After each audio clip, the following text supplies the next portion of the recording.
Trick, a single-parent, second-chance romance. Written by Laramie Briscoe. Read for you by Ariel Royce and Christopher Rourke. Chapter 1. Hadley.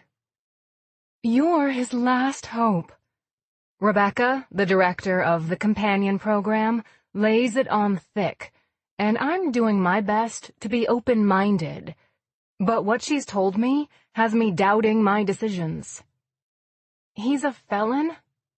I rub my forehead with the heel of my hand, hoping to relieve some of the pressure that's built behind my eyes. This is a big decision. He was a felon, she clarifies. This charge was elevated because of his past. But I assure you, he is a changed man. Am I crazy for even considering this? On the one hand, I think so, but on the other, I am trying to see the best in everyone, and I know it's possible to change. Look at what I've done for myself in the past 2 years. Who am I to judge? What did he do? It's a vandalism charge. That's all I'm allowed to say. But if he can't be matched with a child to perform his community service hours, he's going to go to jail. Given his previous charges, the jail time will be exacerbated. She stops, eyeing me critically. Patrick has done a 180 from where he was. He's trying to build a business, trying to rebuild his life. This would completely derail any chance of it. I've gotten to know him. The older woman gives me a sympathetic smile. He's not a bad man. Put himself in bad situations and reacted badly? Sure. But bottom line is, if she was my child, I'd trust him with her. I look over at my daughter, Riley, and wonder if I'm doing the right thing. In my heart, I know I am. She's been devastated. We've been devastated since my husband walked out on us.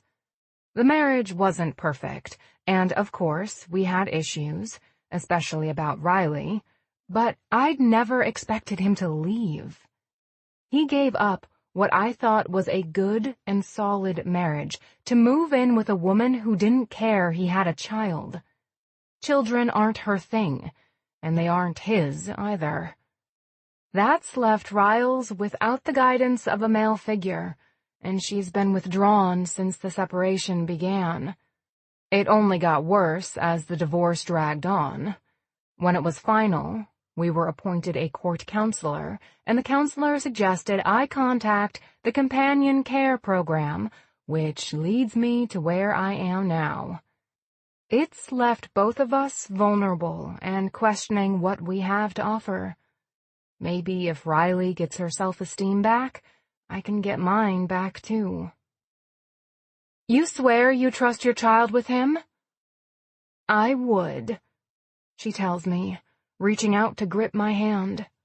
The contact is enough to startle me. For the months leading up to the separation, my husband and I never touched, and since then, it's been just me and her. It's foreign to feel someone else's skin against mine now, regardless of their gender or age. When you aren't touched for long periods of time, it's a shock to the system when it's being reintroduced. What's an even bigger shock is I didn't realize until this moment how lonely I've been.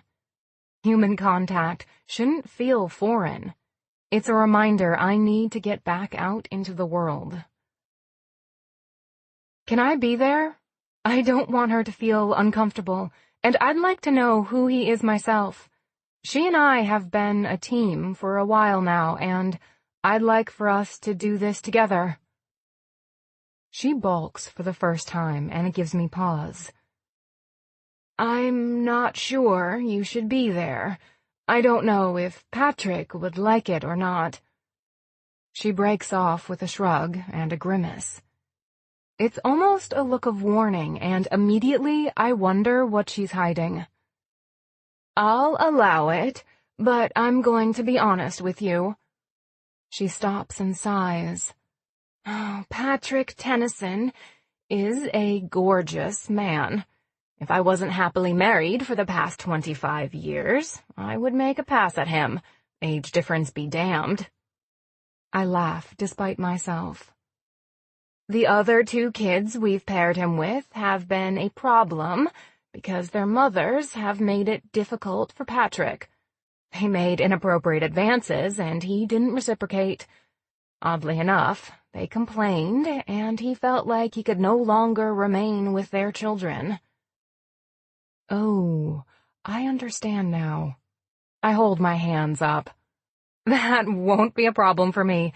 I'm a single mom who works a full-time job, has an online Etsy store that occupies hours of my time, and takes care of her child. I am not looking for a relationship, now or even 5 years from now. I'm just trying to live my life, take care of my daughter, and put food on our table. As God as my witness, those words are true. I'm still trying to get over the anger, despair, and grief I feel having lost my 8-year marriage. That's not to say I'm not open to something happening somewhere down the line, but I'll never chase it. Okay, Hadley, we'll set up the meeting. I believe we can expect good results. I stood, holding out my hand to the director.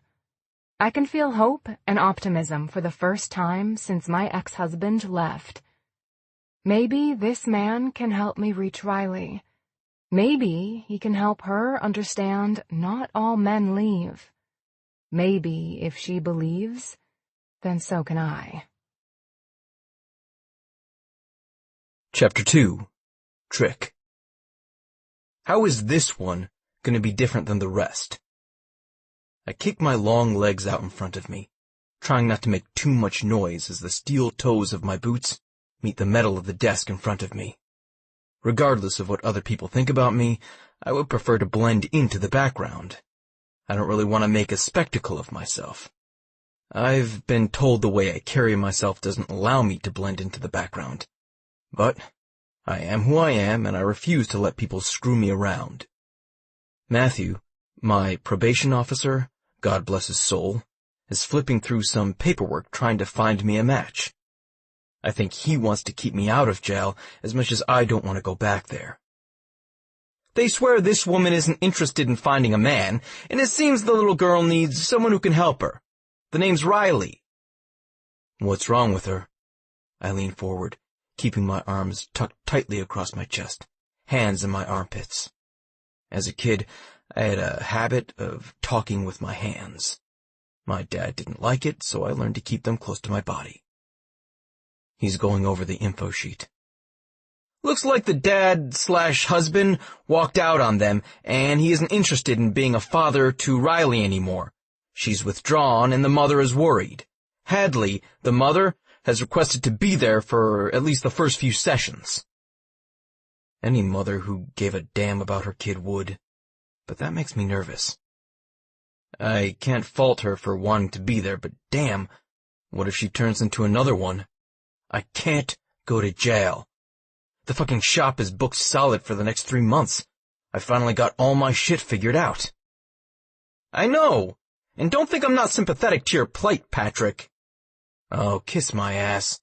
You know I hate when people call me by my given name. Matthew glares. There does need to be some semblance of professionalism here, no matter how much I like you and feel as if you're doing great things. Fuck me. I roll my neck, already feeling a tension headache starting to form. I've already wasted too much time already. Just set it up and let me know what time I need to be there. It's time to pay my debt to society, to try and right the wrongs I caused as an angry young adult who had nobody to shape me into the man I've become. The vandalism charge? That's bullshit, and a story for another day. I pull my phone out of my pocket of my well-worn jeans. Shit, it's already 2 p.m. I'm gonna be at the shop late tonight. Tomorrow, 9 a.m., they want to get the show on the road, and the quicker you start, the quicker your hours will accumulate.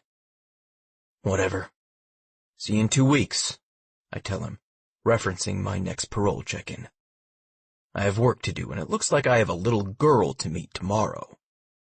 As I step out into the bright sunshine, I put on my aviators and hope like hell traffic isn't bad as I make my way back across the bridge to my side of town, the side where I'm comfortable, where people have rough edges and good hearts.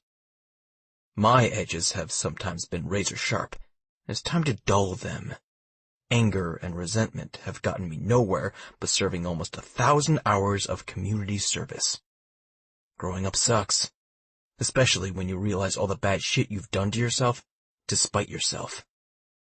I've never shied away from taking responsibility, and I'll take this the way I have everything else.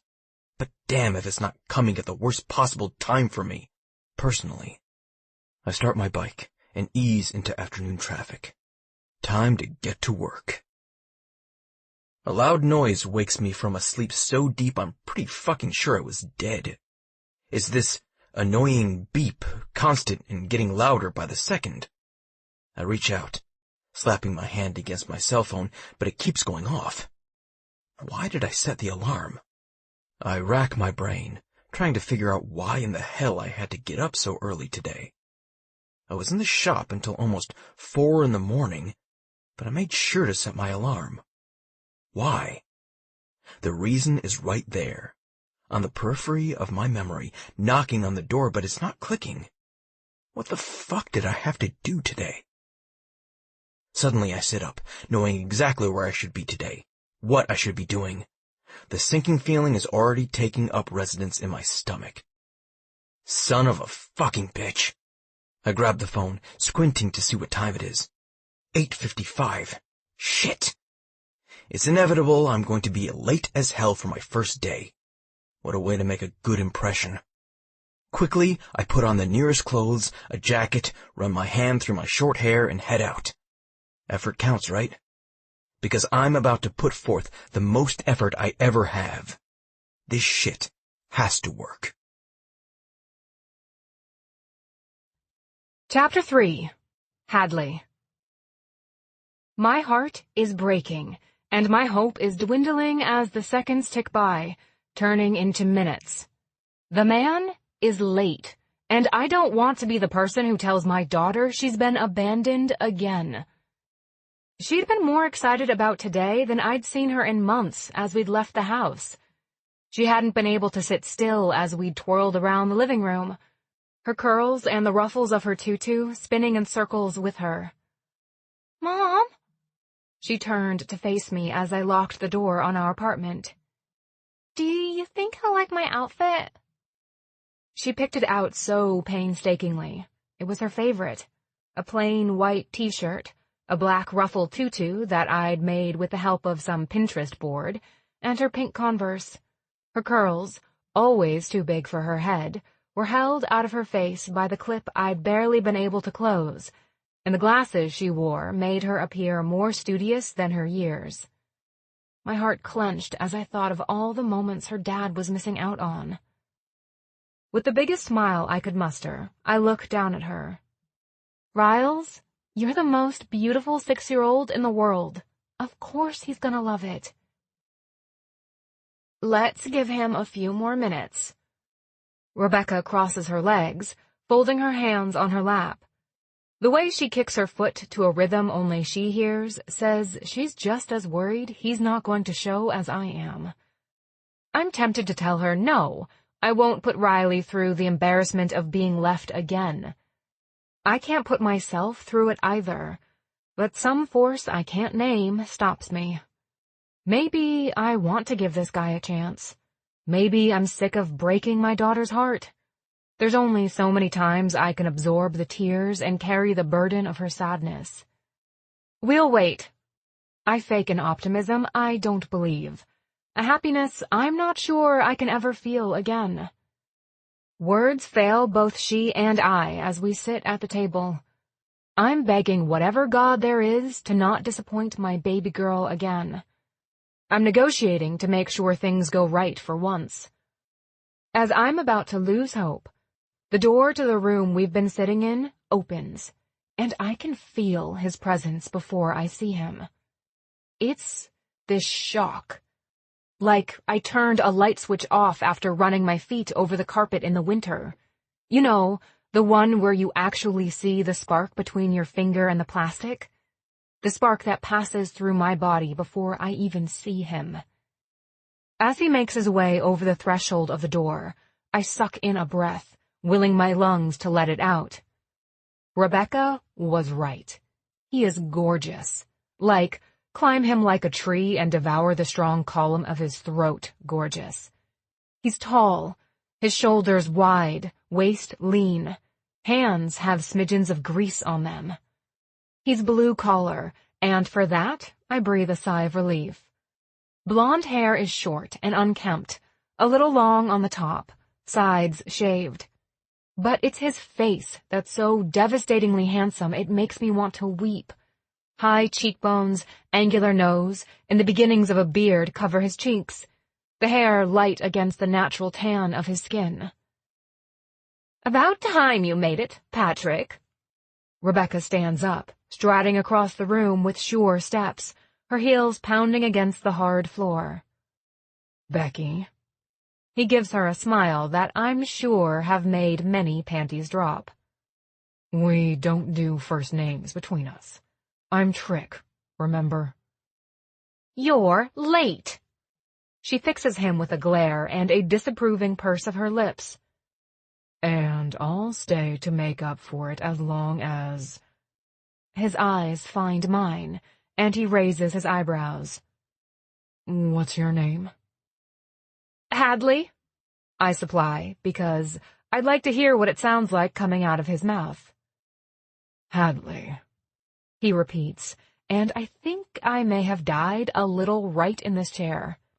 The sound is rough, sexy, and almost a growl, as rugged as the man himself looks. "Is okay with it." I agree, because I know Riley is going to be a tough nut to crack. She's going to be pissed he's late, and I want him to have a chance. I want him to break through her shell, like I haven't been able to. I'll help him as long as he takes interest, because I truly believe he is my last hope. If he can't bring her back to me, I'm at a loss.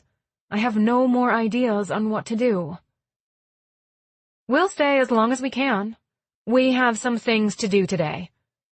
"Good." He smiles at both of us. "Can I meet her?"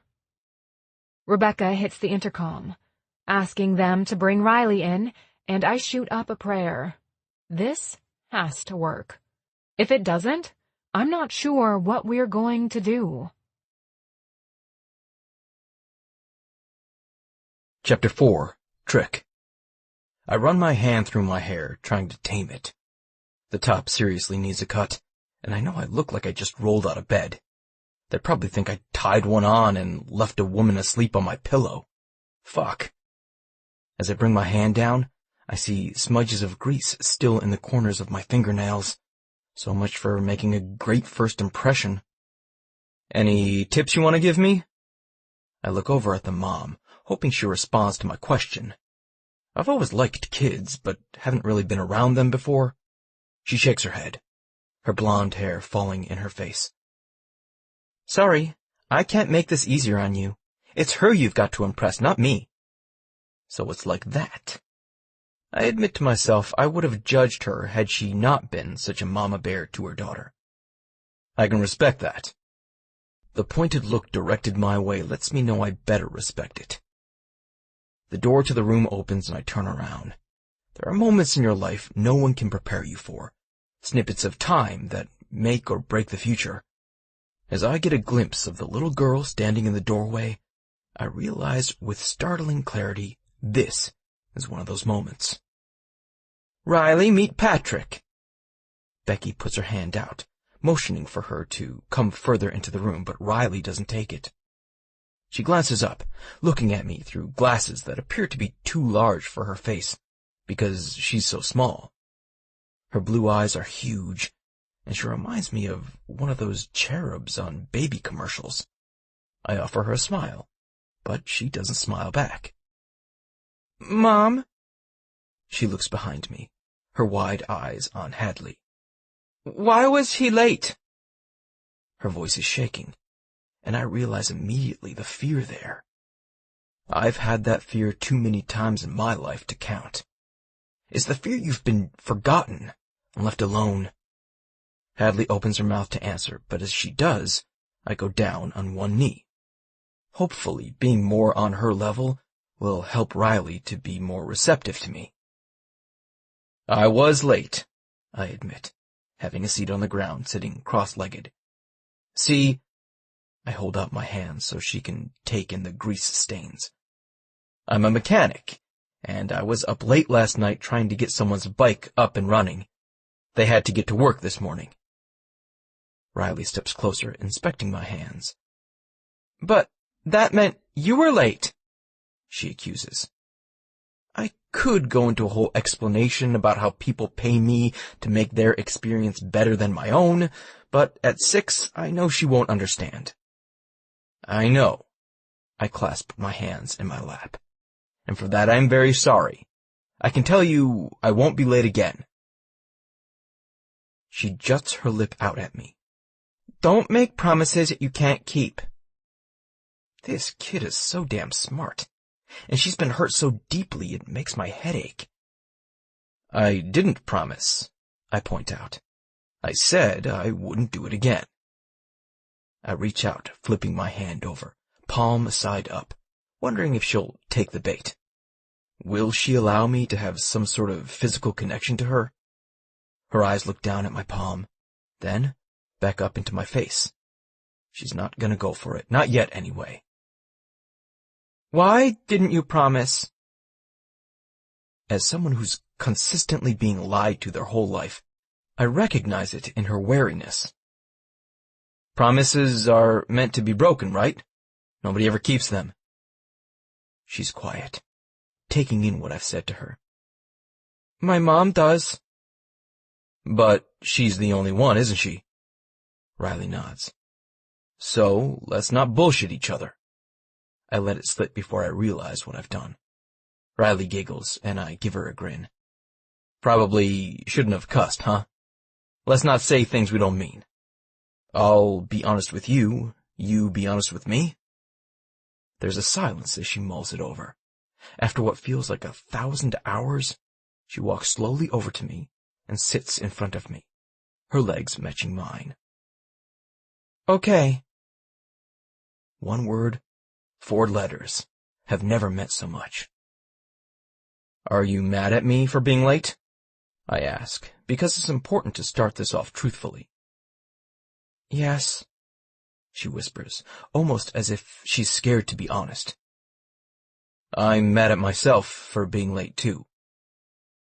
The admission seems to make her eyes soften toward me, and I want to say more, but I'm unsure of what will make this better. "Riles, we gotta go," I hear Hadley say in the background, saving all of us from the awkward silence that's started to descend. "Can we do this again tomorrow?" I ask, hoping they aren't going to shut me down. I think the kid needs it just as much as I do. I hurry to stand, to act like the adult I am in the face of these ladies who've put me through the ringer. "You'll have to be on time tomorrow," Hadley tells me. "She has piano lessons, and we can't afford to miss them." I wonder if she chooses this word, afford, because of the cost, or if Riley wasn't musically gifted and one missed session affects her in a bad way. As bad as I want to know, I decide to keep my mouth shut. "All right. Can we meet here again tomorrow, same time?" Hadley looks at her daughter. The two of them have some sort of conversation with their eyes, and then Hadley nods. "We'll be here. Go grab your bag." She motions with her head to her daughter. After Riley is out of the room, she walks up to me, facing me down. Her head comes to my collarbone, but it doesn't seem to bother her. "Whatever you do, don't disappoint her again. She's had enough of it in her life already. I'm willing to give this another shot, but if you're late tomorrow, you're going to have to enjoy your time behind bars. I grab her shoulders, and it's like I've been struck by a bolt of lightning. My heart beats double time, and I find myself at a loss for words. Weird snippets of a life I've never had flash before my eyes, and my breath comes faster. I look down at her, and notice her cheeks are flushed. Her breathing is also accelerated. It takes me a moment to grab hold of myself, but when I finally do, I push the words out from between my dry lips. I don't make the same mistake twice. Not anymore. Her blue eyes, so much like her daughter's, flash. See that you don't. Chapter 5. Trick. Sweat drips from my forehead, trailing down to my eyes. Right as I know is going to slip in and sting like a son of a bitch, I use my forearm to wipe it away. A happy sigh releases the tension from my shoulders, and I glance around. This is my happy place. My shop is everything. From the oil-stained concrete floors to the walls holding the tools that allow me to do the job at hand. It's small, barely big enough for me, sometimes a helper, and 10 bikes, but it's mine. Free and clear is something I never thought I would say, but it's true. This place is mine, and nobody's going to take that away from me. Unless I end up having to serve time. Most days I can keep that thought at bay. Other days, it's at the forefront of my mind. I've been there before, serving time, and I don't want to go back. I can't go back after I've had this taste of freedom. In my jeans pocket, my phone vibrates. Forgetting I have grease all over my hands, I reach in, pulling the device out. Fuck, I mumble as I realize I've covered up the message with the mess in my hands. Getting up, I grab a rag, doing my best to wipe everything off. When I can finally see enough of the screen, I see it's a text from Becky. Becky. I can't be there tomorrow, Patrick, but please be on time for Riley's session. It's as important to her as it is to you. Fuck all these people who think they know me, think they know what I'm going through. It's probably more important to me than it is to Riley. I have to prove to someone in this life I can do at least one fucking thing right. If it's helping her not to feel the same loneliness I feel, then so be it. Trick. Got it. The familiar rage boils up in my gut. I want to hit something, get rid of the inadequacy I always feel when I fuck up. This is what got you into some shit last time, I remind myself. I'm older and wiser now. Older and wiser me decides to take a break and take a run. If I'm physically exhausted, the only thing I can do is work or sleep. 2 things that definitely won't get me in trouble. 4 miles later, and I find myself in front of the neighborhood store. I didn't grab a bottle of water when I started out, and now I need one. Walking in, I wave at the cashier, who's usually the one here when I come in. Afternoon, Trick, the old man calls to me. Hot one today, huh? Hopefully the last one. I'm grabbing the biggest bottle of water when I realize I'm kind of hungry, too. Turning the corner, I find myself in the section with kids' toys. The weatherman says so, he's continuing. Supposed to have a cold front move through tonight. They're saying low 60s in the morning. I can't wait, I mumble, as I glance over stuff decidedly much more pink than anything else I've ever looked at. Am I trying to buy her affection? It's a question anyone would ask themselves, but I feel like she'd talk more if we did something together. Decision made, I grab a container of crayons and a coloring book. Every kid loves to color, right? Taking everything up to the counter, I grab a bag of beef jerky and add it to my purchases. A coloring book? I answer with a chuckle. Don't even ask. You wouldn't believe it if I told you. He bags it up, and I walk slowly outside, having a seat on the curb as I drink my water and eat my jerky. My future is more up in the air than it's ever been, but I can't help but hope it's all gonna work out. I'm just not sure for who. Me? Riley? I hope for both of us. But that cynical part of my personality won't allow me to fully believe it. Hadley. Do you need my help? I ask Riley as we enter our small apartment hours later. It's been a long day, and I don't really want to help her, but she's the best thing in my life, and I would never voice those thoughts to her. The fact of the matter is, I'm tired. This life is much different than our previous one, and I'm still desperately trying to find my way. No, Mom, I got it. She shuts the bathroom door, and I hear the bathtub water running. With a sigh, I open my bedroom door, not wanting to necessarily look at the little corner I've converted into a business center. I'm tired, and the last thing I want to do is work at filling the orders from my Etsy store. But this is what puts food on the table and allows Riles to take the piano lessons she loves so much. So I'll do it, even if it means it's only going to be 5 hours of sleep for me tonight. Unlike her father, I won't ever allow myself to disappoint her. Doesn't matter what it takes, what I have to sacrifice, I'll prove to her there are people she can trust, even if there's no one for me to trust. Chapter 6. Hadley. What do you want to wear today? I take a huge drink of the iced coffee I made myself first thing in the morning. Some mornings I need the jolt of caffeine worse than others, and today I really need it. My pink shoes? She claps her hands. I can't help the smile spreading across my face. We got those pink Converse at Goodwill, brand new with tags. Otherwise, I wouldn't have been able to afford them at the time. It was before I realized I had a gift for what I've turned into my side business. When there had been no extra money for anything, I figured out how creative and motivated I am. Pink shoes we got. I hold them up. But what else? She thinks for a moment, her expression pensive. Jeans, like yours. I look down, seeing my jeans with the hole in the knee. I guess I should thank my lucky stars that deconstructed jeans are now a thing. These are just so old they're falling apart, but everyone thinks I spent $100 on them. Okay, girlfriend, go grab them. I hold up the red flannel shirt I'm going to wear over my gray t-shirt.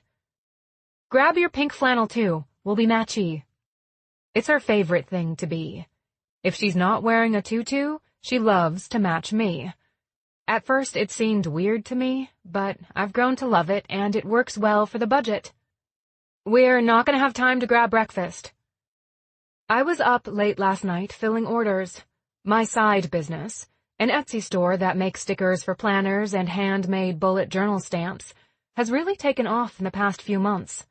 I'm finally getting some savings, but the hours are killing me. Can I eat Pop-Tarts? She asks, coming to the kitchen, putting her arm through her long-sleeved shirt. We've already had Pop-Tarts once this week, but I have to do what I have to do. 1, and take a banana too. I'll eat the other Pop-Tart. We hustle out to the car, and since Riley's so small, she scampers to the back, where she still sits in a booster seat. Only a few more pounds to go, though. You think he'll be late, Mom? I hope like hell he won't. I'm sure he'll be there waiting on us. My smile is unsure, even to my own eyes, as I see my reflection in the rearview mirror. If he's not, I'm going to find out where he lives and give him a piece of my mind. Traffic sucks, especially crossing the river over into the other part of town. This bridge always makes me nervous, has since I've been able to drive. I used to hold my breath every time I went over it. Now, I grip the steering wheel and make it my bitch. Together, we sing along to a song we both like on the radio, and as I turn into the parking lot of the center that holds the companion program, I'm greeted with a sight I'm not expecting. "He's here, Mom," Riley informs me from the back seat. So he is. Oh my God. It's a good thing I didn't see him arrive yesterday. Patrick Tennyson sits astride a matte black Harley, a cell phone to his ear, as he has a lively conversation with someone on the other end. I can tell because he's gesturing with his hand, the sunlight catching the lenses of the aviators he's wearing as he moves his head back and forth. The weather cooled overnight, and he's dressed for it. A beanie on his head, a black leather jacket over his body, and blue jeans with just the right amount of room cover his legs. I let my gaze travel down to the motorcycle boots he wears on his feet. They look like they could stomp a hole in someone. The whole picture he paints is lickable. But you don't need a man, and you don't want a man. My independent voice from deep in my brain reminds me. I blindly tell that voice to shut the fuck up. My body knows what it wants because it's responding. "You two need help?" he asks as I get out of the car and go back to help Riley out. "We got it. We always do. There hasn't been anyone around to help in a very long time." He gets off the bike, and I have to bite back a moan as he approaches us. Where he's obviously ridden the crap out of the bike, his pants are well worn at the crotch. "You okay?" he asks. I hope he can't tell what I'm thinking, and I really hope I didn't make any noises. This is so damn unlike me. "Great! You ready to go inside?" I fake an excitement I'm not feeling. "Becky said we could use the room today." "Sounds good." He nods. "How's it going, Sprite?" he asks Riley. I grin because I've always thought she was a little fairy myself. She looks up at him with her eyebrows drawn. "Yeah, but I don't have anything to drink." I laugh loudly, as does he, from the mouths of babes. "It means fairy," he explains. "You know, you looked like one yesterday, with your skirt." "It's a tutu," she corrects. The word is serious in her world. You must get it right. "I'm sorry." He puts his hand over his heart. "Your tutu."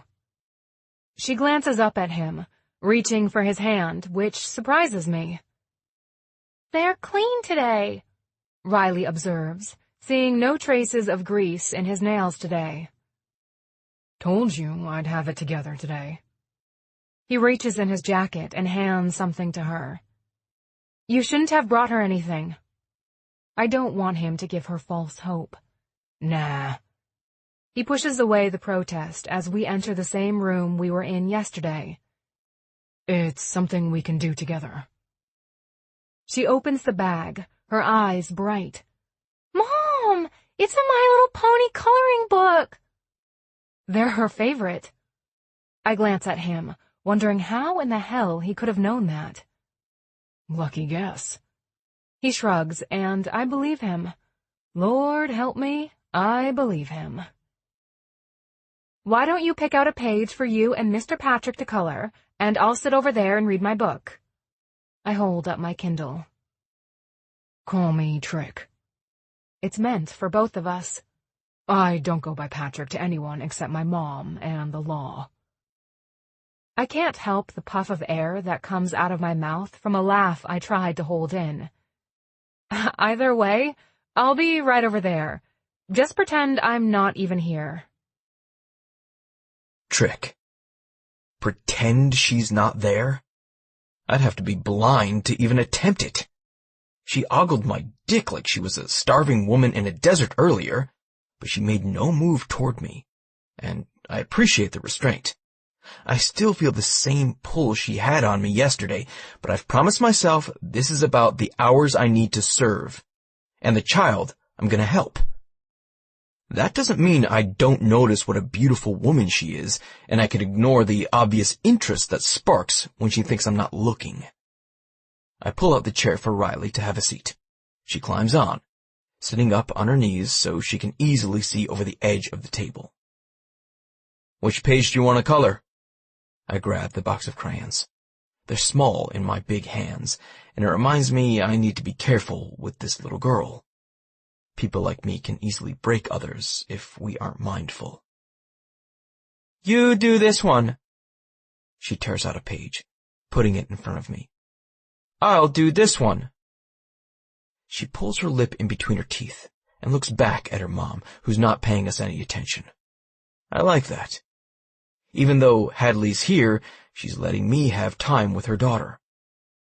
Do you think we should ask Mom? Nah, I shake my head. More than likely, Hadley doesn't get much time to do what she wants by herself, and she truly looks as if she's comfortable. We can do this ourselves. She nods and sets forth coloring her page. I want to ask questions, but I don't want to make either of them uncomfortable, so I start with the basics. Do you go to school? I find myself shading the hair of a pony, much like I'd shade the pinstriping on a bike. What the fuck is wrong with this picture? How did a guy like me, who works with his hands and seen some of the shittiest sides of life, end up here, coloring a picture with a 6-year-old? Yeah, I'm in the 1st grade. She holds her tongue in between her teeth as she colors. How old are you? She asks. So, this is how it's going to be. Question for question. I like that she's inquisitive and she's not willing to just let me take and keep the lead. 29, I answer, wrinkling my nose. I'm old. That's how old Mom is. That means she's old too. From where she's sitting, I hear Hadley. Hey, age is only as old as you feel. Well, then I feel much older than my years. We're quiet for a few minutes before Riley speaks again. My dad's older than you and Mom. Is that right? How old is he, Sprite?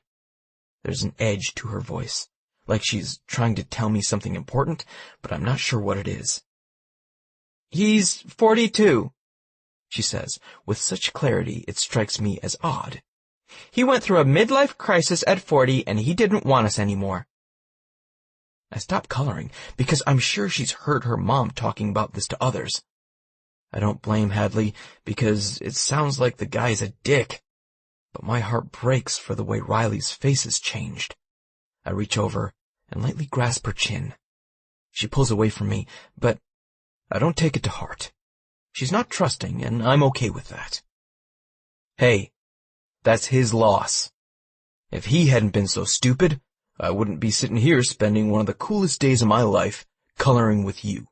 Now would I? The words seem to put her at ease, and 5 minutes later, we're coloring again like we have no cares in the world. I, however, have a ton of questions about the man who broke this little girl's heart. Chapter 7. Trick.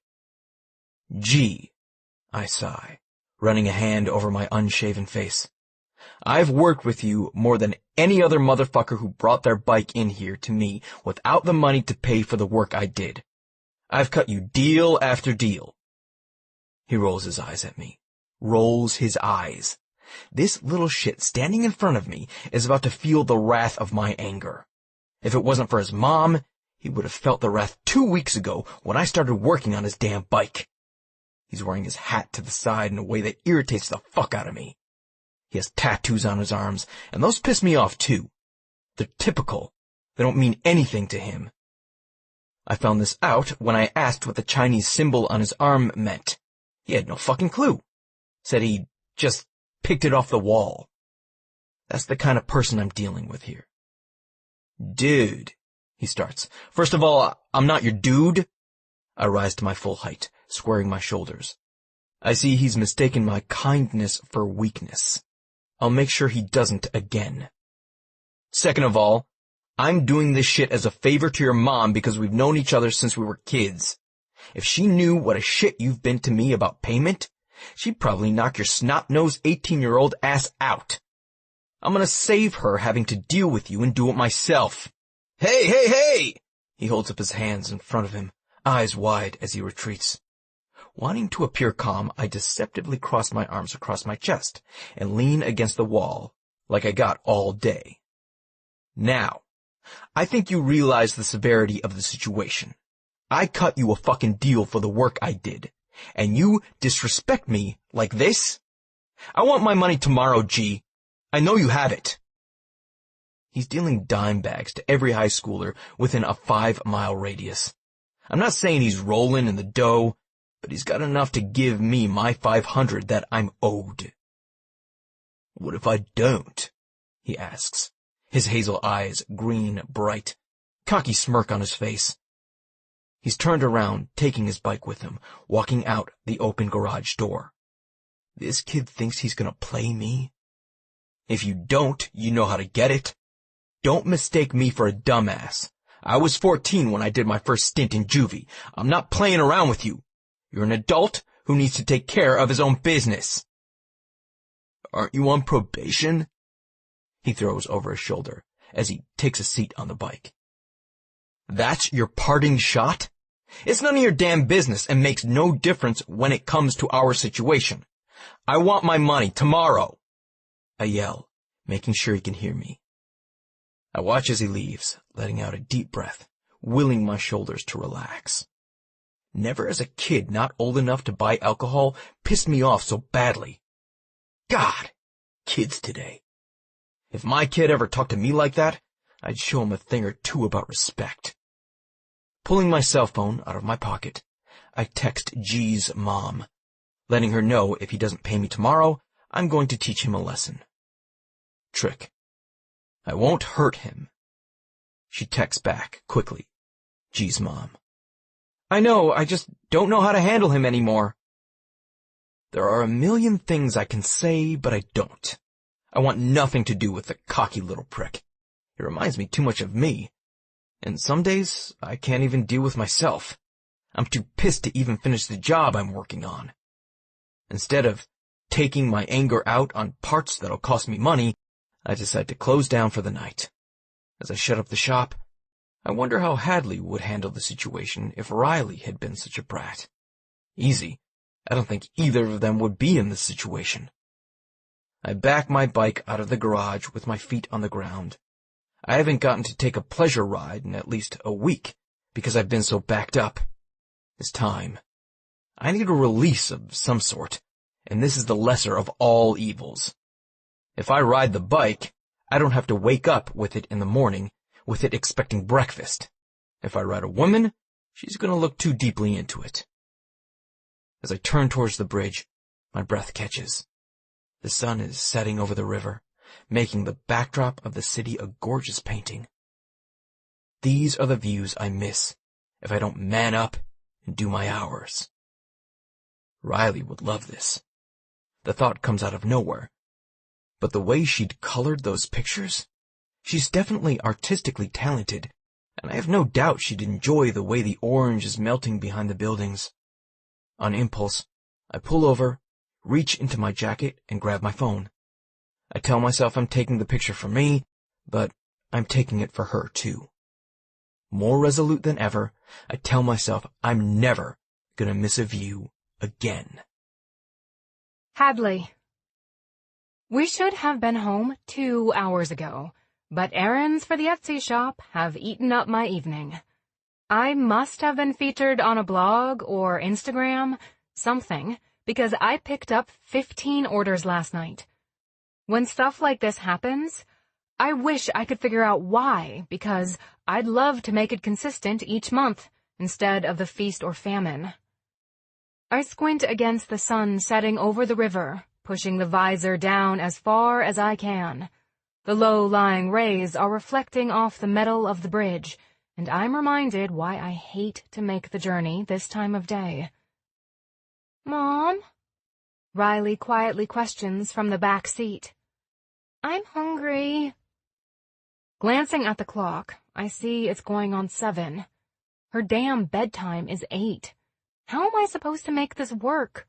There are never enough hours in the day, never enough days in the week, and by the time the month is over, I wonder what the hell's happened to all the things I was going to do on my to-do list. I know you are. I'm so sorry, sweetheart. We'll get home as soon as we can. It's been a busy day for the both of us, huh? I feel like a shitty mom, because inevitably she comes second to making money, and I come a much distant third to the previous two. Risking a look back at her, I take my eyes off the road for a millisecond. The amount of time so tiny it shouldn't even matter in the grand scheme of things. But it does. It always does. I don't see the board in the middle of the road until I hit it, and the car bumps against the hard asphalt. Immediately, I feel the pressure of my tire go down in the right rear passenger side. Shit. I grip the steering wheel tightly as the car swerves. A car honks in the opposite lane as I fight to straighten it out. We're not off the bridge yet, and I send a little prayer up to let us please get to safety across the river. There's no place for us to go if I can't get us off the 4 lanes that span the river. No shoulder, no emergency lane, and we'll be sitting ducks to anyone behind us that's not paying attention to what's happened. We have less than 10 feet to go, and I'm coaxing the car to the right lane with my hazards on, gritting my teeth and gripping the steering wheel until my knuckles are white. Tension seeps into my shoulders, and I already feel a headache behind my eyes. This is not at all how I planned the night to go. Mom? I can hear the fear in her voice, make out the shakiness, and it kills me. I hate when she's scared, when I can't make things all right for her. Inhaling deeply, I press the accelerator, hoping like hell we can make the exit and then coast down to the shoulder. We're good, Riles. Things are fine. I'm such a fucking liar. I don't think I have a spare. Things are definitely not fine. When we finally make it down the exit and I'm able to coast it to the shoulder, I take a second, leaning my head against the steering wheel. I want to cry, but crying's never helped anything in the past. I want to get angry because I don't know how to change a damn tire, but again, anger won't help anybody. I'm doing my best to control my breathing and not lose my mind at the situation that's been dropped at my feet tonight. Mom! Her tiny voice is urgent now. 1 second, Riley. I need to get my shit together. My hands and legs are shaking. My teeth are clenched. Look! The urgency is back as she tries to get my attention. When I hear the knock on my window, I scream, not expecting anyone to stop to help us. I've been trying to tell you, Riley informs me. I turn my head, and I can't believe the person standing on the other side of the glass. Looks like Patrick Tennyson is gonna be our knight in shining armor.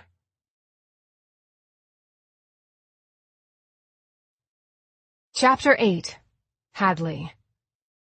Pushing the button to roll the window down, I try not to weep as I realize who stopped to help us. At least it's not a stranger. Not that we know Patrick any better than one, but it's a familiar face. My hands shake as I brace them against the steering wheel, trying to calm my galloping heart. If I still had those Xanax I used to take when the careful life I'd planned for myself had spiraled out of control, I'd pop one of those things in a fucking nanosecond, right now. Hey! I fake a bravado I don't have. I'm 2 seconds away from crumbling into a sobbing ball of mush. Everything inside of me wishes stuff like this doesn't bother me, that I'm able to take care of incidentals like this on my own. The truth is, I can't, and I don't know I'll ever be able to. But for the last 2 years, there's been no one for me to lean on or ask for help. The fact he's here right now means way more to me than it should. You okay?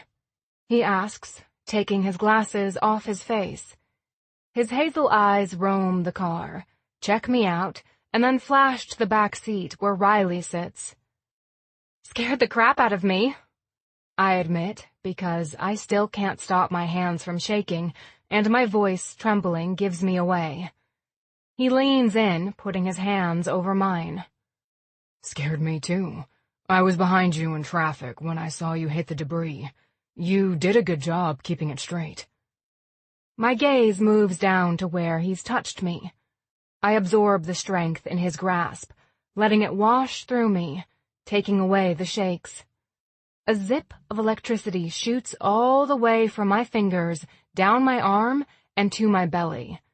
Whenever my ex-husband would touch me, it was nothing like this. It was cold, calculated, and designed to hold me under his control. This is warm and reassuring. Now I'm breathing deeply for another reason, trying to make my heart regulate. Turning my attention to the words he spoke, I try not to let my face broadcast the emotions going through me right now. The praise makes me feel better about our situation, and I don't want to admit his recognition of my ability to handle emergencies makes me happy. However, I'm still unsure if I want to give anyone the ability to make me happy or sad, ever again. Thanks. I clear my throat and cut my eyes to where he still has his hand over mine. Your hands are so cold, he mumbles, prying my fingers off the wheel and holding them between his palms. It's reaction and shock setting in. I know because I've been here before. The minute I got the divorce papers, I'd shivered and been almost as cold as I am right now. Instead of trying to stop his hands trying to warm me up, I let him continue. It's nice to feel the warm skin of another human being. You okay? He throws a look into the back seat at Riley for the first time, acknowledging her. I'm hungry, she complains as she sighs. Great. Just great. Trick. I bite the inside of my cheek to keep the chuckle to myself. Right now I'm not sure Hadley can handle it, but damn if Riley isn't a fucking breath of fresh air. You are, huh? She nods, and it looks like she wants to say more, but she's holding her tongue. Is she quiet because she's been taught not to speak her mind, or is she worried about how her mom will react? Both thoughts run parallel in my head, and I eventually tell her what I'm thinking, because no kid should have to censor themselves, at least not in my presence. Mom had errands to run, and we ran out of time, she supplies as I glance back at her. Is that right? I'm holding back another laugh as I take in her mom. I looked at Hadley the day we met, but I'm seeing her in a whole different light now.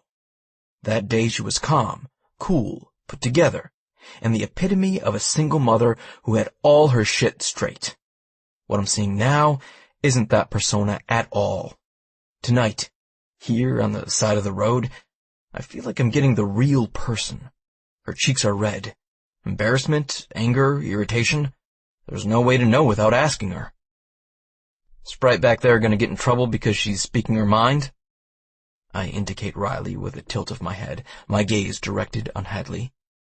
Her eyes flash with anger and irritation. Let me out of the car!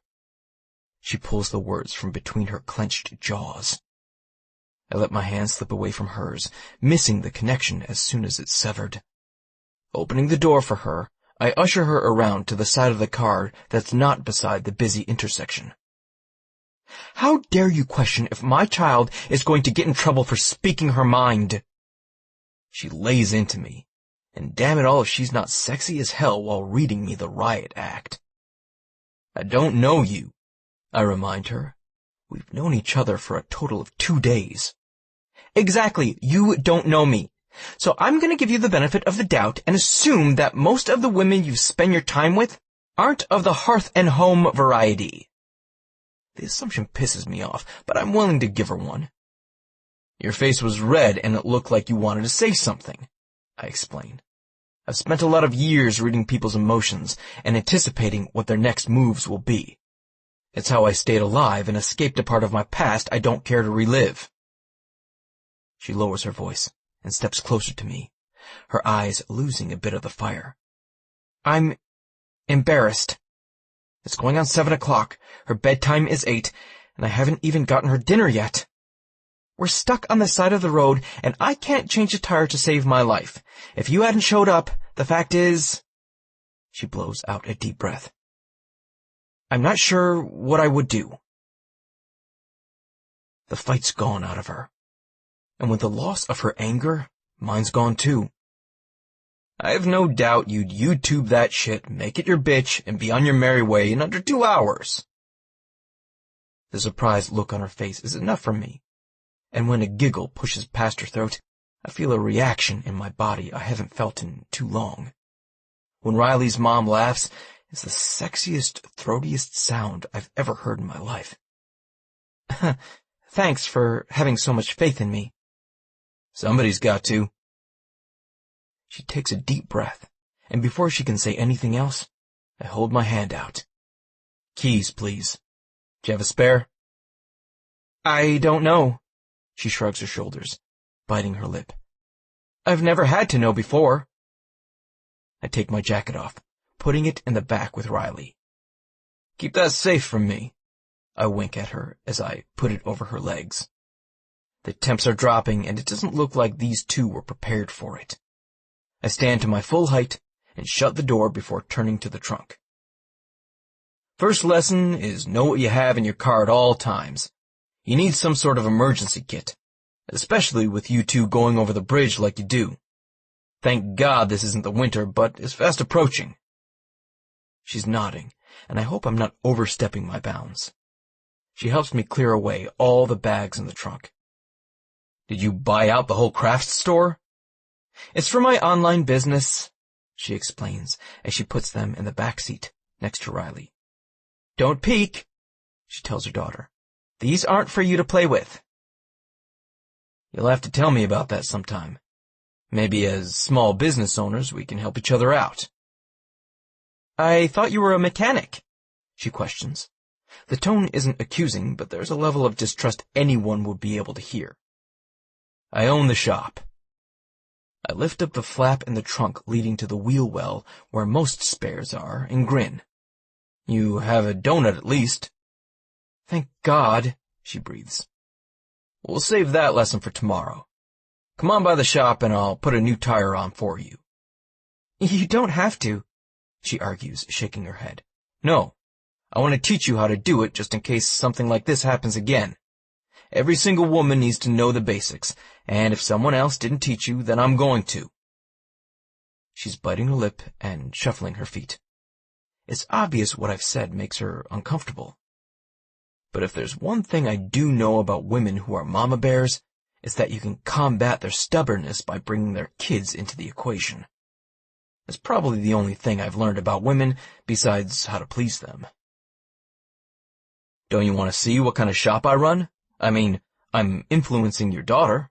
I'll be spending a lot of time with her, I remind her, fighting a smile at the way she makes me work for everything. Okay, she relents. I work a short shift tomorrow, and I have a 3-hour window before I have to go pick her up from school. Will that be long enough to teach me the basics? We'll make it work. I go to work getting the donut put on. Within the hour, I'm helping her put all her stuff back in the trunk. Thank you. She's standing beside me, her arms tightly around her chest, her teeth lightly chattering. Even shivering, her tone is appreciative. It's not hard for her to say the words, and I appreciate that. Sometimes giving someone thanks is the hardest part, but Hadley seems to have that under control. Maybe it's the help she's not used to. It's gotten dark and I feel a responsibility maybe I shouldn't feel. Look, no bullshit, I tell her quietly. Get in the car and I'll follow you two home. I want to make sure you get there okay. This isn't exactly the best part of town. Now that the sun's gone down, there are people on street corners, Sounds of mischief make their way to us. As I say the words, I flinch when I hear glass break not far from us. I don't feel comfortable sending these two out into the night, unprotected. I'm gonna stop and grab some food, wake her up, and make sure she eats something. If you don't mind getting behind us in the drive-thru and letting me pay for your meal, I'd love it if you'd be our escort. She grins. Sure thing. I reach into the back seat and grab my jacket from around Riley's legs. She's conked out, sleeping the sleep of the innocent. I'll follow you. I jog back to my bike and hop on. Never in the 45 minutes it takes us to get to our apartment building do I let those taillights out of my sight. She waves as she grabs Riley out of her car seat and stands with her in the parking lot. Need help with all that stuff in there? I point to the trunk, remembering all the bags she had. Thanks, but I'll grab it tomorrow. Enjoy your burger. She grins. And thanks for helping us tonight. No problem. I watch until she's upstairs and safely in her apartment before I turn my bike around and head towards the shop. Never has an evening consisting of changing a tire and a bag of cold fast food made me feel the sense of peace I have right now. Like everything else, I know it probably won't last. Chapter 9. Hadley. My nerves are shot, completely and totally raw and jagged. I haven't been this nervous in years. Probably not since the day I walked down the aisle and joined my life with another person. And we all know how that turned out. My GPS flashes the 5-minute warning at me. I'm really close to Trick's shop. I haven't been paying much attention since I turned into the maze of downtown streets, but quickly I realize I'm in a much more blue-collar neighborhood. Things are well taken care of, but there's still a tarnish of age and use on them that comes with doing manual labor. Glancing down at the GPS, I check the number and commit it to memory. Buildings are so close together here, it's going to be easy for me to pass it if I'm not paying attention. I'm not entirely sure if I could get back here by myself again, and pulling over to start the GPS again is a no-go for me. Slowing to a crawl, I gaze into my rear-view mirror, glad no one's behind me, and look for building 526. When I find it, I'm pleasantly surprised to see it looks well-maintained. Seems like so far he takes pride in two things, his bike and his shop.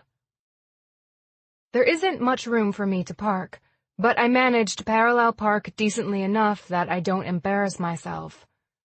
I check the time before turning the car off. I'm a little early, but I definitely always rather be early than late. Slipping my purse strap over my shoulder, I get out and do my best to walk like I have some confidence about myself. As I approach, Patrick walks out, wiping his hands on a rag. Hey. The smile he gives me does weird things to my stomach. That feeling you get when you go down the first hill of a roller coaster?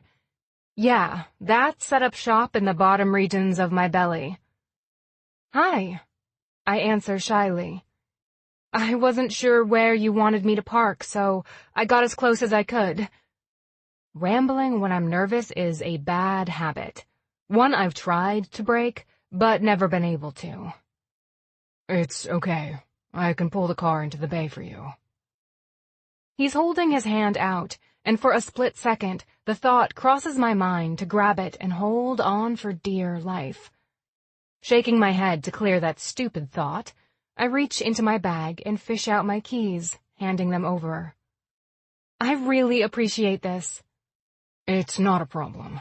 I'd rather you know what you're doing than be stuck out on the road waiting for someone to help you. What if it hadn't been me who pulled in behind you last night? The thought had crossed my mind over and over as I laid awake in bed last night. Once my body had warmed and the shock had worn off, I'd realized how lucky we were Patrick had stopped. He didn't have to, and the fact he did said a lot about his character. Trust me, I've thought about it.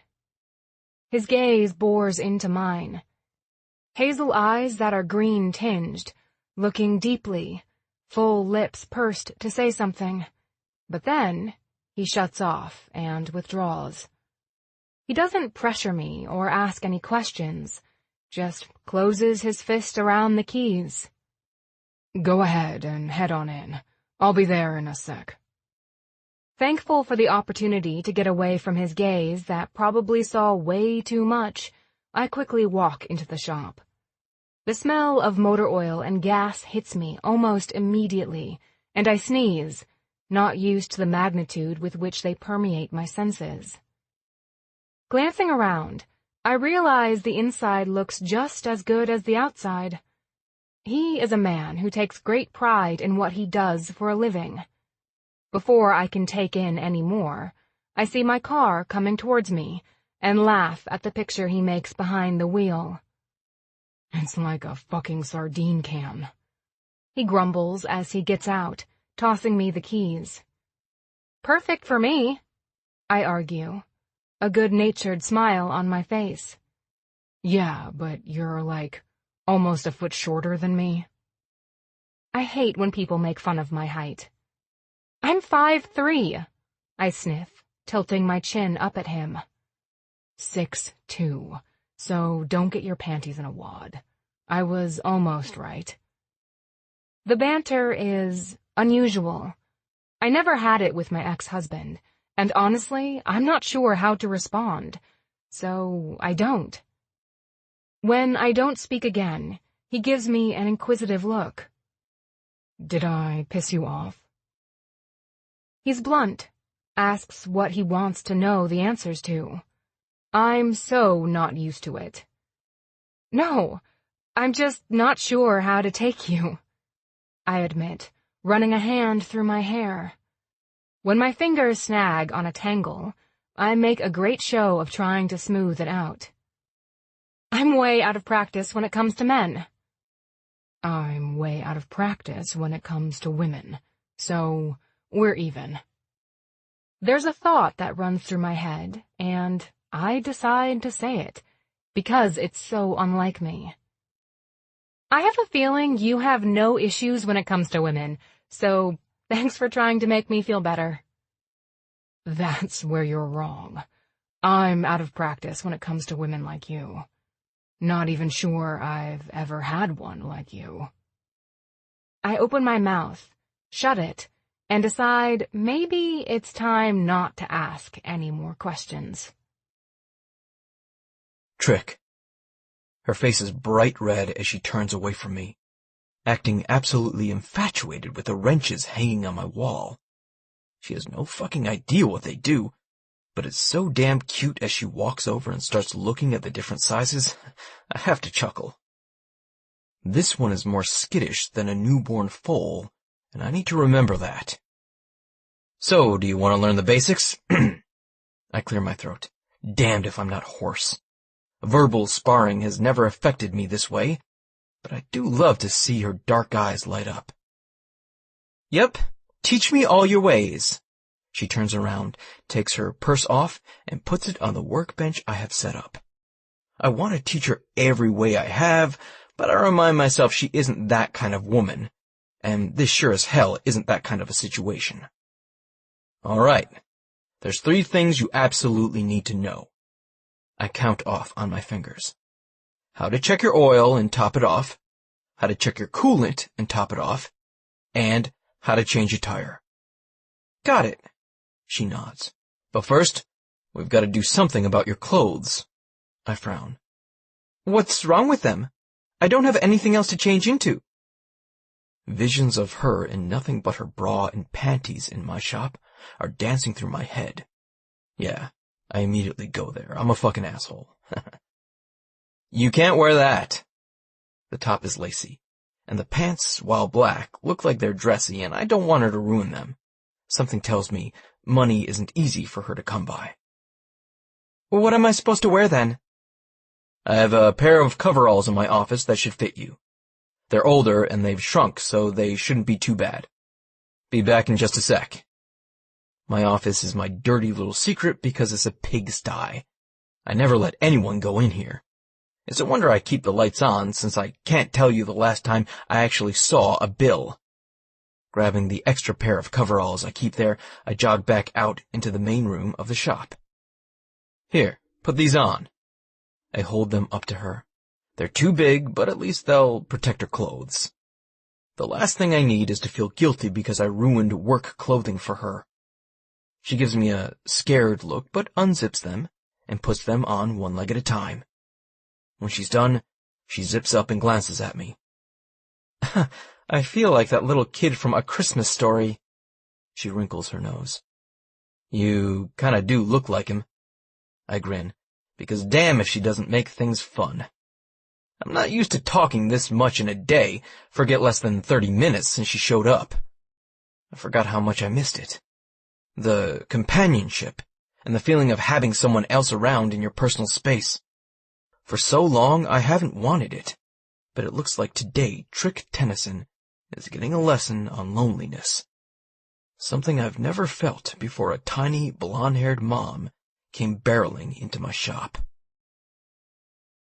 Like this? She asks, as she runs the oil stick through the rag like I showed her earlier. It's become glaringly obvious I've been too long with either the companionship of my hand or the feel of a real-live woman. I swear I can feel the sliding motion of her pulling the stick through and the grip of her hand all the way down to my dick.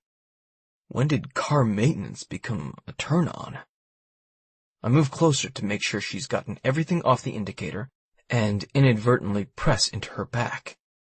Her quick intake of breath tells me she feels my reaction. I'm not sorry. She's a beautiful woman, and I'm a hot-blooded man, but I don't want her to feel uncomfortable. I clear my throat and push back from her. Just like that. She doesn't stiffen as I move away, but her cheeks are flushed when she turns around to face me. Thanks for helping me today. Her voice is soft. I wish there was something I could do to repay you. My body has a few ideas of its own, but I've never been that kind of guy. You having at least a little bit of knowledge is good enough for me. Sorry if I made you feel uncomfortable. Let's just talk about the elephant in the room. You didn't, she admits, her eyes darker than I've seen them. I've not gotten that kind of reaction out of a man in a long time. Honestly, I'm flattered. We both know it can't go anywhere, so I'll take it for the compliment that it is. Her lips tilt as she walks over to her purse and checks her phone. We've changed her tire, done the coolant thing, and obviously she knows how to check her oil now. There's not much else for me to teach her. I have to pick Riley up in about 45 minutes, so I should be heading out. My mind doesn't register she's taking her coveralls off as she walks toward my office. I'll just stick these in here. No, I yell, but she's already got the door open and the light on. Oh my God!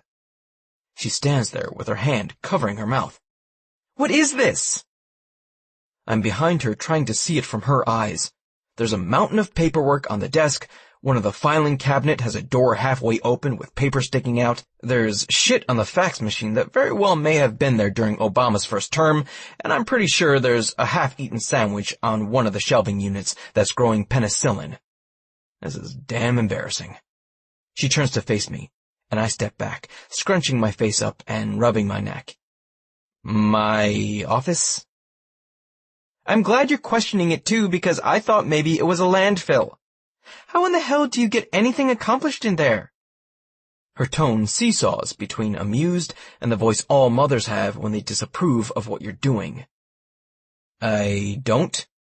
I'm questioning myself again. She's turned full-on mother mode on me, and I'm not gonna lie, I'm scared to say the wrong thing. Patrick. Her tone reeks of disappointment. You have to take your business seriously. It's your livelihood.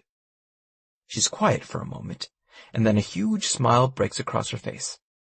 I know. You help me with my car. I can help you with your office.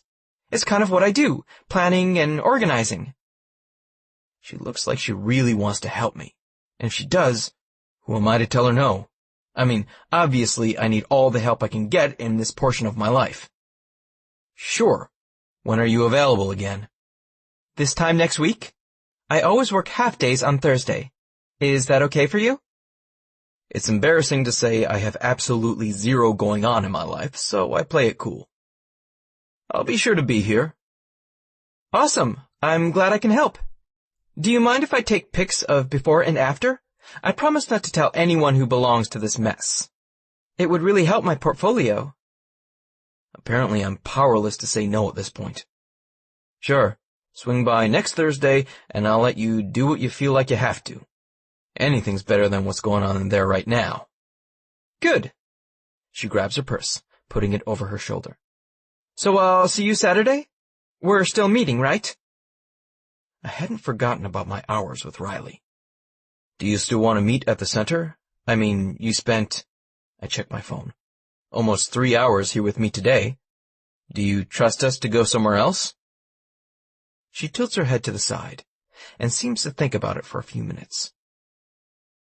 There's the small business festival downtown.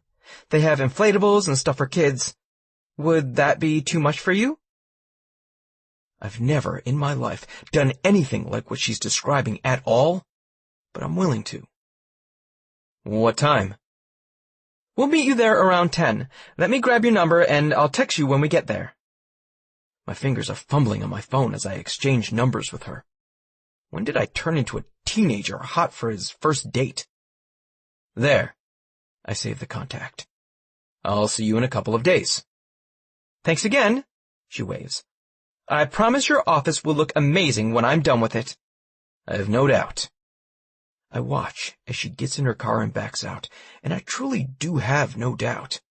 I watch until I can't see her anymore on the street. The silence is almost deafening as I realize how nice it was to have someone here for a change. Chapter 10. Hadley. My shoulders are tight, and my eyes sting when I close them. My fingers curve into my palms as I resist the urge to rub them. I've been told it's the worst thing I can do, but God, it feels so good. I need some of those liquid tears, or whatever the eye doctor keeps telling me about. I'm pretty sure those things are made out of unicorn tears, though, because of how much my copay is for them. When they told me the price, I said forget it, but damn, my eyes hurt. Maybe after the sale I'm having for Halloween, I'll be able to afford them. But until then, I'm stuck with pushing through. Story of my life for the past few years. Making the planner pages and the stickers all require me to be on the computer for a while. Add that to the time I'm on the computer at my day job, and my eyes constantly hurt. Data entry is a frickin' bore, but it pays the majority of the bills right now. Maybe one day I'll be able to work from home full-time, but for right now, I'll have to remember to go get the eye drops I saw at the drugstore. Glancing at the clock, I see it's almost 2 a.m. I don't even know how it got to be that late. Maybe I'll be able to sleep a little later in the morning since it's Saturday, but I know my girl. Riley gets up with the birds, and I honestly wouldn't have it any other way, but I'm tired. For once, I wish I could sleep with no alarm clock, and instead wake up when I'm ready to. It's been years since I've done that. Deciding I've done enough for the night, I turn off everything and shut down my computer. A shower would feel amazing on my shoulders, but it would probably wake up Riley in our small apartment. Instead, I turn on the heating pad I have and lie down, welcoming the softness of my pillows and sheets. It takes the heating pad a minute or so to warm up, but when it does, I sigh, because the heat feels so good against my tight muscles. It's turned into the only thing that allows me to relax. Well, if I'm being honest, that and the sexual pleasure I sometimes give myself, but that's so goddamn empty. I lie there for a few minutes, but my brain won't turn off. I think of all the pending orders I left in my Etsy store, what I need to do tomorrow to stay on schedule, the grocery shopping, and the cleaning that's backed up. I sigh as I turn over, fluffing my pillow. It's going to be one of those nights where I need to play a marathon of Candy Crush. I grab my phone and see that I have notifications on Facebook, so I open the app and notice a new friend request. Clicking on it, I laugh to myself. Who knew that Patrick Tennyson bothered with Facebook? What the hell? Why not accept it? I don't have enough friends in my life. Most of them sided with my ex-husband in the divorce. Hell, who am I kidding? Most of them were his friends, not mine. I haven't had an identity of my own for a long time, but I'm doing my best to get it back, to find out exactly who the hell I am. Immediately, a private message pops up. T. Working late? Talking to him isn't against my rules, and it's nice to talk to an adult once in a while, to have a conversation that's not about swallowing gum and what kind of lunch you want. H. Yeah, just finished up and couldn't go to sleep. I was gonna play Candy Crush, but I had to log on to see what kind of loot people had sent me. It's my vice. What can I say? T. Let's call the police. You like to play Candy Crush to unwind. I roll my eyes.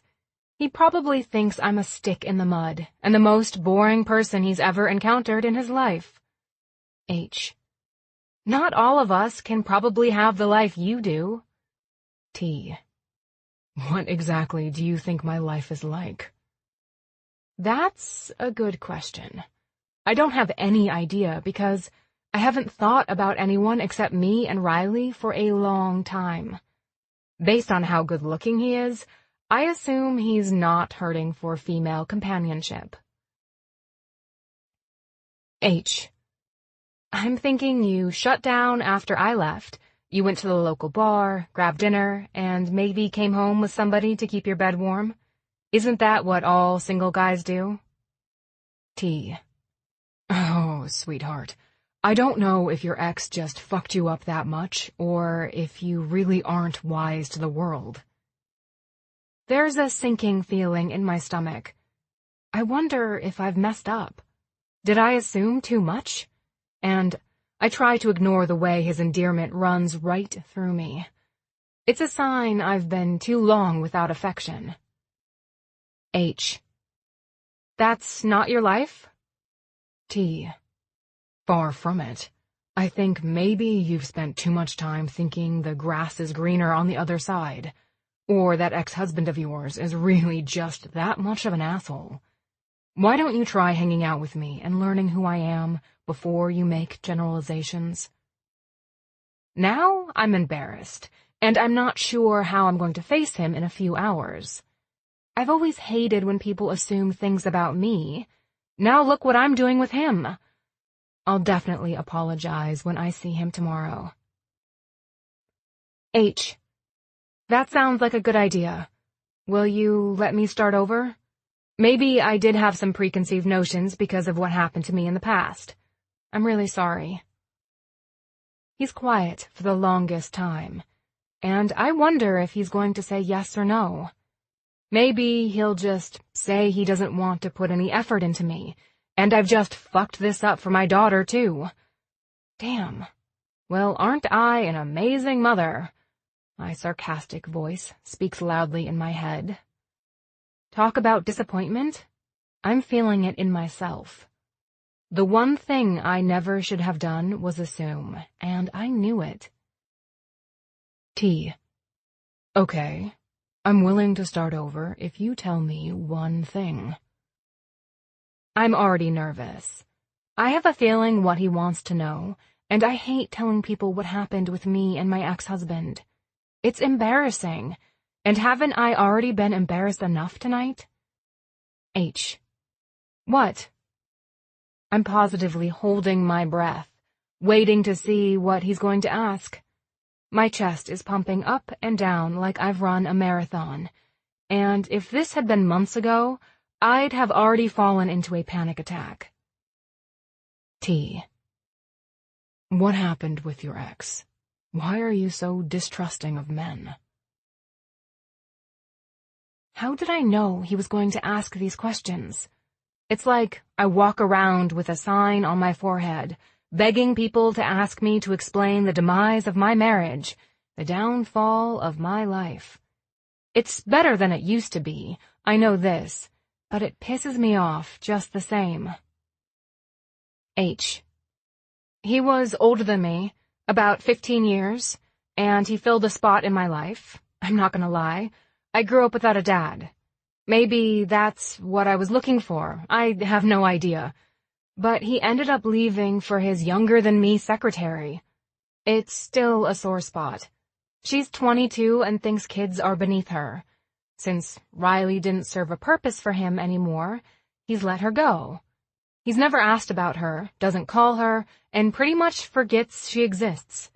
That's why I joined her up with this program. She needs a good male influence in her life. Otherwise, she's going to grow up thinking all men are like her dad, and I don't want that for her.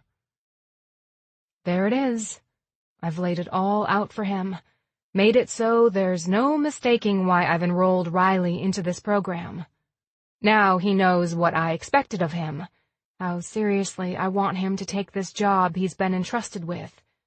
And a part of me wonders if he'll run. Maybe I won't see him tomorrow. He'll probably stand us up. We're a group package, a tightly wrapped one, and maybe he doesn't want to open it and find out what's inside. Not that I can blame him. T. You've entrusted me with a pretty serious job, but I promise I'll do what I need to in order for her to understand not everyone is like her asshole of a dad.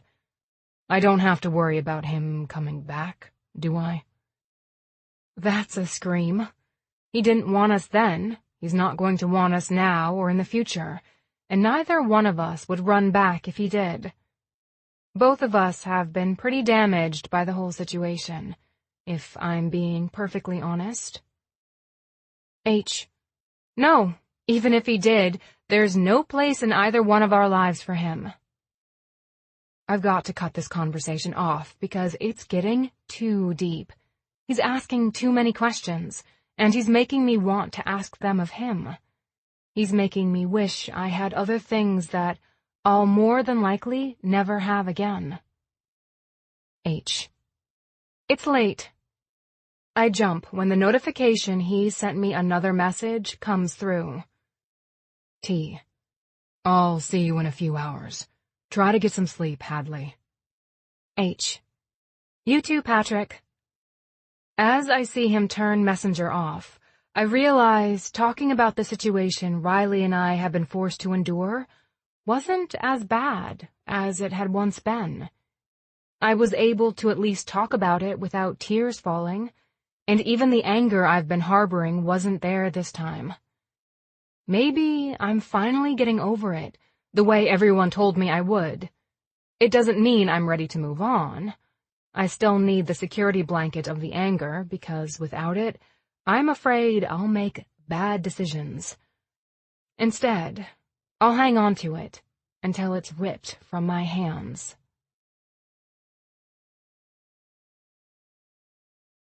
Chapter 11. Trick. Early isn't something I strive to be for anything. It was never ingrained into me as a teenager, not even to be on time for an appointment. It's a skill I learned once I'd already gotten in trouble and realized no one gave a shit if I were taught right from wrong as a child. The ones who taught me the concept of not making others wait on me was my first parole officer, the public defender who gave me the time of day, and the bosses who were willing to give me a shot, even when they probably shouldn't have. So for me to be here today, on a Saturday, 15 minutes early for my meeting with Riley, is a feat in and of itself. It's cool this morning. The hot grip of summer is finally loosening, and I can see the trees around the local park are starting to turn. It's not quite cold enough to see your breath in the morning, but it was enough for me to put my jacket and beanie on. Luckily, I was early enough to score a table that's been set up not too far from the festivities, I try not to look too deeply into why I've grabbed 2 coffees and an orange juice. Hell, I don't even know if the girl drinks orange juice, but something about the pair of them make me want to try. And trying isn't something I've done in a very long time. I'm people watching, and it strikes me when I notice I'm looking at the moms and dads with kids. How do they treat their kids? My eyes hide behind the aviators I prefer to wear, allowing me to watch without anyone being suspicious. Before Riley and Hadley, I never would have been interested in any of the people I'm watching now. Instead, I see with greater clarity than ever before. To my left is a cute little family. The dad's doing his best to help the mom, who appears to be about to lose her shit. Their son has spilled food all down the front of his shirt, and the mom wears another baby on her chest in some sort of strappy carrier. The dad is doing his best to clean the boy up, telling him it's okay that he's spilled stuff on him, and they'll still have a good time, while the mom is trying to calm the baby down. Makes me wonder how I'd handle the situation. I hope like hell it's like this dude. To my right, there's a couple with one kid, a cute as hell little girl who's carrying a stuffed cat. She's gripping her mom's hand, while the dad is jawing about there being so many people around. He's already looked down at the girl, telling her they were staying for an hour and then they were leaving. The girl looked up at him, her bottom lip quivering. Apparently, face painting starts in an hour and a half, and that's what she wanted to do. Dick of a dad gives no fucks. This guy's exactly who my dad was, and who I hope I never am. My phone vibrates in my pocket, and I grab it, thankful for the distraction. Hadley. We're here. I saw your bike, so I know you're already here. Where are you? I tell myself I don't give 2 shits she noticed my bike, and actually knows it's my bike. Trick. Where they've set the tables out. I'm the dude in the leather jacket. How much of a dork can I be? I think she knows what I look like. Now I'm looking for them, watching the groups of people as they make their way over to where the events are being held. I'm about to stand up when I see Riley leading Hadley by the hand. The smile that spreads across my face is genuine. She's not wearing her tutu today, but Riley looks as cute as she did the other day. She's wearing those pink Converse again, this time with jean overalls and a zip-up hoodie over her shirt. The hair, so curly it looks fake, is held back again by a clip bulging from the thickness of her locks. If that thing ever snaps, it's taking someone's eye with it. I wave, whistling loudly when they get close enough. The 2 ladies come to a stop in front of me. Hey! Hadley smiles, her eyes hidden by her own pair of sunglasses. Hey yourself. You beat us here today, Riley's little voice observes from where she stands in between us. So I did. I reach over and grab the orange juice. And I brought you something. I was hoping you like it. She takes it from my hands before looking up at me, her nose scrunched, causing her glasses to sit tighter on her face. Does it have the stringy stuff in it? Stringy stuff? I'm at a loss and glance up to Hadley for help. The pulp. She reaches down and grabs the bottle, inspecting it. Looks like you're safe, Riles. Let's shake it up. What do you say to Mr. Patrick? Thank you, she responds automatically. And what do we say about calling me Patrick? Hadley huffs, obviously trying to instill some manners in her daughter and maybe keep some distance between us, even though we spoke last night. Fine. We'll call you Trick. Thank you. I hand her the second coffee. My peace offering to you, too, especially since you were up so late last night. How do you know I like iced caramel macchiatos? She looks at me suspiciously. You only profess your love of it all over your Facebook page. I mean, I'd have to be dumb not to see it. Every status update you make, you're drinking one. She laughs, her cheeks tinting pink. I like that I can make her blush. I especially like it's not that hard. What can I say? I need my caffeine. Don't we all? I turn my attention to Riley. You done this shindig before, Sprite? No. She shakes her head. Dad told me he'd bring me to the last one, but he never did. Drink your orange juice, and then we'll go check it out. I don't want to influence any way she thinks about her dad. That's not fair to me, or him. And since I don't know him yet, I feel like I should at least give him the benefit of the doubt. Mom, she turns to Hadley. can you take me down the big slide? I know it's supposed to be my time with Trick, but you told me when we drove by last time you would. I'm hanging out with you all day, if that's okay with Trick. She pushes Riley's wayward curls back from her face. Fuck yeah, I get the best of both worlds. Huh, I have no problem with that at all. It'll be my pleasure to hang out with the two of you today. Both of them beam smiles at me, and I wonder what in the fuck I did in another life to get this kind of a chance. 3 years ago I wouldn't have wanted it, but something tells me today is going to be a good time. You want to play a game? I'm not good at them. Riley observes the row of carnival games. There's some of those balloons you shoot water into and milk bottles that you throw a ball at. I have pretty good aim. Not trying to brag, but I do. Which do you think, balloon or ball? Gradually, throughout our walk, she's let go of her mom's hand and she's focused more on me, which is cool. It shows she's learning to trust me, even if it is only a little bit. Baseball, she chooses, pointing at the milk bottles. Pressure's on. Hadley laughs as she stands behind her daughter. Now you're going to have to win her something, and you'll probably have to spend $80 to do it. Is that right? I look over my shoulder at her as I walk up to the person taking the money for the game. You don't think I have good aim? Maybe once you did. But even though you look in shape, I'm not sure I believe you have what it takes to throw a pitch hard enough to knock those bottles down. Fucking ouch. This woman is busting my balls. You think so, huh? Hadley smirks at me, and it hits me right in the gut. What do you think, Riles? I'm interested to know what she thinks. There's a lot riding on the answer, because I want this kid to be comfortable with me. I want her to see me as someone she can turn to if she ever needed it. I think he can do it, she says. Her voice is loud and clear. Hear that? I taunt Hadley. I have her seal of approval. Stand back. I flex my arms out to my sides. And let the master work. 3 throws later, and I'm letting Riley pick out the gaudiest stuffed animal known to man. I don't even say anything to Hadley, I just grin. It's enough. And as we leave the game, Riley grabs my hand. When her palm meets mine, she also grabs a hold of something inside of me that almost aches. It's a protection I've never felt before. But this little girl and her mom, they have it. Hadley's eyes meet mine, and the look of wonder on her face has to rival the feeling I have. She clears her throat, smiles brightly, and doesn't call any attention to it. Let's go find that slide, Riley. All I can do is shake my head and laugh. Is that what you want your mom to take you on? I point to a big contraption, looking at Riley as we walk through the carnival. Yeah. She grabs Hadley's hand. Come on, Mom. Here. She shoves her purse at me.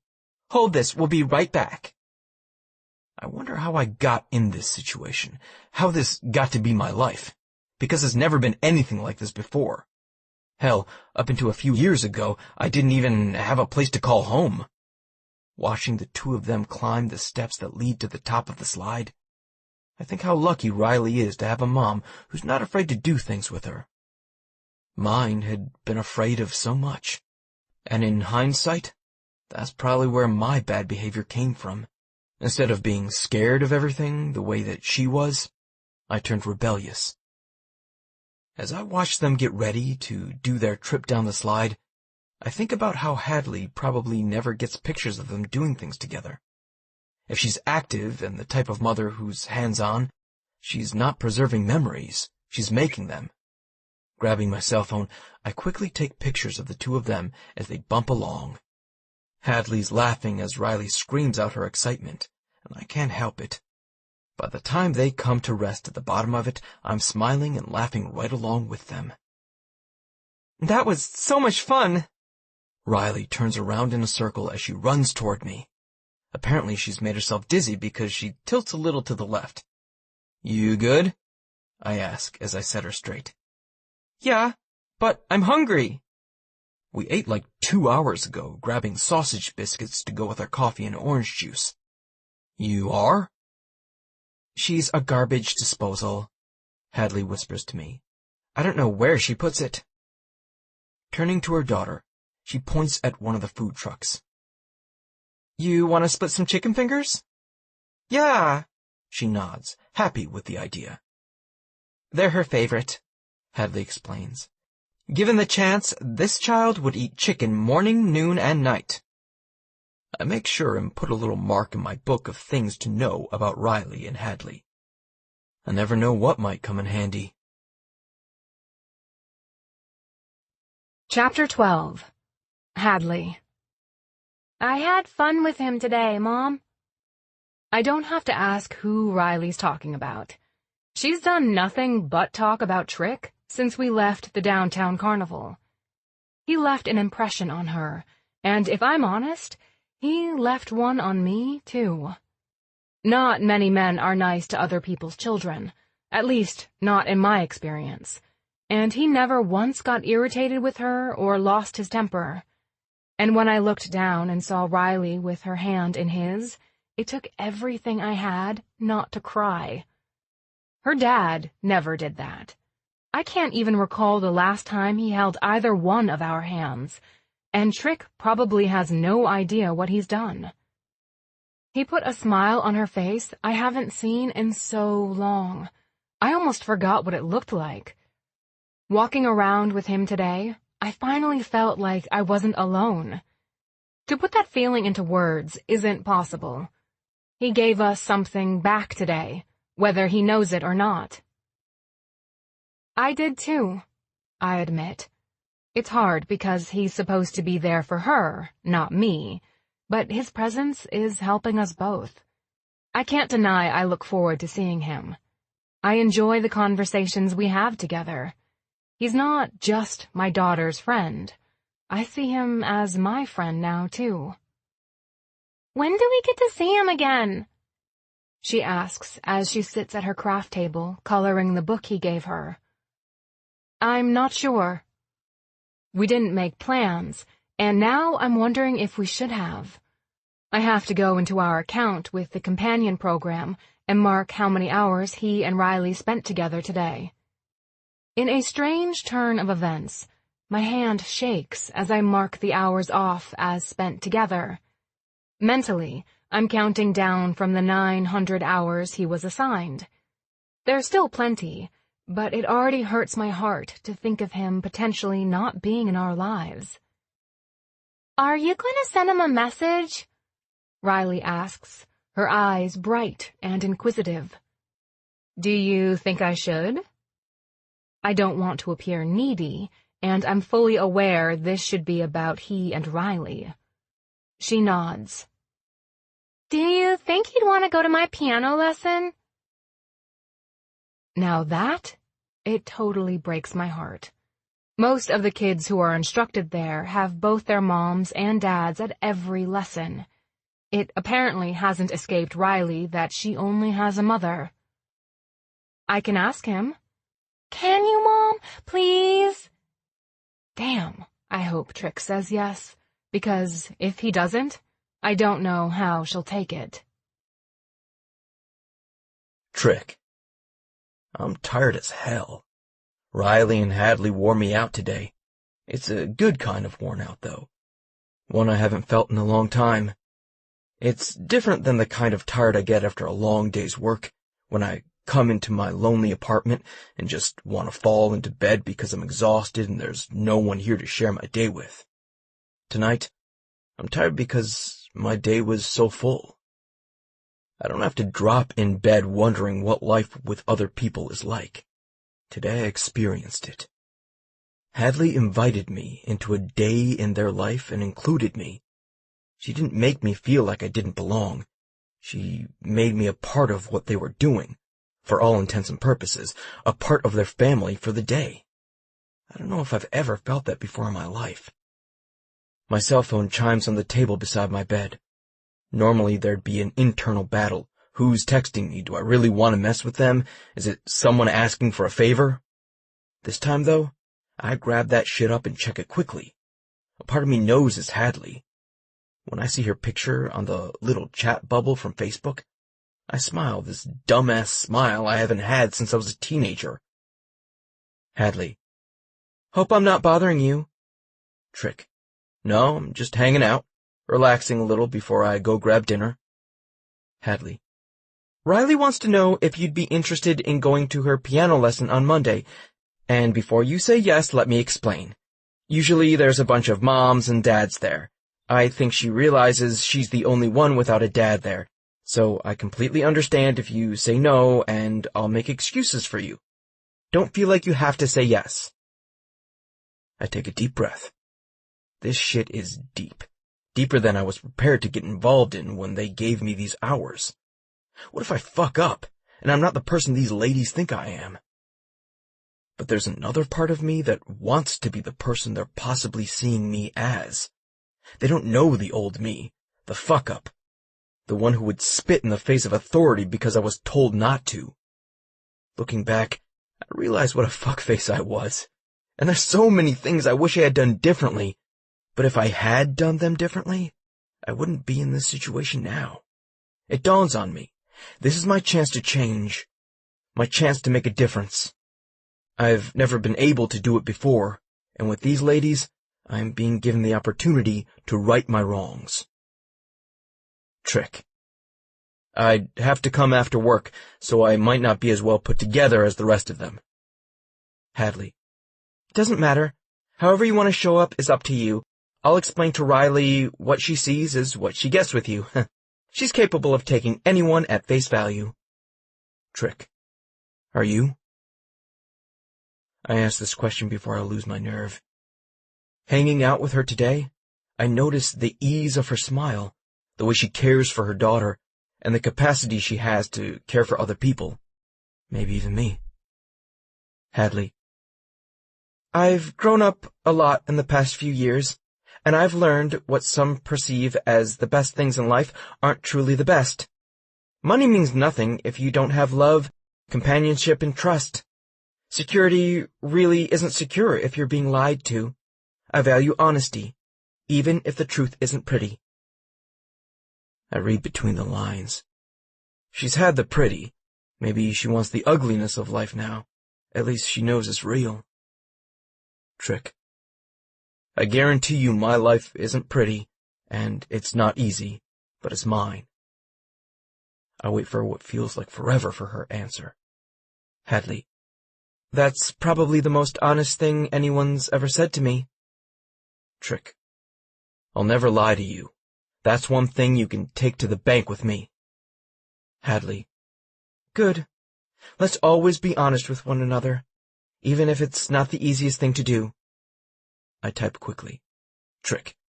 I don't do promises, as I told Riley, but I can assure you, you won't have to wonder if what I say is true or not. I don't make it a point of lying to make things easier on other people. Hadley. Then we can agree on it. I don't hear from her for the next few minutes. I wonder if the conversation is done, but we left it awkwardly. Maybe I should initiate the conversation this time. Trick. Are you as tired as I am? I set the phone down and go around my kitchen, picking up the things I'll need to make dinner as I wait on her answer. When I hear the answering tone of the messenger, I make a conscious effort not to run over to it. Instead, I finish the task of putting my hamburger in the skillet to fry before I walk over and grab my phone. It's a picture, and she's captioned it. Hadley. Can't you see the circles under my eyes? I'm exhausted. Trick. You look gorgeous to me. I type the words without realizing what I'm doing. I shouldn't be flirting with her, but she is probably the most gorgeous woman I've ever seen, not wearing a lick of makeup. Hadley. You don't have to suck up to me. Trick. I'm not. You really are a very attractive woman. I don't mean to make you feel uncomfortable. The words came out before I could censor them. Immediately, I realized the irony of the situation. I was worried about getting a child whose mother would hit on me, and I'm the one hitting on the mother. Hadley. If we're going to be honest, I would tell you those are the first nice words a man has said to me in years. And after the day I spent with you, I kind of wanted you to say them. Now that those words are out in the open, they can't be taken back. Trick. Maybe now's the time I should say goodbye and tell you I'll see you on Monday at Riley's lesson. Hadley. Sounds good. See you then. And I do my best not to feel the loneliness the rest of the night and the next day when I don't hear from her.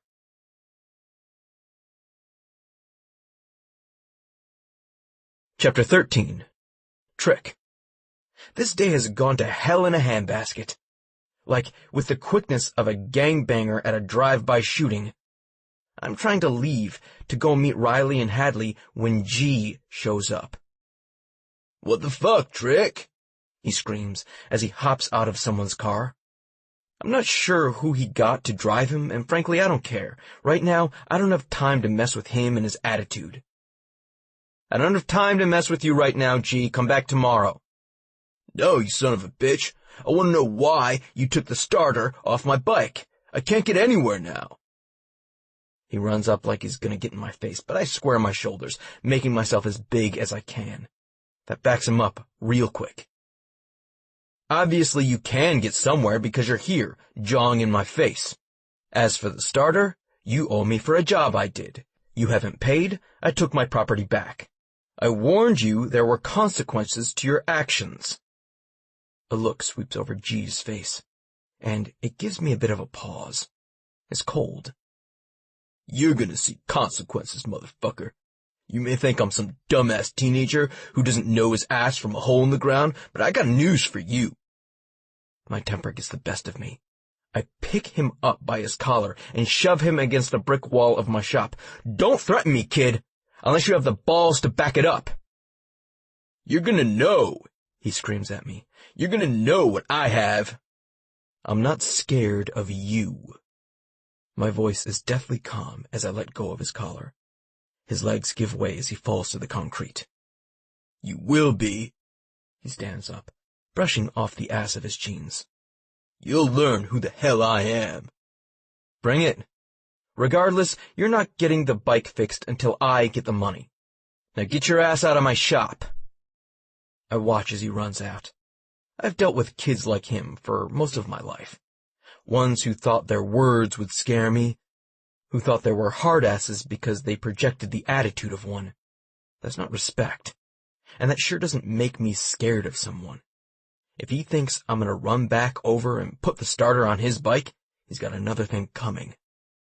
I glance at my phone, noting the time. I'm gonna be fucking late because of this piece of shit. Quickly I send a message to Hadley. Trick. Running a little late at the shop. We'll be there ASAP. Hadley. No problem. We're waiting for our turn. Attached to the message is a smiling selfie of the two of them. Some part of my heart that's been cold for years thaws, and I don't know what the hell it means or what the little spark of awareness is. All I know is I smile back, even though they can't see. A few laws are broken as I make my way across the bridge into downtown. The whole time I'm hoping like hell there's no cop around. Slowing down as I get closer to the buildings Hadley told me about, I look for the number of the one I've committed to memory. Parking is never hard to find when you drive a bike. I quickly find a spot and climb off, hooking my sunglasses in my shirt and rush toward the building. My heart is pounding as I enter the converted brownstone.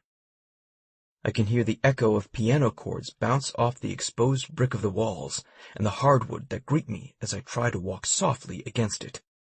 The boots I'm wearing make more noise than I would like, but I've also never been accused of walking softly. I turn a corner, coming face to face, actually stumbling into, might be a better way to put it, Hadley. Reaching out, I steady her by grabbing her upper arms. again that flash of lightning that sparked between us on 2 separate occasions takes over. One day I'm going to give in and let it consume us, let myself feel what it's like to touch her, like I own her. Today isn't that day. You good? She puts her hands out to steady herself, and they're on my chest. Her fingertips grip my shirt. A nagging in my gut says I should ask her to let go, but I can't. The skin under my shirt burns from where she's touching me. My fucking nipples go hard, but I do my best to push the reaction away. I'm good, she nods. Didn't mean to almost plow you over. That's probably the other way around. I think I took the corner too fast. You do normally drive on 2 wheels, she teases, and when she smiles, I see a hint of a dimple in her cheek. I've never seen that before. It's cute as hell. I grin back at her, stuffing my hands in my pockets now that we're both sure we're steady. Glancing down, because I want a moment to compose myself before my eyes meet hers, I notice a smudge of grease on her shoe. Wonder if she got it at the shop the other day. Then my eyes focus on her fingers. The nails are short. 2 are painted a dark gray with glitter on them. The other is a soft pink. Maybe it's a play on her personality. My body responds to the thought. There are so many things I want to know about this woman. Is she light and dark? Am I getting too deep? My heart is starting to pound and my breath is getting heavier. Lifting my head, I try to compose myself. So, where's Sprite? I finally break the silence, not able to take it any longer. My eyes search the room, looking for the huge head of curls. She just went in. I was going out to wait on you so you'd know where to go. Well, shit, we're missing it. Let's go then. Hadley slowly drops her hands from my chest, and like it's no big fucking deal, grabs one of mine and one of hers. Palms touching, fingers entwined like we're some teenage couple allowed to hold hands at the school dance. She drags me along the corridor. At my age, simply holding hands shouldn't set me off, but there's a chemistry between us I've never felt before. As we get to a room, she turns around, putting her index finger to her mouth. Shh. There's something about the way her eyes lower when she does it. God damn what I wouldn't do to get this woman alone in a bed for the afternoon, and there would be absolutely no consequences to my actions. I nod to let her know I understand. Quietly, she leads me, still holding onto my hand. There's a handful of women and men sitting in chairs, backed up against one of the exposed brick walls. There's 2 empty seats on the end. We head for those, keeping our heads down. I'm quietly sorrying and excusing me our way until we can sit down. When we do, Hadley lets go of my hand, and it's a physical detachment I feel.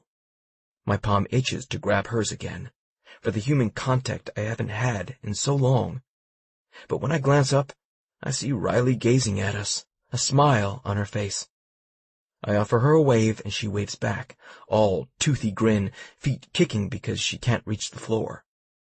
The kid is excited to see me, and I'm not sure there's ever been anything that made me feel more alive, more settled than that. She's next, Hadley whispers in my ear, causing goosebumps to form where her breath hits my flesh. Leaning back in the chair, I reach around her shoulders with my arm, pulling her closer, kicking my feet out so I'm relaxed. To anyone watching, we probably look like a couple, and it's okay with me. In some other alternate universe in my mind, these 2 ladies are mine. Riley, come on up. I pay attention when I hear her name. She stands, looking back at her mom and me before she makes her way up to the piano bench. Small as ever, she needs help climbing up. I fight my instincts to run up and help her, knowing these are things she has to do on her own. These are routines she has, and they don't involve me. But I'm the lucky bastard she's chosen to include in this one. Now, I've never heard anyone play piano before in my life, but I'm pretty sure Riley is fucking Mozart. She's fierce, never hesitating, as she attacks the keys.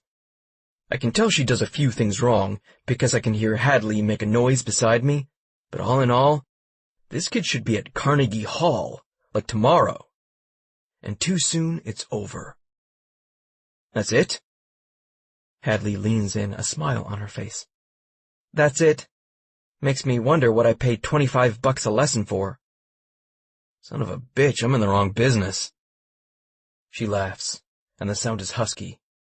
Aren't we all? I watch as she gathers Riley and their things up, holding the door open for the both of them as we exit the brownstone. Did you love it? Riley asks me, her face animated, a huge smile covering her cheeks. I did, I answer, and I realize it's the truth. I loved her being so into it and including me in something obviously very personal. Next time I see you, you'll probably be at Juilliard or something.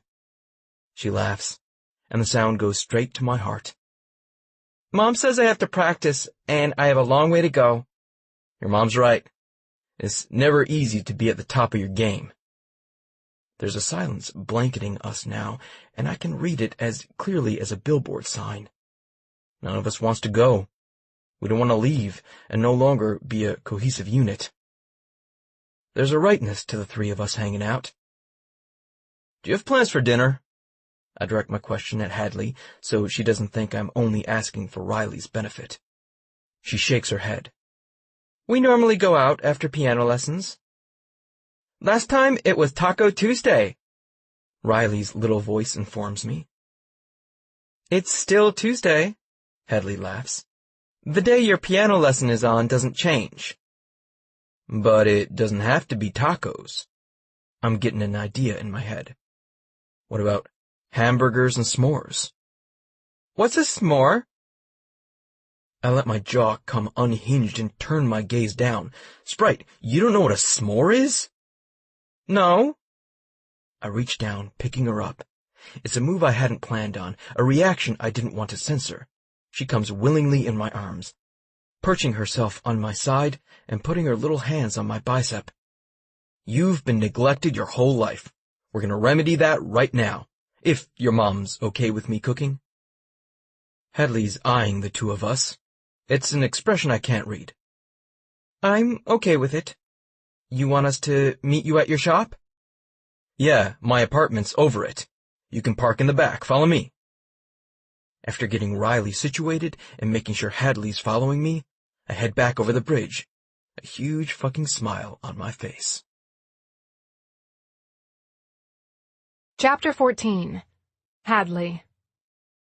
You know when people tell you there are decisions in your life that have lasting repercussions? This is one of those decisions. I can feel the implications already weighing on my tired shoulders. Is what I'm doing right? Am I setting both myself and Riley up for a heartbreak that won't ever heal? I've done it once before. I can live through it again. But I wonder, can she? Glancing back in my rearview mirror, I see my daughter with a huge smile on her face. She's excited and looking forward to hanging out with Trick. I am too, and maybe that's the scariest part of this whole situation. I follow close behind, not only with my car, but with eyes, as I watch him navigate traffic. There's an air of authority about him. He doesn't slouch like some guys who ride motorcycles. He sits up tall, resting a hand on his thigh when we come to a stoplight. His feet plant fully on the ground, and there's a masculinity to the way he sits astride the seat, like he owns it. He could own me just as easily. A wave of lust hits me so hard I moan out loud. Are you okay, Mom? I put my hand to my chest, trying to calm my thumping heart. I feel heat rising to my neck, and I know I'm red. Fine. Just making my mental to-do list. God, the things I'd want to do to him, if ever given the chance. What the hell is wrong with me? I've been a fucking nun for almost 2 years. That's what the hell is wrong with me. The light changes to green, and he turns on his blinker, checking his blind spot. When he does, he waves to me. Even that move is sexy. Shit. Why did my libido pick this moment to wake up after being dormant for so long? The rest of the ride passes in a haze for me. I spend it telling myself to calm down. Nothing can come of the situation I'm in. Once his hours are done, he's gone. There's no reason he'd want to stick around with a single mom and her kid. If I can convince myself of those words, it'll be better for all of us involved. He motions for me to go around his building when we get there. I was prepared to park on the street again, but he leads me to the back and into an alleyway. There's actual parking, and I'm really glad I don't have to attempt to parallel it again. Off the back of the garage is a fenced-in backyard, small but nice, in the middle of the cityscape that surrounds us. As I get out and go back to help Riley out of her booster seat, he's still sitting on his bike, watching us. Finally, he gives us both a grin. It's nice not to have to come home alone. It's been a while since I've had guests. Taking his sunglasses off, I watch as he hooks them into the neckline of his shirt. It's a habit that's undeniably sexy, because he does it without thinking. It's one of those moves that, for me, is so masculine, it makes my mouth water. We have some time before the sun goes down, he's saying. Want to hang out until I can get the burgers on the grill? Then we can do s'mores.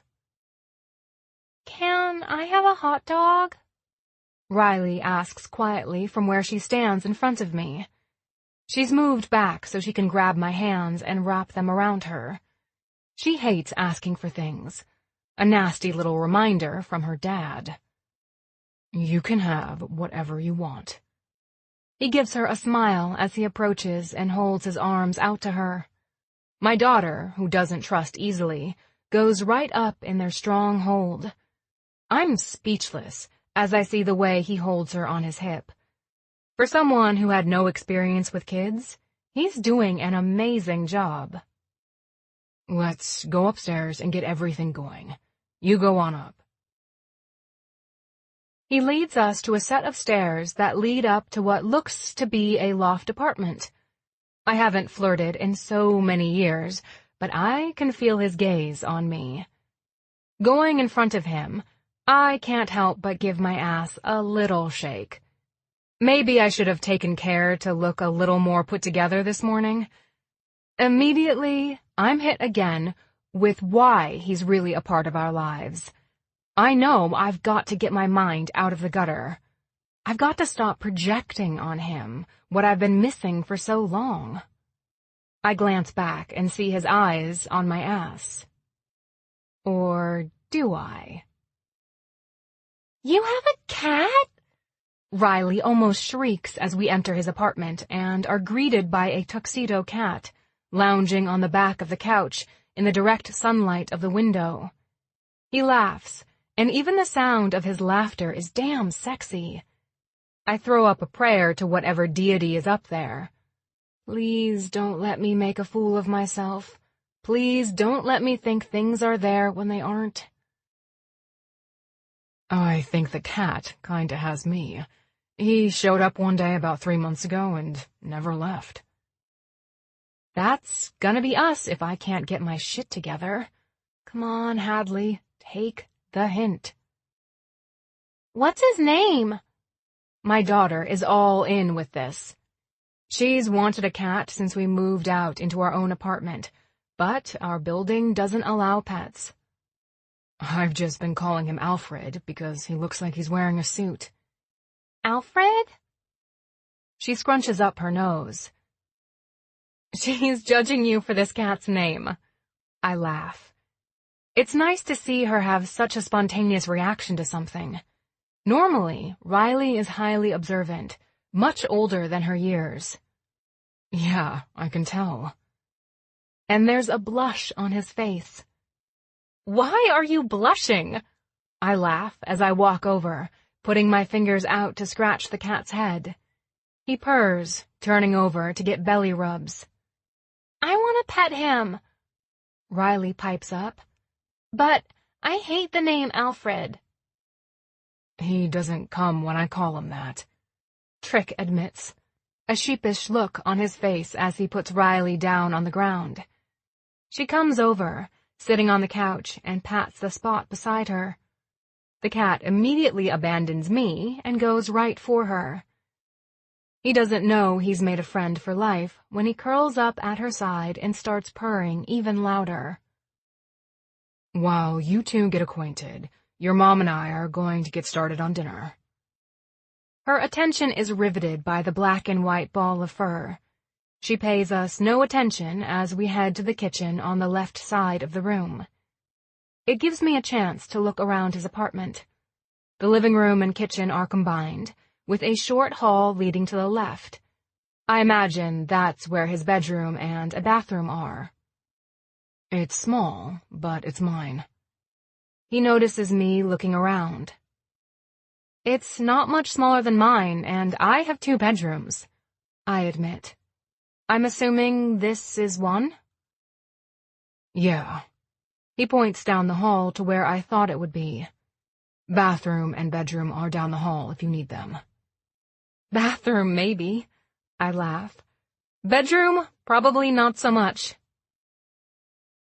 A look flashes in his eyes. "You sure about that?" The heat is back in my chest, moving up my neck. "Not at all," is out of my mouth before I can pull the words back down my throat. For a long time, we stare at one another, a conversation passing between us with no words. Finally, he licks his lips and moves closer, his tone low. Only the 2 of us can hear. "At least we're both fighting against the same pull, aren't we?" I nod, because that's all I can do. Knowing he feels it too is enough. For now. "Sprite!" He yells over to Riley. "How do you like your hot dog?" "Burnt," she answers as she runs, laughing when the cat chases her. She refuses to call him Alfred. She's trying to think of a new name for him. We're sitting in Trick's backyard. I'm sipping on a bottle of Corona, the first I've had in years. Riley's running around, and Trick's manning the grill. If I close my eyes, I can imagine this is really my life. This is everything I've wanted and not been able to have for so long. This line of thinking is dangerous, but I'm letting myself go with it. Sometimes when you want something so bad, you can't help it. The sky is getting darker, but it's not quite nighttime yet. There's a pink and purple tinge to the clouds as they slowly move overhead. They're a beautiful splash of color against the high buildings, and the smell of metal. Being in the middle of the city, I'd thought this backyard would be noisy, but it's not. It's like we're in our own little world here. One where nothing can touch us. Nothing can invade and put a stop to the nonsense flowing through my head. "How about you, Hadley? Hamburger? How do you want it cooked?"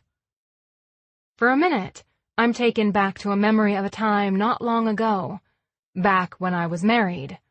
For some reason, him asking me how I want my meat cooked flashes me back to a horrible night. "Hadley, stop eating like you grew up west of the bridge. We can't keep coming to these expensive restaurants and you continue to order your steak burnt. It reeks of no upbringing." I glare at Philip, my husband. He knows I grew up west of the bridge. He knows my upbringing wasn't to his standards, yet he continues to put me in these situations where I embarrass myself. I refuse to change everything about myself. I've already given up the second piercing in my ear, the dark highlights I loved in my hair, the design degree I'd been so close to getting when we met. I just want to fucking eat a steak that's not still bleeding. She'll have it medium rare, he answers for me. I'll have it well done. I put some steel in my voice, hoping it makes the waiter listen to me. But we all know who has the money here, don't we? She'll have it medium rare, he reiterates. And while you're at it, bring a glass of the 1989 Chateau Haut-Brion with it. I also fucking hate wine. Give me a beer, a bourbon, a shot of tequila, any day. Wine isn't my thing. But I love him, and regardless of the way he's high-handed sometimes, I think he loves me. He only wants what's best for me. I tell myself that every day. I'm just unsure if he really knows who I am, if he sees the real Hadley. Hey. Trick snaps his fingers in front of my face. You okay? Yeah, sorry. I shake my head to clear the remnants of a marriage that I was never fully certain about. It hurt when he left, devastated me, to be honest. But the more time away from Philip I have, I wonder if I hurt because my marriage, rather than Philip, made me feel like I was second best, and not because of how much I truly loved him. That's a thought I'll keep to myself. Medium well.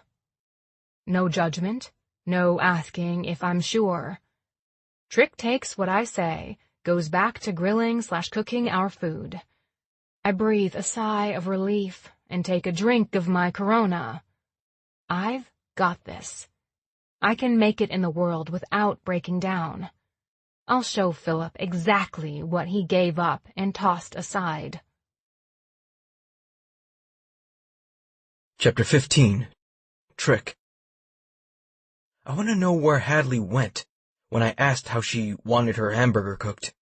Her eyes had become unfocused, her breathing erratic, and the look on her face was one of anger, regret, and maybe a little disgust. One day she'll trust me enough to tell me. I'll make her trust me enough to tell me. It's done, ladies. A few months ago, I put a picnic table out here after I got sick of eating inside by myself. As I've cooked, Hadley has taken it upon herself to set the table, turning us into a team. It's nice to be part of a team. I've never had that feeling before. Setting the burgers and hot dogs on the table, I watch as they come over from where they've been checking out the flowers the old owners of this place planted. They come over, and I pick Riley up since I'm unsure if she can comfortably navigate the table. With a hand to her back, I watch as she gets comfortable. Want another? I eye the almost empty Corona Hadley's set in front of her. Better not. It's been a few years since I've ever had one. It was nice, but I have to drive back tonight. There's a part of me aching to tell her to stay here. She'll be safe if she does, and she can have one night off. One night where she doesn't have to be everything to everyone else. She can let loose and be what she needs for herself. I can see a tension she carries in her shoulders, a wariness that she probably doesn't even know she radiates. I'd like to give her a night of not having to worry about anyone but herself. Hell, I'd make her the star of the show.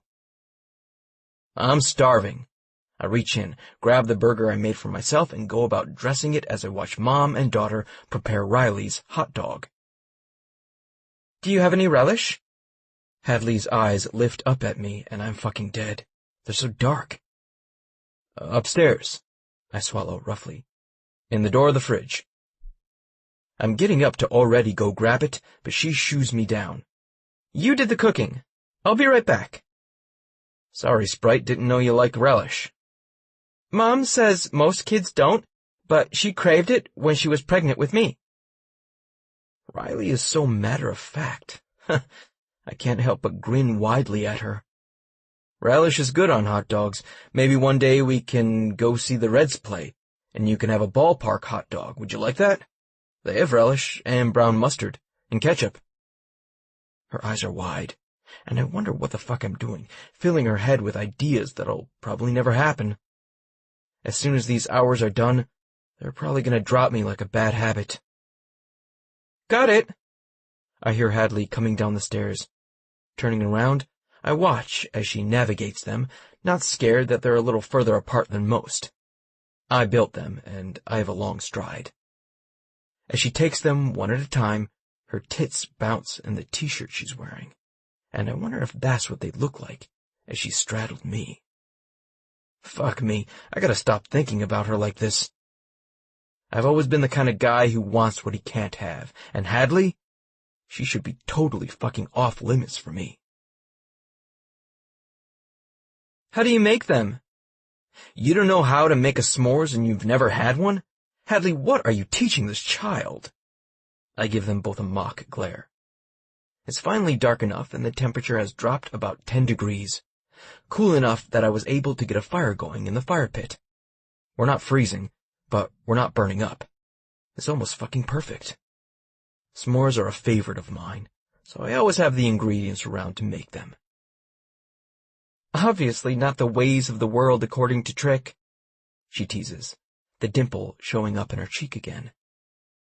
You both have a lot to learn when it comes to the ways of my world. Don't worry, I'm a good teacher. Hadley inhales deeply, speaking softly. That's kind of what I'm afraid of. I don't acknowledge I hear it, because I don't think she wants me to.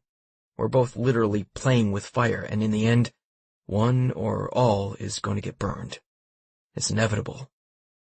The way I see her staring at me, the way I'm staring back at her, through her shirt I see her nipples are hard, and I know it's not because of the temperature. If she looked close enough, she could see my dick is just as hard.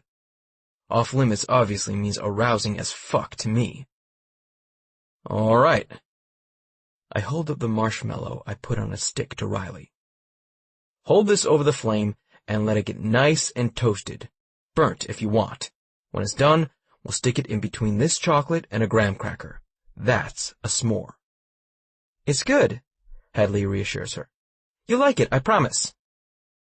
I grip my hand over her small one to help her hold it steady. Her look of concentration reminds me of Hadley, and I can't keep the smile off my face. You want it toasted or burnt? I think I like it burnt. She looks at me, her lips pursed together. It's how I like my hot dog. Your logic is sound, I nod. So if you want it burnt, we can do it the fun way. Let's lower it here and let it catch on fire. On fire? Her eyes are wide. It'll be good. I lower our arms with a little pressure on her hand and let the marshmallow linger over the open flame long enough until I see the flame spark a little brighter. That's it. I pull it back, and it's definitely on fire. Riley giggles, screeching as she sees it. Blow on it, we tell her. She's blowing on it for all she's worth, but it's not enough, so I pull it back and give it a good puff, putting the fire out completely. Okay, hand me your chocolate and graham cracker. There's excitement in her eyes as she thrusts them at me, waiting impatiently as I make her treat. Be careful, Hadley warns. It'll be hot. Riley takes a small bite, heeding the warning her mom gave her. After she chews slowly and swallows, she glances up at me, eyes wide.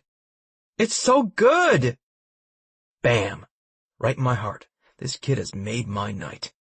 I wanted her to love this. I wanted to give her a piece of myself, of something I enjoy doing. And she loves it. Yes! I hold out my hand for a high five. When she claps me with one, I grab her hands and pull her to me, giving her a hug. When she wraps her small arms around my neck, I don't even give a shit that sticky marshmallow gets in the back of my hair. This moment is everything. Hadley carries Riley to the car, and I struggle with small talk for the first time all night. I don't want them to go.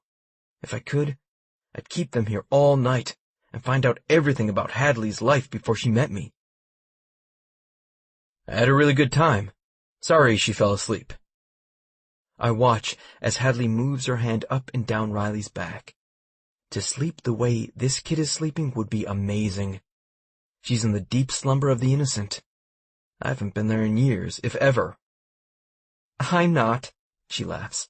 That means I get a full night of getting work done without having to worry if I've neglected her. Hopefully, she'll sleep through the night. Text me when you get home. I hold the car door open so she can reach in and get Riley buckled in. When she does, she extricates herself from the back seat and straightens to her full height. Her head comes to my sternum, and I want to put my arm around her neck, pull her close, and breathe in the scent of the perfume she wears. She tilts forward on the balls of her feet, almost like she wants to launch herself at me. I won't say no. I won't turn her down if she does. I'll hold my arms open and invite her into the circle. At this point, I'm obsessed to know what her soft curves will feel like against the hard planes of my body. She stops herself and breathes deeply before flashing her eyes up to mine. I will. The words are breathless, and I wonder what the hell's going through her head. What I wouldn't give to have a front row seat and have all that information. I walk her around to the other side of the car, open the door for her, and for a few seconds think about giving her the kiss I've wanted to give her all day. In the end, I decide against it. Now doesn't feel right. See ya. She gives me a small wave with her fingers. Thursday? I have a parole meeting, and then I'm free. I have to give it to her. She doesn't back away at my parole mention. Sure. Just let us know what you want to do. Since I work half days, is it okay if I work on your office while you go to your meeting? Yeah. Be sure and get there ASAP after you get off work. I'll let you in so you can work without anybody bothering you. Sounds good. She leans in this time, hugging me around my waist. The spark is there. Our heads tilt towards one another, her eyes watch my lips, and I can almost taste her tongue, but she disengages at the last second. See you then, Trick. I clear my throat, clogged with the almost taste of something I want desperately. See you then. Chapter 16. Trick. Hadley's smiling at me, the sweetest, sexiest smile I've ever seen in my life, as she sits on the edge of my bed. Her blonde hair is curly, hanging over the front of her shoulder. Using the towel I've been drying off with after getting out of the shower, I quickly move to cover myself. I don't want to make her nervous. How'd you get in here? When'd you come back? Where's Riley? She giggles, a throaty little sound that makes me tent the front of the towel I've just used to cover my nakedness. You didn't lock the door, which is totally not safe at all. I can't believe you don't lock your door. Riley's with my next-door neighbor. I decided to come back because I couldn't go to sleep tonight without at least having a taste of you. Hadley's much more forward than I imagined she would be. It's the most arousing thing I think I've seen in my life. Funny, I grinned down at her. I was thinking the same thing when I watched your car leave. We have tonight, she whispers to me as she stands, putting her hands around my waist, the way she did when she said goodbye to me tonight. Then let's make tonight count. But shit, I want way more than one night with her. That's much more my problem than it is hers, because I truly have no idea what my future holds. At any moment, they could pull me back to jail if they don't think I'm doing what I'm supposed to be doing. While I have it, I'm gonna enjoy my time with her. It's the only thing I can do. She leans in, using her small hands to grasp the towel around my waist. Slowly she drags it off, and fuck if that isn't one of the sexiest things I've ever endured. I want to rip it off, wrench her tight jeans off, and go to town between her thighs.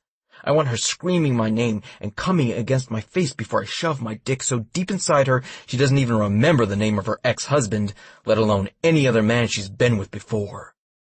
Pushing me to the bed, she gives me a little smile, before she sinks to her knees in front of me, separating my thighs. Holy shit, Hadley. I cram my fist in her hair, letting my nails scratch against her scalp. You don't have to do this. I force her to look up at me, want her to see this isn't what I had in mind when I invited her here tonight. At the end of the day, we're still going to have to be able to be there for Riley, and I don't want this to come between us. I want this as much as you do. Her voice is soft but strong. Underneath the longest eyelashes I've seen, she glances up at me. You do want this, don't you? What do you think?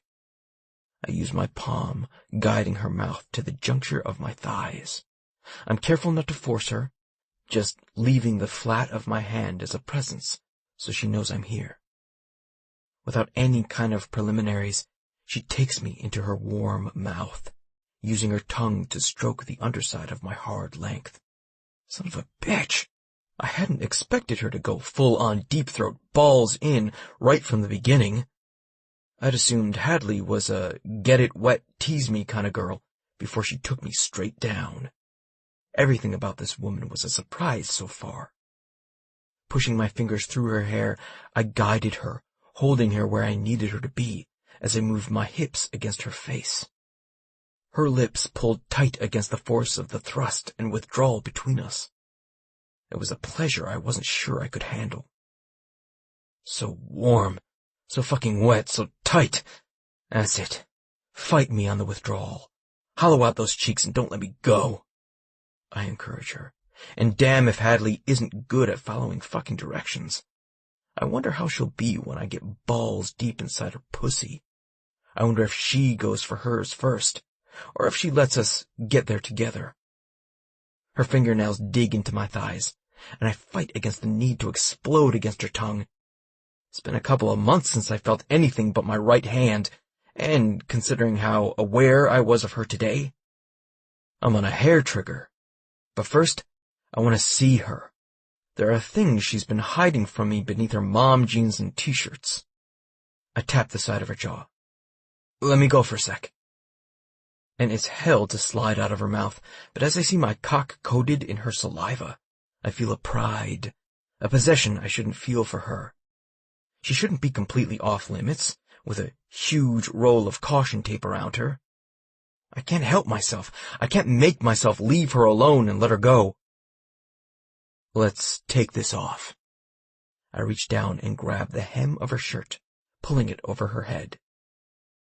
Tits that are spilling over the cups she's got them encased in greet me, and I wonder if she's planned this. Has she changed when she went home? The bra she's wearing is lace, see-through, because I can make out the dark roundness of her nipple. Did you know you'd be taking this off for me tonight? I mumble as I lean down, using my finger to trace the skin above the lace cups. Not when I first came here. She closes her eyes, sitting on her knees. She's starting to dip her body down, to rock her hips in a motion as old as time. She's as fucking turned on as I am. But when I decided to come back, I got the only sexy one I still have and put it on for you. Now that makes me feel like $1,000,000. Come here. I pull her up by grasping her under the arms and help her straddle my waist. My dick nestles nicely in between her thighs. What do you want me to do to you? I want there to be expectations met in this encounter, in case this is the only one. I don't want her going home and finishing herself off with her hand and a vibrator. When she has to walk away, I want her aching to immediately turn around and come back. You. Her blue eyes are bright, almost glowing in the muted light of the room. You, to make me forget I wasn't good enough for another man. Make me feel like a woman, Trick. Make me enough for you. The words almost break my heart, because she is good enough. Any man with half a brain would be lucky to have her on his arm, in his bed. I can make you feel good, Hadley, and making you feel good will make me feel like the luckiest bastard in the world. I've never had anyone as beautiful, as amazing as you are. There are tears in her eyes as she climbs off my lap, getting rid of her jeans before straddling me again. Reaching down, she holds her sensible panties aside, because maybe all the wild woman had left was the bra, and takes me in one stroke. Fucking takes me deep, takes me home, and I'm gritting my teeth against the arousal slamming against me, threatening to overtake my body. That's it, she moans deeply in my ear, grasping my shoulders with her fingers. Fuck, it's what I've needed for so long. Plastic and batteries are so impersonal. So's my hand. I manage to push between my lips. Reaching down, I grasp hold of my cock as she lifts herself off. The pull of her pussy is too much. I can feel myself coming. Fuck! I scream, pissed at myself for erupting so early, for not giving her everything I wanted to give her. It's then that I open my eyes and realize I'm alone, in my bed, panting, sweating, hand around my cock, and my orgasm covering my stomach. I squint at the clock. It's 3 a.m., and I've just woken up jacking it in my sleep. I haven't done that shit since I was a teenager. My chest heaving, my heart pounding, I lean my head back against the pillow, trying to calm down.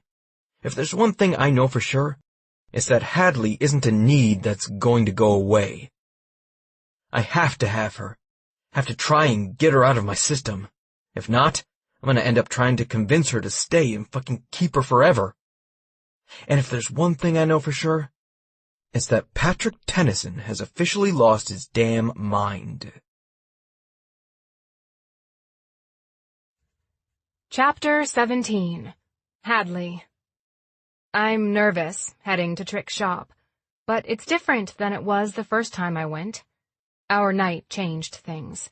I can't put my finger on it, but I feel different as I make my way across the bridge. Today, I've grabbed a change of clothes and something to put my hair up with.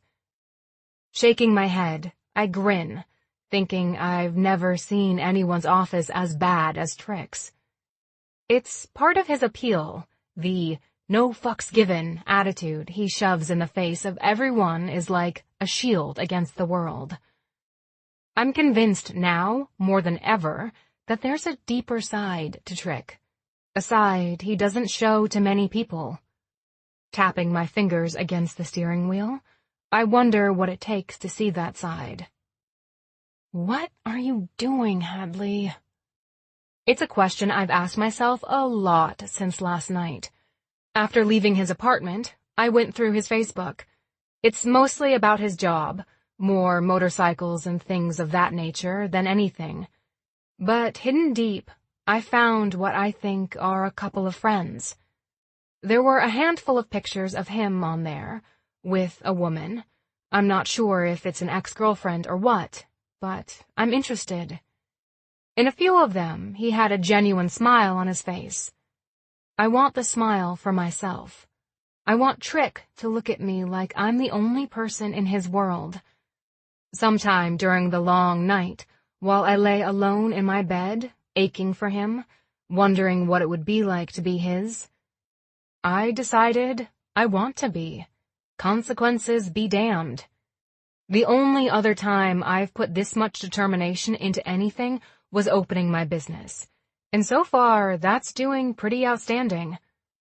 So this morning when I got up, I put some wave in my hair, ran some mascara over my lashes, and put a lip stain on. He probably won't even notice, but at least I'll feel on top of my game. What little game I have, anyway.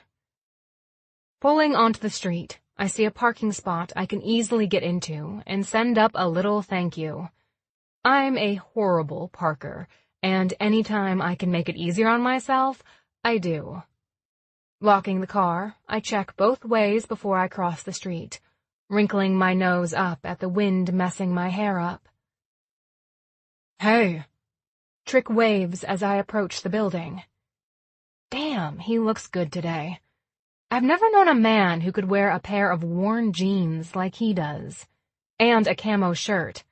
I don't even like camo shirts, but on him, I want to burrow underneath it and let him keep me warm. I shiver as my feet eat up the concrete separating us. You cold? He asks as he sees me. It got chilly all of a sudden. I had to go upstairs and grab a jacket earlier, especially since I'll be riding the bike. I'm good. I tried to keep my voice light, my tone the same as it would be no matter who I was speaking to. You have to leave? I remember him saying something about having an appointment. Yeah, in just a minute. I wanted to make sure you got here okay first. Tell me why those words make my heart beat faster.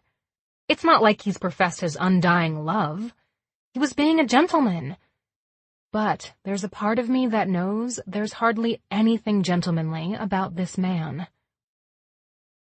If I'm being completely and totally honest, maybe that's what I want. A man who not only takes care of me, but sees me as an equal, too. As someone he can take to bed and treat me like I'm an object, but still respect me. Maybe that's what I want.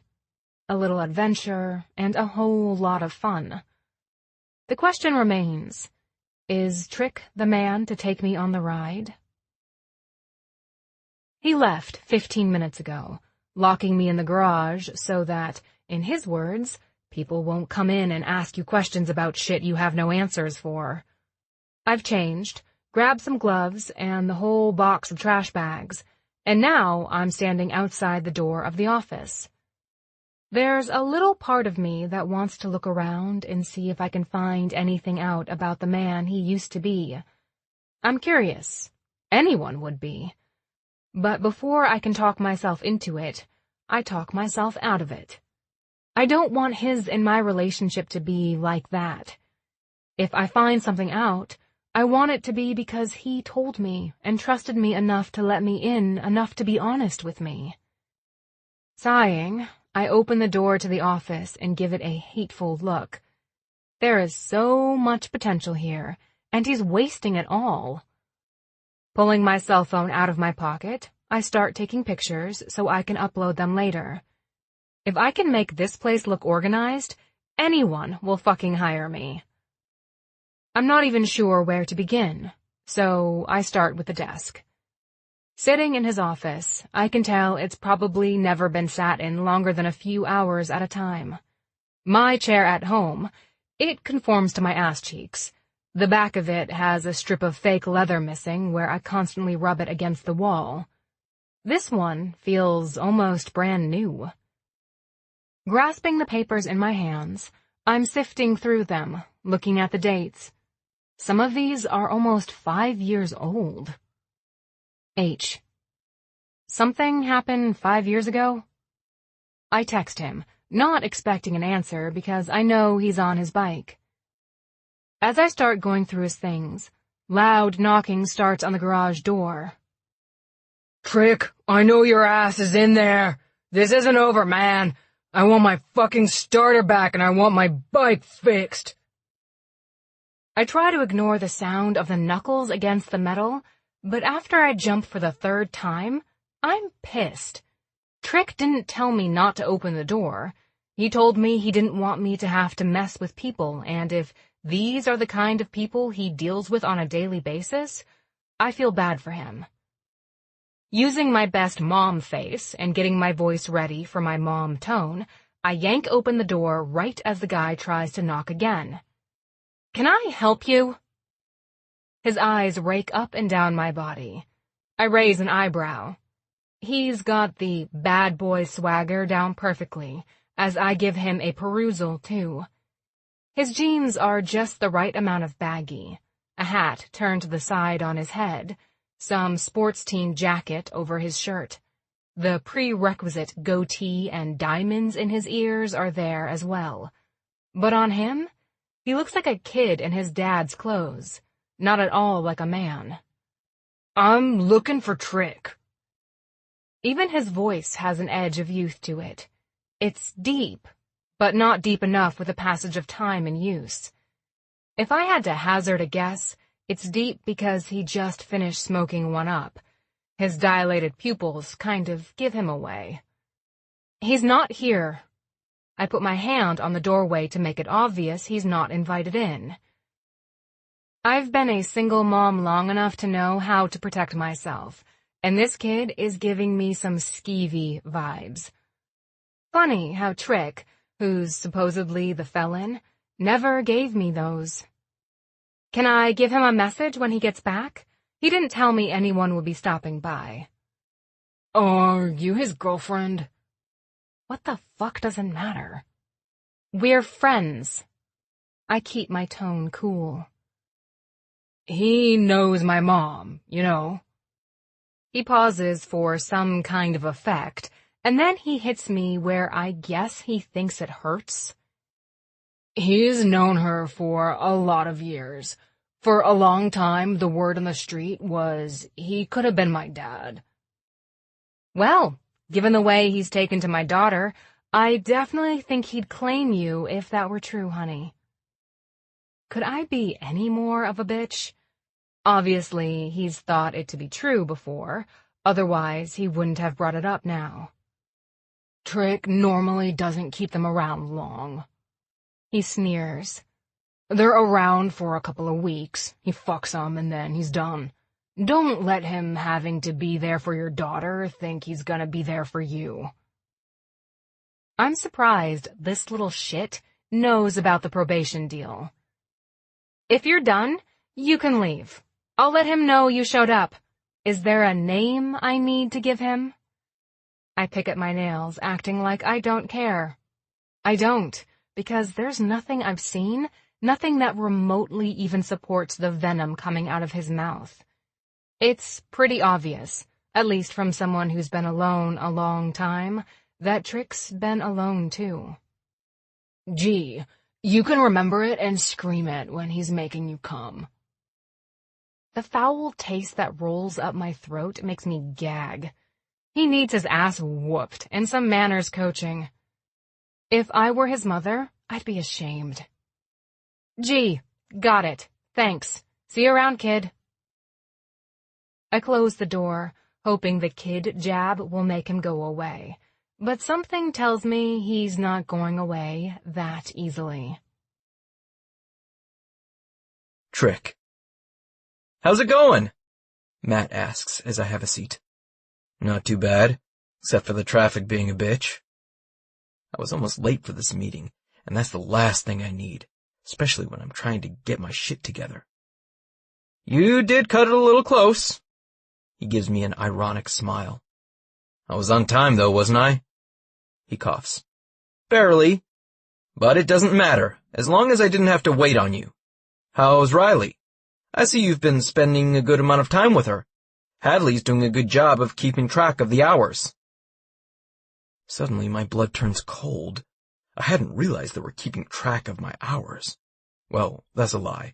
I did know they were keeping track of them, but I always seem to forget my time with Sprite would be finite. How many hours were left? How much time did I have to make my dream last night a reality? Everything comes into focus, and I think maybe I've been playing life too safe. What if I never get the chance to do the things I want to do? What if our time ends before I take my opportunity? You okay? He looks at me like I've lost my mind. Maybe I have, a little.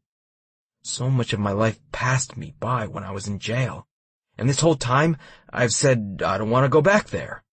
In reality, if I'm being honest, I've not been living either. I've been biding my time, hoping like hell eventually Hadley will telepathically know what I want from her. That shit's not gonna work. I'm good. I nod, folding my ankle over my knee. I will be good.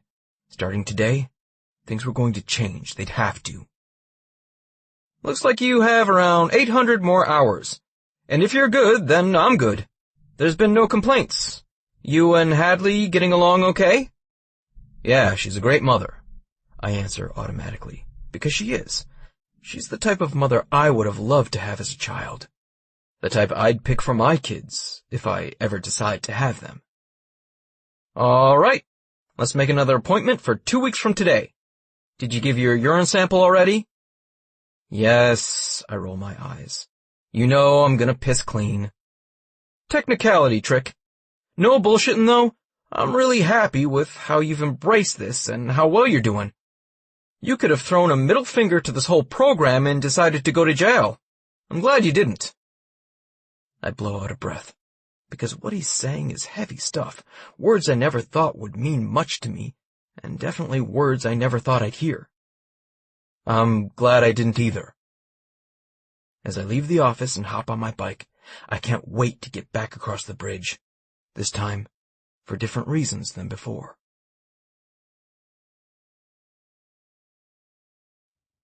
Chapter 18. Hadley. I've been working for almost 2 hours, and I'm not sure you can tell. The amount of paper this man has is insane. By the time I'm done, we'll be filling the city landfill. I'm almost positive of it. Turning my phone over, I don't see a text from him, not after the question I asked. It bothers me he hasn't answered. I thought we were close enough to share at least that much with one another. Finally, I see a flash of brown. Could it be? Am I almost to the wood grain of the desk? I want to get up and dance a little jig, but I'm also trying to be halfway professional. A bike cutting through the back alley grabs my attention. I think it's Trick, but I'm not completely sure. I figure if I spend enough time here, enough time with him, I'll know for sure. There's something intimate about being able to distinguish the sound of his bike from the sounds of others. Like a teenage girl, I hope we get to that point in our relationship. When the back door opens and I hear his boots hit the concrete, I breathe a sigh of relief. You're still here, Hadley? Buried under all the paper in your office, I answer, a grin on my face. You've got wood. He laughs as he comes in and sees I've unearthed a bare patch on the desk. Shouldn't it be the other way around? I wink, giving him a saucy smile. If only you knew. His eyes turn a shade darker than they normally are, and I wonder what's brought on the change. What's he imagining? I want to ask, but after G was here, I worry maybe it's some other woman. Clearing my throat, I hold up my phone. I've been here almost 2 hours. I know. I'm sorry, it's such a mess. He strides over to the only other chair in the office and throws everything on the floor. As you can see, I've never really been the neat and orderly type when it comes to my business. Which is weird as hell because your apartment is so clean you could eat off the floor. He shifts in his seat, and I wonder if I've hit on something with my words. I don't push because I've learned most people close up when they're backed into a corner. Instead, I keep cleaning. Eventually, maybe 10 or maybe it's 15 minutes later, Trick speaks. 5 years ago, I went to jail. And the reason you can eat off my floor is because how clean things had to be there. His voice is soft. There's possibly embarrassment there as he ducks his head, running a hand through his hair. What did you go to jail for? This is what I've wanted to know since they brought him up to me. What I went to jail for and what I'm in trouble for now are two separate things. He clarifies, shifting again in the chair, pushing his legs further apart. If I'm honest with you about this, Hadley, it's going to change shit, and I think you know it. I've never been honest with a woman in my life. None of the other women ever wanted to know. I don't want you to look at me differently. I don't want you to take Sprite away. His voice is hoarse as he speaks. I finally got some normalcy in my life, and it's thanks to you and Riley. If you rip it out from under me, where the fuck am I going to be then? My stomach hurts. I want to know, but I don't want my feelings for him to change.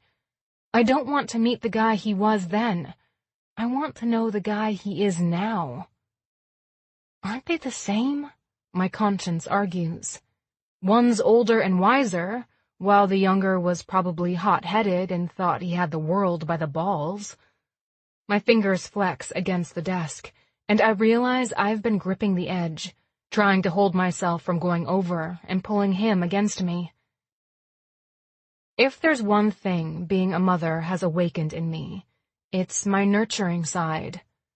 I never had it until I held Riley in my arms, and now I want to take care of everyone. This is where I get into trouble, wanting to help the world. Am I going to get in trouble wanting to help this man? Is he worth it? Can I keep Riley safe? Can I keep my heart safe? So many unanswered questions, and for once in my life, I find I don't really give a shit. For once, I kind of want what I want, and the consequences be damned. Tell me, I whisper. Tell me what happened. I can't promise you it won't change how I look at you, but I do promise I won't judge you. I want you to let me in. I want to know you, not the perfect guy who brings me caramel macchiatos. I want to know the imperfect one who got himself into some shit he couldn't get out of.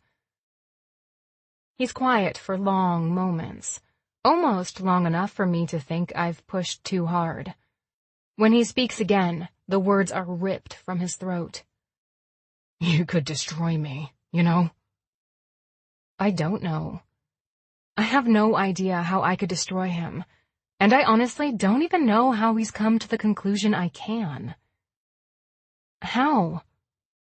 He runs a hand over his chin before putting it up through his hair.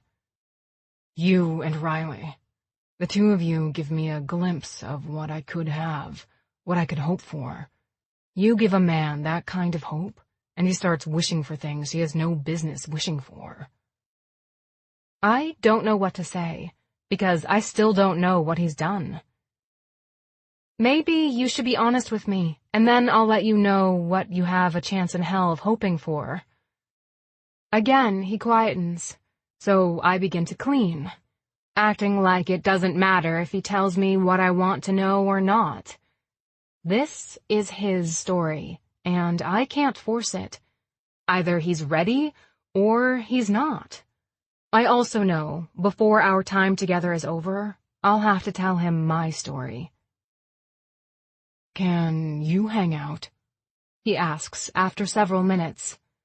I know you have Riley to worry about, but once I start, I don't want to stop.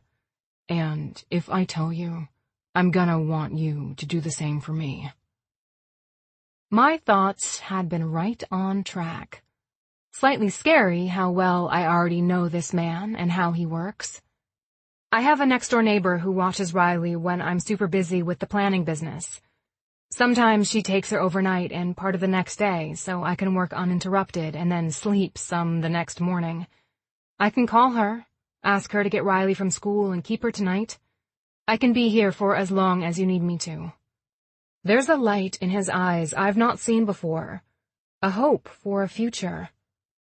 I don't want to disappoint him. Don't want to make him wish for it if there's no chance in hell, so I ask him to wait a minute. Let me go out and call Mrs. Oliver.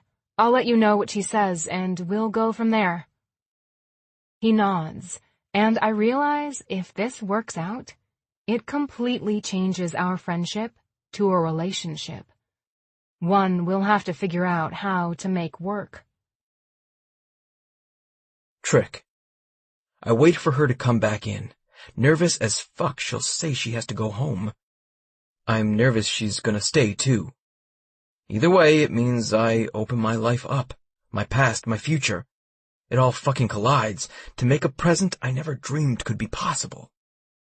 My hands shake as I reach into my pocket and fish out my Zippo, grabbing a cigarette from the pack I keep in my jacket.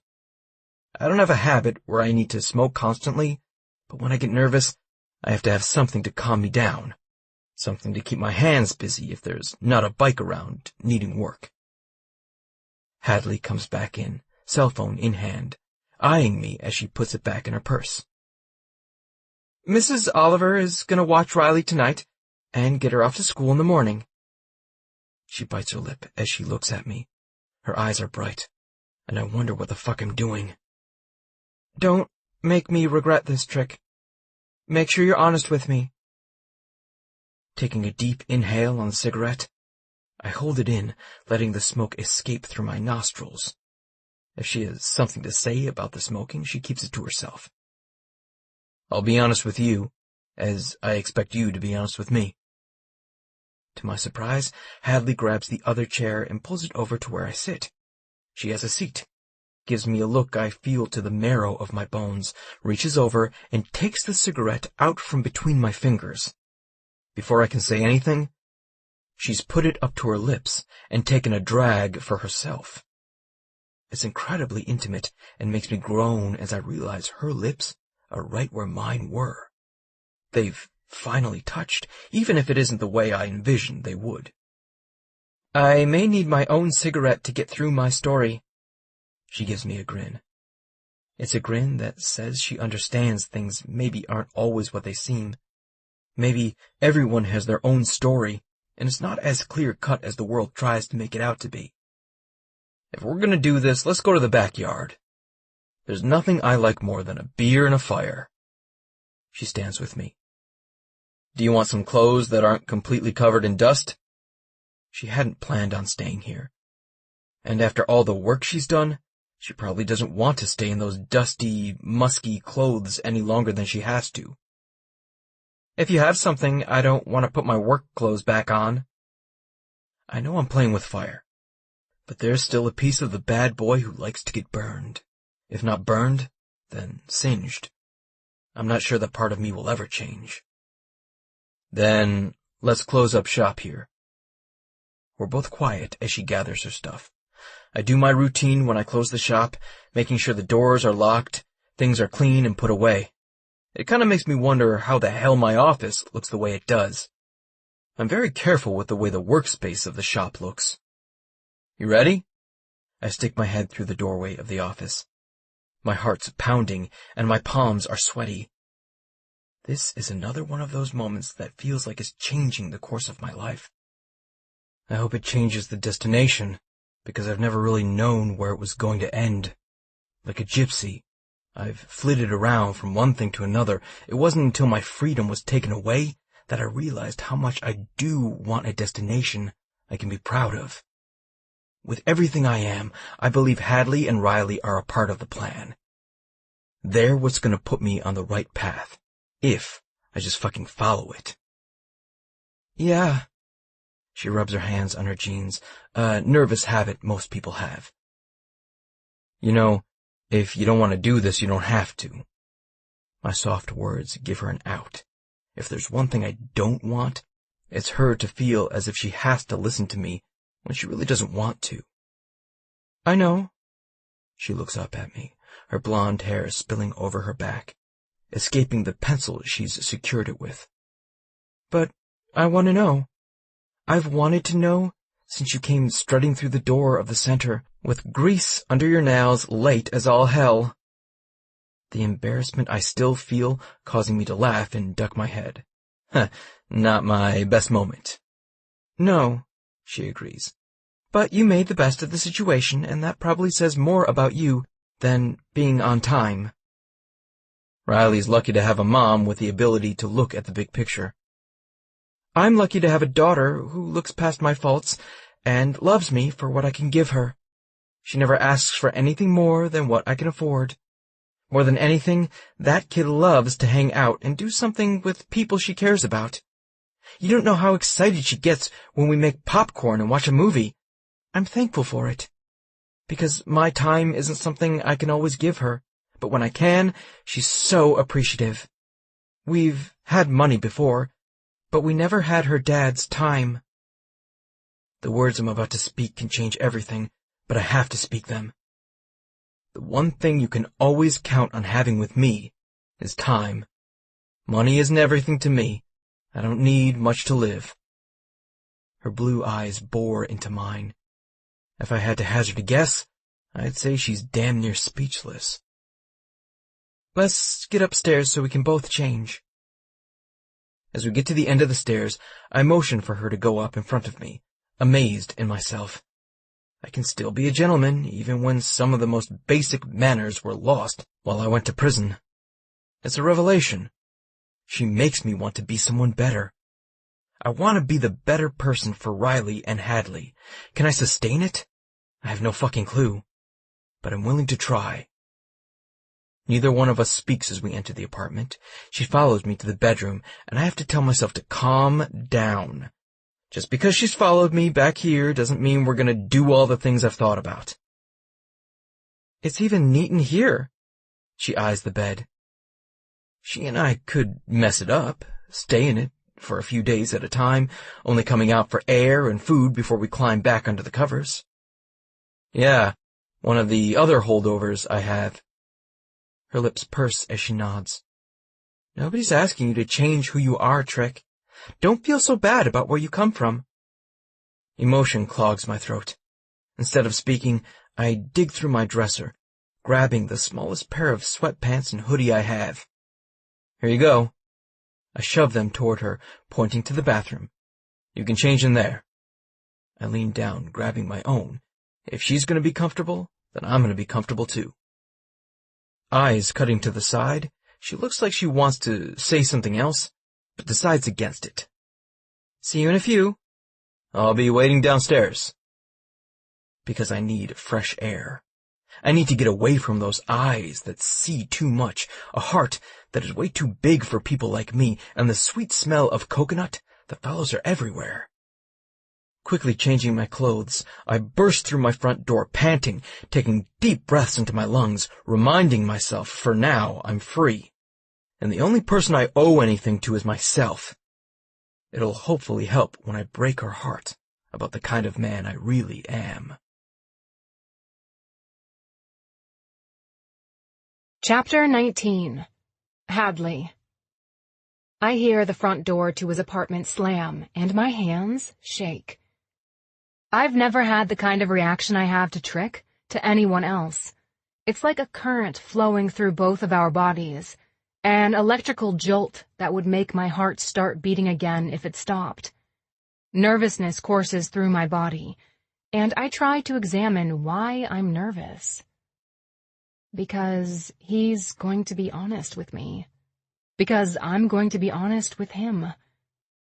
I haven't opened myself up to a person in a long time. The last person I opened up to tried to use anything I ever told him to hurt me in the divorce proceedings. My brain knows that's the kind of man my ex was, but the irrational part cautions me against opening up to anyone else ever again. Even though it's lonely, it's easier that way. No one to hurt you in the long run. But in the last year, I've started to feel the loneliness. Not all day, and not even every day, but it's there, in the back of my mind. It's there when I want to watch a non-kid movie, when I want to have a drink after Riley goes to bed. I have to do it by myself, and I want someone to share those moments with. Is that person Patrick Tennyson? I don't know. Really, I don't. But I'd be stupid not to at least give it a chance. We get along. He likes my daughter, and my daughter likes him. Would it be so bad? The voice inside my head tells me it would probably be so good. And then, when we inevitably don't work out, all of us will be devastated. I tell that voice to shut the fuck up. I'm due for something amazing to happen in my life. If my horoscope this morning was to be believed, I have to keep an eye out for it. I have to be open to it, for it to happen. So, here I am. Opening myself up to this guy who, a few weeks ago, had no idea I or my daughter existed. If what he says doesn't send me running, I tell myself we'll go slow. We'll ease into whatever kind of relationship we're going to have. I'll make sure I do things for the right reasons this time. Hell, I'll just make sure I do things right. But part of me thinks Patrick Tennyson could teach me to be so wrong, and that would be so good. I shove the yearning down. Afterwards, I'll decide. But for now, I'm all in. I'll listen with an objective ear, and I'll think before I speak. just like I hope he does with me. I brush my hair before I exit the bathroom. His cat sits on the back of the couch, eyeing me, judging me. "Oh, stop," I hiss at him. "You don't know how hard this is." He lazily licks his paw, turns his head, and then diverts his eyes from me. Something tells me Alfred gives absolutely no fucks. "Thanks for all your support," I throw over my shoulder as I go for the front door of the apartment. He meows before he hops off the couch and makes for the kitchen counter, bathing in the last of the sunlight of the day. To have the life of a cat. I take my time as I descend the stairs into the backyard. I know what happens in the next few hours will change the direction of whatever it is Trick and I have built. It perhaps changes the relationship he's cultivated with Riley, and maybe it changes Trick's life too. Maybe if he gets rid of whatever it is he's carrying, he can move on and be the kind of man he wants to be. He's got a fire blazing in the pit. It's cold, getting colder every night, so I'm thankful for the warmth. It also gives a muted illumination to the area we'll be sitting in. It's always easier to be honest when the person you're speaking to can't really see your face. A cigarette dangles between his lips, and I see a couple of Coronas sitting out. 2 chairs sit next to one another. Before we start, I have to tell you about something that happened today. Some guy by the name of G showed up. He was kind of an asshole, and he wants his starter back. I'm not sure what went on between the two of them, but I feel like I need to tell him. If we're going to be honest with one another, I should tell him about what happened. Did he hurt you? Trick's voice is harsh. Tried to hurt my feelings by saying you might be his dad. I shrug. It hadn't bothered me. I truly believed what I told the kid. Shit. Trick runs a hand through his hair. That kid has been looking for a dad his whole life. His mom is nothing like you. She's struggled since he was born. He's of age now, and he sees the quick money you can get on the streets. He's gonna get mixed up in some shit he can't get out of. I'll have to talk with him. He seemed like his bark was a whole lot louder than his bite. I mean what I say. I've seen crappy people, and he looked like a kid playing at being a badass adult. Nothing at all like the real thing. It is, Trick agreed. He'd be a good kid if someone would just take a chance on him. I'll see what I can do. I have no doubt he will. Now that we've got that out of the way, I level him with a glance. You good? I ask, letting the sleeves of the hoodie he's given me engulf my hands. Another protective gesture, a way of shielding a piece of myself from his inquisitive gaze. Good as I'll ever be. He grabs one of the beers, taking the metal top off with his bare hands, putting the glass to his lips. He takes a healthy drink, draining almost half of it before he sits it down and opens mine. He hands it to me, motioning for me to take a drink. Go ahead, Hadley. Fortify yourself, because you're gonna need it. When I tell you my past, you're gonna question what the fuck you've been doing with me. The only thing I've been doing is getting to know you, I whisper, reaching out to take his hand in mine. At the last second, he moves his fingers so I can't grasp them. Running a hand over his face, he blows out a breath. I wish that's all I've been doing with you. I'm confused, and I want to ask him what he means, but I know it's not the time. He's quickly losing patience with the whole thing if the way he's blowing out breaths indicates anything. I'm ready to listen if you're ready to talk, I tell him as I take a small drink from my bottle. I want to remember this. gauge his reaction, and be completely in control of myself when I hear what he has to tell me. I don't want anything to be misconstrued or taken the wrong way. You know, I wish I'd had a mom like you. He smiles sadly at me, a hint of a twinkle in his eyes. One that put me first, the way you do Riley. Who cared if I had food, who cared if I had a roof over my head. But more than anything, who cared about who the fuck she brought around her child. That's one of the reasons I said yes to being paired with Riley. He shrugs, lifting a brow. They told me you questioned it and wanted to pretty much know my credentials. I laugh.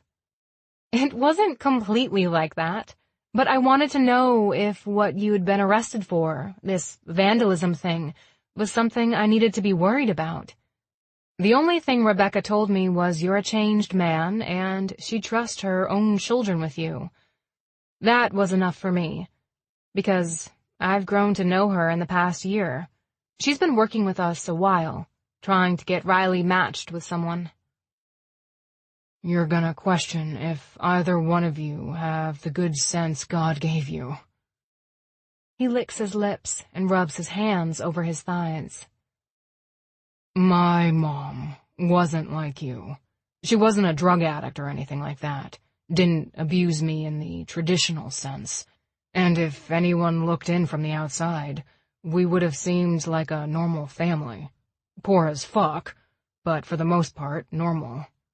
My mom was addicted to being taken care of. He gets up, rolling his head on his shoulders. You can go as slow as you want, I remind him. It hurts me to hear his painful memories, and they're obviously painful, because he looks like if he could rip his skin off, he would. She went from one man to another, looking for the one that would make her happy, the one that would make all her dreams come true. You know, in the beginning, they all had money, because they wanted to impress her. My mom was pretty. I look a lot like her. You're definitely pretty. I break the tension, laughing softly. That was one of the first things Rebecca told me about you, how gorgeous you are. He blushes, and I love it, because it brings him down to my level. He has a seat again, and I can tell he's more comfortable. Anyway, when the money would run out, we'd move on to the next man.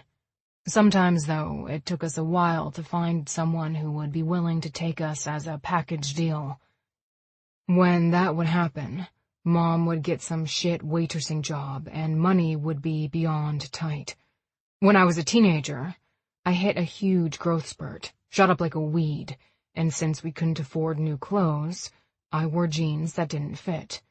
They were way too short for me. Shirts that didn't completely cover my stomach, jackets that had no hope of coming to my wrists. I got real sick of being made fun of, and it only took me kicking a few asses for people to leave me the hell alone. I was big. I could pack on muscle without much work, and working out meant I didn't have to be in the shit trailer we lived in back then. He takes a deep breath. You don't have to go on. I can tell this is hard for him. His speech is clipped and tight, not at all like the rolling, loose words that normally fall from his lips. No, I do. He reaches for my hand. If I want to be invited into your life, I owe this to you. When he takes my hand, I love the way the calluses rub against the roughness of my own palm, fitting together like two pieces of a puzzle. I connect our fingers, entwining them, doing my best to hold him when I feel like he needs it.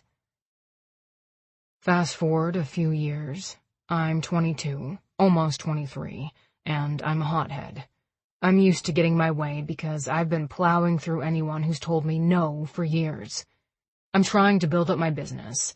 That's when I first started my shop. And I'm trying to be everybody's buddy. Some people fucked me over back then, and I'm not gonna lie, I beat the shit out of them to prove a point. I go over to my mom's one afternoon. She's got a new dude, one that's got more money than the rest of them had, and he's also got a mouthy son. He stops for a few minutes, and I can see he's traveled back in time. He's in the memory. Using my other hand, I run it along his jaw, giving him the human touch he seems to have been missing for most of his life. That day, I took a friend of mine over there. A young kid who was kinda like me. Big, but didn't know where to put his strength. Clothes didn't fit, all that shit. The sun gets in my friend's face, making fun of him about wearing high water pants and wearing a crop top shirt. My friend was embarrassed, and I kept telling the sun to stop. It wasn't cool.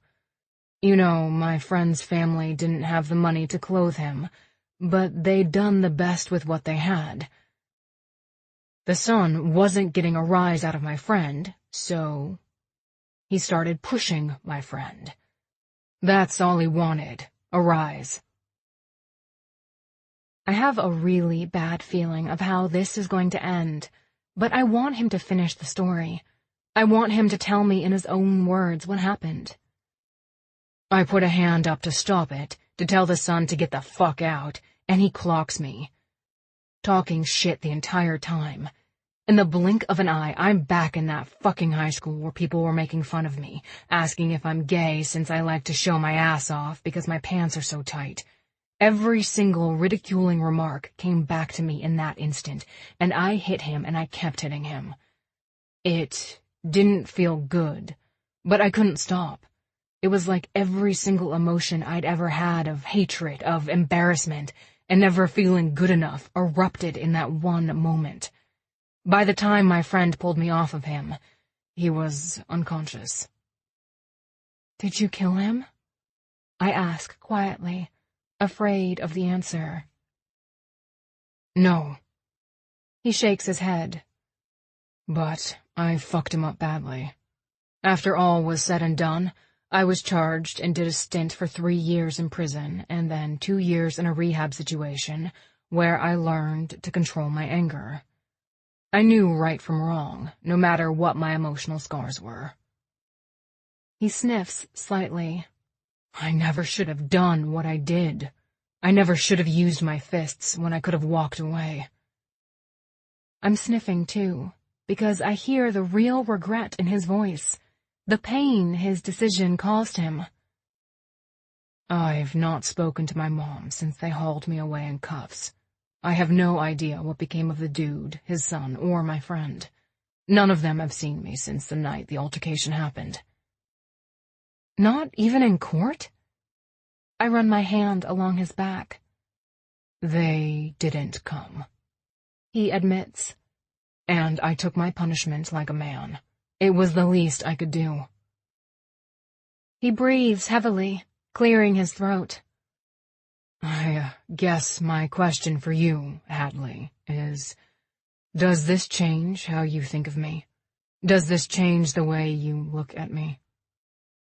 I have to be honest with him. I truly believe people can change, because I've changed. I know what someone's capable of, but maybe you should tell me about the other charge, the reason you're in the program right now. I need to know he hasn't gone out and beaten someone else almost to death. Chapter 20. Trick.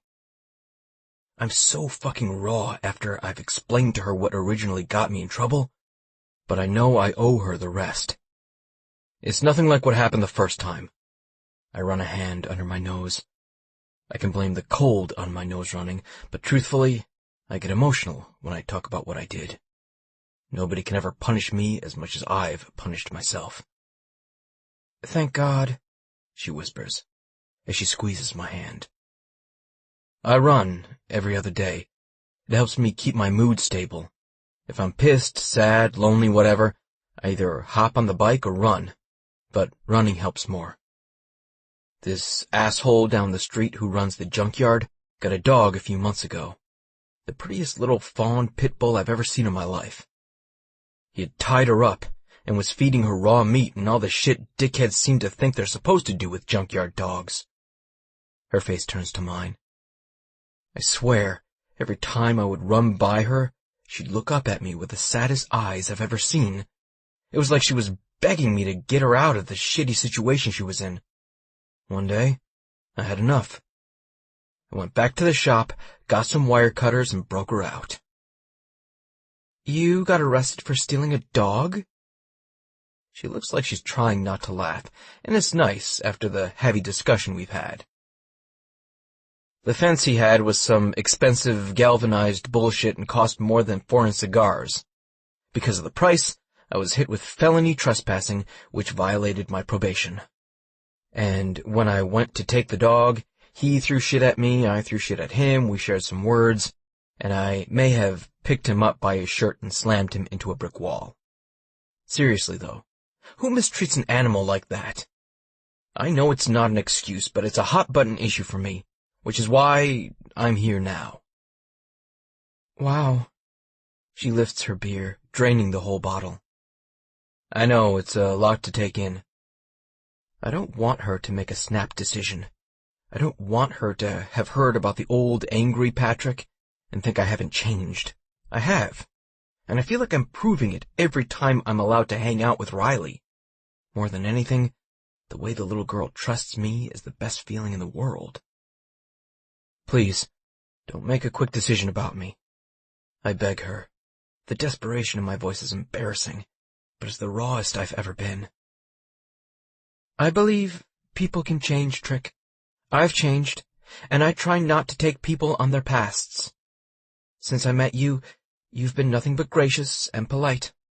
I have a hard time believing you're the type of man that could beat someone as badly as you did. That Trick grew up, matured, and realized life isn't promised. It wasn't easy. When I went to prison, I was still angry. So fucking angry. I wondered why in the hell my mom had never given me the tools to one day be a productive member of society. Why I felt like I had to use people all the time, because that's what she did. I learned pretty early on, in my stint, my story wasn't the worst on the block, and I wasn't the only one who hadn't had Mom of the Year material. I also learned really quickly that if I wanted to be different, I had to change me. No one was going to do it for me. So when they offered me the additional time in an anger rehabilitation center, I took it. To be honest, I was scared to come out on my own. What if someone pissed me off again? How was I going to react? I couldn't go through being locked up again. You're a lot smarter than you give yourself credit for. Don't. I yank my hands away from her. Don't act like I should be applauded because I made a grown-up decision. I'm not. She curls into her chair, pulling her feet up so she can wrap her arms around her knees. I'm telling you, I know it wasn't easy, yet you still managed to do it. Fuck.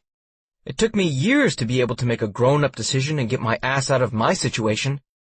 And for me to get out of it, I still had to have it thrown in my face what an asshole my husband was. So, is this where you tell me your story, say goodbye, and head on home? I never see you and Riley again, and I'm left with Alfred the cat? Riley's decided the cat's name is Tux, since he looks like he's wearing a tuxedo. She thinks it's cooler than Alfred. She's got me there. I reach out, tipping her chin up with my fingers. Now, answer my question. I'm going to tell you my story, because that's what we agreed on. But I'm not saying goodbye and heading home. I think tonight, I'm going to stay here, and you're going to show me exactly how much you've changed. I'm open to giving you a chance, Trick, if you're open to giving me one. Life isn't black and white. There are a ton of gray areas, and if I judged everyone based on their past, I'd not be teaching my daughter the right thing now, would I? Can't fucking argue with that logic. I'm ready to listen when you're ready to talk. I repeat the words she spoke to me earlier. At least I know you pay attention to what I say. She offers me a smile, grasping the hood of the sweatshirt she's wearing. She pulls it over her head.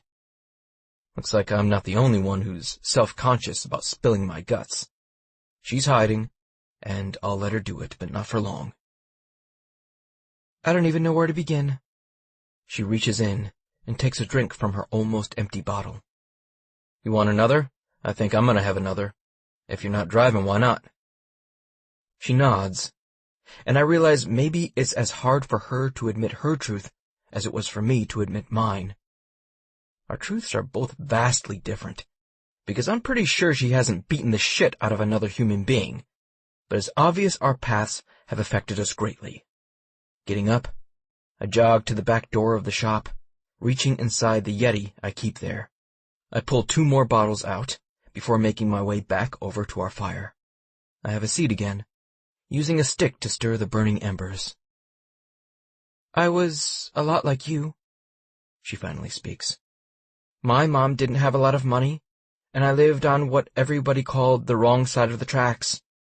My dad split when I was young, so it was just me and my mom. I didn't even have any real memories of him. I've only seen a picture, once. I grew up quick, and right out of high school, I'd gotten my first big girl job. You know, the one where you have to buy actual work clothes. I bought my first heels, my first expensive lipstick, and I figured out how to fix my hair and cross my legs without showing my underwear. It was that kind of job.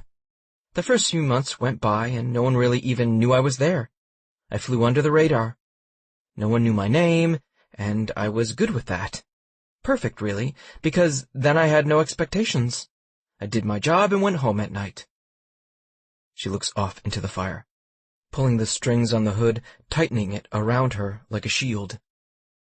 This must be her version of closing herself off, and while I hate she's doing it, I understand. We all have memories and times of our lives which bring us to a vulnerable point in our lives. I can tell pretty easily this is hers. A couple months after I started, I was in the break room grabbing coffee. I was bent over in the fridge looking for the French vanilla creamer I'd been stealing for the last month, and when I came up, I bumped into him, spilling creamer all over his immaculate black shirt. I can see Hadley doing it, the flush of her cheeks, the little giggle that probably escaped as she tried to be serious and apologize.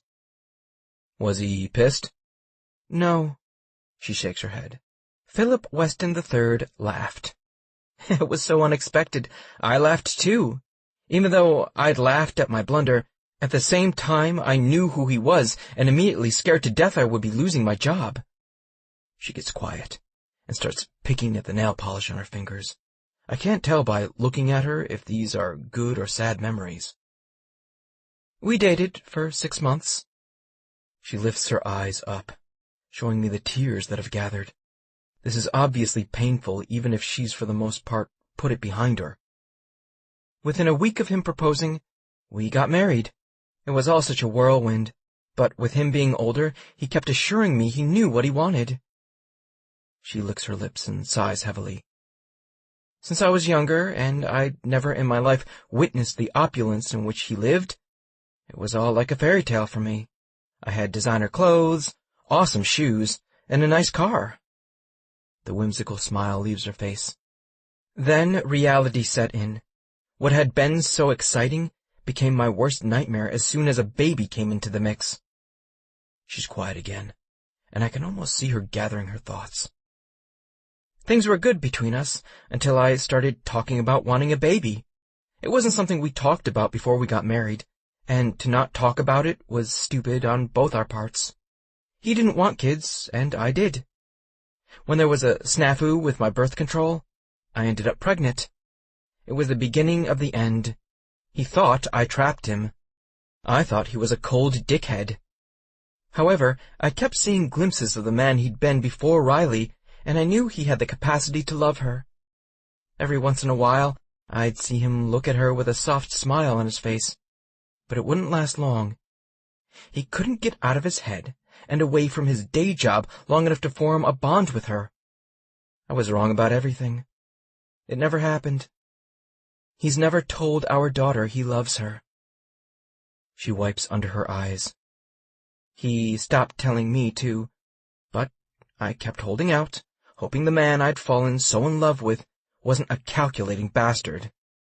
But he became really controlling, especially with my emotions and affection, always wanting me to be the perfect trophy wife. The last 3 months before I filed for divorce were hell. When you withhold love and sex from someone as a bargaining tool, it's the worst thing you can do. In the end, he made the decision for me. Fucking his secretary was a hard limit for me. I don't share. Fuck, I breathe, because I can't believe someone wouldn't celebrate Riley and wouldn't want these two ladies in their life. I mean, who would give them up? Yeah, she lets out a deep breath. The divorce crippled me, but I think it was mostly because I felt like a fucking failure. The thing that's the biggest dig? I didn't have the most stable childhood, and knowing I had a house to live in that I didn't have to worry about meant everything to me. He made me sell that damn house, because he knew he could. She clears her throat. Making Riley's room was my dream. You think what I do now is amazing? With the unlimited budget I had, her room was a castle. The night we put the house on the market, I had to repaint it a neutral color. I cried the entire time. Not only were my dreams gone, but so was my self-esteem. I should have gotten the affection I craved. I should have been good enough to love, even if things didn't work out the way he'd planned. It was my job to protect Riley, and I didn't. She's gonna carry that abandonment for the rest of her life. Not if I can help it. My voice is strong, because I truly believe in what I'm saying. And what about you? You gave 8 years of your life to a man who took your love in his palm, flipped it over, and stomped it in the fucking ground. He shit on everything you gave him. He's not worth feeling guilty over. If he doesn't want Riley, don't let her sweat it. Let someone else who does in. What the fuck am I saying? There's a noise in my head, cautioning me from making statements I can't keep. Trick, she smiles sweetly. That's nice. But neither one of us knows where this is going to go. You might decide in a week this isn't what you want. Or I might decide in a week this is what I want forever. Neither one of us can predict the future. She licks her lips and looks out at the fire before she turns those blue eyes back on me. What I think is, things have gotten heavy here tonight. We're both emotional, and maybe we need to let things be what they will. We'll make no promises, and we'll see how it goes. In the end, we'll figure out how to explain things to Riley if it doesn't work. You're giving me an out, I accuse her. No, I'm giving me an out this time. There's a lot of things I want to say to her, but we've both probably said too much tonight. I think with Hadley, I'm gonna have to show her. Words can only get me so far with her. Actions are going to be the way in. And I'm good with that, because I'm a man of action. Come on, let's go upstairs. It's been a long day. I hold my hand out to her as I stand up. The fire has died. Only coals are left, and I realize how chilly it's gotten as she stands and puts her hand in mine. Her fingers are like ice. Jesus! I grasp both of her hands. Why didn't you tell me you were cold? I didn't know I was until I grabbed your hand. Let's go inside and warm up. My voice is low, but I don't want to seduce her, not tonight. Not after everything we've shared. I close my eyes and try to turn that part of myself off, but all I really want is some damn affection. Turning so that she walks up the stairs before me, Hadley gives me a look over her shoulder. Sounds good to me. 21. Hadley. My knee shakes as I sit on the couch in Trick's living room. The damn cat has taken up the seat next to me and keeps looking up at me. I swear he's taunting me.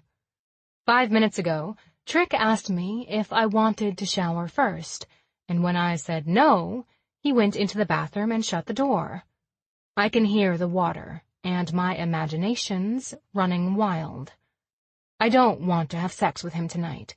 It's too soon.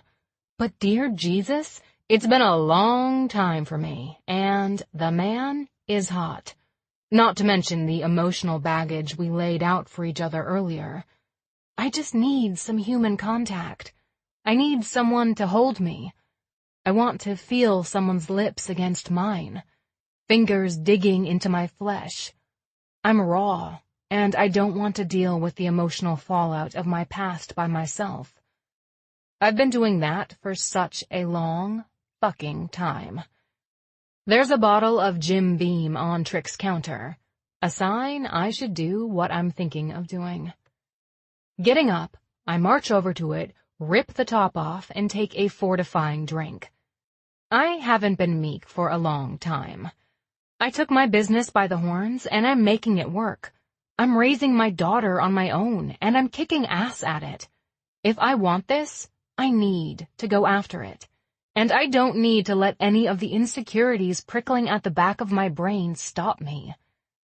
The shower is still on, but I have to wonder for how much longer.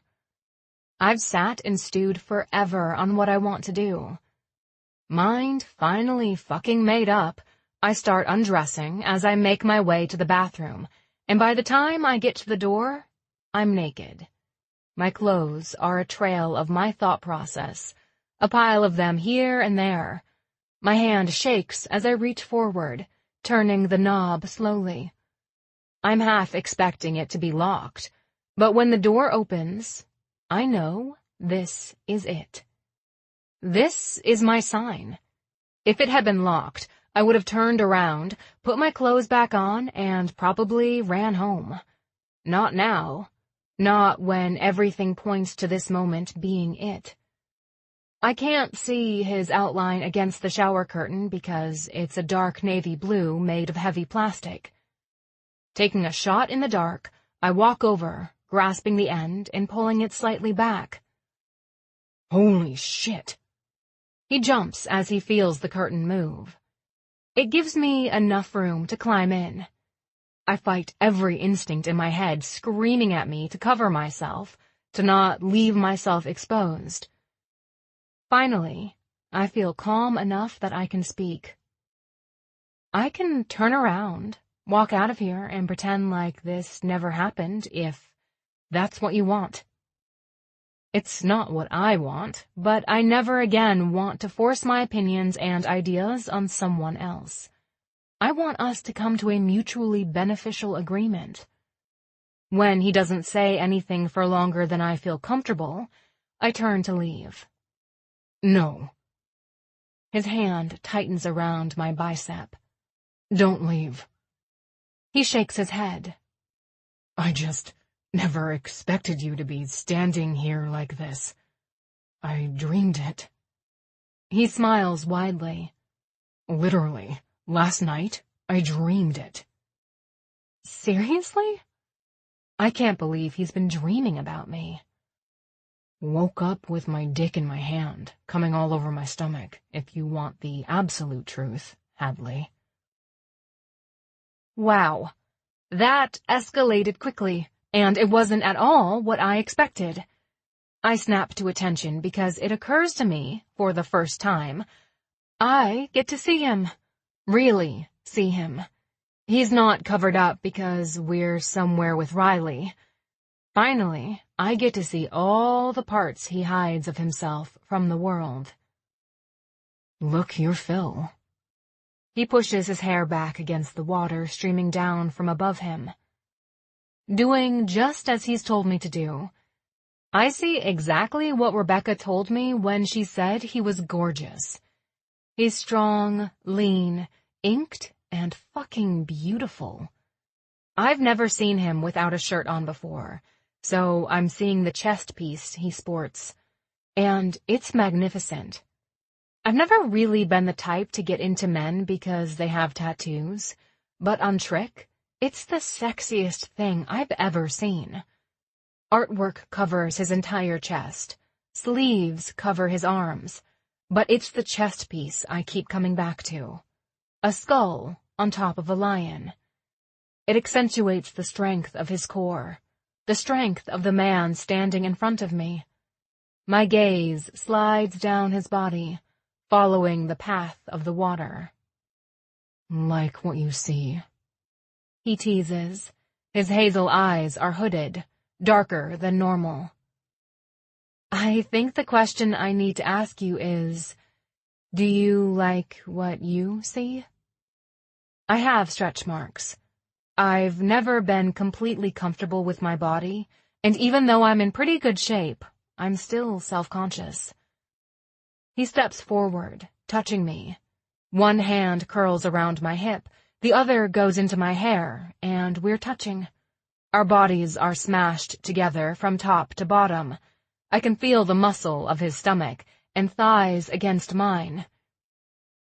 My nipples peak as they rub against the hardness of his chest, and when I gaze up at him, he's leaning towards me, licking his lips and moving in because, my God, we're finally going to kiss. My fingers dent his biceps as I pull him closer to me, as I let myself melt into his strength. Fuck, Hadley. If you don't want this, you can tell me. Right now I can stop, but once I have a taste of you, I'll know, and I won't be able to go back. Last chance. His breath is hot on my face, and the steam from the shower is creeping around us, giving a feeling that we're in a place where only the two of us exist. And I want to be here, with him, more than I've ever wanted to be anywhere in my life. I want this. Please. I'm starving for you. The words are true. My mouth is watering, my body is aching, and my lips are tingling. What I imagine would be a slow, sensual push, because that's how Trick treated me this whole time, almost like he was afraid I would leave, is a collision of heat and lust. His fingers grip my hair. My fingers grip his flesh, and when our lips meet, I groan. It's a surrender I hadn't planned on, but one I'm glad to give. Immediately, his tongue invades, sweeping against my mouth, branding me as his. I welcome it, crave the invasion as I grip him harder, trying to keep my knees from locking, and when I have to move my hands up to his neck, closing my arms tightly there, he lifts me. Opening to him, it's no surprise we fit perfectly together as I wrap my legs around his waist, threading my fingers through his hair. I pull roughly, wanting to climb inside, wanting him to wear my imprint too. Our teeth smash as he directs me which way to turn, but I try to take control. In the end, I give it up and push my head back against the ceramic of the shower. When I tilt my neck, he attacks, biting, licking, sucking, and scratching. Nothing about Trick Tennyson is going to be sweet and soft. I wondered going in, but now I know for sure. He'll own me. He'll play me like an instrument, and he'll leave me feeling more satisfied than I ever have in my life. Fuck yeah, I'm so ready for the challenge. Trick. I've had a lot of women in my life. Some of them I truly cared about, some of them were there for one night to keep my bed warm, or to make sure I wasn't lonely for a few hours. None of them have made me breathless with the first kiss. Not one. And as I pull away from her neck, I'm panting like I've run a damn marathon. She slips slightly against my hold, and I press my hand against the shower, tightening my other arm around her. God damn, woman. I breathe deeply, her scent rushing through my pleasure receptors. I love this scent. It's everything she is, coconut with a hint of spice. I've never thought of a more accurate description of the woman I'm holding in my arms right now. And knowing she came to me, fuck, that does everything to me. Makes me feel like I'm fucking bulletproof. Picking her up against me, I turn around to cut the water off. If I'm gonna do this with her, it's gonna be somewhere I'm not scared I'm gonna break a bone or pull a muscle. Letting go of her neck has opened mine up to her, and she's marking me much like I marked her. Using my palm, I nudge her closer to my neck, letting her know I'm loving what she's doing to me. Thank God my apartment's small, and we don't have to go far. I kick the door shut, hoping to keep Alfred, or Tux, or whatever the fuck you want to call him, out, and set her down on the bed. Hadley is a fucking hot woman. She's got the girl next door appeal with the sexiest bedroom eyes I've ever seen. When she gazes up at you, the blue gets deeper, and it makes you want to figure out what the fuck she's thinking. You good? I ask, because I want to make sure I'm not putting her in a situation she doesn't want to be in. Getting up on her knees, she gazes back at me, meeting my stare with one of her own. I know you don't do promises, but promise me this doesn't change how you feel about Riley. She's killing me here, taking my heart out and stomping on it for her to think this would make me pull away from her daughter. But then I have to remember where she's coming from, the man who left her, and why she's even in my life in the first place. None of this changes anything with her. I put my hand over my heart. No matter what happens between us, that's the one thing I can promise you.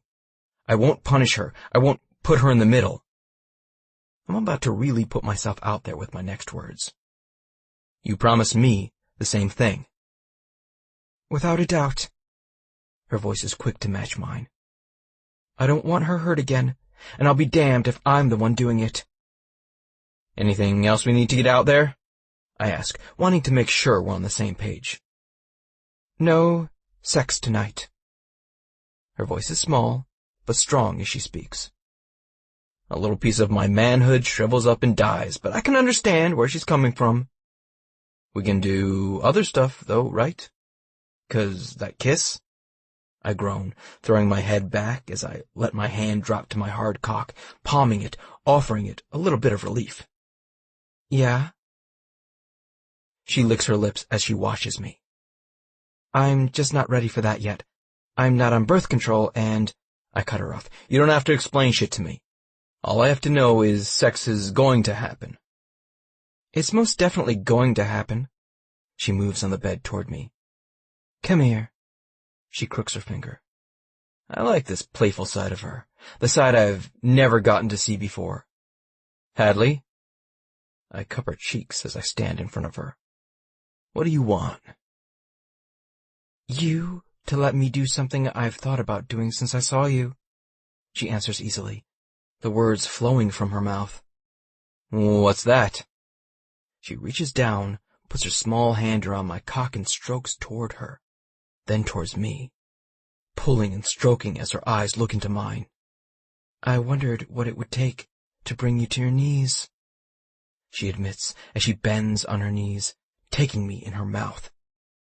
Fucking hell! The words fall from my throat as the heat of her mouth envelops me. It's a struggle not to thrust against her mouth, fuck her face, and do all the dirty things I want to do. We aren't in that stage of our relationship, yet. I need to try and hold that part of myself back a little. Up, down, in, out. Her mouth moves, slicking me with her saliva, letting me slide further down her throat.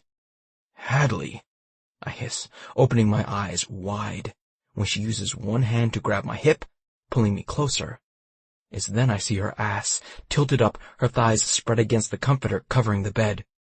Holding her head to steady her, I bend, grasping her ass before reaching under her and using 2 fingers to tease her clit. Jesus Christ, she's wet. I don't think I've ever felt anyone as wet as she is. Damn, you're ready for this, aren't you? Moaning against my cock, she nods her head. She's sucking cock like a champ. Who am I to deny her the pleasure she's giving me? Using my index finger and middle fingers, I rub against her engorged nub, spreading the slickness along the path down to where her body immediately grips those 2 fingers. Oh God. She pulls off my cock.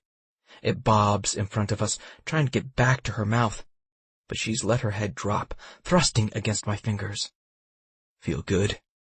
I cup her chin, tilting it so I can look into her eyes, so I can feed her my hardness again. Yeah, she answers before her tight lips take me back in. You do that, I'll do this. I use my thumb to tease her clit as I pump my fingers into her heat, twisting my wrist at the end to give her a bump of my palm. My knees shake, my thighs are locked as she goes for it, sliding up and down both my cock and my fingers, moaning as I hit the spot she appears to love, the vibrations pushing me closer and closer to the edge. I can tell when she's close because she starts fucking my fingers faster. I pick up the pace before letting go of her chin so I can reach down to let one of her tits rest in the palm of my other hand.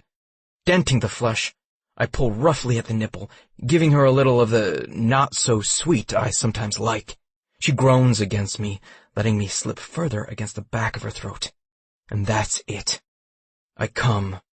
Harder, faster, and stronger than I ever have before. Spurting down her throat, I open my mouth, intending to scream or groan or praise her, exactly which I'm not sure, but nothing comes out, because she's sucked the life completely out of me. I'm having a hard time locking my knees, hoping like hell I don't fall over. No woman has ever pushed me this far. None of them have ever made me come like this, have ever made me feel like this. The feeling, the full-body release I feel is nothing I've ever experienced, and I wonder what the fuck I've been doing with my life that I haven't felt this way before. Before I'm done, I feel her pussy gripping my fingers. She's coming too. And then we're left with the aftermath of what we've done. I'm standing with my mouth hanging open, trying to catch my breath. Regrets? I ask as the two of us try to pull ourselves together. Her thighs are still shaking. My hands are trembling as I run them through my hair and try to get my wayward heart to stop beating like it's a horse galloping over the prairie. I can't tell if I'm excited about what just happened, or if I'm scared she doesn't ever want to do that again. I respect whatever the answer is, but after having the taste I just got, I want more. I want more like yesterday. None. She smiles shyly up at me. I'm, for real, the luckiest man in the world right now. I yank the covers back and motion for her to climb in before I walk bare-ass naked into the living room, check the door, and come back in. She's still sitting up when I enter, her eyes wide. You don't want me to go home? No. And the answer I'm about to give her is the most truth I've spoken in years. It'd be really nice to keep you with me. Tonight, neither one of us will be alone, and we'll see how the future goes. If anyone understands these words, I know it's her. I like to sleep on the left side, she grins, and I don't like to sleep naked. You're mostly in luck. I like to sleep on the right, but I do like to sleep naked. She laughs. By all means, keep your hot body uncovered, but I'd love a shirt. I give her one, and for the first time in years when I go to bed, I have a smile on my face, all because of the woman tucked into my side. Chapter 22. Hadley. How are things going with Patrick? Rebecca stares at me, and I swear she can tell just by looking that Trick and I have been spending time together. It's almost like she knows I've been having inappropriate thoughts. Not that we've done anything inappropriate yet, but after spending the night with him, I've done nothing but think about everything we could do to each other. All the time. Giving him a blowjob, and him getting me off wasn't inappropriate, right? We're both consenting adults, both sure of what we're doing with one another. Why do I feel like I'm lying to my mother after being out with my boyfriend the night before? Can she see the fucking hickey I have on my neck? Good, I answer, nodding. I figure offering as little info as possible is the best way to not blow our cover. She seems super intuitive to anything and everything. The last thing I want to do is get someone else involved in a relationship that neither I nor Trick is prepared to put a label on yet. He and Riley are getting along. They get along really well. My tone is too bright. She's going to know we have something going on. She's going to know I spent the night with him. Damn, I'm an awful liar. I know this. Why the fuck did I think I could lie to her? Their first meeting was a little touch and go, she reminds me. It was, I agree. But it's been a little over a month, and they seem to have an understanding of one another. She asked him to come to her piano lesson, and he did. I never thought she'd ask anyone else to come after her dad said he would and then never showed up. The invitation was a big move on her part, and for him to come through has done more for her than anything else has. Rebecca cocks her head to the side, staring at me.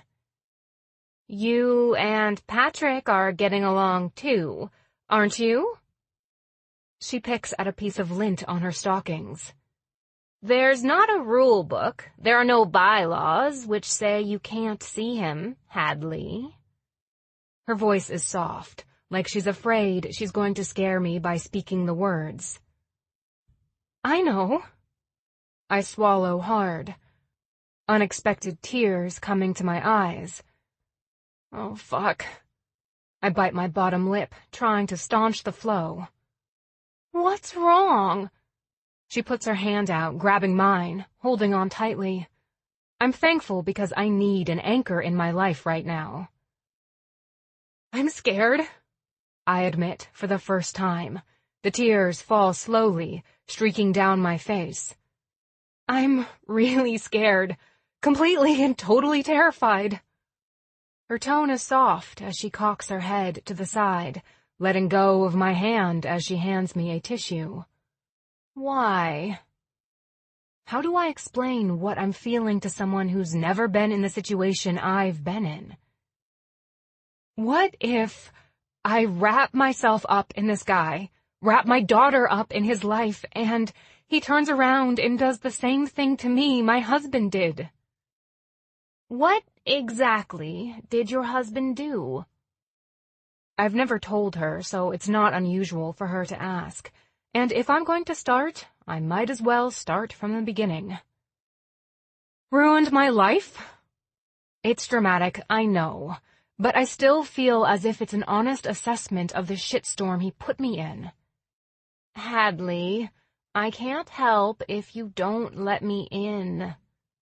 She presses gently. Do you have a therapy degree too, or something? I shoot her a look, one that normally makes people stop prying. She grins, settling in as she pulls one of her feet underneath her. I do, so you're stuck with me. Everybody keeps telling me I should go to a therapist. Maybe now's the time. I'm only getting into this once. Don't even think this will become a standing appointment or anything like that. I warn, because that's not what I want. It's never been what I wanted. I did the whole marriage counseling thing with him, and it didn't help anything. All it succeeded in doing was making me feel like even more of a bitch than I already did. I don't practice. She holds her hands up in front of her. But I'll listen to you all day long. I loved my husband. I start out, because those words are true. But the further away I get from the marriage, I realize I was in love with the idea of being married. I confess for the first time. I've thought about this a lot over the last few months. Tried to analyze what I did wrong, where I went wrong, and what I could have done different, and I keep coming back to the same conclusion. If I take out all the hurt, all the sadness, and all of the finger-pointing, I can understand why he cheated on me. Is that an awful thing to say? No, but why don't you explain?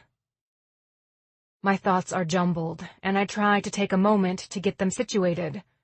I don't want to sound like a rambling idiot. I wasn't all in with my marriage.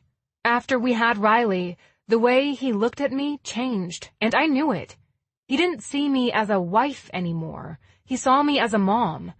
He never wanted me to be a mom. We argued over whether or not to try and start a family. He didn't give in. He didn't get to decide. I got pregnant because of a birth control mishap, so the power went to me. But before that, he held it completely over my head. The decision was to be his and his alone. Am I making sense? He held having a child over you, like it was a bargaining chip. She raises her eyebrows and readjusts her sitting position. Yeah, and I knew, in the back of my mind, I knew. If I had her, if I succeeded in making the family I wanted, I'd lose him, but I did it anyway. I thought I could change him, though. I thought after we brought her home and he saw what a joy she was to our lives, he'd change his mind. He didn't, and I let my life revolve around her. I made myself available to her whenever she wanted or needed me. I stop and frown because I realize how sad I sound. You made the mistake of a lot of mothers. You didn't include the father. But he didn't want to be included. I knew that when I got pregnant, so it shouldn't have surprised me when we stopped sleeping together, and I heard he was fucking his secretary. How'd Riley take it? I'm quiet because this is probably my greatest regret, my biggest mistake when it came to deciding to bring a child into the world. Awful, because no matter what, she loved her dad. Everything about him she loved. It didn't matter if he gave her a lot of attention or a little attention, she absorbed it all, and when it was gone, it was gone. When he left, we had to sell the house because I couldn't afford it on my own. I'll be damned if I was going to ask him for anything. Oh, Hadley, she soothes. I cry harder because it's time I face the facts. I put us into this situation, and that's why I work so hard to get us out of it. When we're able to move into a new apartment, when we're able to buy extra for ourselves, it'll be because I did it, and not because my ex-husband paid me child support. So, in the end, I'm responsible for Riley losing her dad, her life, her home, and her sense of family.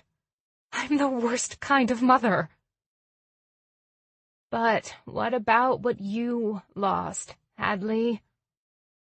It shouldn't matter what I lost, I argue, my shoulders shaking as I take a deep breath and begin to calm down.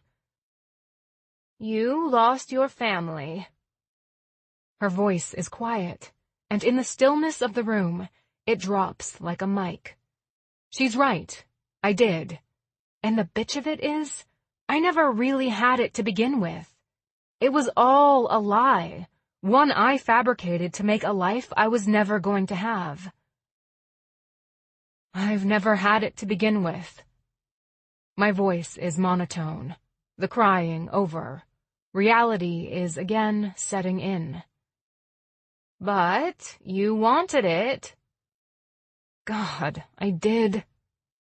I run my hands over my jean-clad thighs, trying to get some of my anxiety out.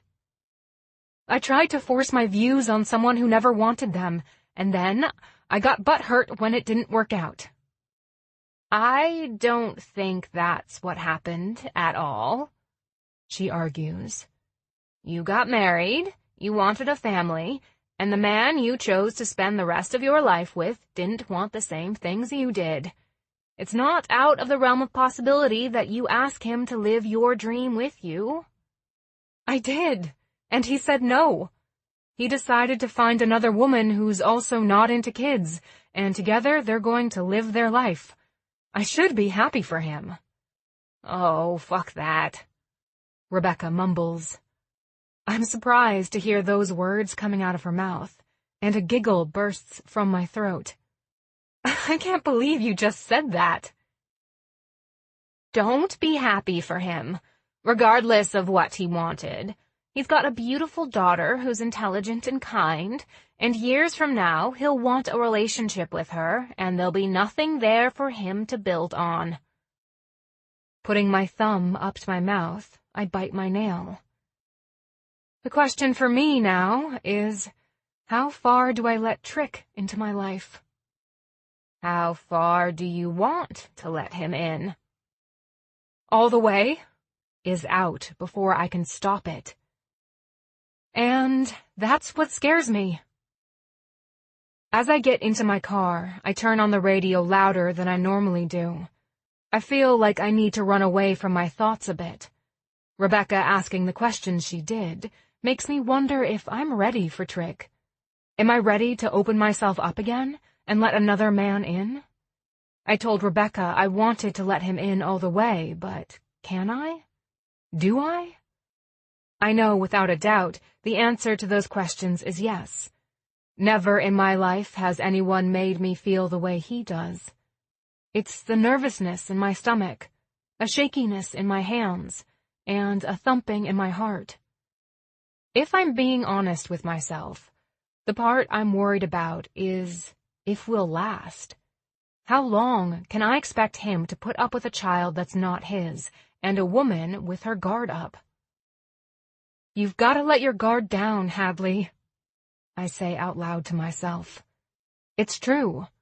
He's given me a piece of himself, and I need to give him a piece of myself.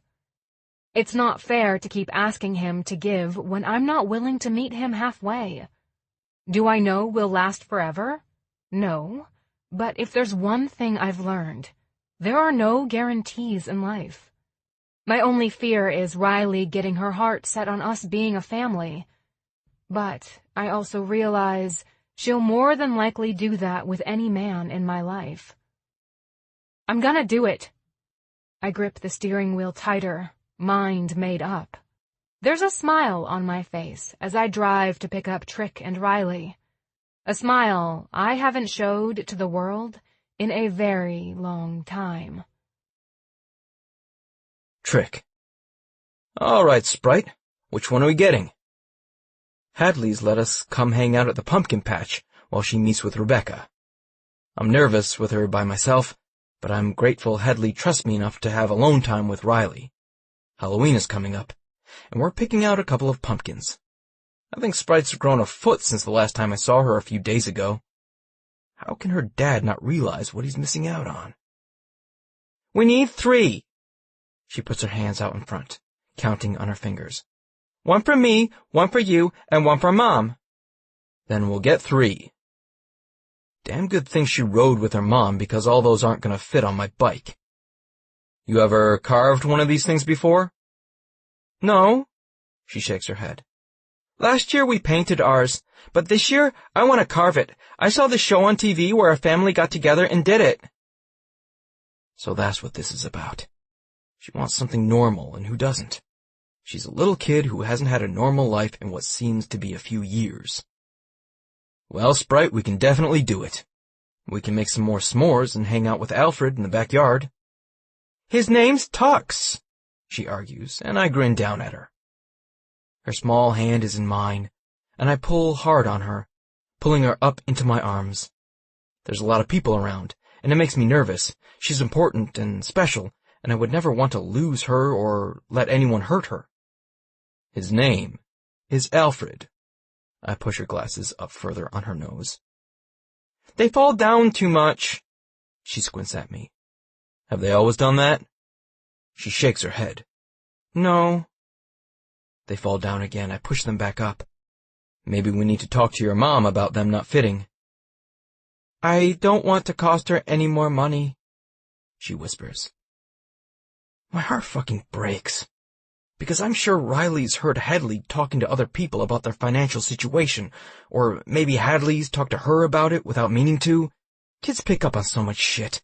And to know this sweet girl is wearing ill-fitting glasses because she doesn't want to cause problems for her mom is killing me. Fucking killing me. I think she'll be fine with it, Sprite. It's not a big deal. And I think your mom will be more upset that you haven't told her than anything. You know, I don't do promises, but I bet she'll be glad you told her. Riley throws her arms around my neck and hugs me. It's enough to almost knock me off my game, to almost bring me to my knees. I feel safe with you, Trick. I don't care what you did. Did they tell you what I did? She looks like she's in trouble. hiding her face. I heard Mom talking about it to Mrs. Oliver. She was worried what your reputation would do to me, but I don't know what a reputation is. All I know is you're my friend and I like spending time with you. I wish everyone felt the same way she does, and I decide quickly she doesn't need to know what I've done. In her eyes, it's easy to explain, and maybe right now, what I need is easy too. That means a lot to me, Riley. Thank you. I'm trying to keep it together here, trying not to let this little girl know how much she's slayed me, clearing my throat to get the emotion out. Can we pick out our pumpkins now? Yeah, we can. I laugh because it's the only thing I can do. Leaning down, I kiss her on the cheek, realizing for the first time I wish she was mine. I teach her all about love, and dare some fucking prick to hurt her. Let's go. Mom should be here soon. And like that, she's got me wrapped around her finger. Again.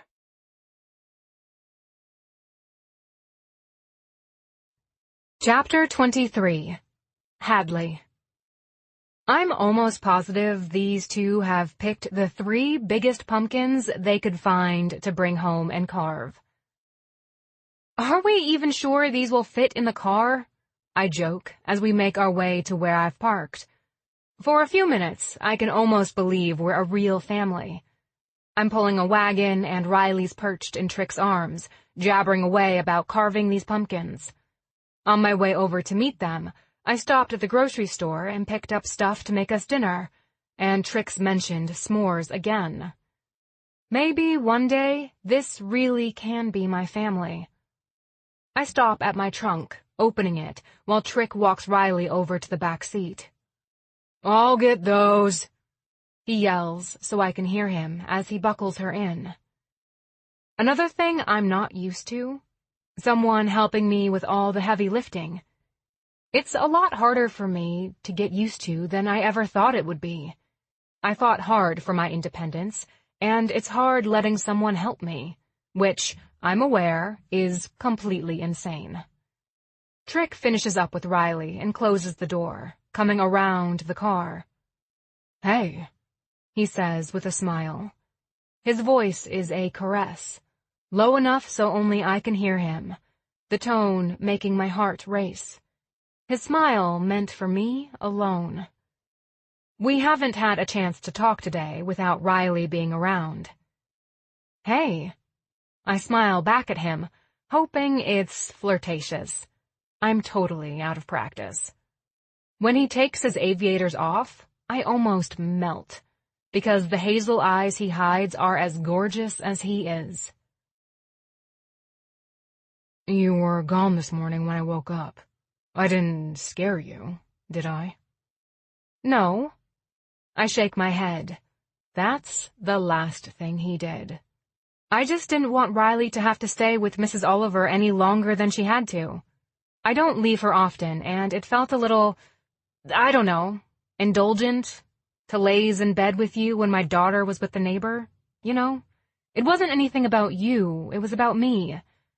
I'm going to have to get used to letting the mom part of me go for longer than a few hours at a time. You got my note, right? "I did. I just wanted to make sure I didn't overstep. And I totally get why you left. Believe me, I always wanted you to be a mom to her. More than anything, I want you to be a good mom to her. I don't ever want to make you feel uncomfortable, so if you do, please let me know." If I felt uncomfortable, I wouldn't have let her be with you today.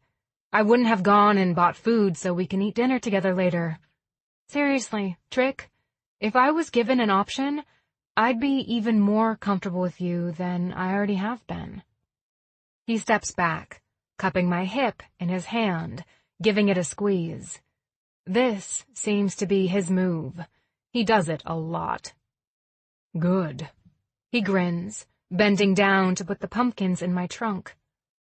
I admire the way his muscles move under the long-sleeve shirt he's wearing today, along with a beanie covering his hair. Now that I know what's under the shirt, though, I wish it was hot enough for him to be shirtless. When he's done, He brushes his hands off before turning to face me. I'll see you at my apartment. Yep, we have no other stops to make, so we'll either follow you over or the other way around. You lead, I'll follow. I've noticed this about him. He's a gentleman in, like, every sense of the word. Riley and I always enter a door before him. Apparently we ride in the car in front of him as well. See you over there, then. We both linger around the trunk, hood still open, so we're blocked off from everyone milling around. We're dancing around each other, and I know we are, but I can't bring myself to make the first move. I made the first move last night. Can I kiss you? He asks softly, when I've given up he's going to make any kind of move. You don't have to ask. I bite my lip, voice deep, because I want it. Just go for it. That's what you did, right? He teases as his palm cups my neck, tilting my head up as he brings his down. Right. I breathe, just before his lips capture mine. As far as kisses go, this one is chaste, but he sneaks in a slip of his tongue. Just that little bit causes me to grip his waist, holding on for dear life. As we break apart, his forehead touches mine as I lick my lips, loving the taste that's specifically Trick. I'll see you there. He drops a ghost of a kiss on my forehead before he puts the sunglasses back on and makes his way over to his bike. Turning to my trunk, I close it and try to compose myself. Nobody has ever been able to affect me with one touch, and maybe that's what scares me more than anything. Did you have fun with Trick? I question Riley as I get in the car and leave from the pumpkin patch. Yeah, he's fun. She's coloring in the book Trick gave her on their second meeting. People look at him. I've noticed it too, but it's because he walks around every place we go like he owns it. I know, honey. He has that type of personality. It's weird. She keeps talking. No one walks close to us. She's right about that. No one walks close to Trick, and it's because of the attitude he throws out. How do I explain this to a 6-year-old? Granted, she's much older than her years, but this is too deep. Maybe he stinks. I wrinkle my nose in the rearview mirror. Mom, he doesn't stink. Riley seems to be offended for him, but it's enough to get her mind off of what she's already noticed. You don't think so? No, she giggles. He smells good. That he does. I lick my lips. He tastes good, too. I don't even know how to describe the taste, but it's definitely lickable. You okay spending time at his apartment tonight? I ask, getting further away from why people give the man a wide berth. As long as I can play with Tox. Did Trick agree you could rename him?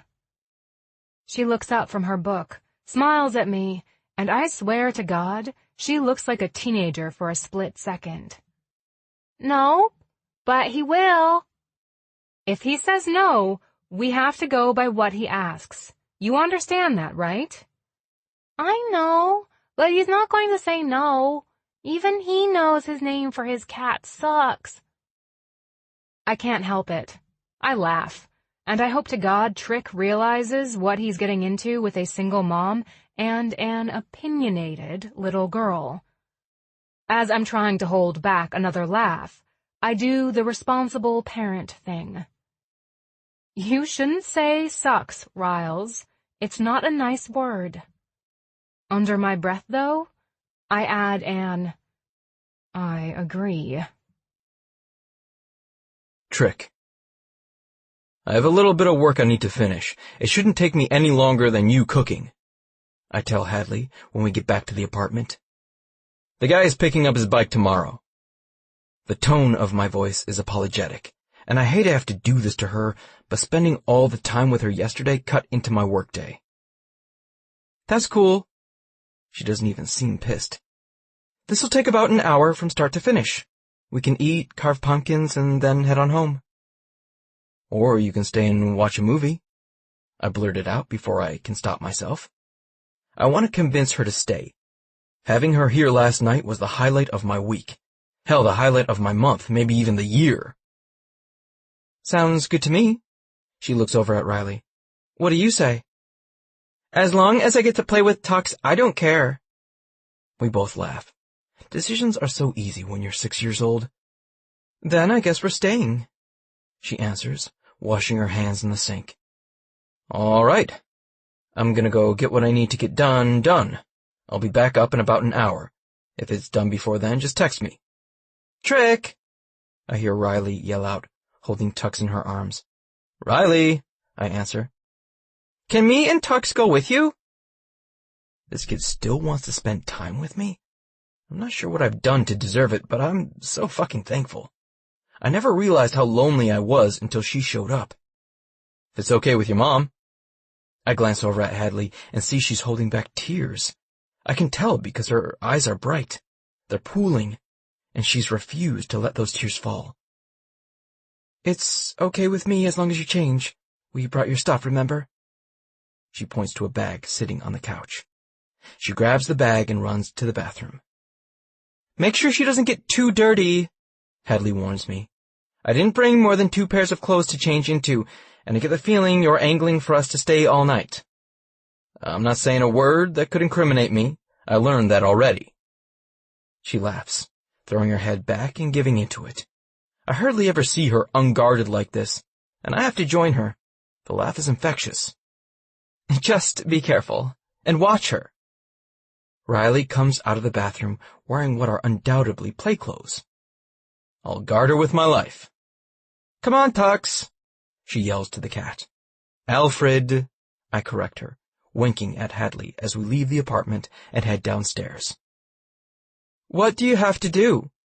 Riley asks as we enter the garage. It's cold in here, especially since the weather's changed. You okay? I go over and turn on the 2 heaters I use to warm the space.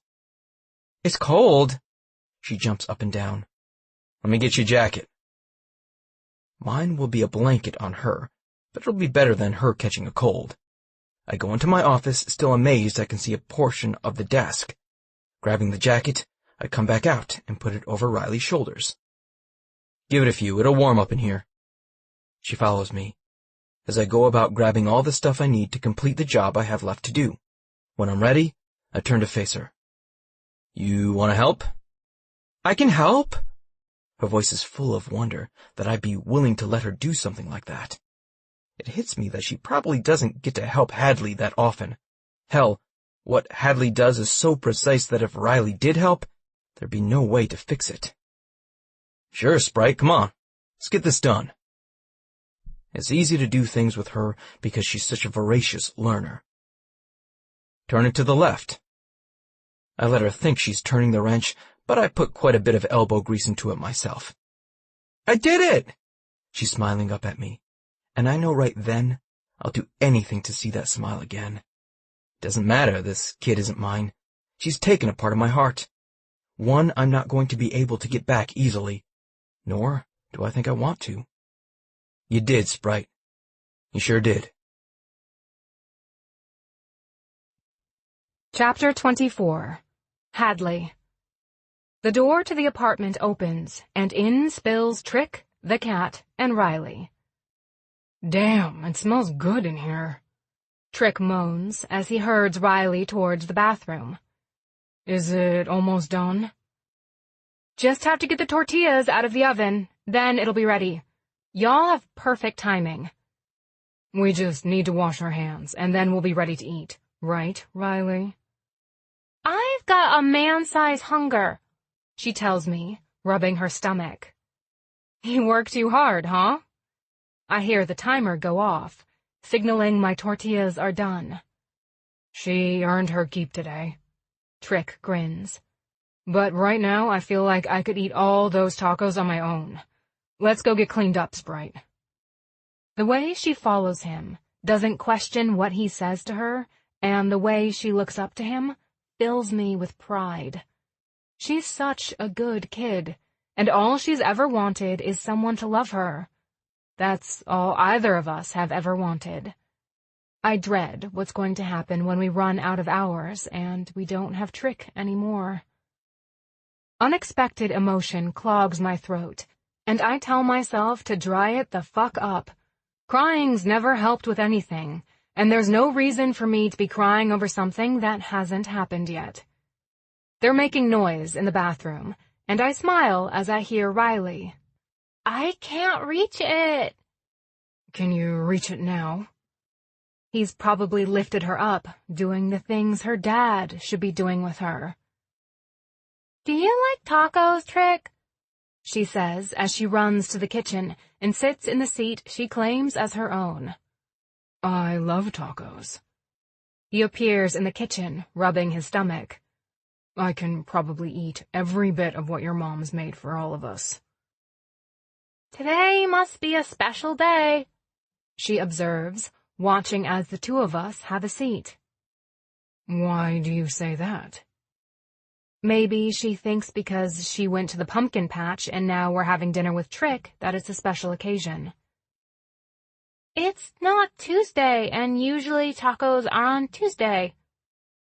Her logic is not flawed, and I laugh so hard I snort. You're cute. Trick laughs too as he looks at me. That was not cute at all. If you still like me after I snort at you, then you're deluded. I finish chuckling as I help Riley get her food on her plate. He's watching me with those serious eyes again. The ones that make me want to give anything he asks for. Everything about you is cute. Get used to it, babe. My mouth goes dry. He used an endearment. For me. I haven't been called anything other than Hadley or Mom in a very long time. It's odd, hearing it come from anyone, but coming from him, it makes my heart speed up. I'm embarrassed and don't know how to respond. Instead, I close my mouth, quirk it to the side, and say the first thing that comes to mind. Can you pass the lettuce? Learn to take a compliment. He hands me the plate of lettuce I just asked for. I'll do my best. And that's all I can promise, because I haven't had them for so long. I'll keep giving them to you until you're used to it. Somehow, I don't think I'll ever be used to it. We're camped out in the living room, watching the Charlie Brown Halloween movie, all full and worn out from dinner and carving pumpkins. Those pumpkins now sit proudly on Trick's stairs. And I've had to promise Riley we'll come back and look at them every couple of days until Halloween. We didn't make it outside to do s'mores. We're all wiped. What you looking at? Trick's voice is deep, lazy, and amazingly sexy. He and I are on the couch, and somehow I'm lying against his chest, our legs entwined as we share a blanket.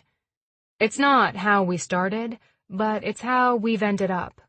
Riley is sitting in the only other chair in the living area, Tux on her lap, engrossed in the TV show. These flowers. I pull up the website I've been perusing. I love them, and I'm waiting for some to go on sale. What's so special about them? He asks as he glances at the pictures on my phone. Other than the fact they are damn expensive. I roll my eyes and flash him a look over my shoulder. They aren't normal flowers, obviously. They never die. They're made out of cloth and recycled materials.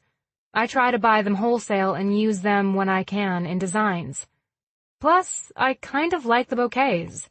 Something about them never wilting up and dying appeals to me. It's like a memory that can live forever every time you look at them. They aren't pressed in some memory book. They can be on display all the time. That's cool.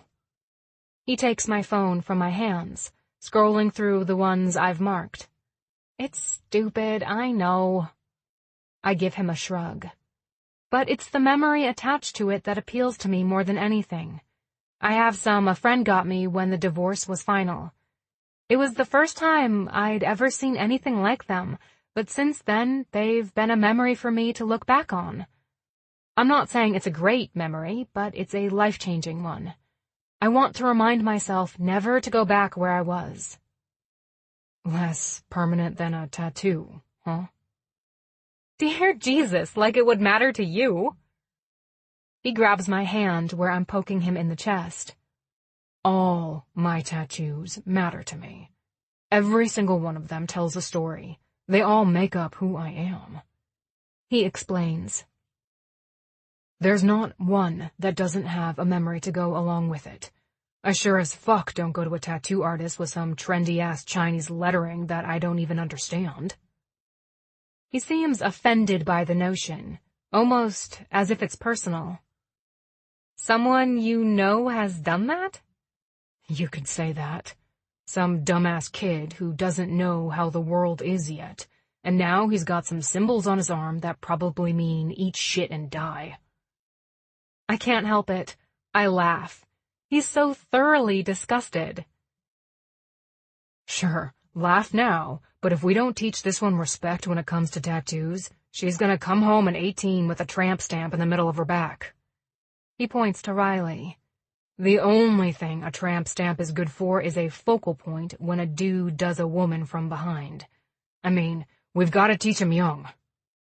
I don't know whether to be offended that you just talked about my 6-year-old and a guy doing a woman from behind in the same sentence, or if I'm amazed because you're making plans to have us in your life that long. The words are out before I can stop them, before I can tell myself to wait 5 minutes and give him a chance to take them back. Now I've probably backed him into a corner he never wanted to be in. He runs a hand over the beard he's sporting, rubbing his mouth. I don't want there to be a timetable on what's going on here. I do realize I have certain hours I owe, but after those hours are done, I still want to see you and Sprite. I kinda like having you both around. We like being around. I don't want to scare you. I don't want you to think I want promises you can't make and time you can't give, but I want you to know that for as long as you want to be here, I want you here. I'm shocked. Beyond shocked. It seems like this is happening so fast, but at the same time, I feel as if I've known him forever. I trust him with my daughter. I trust 3 total people with her, and he's one of them, I realize. Why not let nature take its course? Why not, for once in my life, do what I want to? We want to be here too. I don't know if you realize this or not, but she likes you a lot, and so do I. No point in laying this all on Riley's shoulders. I'm just as invested as she is. Then we let whatever this is between us play out. No time constraints, nobody forcing us into doing something we don't want to do. Sounds good to me. The smile I give him is the most genuine I think I've ever given anyone in my life. Kiss her! Riley encourages from where she sits. That's okay with you, Sprite, if I do? He asks, because he's always respectful of her. Yeah! She puts her hands over her eyes and we giggle as he bends his head down, kissing me quickly on the lips. Trick. I hadn't meant to spring this on Hadley. Hadn't even planned on talking to her about any of it tonight, but it felt right. I'm beginning to trust my instincts when it comes to her. So far, they've not steered me wrong. She's out, Hadley whispers as she looks at Riley. The cat and girl are curled up in the chair. Don't wake her up. You're both welcome to stay here, I whisper back. The couch folds out. I'll sleep out here and you two can take my bed. It's not a problem. I walk down the hallway, grabbing the extra set of sheets and the pillows I keep there. It's not often people stay with me. Every once in a while, I have a buddy who comes through town on a bike and will crash with me if it rains, or it gets cold, or they need to have some work done. It's probably been at least 6 months since anyone's slept on it, and I know tomorrow my back is going to kill, but to have these ladies with me for a little longer is worth it all. Hadley helps me fold the bed out, and we work quietly, doing our best not to wake Riley up. What if I told you this was a problem?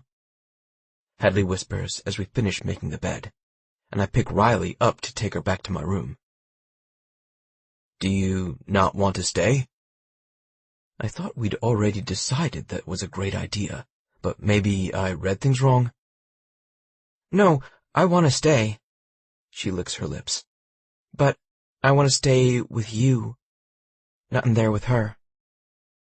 I inhale deeply, trying to calm my already rising dick as I realize what she's saying. The breath is loud in the stillness. What do you want to do? This has got to be completely her call. I won't pressure her either way. Riley will be fine out here with Tux. I want to be in your room with you. There's no other place I want you to be, I whisper, putting Riley down onto the fold-out. We work quickly, tucking Riley in and putting Tux in with her. Keep her safe, you hear? I point to the cat, and I think he understands what I'm saying, because he curls up next to her. I check the doors, making sure everything's locked down, and engage the security system linked to the shop before I turn to face Hadley. Last chance. You can stay out here with her, and I won't care either way. She grips me around the waist, burying her face in my neck, marking me with a strong kiss. I want to be with you. Then be with me, she will. Chapter 25. Hadley. We can shut the door, but let's not lock it, in case she needs something. I nervously tell him as I run my hand through my hair. Hadley. He tugs on my arms, pulling me over to the bed. He has a seat, so he's eye level with me, and forces me to look at him. I have no expectations for whatever this, he motions between the two of us, is. I don't either. I have to be honest.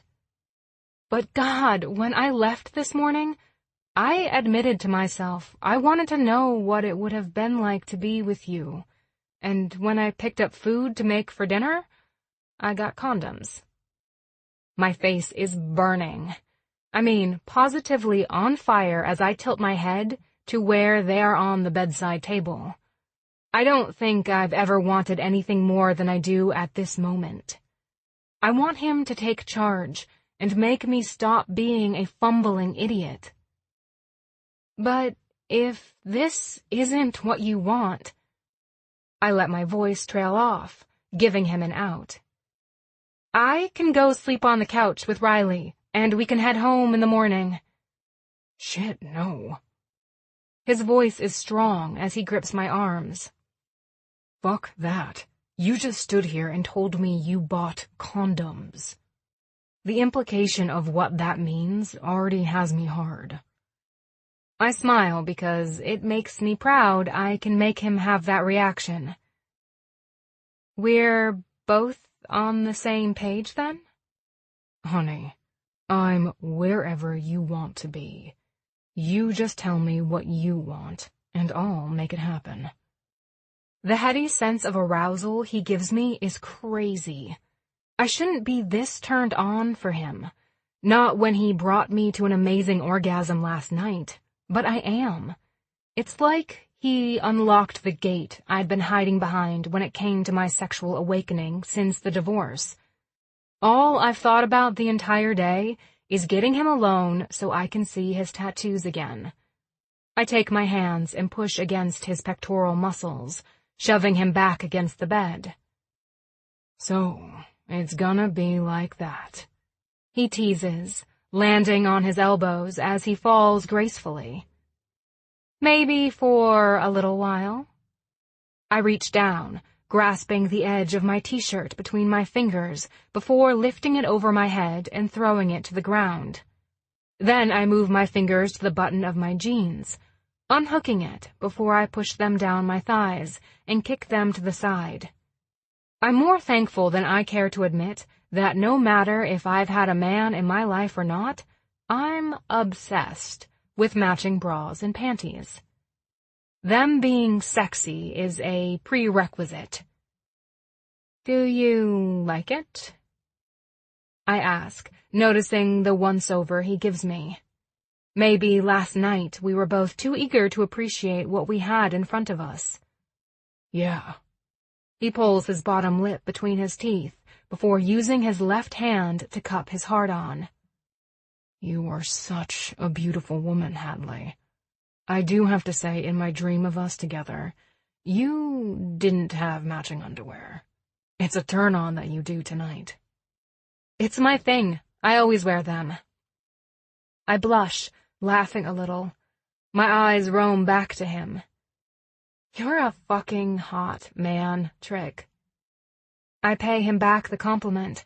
Never in my life did I ever think I'd be standing almost naked in front of a man like him. It just wasn't in the cards for me.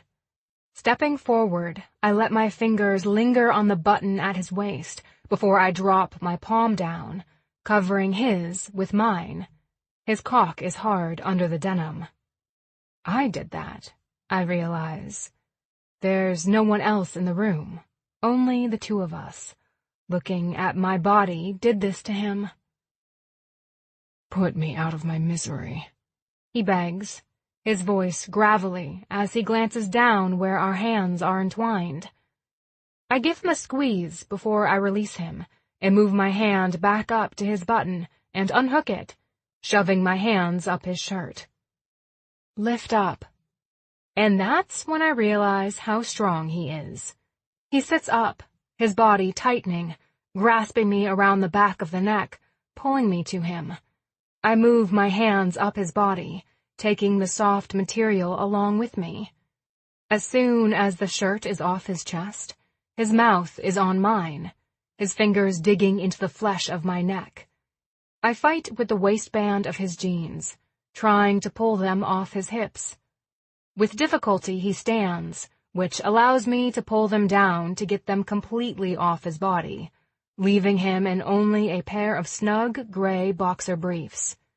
They do nothing but outline the hard line of his cock, and I feel like I've been punched in the stomach as I look down at it in all its glory. He's not gonna bite. Trick has a smart-ass grin on his face.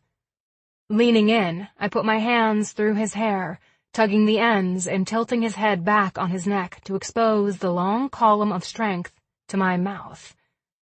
One thing I hadn't been able to do last night was explore his body the way I'd wanted. His hands grip my hips, but they don't try to dissuade me from my goal. Using my knee, I balance myself on the bed and tilt forward, letting my lips run against the pulse point on the side of his neck. I kiss, nibble, bite, and take everything I've wanted to take for so long. One of his hands slides up my stomach and over the mound of my breast, cupping the weight in his palm, squeezing as I nip harder, sucking stronger. I want to mark him. I want other women, if they're looking, to know this man is taken. He's got two people who care about him, two people who want him in their lives. There's nothing I would ruin this situation for. Nothing I would want to do to ruin these moments he's given me. These are moments I'd always assumed I'd never have. Moving down his chest, I let my tongue paint a path to his nipple, sucking one in between my teeth and biting down. Shit, Hadley. His palm moves over the lace and sneaks in past the fabric, his bare skin against mine. Fucking finally. My nipple peaks as he rubs his calloused palm over it, the rough texture a contrast to the silky smoothness of my skin. His other hand hooks around my thigh, pulling me so that I'm straddling his waist. Our bodies are touching, every single inch of them, as I feel his cock jump against the heat of my core. My panties are so wet. God, he's so strong, smells so good, great with my daughter, and apparently knows the ins and outs of my body after one night. I want to weep. My patience in waiting for a man must be counting for something. When our mouths meet again, tongues tangling, he grips my thighs and flips us over so he's on top of me. The heavy weight of him is as much of a turn-on as the skill of his tongue and the soft feel of his lips against my flesh. With one hand, he takes both my wrists and shoves them above my head, causing my tits to thrust out. They're swollen, still covered by the lace, and holy shit, do I need him to get me naked before I can bust. I let you go as long as I could, he speaks as he trails his own kisses down my throat and my chest. But I need to be in you. I need to get this time out of the way. His voice is deep, breathy, and dark as he moves down my body, placing a kiss on the flesh pouring out of my bra. Using his free hand, he pulls the cup down, exposing me to the coolness of the room. Underneath the heat of his gaze, my nipple tightens, and I feel an answering tightening where his cock is nestled in between my legs. I push up, needing the contact. I'm dying for the pressure of him, pressing into me, of my body contracting around his length, feeling him throb inside of me as he comes. Please, Trick, I pant, straining against his hand, trying to press my body closer to his. Don't make me wait. I need this time as much as you do. He growls and attacks my nipple with his mouth, his tongue, his teeth. The hand he used to pull the fabric of my bra down with is now moving along my side, past my hip, and his fingers are catching the silky material of my panties. He bites down on my sensitive flesh, and I shiver, pushing deeper into his mouth, moaning when he uses his tongue to soothe the heat. Fuck, Trick. I grasp his hand with my fingers, pressing against him, needing to feel that connection as I thrust towards his heat. This feels so good. I tilt my head back, arching my shoulders and giving him every inch of my skin, letting him mark me, letting him own me. Suddenly, he lets go of my hands, stands up, and drags my panties the rest of the way down my legs. Take that fucking bra off. I want you completely naked. Stalking over to the bag I sat in his bedroom earlier. As he fishes through it, he pushes his own boxer briefs off his hips, and I'm rewarded with how much I've turned him on. He's bigger than my ex-husband. Funny how I didn't notice how much last night. This could be uncomfortable, but I'm willing to give it everything I've got. I struggle to take the bra off, and I'm ready to rip the fucker when the hook gives in and lets go. Throwing it on the ground, I give him my full attention again. He's walking towards me, his hand on his cock, lazily stroking it up and down. The condom package in his hand is like a beacon of light. I can't look away from what he's doing, and the promise of what's going to happen to me. Trick comes to a stop in front of me, ripping the wrapper in his teeth. Are you sure about this? Once I get this fucking rubber on, it's over. I won't be able to stop. He warns. I've never been more sure about anything in my life. That could be the lust talking, but I don't care. Right now, I want this more than I've ever wanted anything. I watch through slitted eyes as he rolls the rubber on and then comes down onto the bed, catching himself on his arms. Going to his elbow, he dips his head, taking my nipple back into his mouth as he moves his free hand down to my pussy. Holy shit, I moan when I feel 2 fingers make their way inside my heat. Feels so good. I push my hips against the invasion, taking him inside, grasping his hair in my fingers and yanking him closer to my tits as he begins working my clit. Trick. God damn. Hadley's hot and wet and so fucking ready for me. I think I could get her off by just letting her thrust against my fingers. Letting her, though, would be so empty. Removing my fingers, I used the wetness to coat my cock before bracing myself against the mattress and taking her in one thrust. Trick! She moans loudly, grabbing onto my shoulders, her nails biting into the straining muscles. Son of a bitch, Hadley. She's everything I expected her to be. Tight, warm, fucking heaven. Her hands move down my back, fingernails denting my ass as she wraps her legs around my waist, holding on tight. I've got to move. I've got to feel the way she releases me and pulls me back in. Gritting my teeth, I make the withdrawal, closing my eyes and dropping my head to her collarbone, panting against the heated flesh. Feels so good, Trick.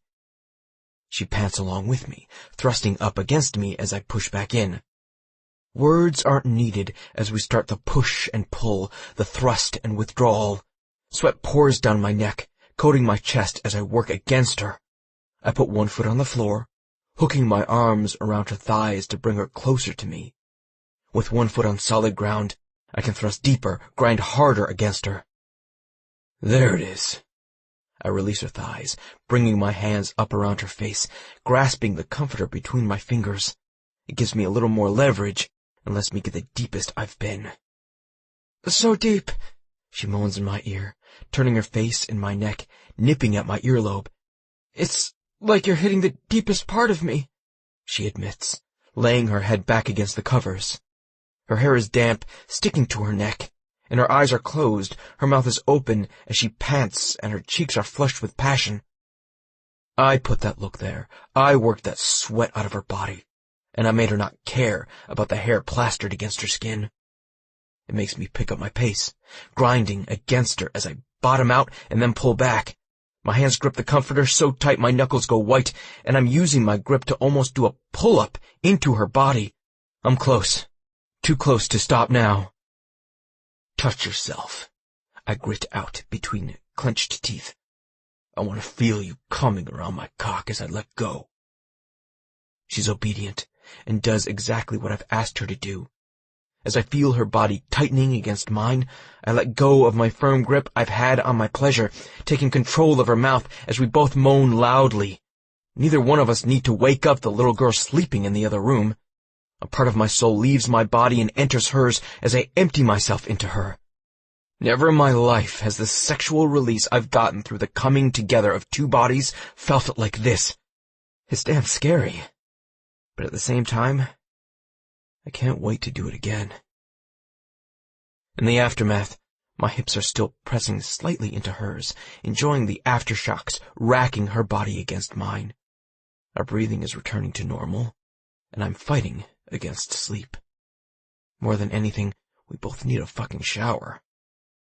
Trick, she whispers. Don't. I kiss her quickly. Let's enjoy what went on here tonight. Let's not look too deeply into it, and let's not put a label on anything. It's whatever we want it to be. Her eyes show a flash of relief as I grab her by the wrists and pull her off the bed. I'm ready for 2 things, a shower and sleep, and more than anything, I'm ready to wake up in the morning with someone next to me. Chapter 26. Trick. Inhaling deeply on the cigarette clenched between my lips, I sigh as I let the nicotine wash over me. I'm doing my best not to be high-strung, to have this conversation as level-headed as possible. but there's no denying I'm pissed. Squinting against the bright sun, I keep my gaze trained on the exit of the neighborhood gym. A part of me had wanted to go inside and confront him, but I'm old enough to know he may have friends inside that I don't want to tangle with. Leaning against the brick, my feet crossed, I keep watch. 30 minutes after I take up my stakeout, I see G walking outside, head bent down as he texts something on his cell phone. Walking across the street, I'm beside him before he notices me. Putting my arm around his shoulders, I lean in. You and I are going to have a little talk. The diner up there okay with you? I point my phone to an all-night diner a half block up. He cuts his eyes at me. I can tell he's trying to figure out what my play is here. Your choice, but we're having a talk today, right now. Good, asshole. I'd like to have a talk to you about my motherfucking starter. I grip my arm around his neck tighter. We'll talk about that, too. We walk the rest of the way in silence. When we get to the diner, I motion him to a table further in the back. I don't want us interrupted, and I want him to hear me loud and clear. Neither one of us say a word as we settle in, and the lone waitress takes our drink order. What's this about? He tilts his head to the side, giving me a blank stare. I'm not stupid, and I know he's smarter than he acts. He knows exactly what this is about. First of all, I tell him, taking a drink of the coffee the waitress sat before me. You'll get your starter when you pay me the money you owe me. I don't care if you have to do it in payments. Man! He blows out a deep breath and moves so I can feel his feet under the table.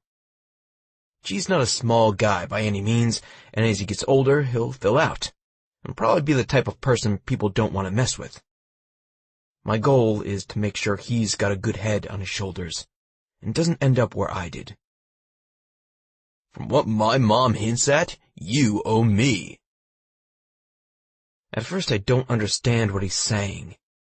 Then I remember Hadley telling me that G hinted I'm his dad. Giovanni. I use his given name for only about the second time since I've known him. His dark eyes flash as I do it, and he shifts in his seat. Do the math. If I was your dad, I would have fathered you when I was 11. Your mom and I are friends, and while I'll be honest with you and tell you she and I may have messed around once or twice, I wasn't screwing anyone when I was 11. She's always liked younger guys, he defends. She does. I agree with him. That's her M.O., what she always goes for when she needs to feel better about herself. She'll find her a younger man who wants the experience of an older woman. But it's never been me. Not in any way where we could have had a child. You get what I'm saying? You've never fucked her. Hey, that's your mom you're talking about. Learn some respect. I kick him under the table. For one of the first times since I've met him, he sits up straight and keeps his mouth shut. So you're not my dad, okay? I'm going out on a limb here because I think this is what the kid wants, and if I can provide some help, then I will. I'm not your dad, no. But I can be your friend, G. The people you're hanging out with, I take another sip of my coffee, are going one place, my man, and that's jail. I've been there, done that, and I never want to go back again. Like you could help me. He gives me a smart-ass grin and scoffs at the idea. I could, if you'd let me. I don't have a lot of hours right now, but give me a few months to a year. My shop will need the help. Sure. He takes a drink off his Coke, tossing the paper to the straw down. One more empty offer to go along with all the others I've had. I grab the paper, hooking my hand over his. I grasp his fingers in a strong grip, forcing his eyes to meet mine. I'm not bullshitting you, but I'm not gonna baby you either. I'm gonna say this shit one time. Find my money, I'll give you back the fucking starter. If you're interested in a job, come see me in a few months. If you want none of that, That's fine too. Don't come to my shop, don't threaten me again, and you sure as fuck better never talk to Hadley again. He looks like he wants to say something else, but stops. Are we clear? I use a firm tone with him, not mean, but firm to let him know I'm serious. Crystal, he glances up at me. Can I go now? You're totally free to leave whenever you want. Just remember what I said. He gets up, walks out, and never looks back. I notice, though, that his walk isn't so much a strut, and the set of his shoulders isn't so squared. Maybe, just maybe, I got through a little bit. Hopefully one day, the kid will be a productive member of society. Today I don't have time to dwell. Today's Thursday, and I'm pretty fucking excited. Pulling my cell phone out of my pocket, I check the time for the 100th time since I got back to the shop. Thursday has never been a buzz day of the week for me, but this week, it means I get to see Hadley. She's been busy, I've been busy, Sprite's even been busy. And since they spent the night over the weekend, I haven't seen them. I haven't even spent hours with Riley. I get to remedy that tomorrow, but today, I get to see the lady I've been sharing my text messages with. I've never been a texter, not really, but when it's the only way of communication for us, I'll let my fingers do the talking. Most of the time when she's home, Riley's around, and it's not like we can have phone sex with a 6-year-old in the room. 15 more minutes, and she'll be here. Glancing at the bike I'm working on, I admit I should have been done with it yesterday, but I've been distracted. There's never been a woman in my life I've had to see. I never thought that guy would be me. But Hadley's working on changing all kinds of things I thought were fact. She and Riley are opening me up to a whole different world. Trick! Even her voice makes me hard. Getting up from where I'm sitting in the back of the shop, I see her. She's changed into comfortable clothes because she's worked on my office today. But fuck if she isn't working on my office before I get a taste of those lips. God damn, you're a sight for sore eyes. I rush over, wiping my hands on a rag I've thrown to the ground before I take her in my arms. Lifting her up, I grab her ass, wrapping her legs around my waist. Breathing in her scent, it gives me a sense of peace. I haven't felt this calm since she and Riley left my apartment on Saturday, and I've been an anxious mess the last few days. You are too, she smiles, initiating our kiss as she twines her arms around my neck, inviting me into her heat. Reluctantly, I put her down, not wanting to get too out of control here, where anyone can walk in off the street. I've missed the hell out of you. Resting her head on my chest, her arms are tight around my waist. Same here, and Riley keeps asking me when we can go see her trick. I tell you, this week has been the worst. All I've wanted to do is go sit outside your apartment and wait for you to come home so I could cook you dinner and we could all hang out. She laughs. Next time you want to, just do it. The scenario you've just described would have made my week 1,000,000 times better.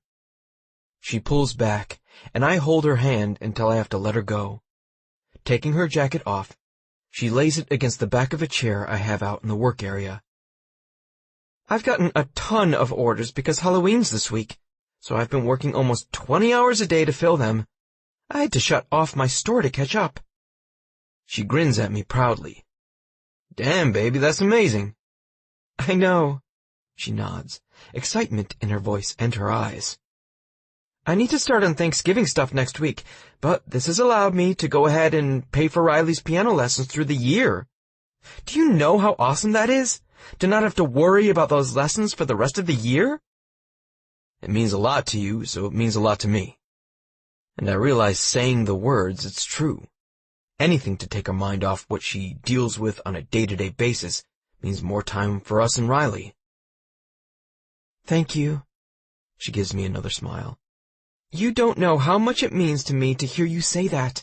I feel like most of the time I'm spinning my wheels or beating my head against a wall, so when things come together and a plan works out, it's almost orgasmic. The words hit me right in the chest because I want to be the one who gives her those feelings. You sure about that? Well, she cuts her eyes at me, licking her lips. It used to be almost orgasmic until I realized what a real orgasm felt like. Anytime you need one to be reminded, I'm your man. If I ever feel the need to be reminded, trust me. She walks back over to me, slipping her fingers in the waistband of my jeans. You'll be the first person I call. I have to put a stop to this because it's a work day and I have shit to do. Leaning down, I palm her neck, pulling her in for a chaste kiss. You're hell on my concentration. I have work to do, and so do you.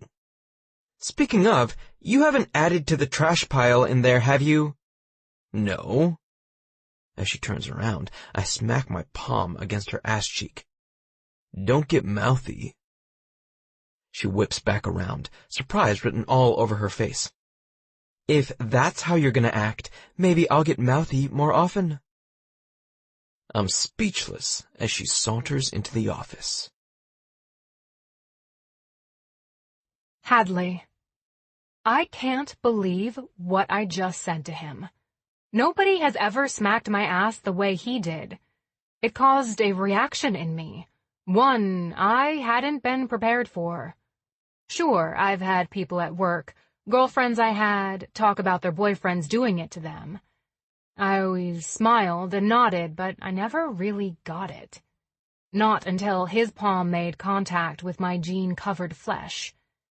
I'd let him take me over his knee any day of the fucking week if it gave me a jolt like that innocent touch had. Shaking my head, I tried to get myself out of the lust-induced fog this man puts me in every time I'm in his presence. Never before, not even with my ex, have I been so attuned to a man, so conscious of how he makes me feel. If it were anyone but Trick, I think it would be completely disconcerting. With him, I'm willing to give a piece of myself up. Let him help me figure out who's hiding underneath everything she's tried to cover up for so long. Paper after paper goes into the trash bag that I'm going to run by the shredder we use where I work. I don't even know why he's kept most of this stuff. My goal today is to get the desk completely clean.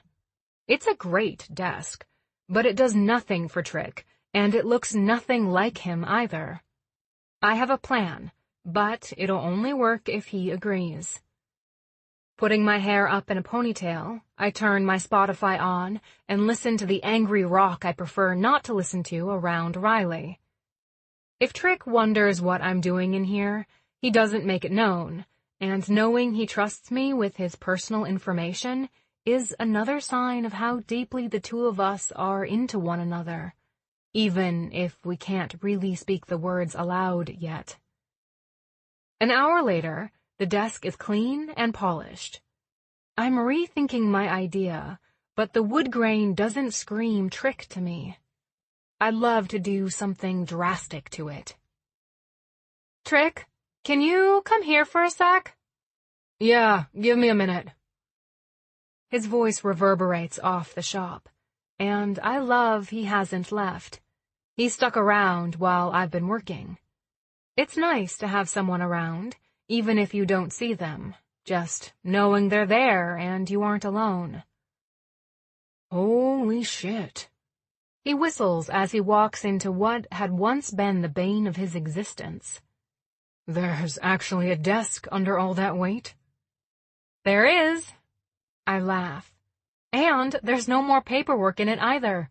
All that's been filed by year and vendor in that filing cabinet over there. I point to a black filing cabinet I'd found in a closet. A little paint, a little elbow grease, a nice cleaning, and it had fit perfectly in the corner.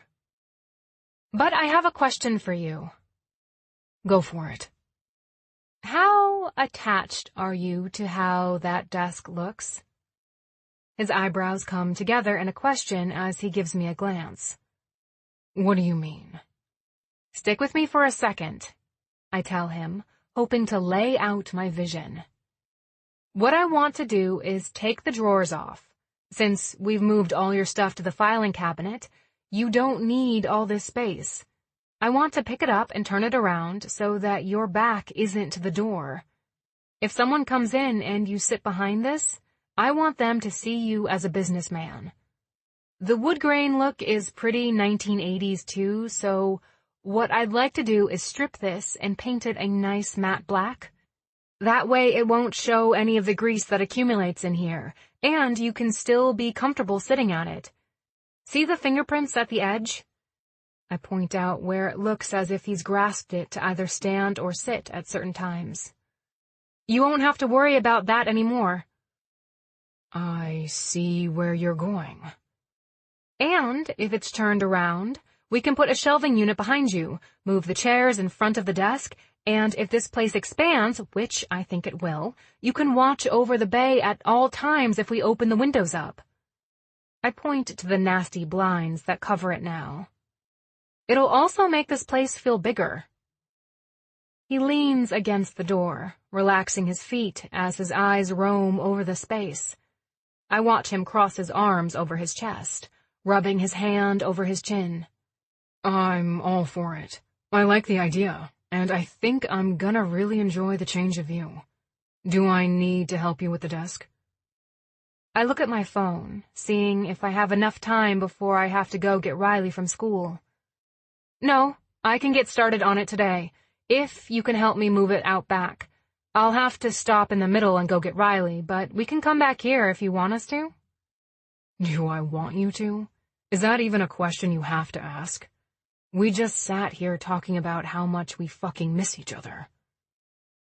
The smile that spreads across my face is one of pure happiness. Why don't you pack bags for both of you? Tomorrow is Halloween, and this is a great neighborhood to trick-or-treat in. And then we have the weekend. His voice trails off. You're asking us to stay here for a few days? I can't believe he's asking us this. He's opening up his home to us. Riley had mentioned wanting to know if Trick would be willing to go trick-or-treating with her, and I hadn't even had to bring it up. The loneliness I didn't even know I felt before you two showed up is fucking suffocating me when you aren't here. I have some work I have to do. I warn him, not sure if he knows what he's getting into. Bring it with you. It can't be that hard to move, is it? It's kind of a pain in the ass, but I'll never tell him the truth. I might have to take over your dining room table. We can eat on the couch with TV trays. The only thing that matters is I see you. This week has probably been the loneliest of my life. The confession sounds like it's being ripped from his throat. It's been pretty lonely for us, too, I admit. And Riley's done nothing but talk about how she wants to see Tux. Alfred, he argues, a smile on his face. Trick Tennyson, you might as well give it up. The cat's name is Tux. I move to the end of the desk.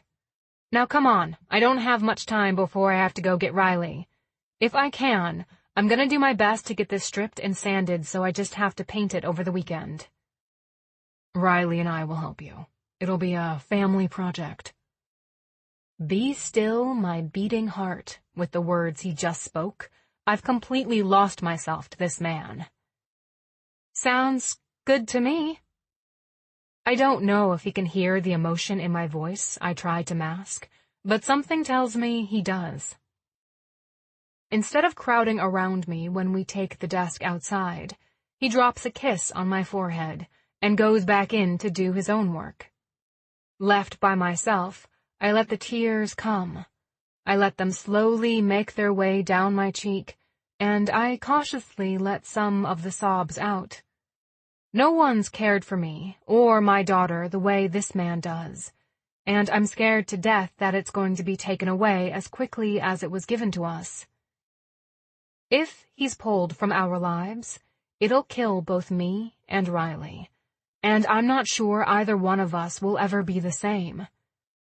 I'm all too aware of what he said about the option they have to revoke his parole when he goes to his meetings, and I send a huge prayer up that I'm allowed to keep this man in my life. As I start my work on the desk, I realize I'm stripping back layers, much like I've been doing in my own life since Trick showed up. And when I'm finally done, and the desk is a bare piece of wood, completely uncovered for my eyes, I realize how beautiful it is in its simplicity. The varnish covering it had dulled its sparkle. Looking at the wood, I smile, seeing how porous it is. It'll take the new color magnificently once I'm able to start painting it. It'll adapt to what we need it for really well. Is that the way Trick sees me? He's pulled back almost every layer I've covered myself with. Am I most beautiful when I'm not hiding anything? If that's the case, then I need to explain my fears. I need to be honest, and let him know the only thing holding me back right now is worrying he'll be taken away from us. Worrying that once those hours hit zero, he'll decide Riley and I are no longer worth it. Decision made, I decide I'm going to talk to him about it tonight. If I'm going to be all in with him, I want him all in with me. No pretense, no half-truths, no waiting for the other shoe to drop. For once in my life, I'm going to face my fear head-on and cut it off before it becomes a problem. Chapter 27. Trick. Jesus Christ! I huff as I pound my feet up the stairs. I didn't realize how much stuff you would be bringing. I may have revoked my offer if I did. I turn around to grin at Hadley. She shoots me a scowl as she stands at the end of the stairs, trying to figure out how to bring up 4 bags at once. I told you. She huffs herself as she starts. We come with a lot of stuff, and I have to work. Once I get to the top, I take a breather, watching as she hooves it up the stairs. When she stands beside me, I lean in. I'm joking, you know that, right? I asked you to be here because I want you here. You and your 5,000 loads of stuff. I laugh, groaning when she knocks me in the stomach. Riley, can you open the door for us? She gives me a glare over her shoulder as she enters the apartment before me. It looks like Riley's made herself comfortable with Tux. That's right, I've given up calling my cat by his given name. He never responded to it, but he does respond to Tux. Do you need to get your work set up? I ask her, setting down the last box I carried in. Yeah, I'm off from my day job tomorrow since it's Halloween, and I was going to do my best to knock some stuff out. I won't interrupt you, will I? Distract me, maybe, but interrupt me? No. I assure her, knowing she'll be up here tomorrow by herself is definitely going to be hell on my focus. She smiles, and the way her lips tilt hits me right in the chest. Good. I don't want this, she puts her arms out, indicating all the stuff she's brought in, to freak you out. I know I come with a lot. I knew you did when I asked you to stay. Apparently, my words are the right things to say. Her smile widens, and she gets to work setting up the things she needs to work. It's weird watching someone else do their job, compared to the way I do mine. Hadley's quick and efficient, whereas a lot of time I'm slow. I take my time getting my tools together and making a game plan of how I'm gonna attack a problem. Hadley seems to have an assembly line and a focus I've never seen. You're serious about that? I tilt my head at the machine she's put on the kitchen table, along with her MacBook. I have to be, she shrugs. What I really want to do is be a professional organizer. You know, do for other people what I'm doing for your office, but it's hard to get your name out there for it. The easiest way for me to even begin is doing all this planner stuff. They've become really popular lately. And I've always loved design. Women eat up these stickers and specific pages I make. But what I'm hoping, she stops fiddling with her printer and pushes her hair back, is to eventually transition into just organizing. It's more money and more hands-on, which means I won't be stuck behind a computer forever. I love this because I'm creative, But I'd rather do the organization because I can see it changing, and when I'm done, people are so excited with their new space. How many have you done? Organization jobs?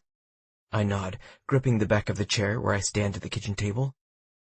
4 so far, and they've all been free because I want them for my portfolio. But you're my last free one, so you're pretty lucky. She winks. Smiling back at her, I come around the table, putting my arms around her waist. Leaning in so Riley can't hear, I let my voice drop an octave. Pretty sure I'm paying you in ways you never thought you'd be paid before. She breathes deeply, and I feel her nipples tighten, rubbing against my chest. If you want to make a payment sometime this weekend, I wouldn't be opposed, she whispers back. Glancing over my shoulder, I see Riley's still involved with Tux, and the TV is on. She's engrossed in whatever it is she's watching. In a synchronized move, I lean down and run my fingers up Hadley's side, tilting her chin with the palm of my hand. She rises up on tiptoes to meet me halfway. When our lips meet, it's the all-consuming rush it always is, and I have to remind myself Riley is here. She's young, she's impressionable, and she doesn't need to see us go at it like two teenagers on a first date. Pulling back is the hardest thing I've ever done. Nipping at her mouth, I slow it down, clearing my throat when we finally release one another. She rests her head against my collarbone, while I rub my hands up and down her back, soothing the heated rush I know we both feel. It's never been like this with another woman. My heart's never pounded, my mind has never been completely overtaken by thoughts of her, and I haven't ever physically ached to hold another woman in years. But with Hadley, I'm having all the symptoms of a man who's about to lose his head, heart, and fucking mind. Never once did I think I would be that man, but it sure looks like I'm gonna surprise myself. Do you have much longer to go in here? I hope my voice doesn't sound as strangled as my balls feel right this instant. I have a few orders to fill, which will probably take me about an hour. Her voice sounds breathless, and I give myself a pat on the back for doing that to her. One thing about Hadley is she makes me feel like a man. You know, one of those men who can do anything. She gives me the confidence, the drive, the overwhelming desire to beat my chest and tell everyone who looks our way that this woman is mine. I glance up at the clock, seeing it's late afternoon. I didn't have lunch. I'm fucking hungry. How about Sprite and I'll leave you to it? We'll go grab dinner. By the time we get back, you should be done, right? Are you sure? Her eyes look like they're going to pop out of her head. Yeah, we like each other, right, Sprite? I look over at Riley, who's lying on the couch, watching the TV, Tux on her chest. You're okay. She grins at me. The teasing takes me off guard. Riley's never teased with me before. Not that I didn't think she was capable, but it's not like the type of personality she normally has. At least not a trait I've seen yet. I'm okay. I put my hand on my heart and make a noise like she's stabbed me, before I struggle over to the couch and fall on the side she's not taking up. You wound me, little girl. You'll be fine. She giggles as I tickle her legs. I sure do hope so. I'd hate to have to go to the hospital and explain a little girl broke my heart. She puts Tux on the ground before she moves over towards me, curling up next to my side. I think you're stuck with us. Fucking emotions I've never felt before tighten my throat, my chest, and every other part of my body that needs oxygen. There's a part of me that's worried about saying the wrong thing, and there's another part of me that says, fuck it, say what I want. In the end, what I want wins. I think you're stuck with me too. I let my eyes drift to Hadley, who's taken her phone out, snapping a picture of us on the couch. With Hadley sitting at the table, watching us, and Riley curled around me, I can't think of any way my life could get better than it is right now. Hadley tossed me her keys as we left the apartment, telling me to take her car to go grab dinner. Fuck that and that little sardine can. I'm gonna grab your booster seat out of your mom's car, I tell Riley as we get downstairs. I park in the back of the building, and not many people even know I have my own vehicle. Are we riding the bike? She asks, her voice unsure as she glances at me. No, I can't help but laugh. I have my own vehicle, but we'll let your mom think I got into her tiny car. She probably thinks it's funny, me driving with my knees up to my ears. Riley laughs at the imagery as I go about putting the booster seat in my truck. It takes a few minutes, but we're on the road. What should we get, Sprite? I ask as Riley and I head across the bridge to the strip where all the fast food restaurants are. What does your mom like? Chick-fil-A, soup and nuggets, she answers from the back of the truck. I haven't had that in a long time. Does it sound good to you? It amazes me how she was so reluctant when I first met her, and now she's poised enough to give me her opinion on where to eat. I like to think maybe I had something to do with it, but then again, I don't want to give myself too much credit either. Yeah, she nods. I like the nuggets and the chocolate shakes. I wonder if she's allowed to have a chocolate shake, and then decide since she's with me, she can have whatever she wants. How's school going? I want to keep her talking, and I like hearing about her days. We don't get time alone often. I got a ribbon yesterday. She reaches into the backpack she's brought along with us.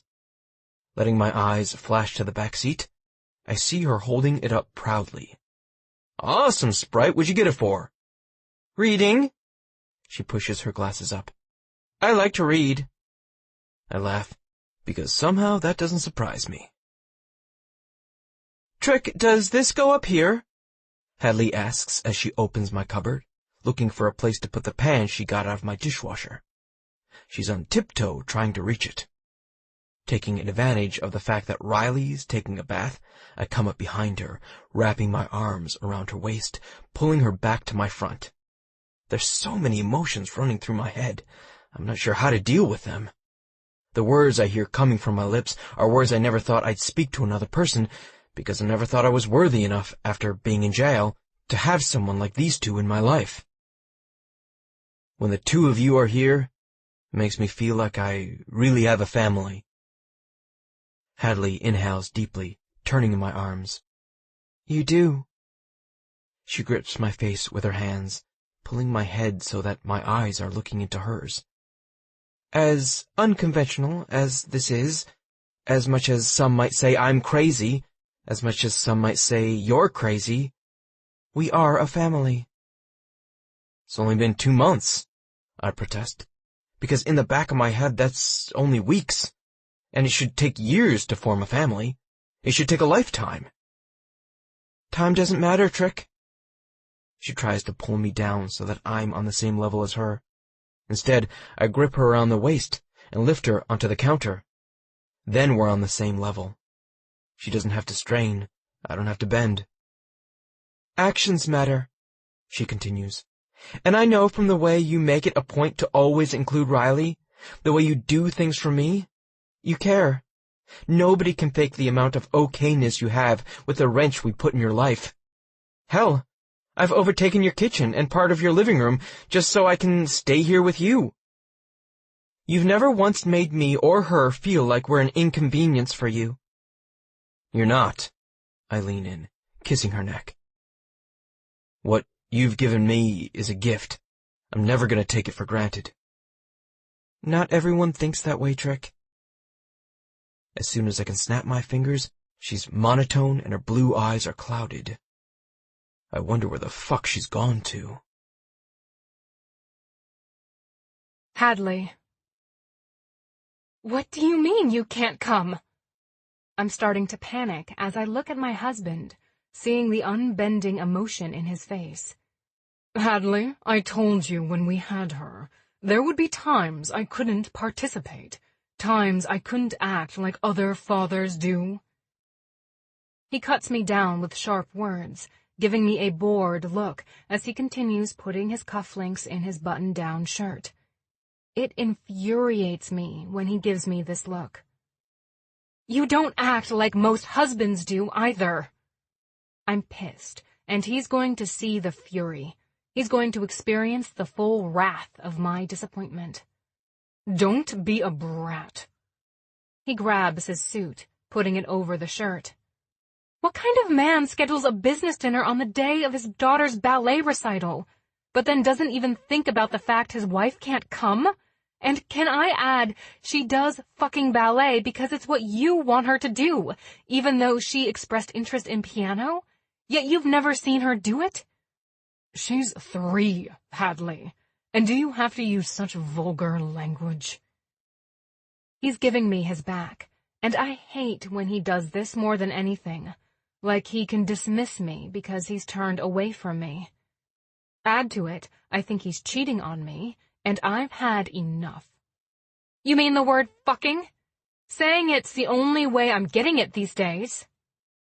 He turns back around quicker than I've ever seen him move, and before I know it, I'm pressed up against the wall, my wrists over my head, and his knee between my legs. You have a problem with our sex life? Maybe you should take a look at yourself. You don't support me. You've not lost the baby weight from the child I didn't want. It's not all tight and compact anymore, sweetheart. Have you not noticed how hard it is for me to get it up? You bastard! I fight against the hold of his hands around my wrists. That's it, honey. Fight it. Maybe then I can manage to get a little excited. Tears pour down my face. I can't believe this is what we've become. Philip can be harsh, and I realized quickly after we got married the show he likes to put on for the public. But in private, he's never been mean like this. Not even when I told him I was pregnant, knowing he didn't want a child. All the life goes out of me at the words he spewed my way.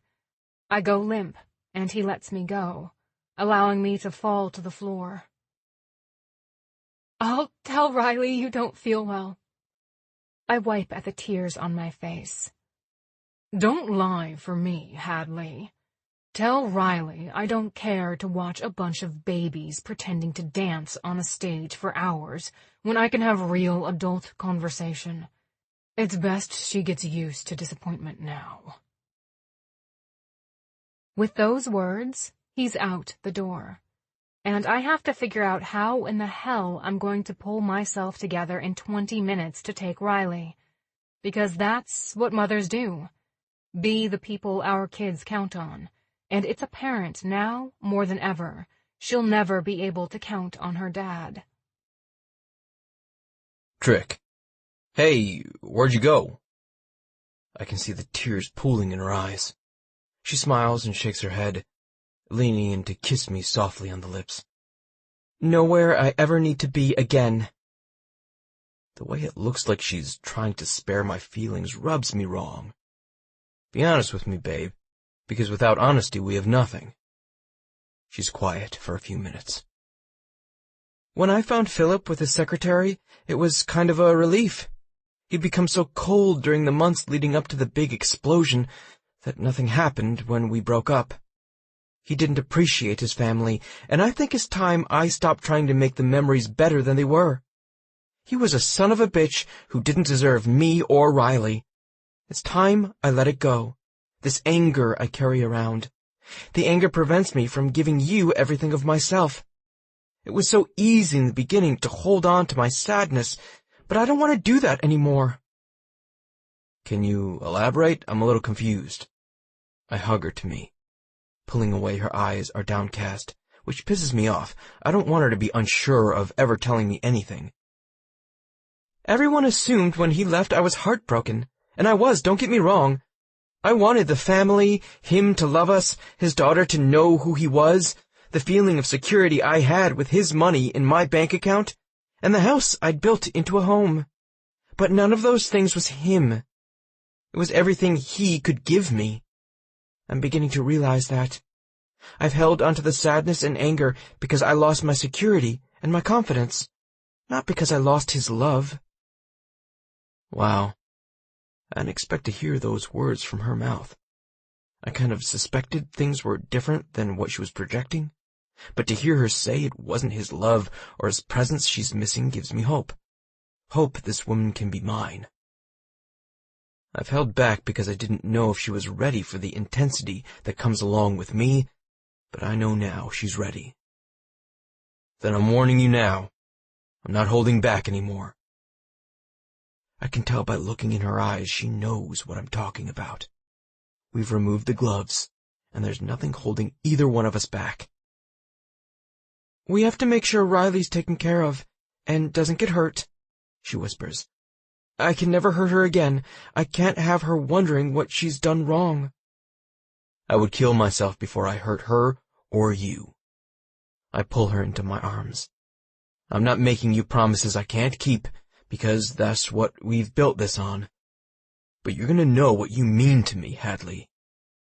I'm scared, she admits, a smile on her face. But I'm ready. And so am I. Chapter 28. Hadley. Will you be here when I get back? I ask Trick as I finish doing Riley's hair. It's more elaborate curls than we normally send her off to school with, but for her costume tonight, it's a must. We won't have time to make it work when she gets home from school. Oh, I don't know. I have to run and get a part. Then I have a friend of mine who called and wants me to go look at his bike he's fixin' to buy. It depends on how traffic is, and if he and I shoot the shit too long. He grins. Something tells me Trick does things on his own timetable, and when he wants to shoot the shit, they talk all day. I wonder how I'm going to get in the apartment, but I don't want to come right out and ask. It seems forward, and I don't want to scare him off. What does shooting the shit mean? Riley pipes up from where she's sitting in front of me. How can you put poo in a gun? Trick and I look at each other, both trying to contain our laughter. Apparently, we both forgot when little ears are around. It's a phrase you'll learn about when you get older, Trick tells her, tapping her nose as he walks by. Besides, young ladies shouldn't say four-letter words like that. What four-letter words should we say? She questions. I want to laugh because Riley is really inquisitive before she goes to school in the morning. Every day it's like this. Question after question, and sometimes I lose my patience if we're running late. But Trick is handling it like a pro. Cute, wild girl, star, love. You're like a thesaurus, I laugh, as I continue taking the rollers out of Riley's hair. Love is a good one, Riley muses as she takes a bite of the donut he's brought her, and a sip of the orange juice I found in his fridge. It is a good one, I agree. I love you, I tell her, leaning in to give her a kiss, making a loud smacking noise. I love you too, Mommy. She laughs, trying to get away from me. I love Trick too. She looks up at him, a smile on her face. Quickly, my eyes cut to him. If I hadn't been expecting those words from her mouth about him, they had to be completely off his radar. He's stunned. I can tell by the expression on his face, the way it's gone almost deathly white. He's holding his chest, and I pray to God he's not about to have a heart attack. I don't know what to say, and just as I'm about to make a joke of some sort, Trick finds his voice.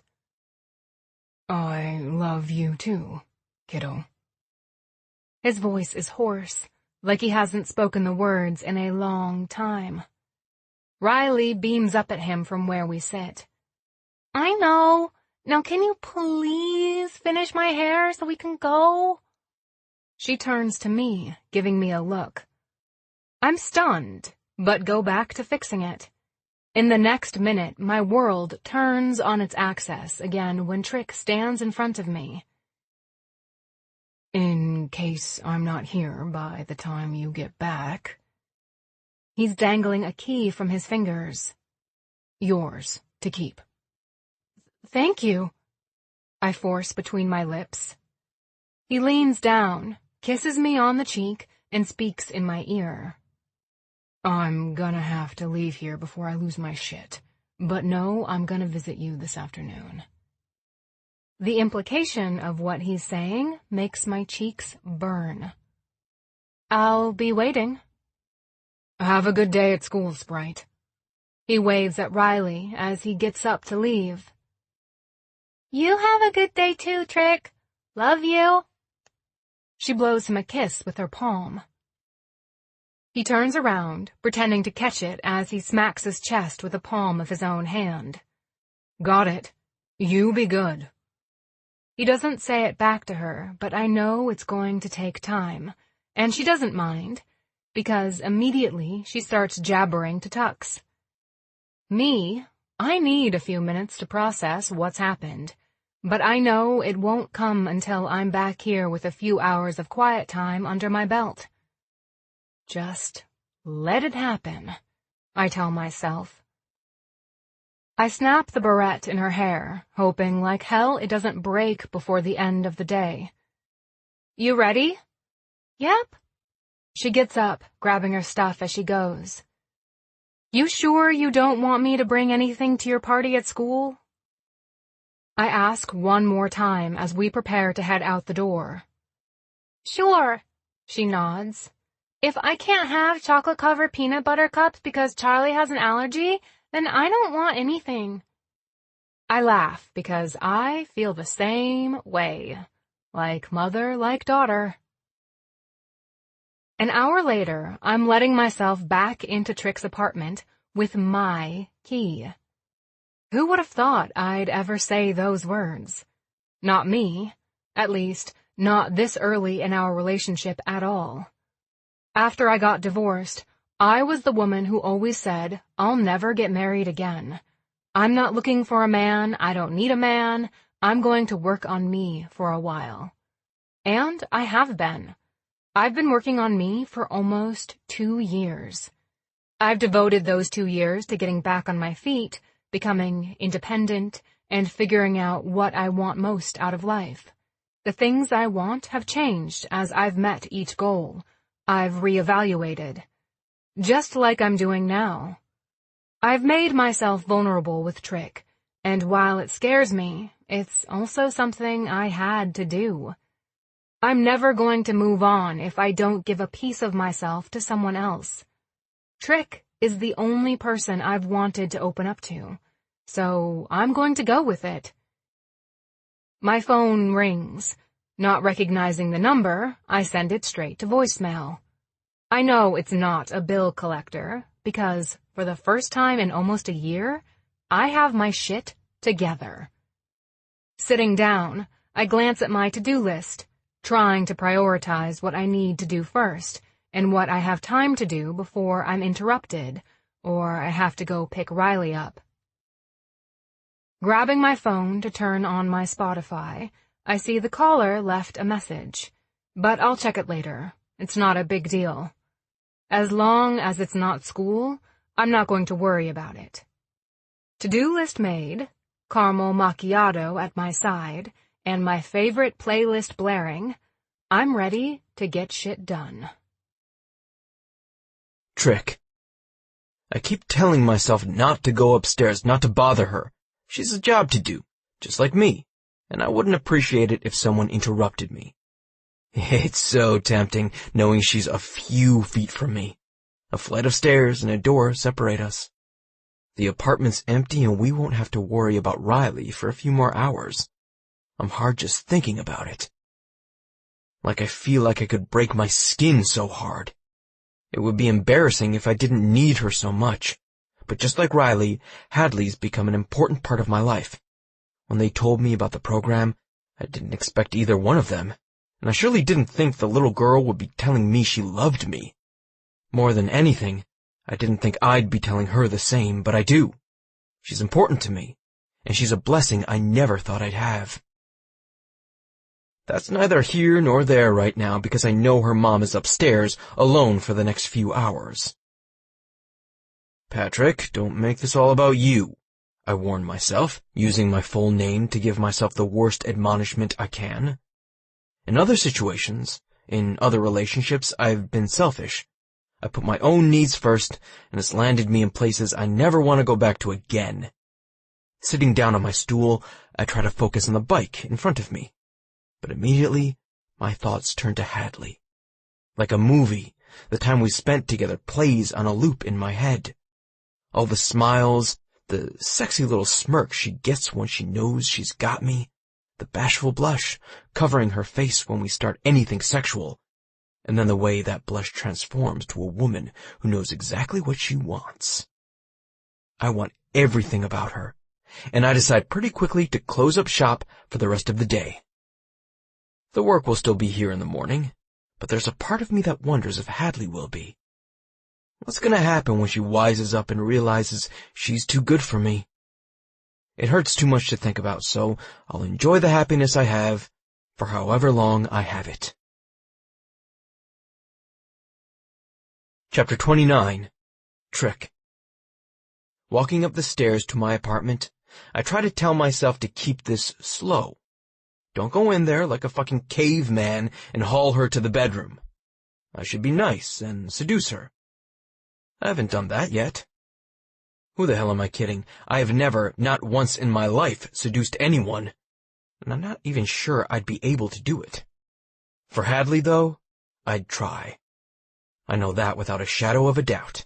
For her, I would give anything a try. Love. The four-letter word Riley asked me about earlier comes to my mind. Does the willingness to try anything mean I love Hadley? The thought stops me right in the middle of the stairs. Loving Hadley is much messier than loving Riley. And I'm not completely sure I want to admit how my heart feels or what my mind is pushing me towards. All I'm ready to admit is how much I physically want her, and how much my arms ache to hold her when she's not around. Right now, it's all I can give. Her or myself. When I enter my apartment, I have to grin because she's jamming to rock music I never expected her to be listening to as she bobs her head watching her pages print out. I don't want to scare her, but I'm also enjoying the little show she's giving me, this peek into her life, one I've not been privy to yet. Leaning against the door, I cross my arms and feet, settling in to watch what's going down in front of me. She sings along to a song I recognize as one by Shinedown, one of my favorite bands. Glad to know we have that in common. Fucking hell! She groans as she sees something on her computer screen. A scowl darkens her face as she taps her fingers on the keyboard and then starts moving the tips on the trackpad. Line up, damn it! This is a side of her I've never seen, and I'm loving it. It'd probably respond better if you didn't cuss it. I think it's probably getting offended. She jumps almost completely out of her chair as I make my presence known. Shit! She grabs her chest as she eyes me like she wants to murder me. You scared the ever-loving hell out of me! I was enjoying the show. I grin. You got good taste in music. She shakes her head.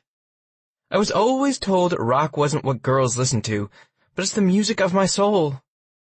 I grew up sneaking into concerts. I shrug. Actually, that's why I did my first stint in juvie. Her mouth gapes open. Because you snuck into a concert? I have a hard time being kept out of places, what can I say? On top of that, I was drinking underage, I was belligerent to the officer who arrested me, apparently told him to go fuck himself, and just a general nuisance. My mom wouldn't come to get me, so they hauled me off. I run my hand through my hair. Looking back on the shithead I was, I deserved it. But let me tell you, being in juvie is no fun. How long were you there for? Couple of days until my mom finally came to get me. What they charged me with wasn't anything that held time with it, but I had to do some community service. This wasn't my first go-around. I hate admitting all these things to her. It makes me look like I haven't changed, I haven't grown up. Putting voice to the things I've done in my past makes it seem as if I'm on this endless loop that never changes. More than anything, I want her to see I have changed. I've made steps in my life to correct my wrongs. and be a better person. I just keep getting in my own fucking way. I'm not judging you, Trick, she says softly as she takes a sip of her coffee and gets up. I'm judging myself. She walks slowly toward me, rolling her hips as she does. I'm 99% sure she doesn't realize she's doing it, and that's what makes her sexy to me. Nothing Hadley Weston does is premeditated or meant to ensnare me in some sort of trap I'm not ready for. Don't. She saunters up to me, grabbing my hand. Don't beat yourself up over a past you can't change. More than anything, I've learned I can't change my past. I can't make the mistakes I've made go away. They're there, regardless of how I wish or hope they aren't. What I can do is work to be a better person for however many days I have left on this planet. That's the only thing in my control. Nothing else matters because I can't control the way people react to me, the way they perceive me, or the way I make them feel. The only thing I can do is be a good person, love myself, and be a good example for my daughter. I'm not a good example. You weren't a good example, but you're a great one now. You're building your business, you're patient with her, when you have no fucking clue what the hell she is doing there. You carved a pumpkin with her and took her to your shop. Whether you know it or not, you're giving her the one thing money can't trick, and that's memories. Neither me nor her want anything more than your time and the ability to be in your life. None of that has to do with what you've done in the past. What I've done in the past is what brought you to me, I remind her. She grins, stepping up, putting her arms around my neck. Then that's a blessing from God, because I swear to you, our lives have been 1,000 times better since you walked in that room. So is mine. I grab her around the waist, picking her up, putting her legs around me. I can't have this heart-to-heart with her anymore. She can see too deeply into the real me. The shield I usually have in place slips a lot when she's around. Squealing, she locks her feet around my waist. I've never done it up against a wall before, she whispers in my ear. Challenge accepted. I turn her around so her back's to the door. Against the door okay with you? Yes, she giggles. But I think the clothes are going to be a little bit of a problem. No problem at all. I release her legs and tap her ass, motioning for her to put her feet on the ground. Once she's got her feet under her, I snag the edges of her long-sleeved t-shirt, pulling it over her head. Get where I'm going with this? Sure do. She reaches over, pushing her hands up my shirt, letting her hands score the flesh of my stomach as she lifts the material up over my head. You finish yours, I finish mine. Funny thing is, I was gonna try to seduce you since we have some time alone. You know, try to be sweet and romantic, not just fuck your brains out like I seem to have done every other time we've been together. You'll hear no complaints from me about how you've treated me so far, but right now, for today, I think I want it hard and fast. I want the man who can't keep his hands off me. Her words send a shot of heat straight down to my groin. If that's what she wants, then who am I to deny her? Hold on tight. I grab hold of her waist and hoist her up against the nearest wall. I figured the door might be pushing it. Twining her arms around my neck, she pulls me close, fusing our mouths together. The kiss is a slow fuck of our mouths, tongues twining, breaths combining, moans being eaten up by our need to be all up in each other's business. Never in my life have I felt a kiss like this. Have I felt the type of emotion in a kiss? It's 100% Hadley, and I fight not to let myself sink too deeply into the comfort of her arms and legs around me. There's always a chance she's going to wise up and realize I'm an ex-convict who has no business even being around her and Riley. The hours are counting down quickly to 0, and I'm scared to death. Where are you? She asks, as she pulls back from the kiss, gripping the hair on my head. Don't think about anything but me when I'm in your arms, because I can assure you, you're the only thing I'm thinking about when you're in mine. It's a slap in the face as I realize I've been doing her a disservice by thinking ahead, assuming how we're going to end before we've even gotten there. It's my damage, not hers, and at this moment, I tell myself I'm not going to look for the end of this. I'm not going to doom us until either one of us decides it's over. I have to tell her. Thinking about what's going to happen to me when those hours hit 0. I cup her face with my hands, pushing her body further into the wall to keep her steady with my own. Hoping like hell that doesn't mean the end of us. Do you want it to be the end of us? She asks, her eyes the bluest I've ever seen them, as clear as I've ever seen them. I shake my head, looking up at the ceiling because her eyes are too much for me. No. I hope like hell it's just the beginning, but I also understand what being with me means. I understand 1,000% what I'm asking of you. I'll never get rid of the label the courts gave me. I'll always be an ex-convict. She pulls my head down, forcing our gazes to meet. And I'll always be the woman whose husband left her to be with his secretary. I'll always be labeled, in his circle, as the woman who trapped him in a pregnancy and hoped I'd trap him into the rest of a lifelong marriage. Guess what, Trick? That doesn't define me. She grips my chin, and fuck if that doesn't turn me on too. It used to define me, but you've shown me another way. What defines me now is the smile on my daughter's face when she realizes we're going to spend time with you, and the way you look at me when I enter a room.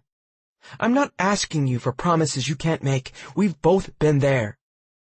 She leans in, kissing me softly. What I'm asking you for is the chance, the truth, and the understanding we'll teach each other if this doesn't work anymore. I want fucking honesty, and honestly, neither one of us can change our past. It's labels, and it hurts, but it's not here between us, not right now. There are no words for what she's just told me. I can't hold it together and speak, so I don't. And if you don't get what I'm saying, I don't give a shit about the 0 hour. Once that's over, which will be this week, because you've spent so much time with her, we can be free with one another. There won't be anything held over our heads, even if it never was to begin with. Just like that. I don't want to talk to her anymore. I want to show her what she means to me. Blowing her mind is my only objective, and if there's one thing about me, it's I've got a one-track mind when there's something I want to accomplish. Today, this afternoon, I want to accomplish rocking Hadley's world. Hang on, babe. It's gonna be a wild ride. Chapter 30. Hadley. I wasn't exactly prepared for what Trick had in mind when he said it was going to be a bumpy ride. There were many things that ran through my head when I heard those words. What didn't run through my head was him lifting me completely over his shoulders with my back against the wall, spreading my legs with his shoulders, and connecting his mouth to my core. "Oh, holy Jesus!" I gasp, reaching for something, anything, to hang on to. There isn't anything, and I do my best not to think about how high up in the air I am. I'm short. He's taller than I ever thought about being, and the only thing holding me up there are his hands pressing against my thighs and his mouth against my pussy. If I die, it'll be a hell of a way to go. He pulls his mouth back, grinning up at me. "Relax, Hadley. I've got this." I've trusted him with a lot of things so far, and he's managed to pass every test. Why not trust him here? Even if I do feel like I'm on display for the whole world to see. Okay. I tilt my head back against the wall and close my eyes. "Just enjoy it," he whispers as he moves closer. "Take one of those hands you have plastered against the wall and rub it up and down your stomach. Feel your soft skin. How hot you are for this."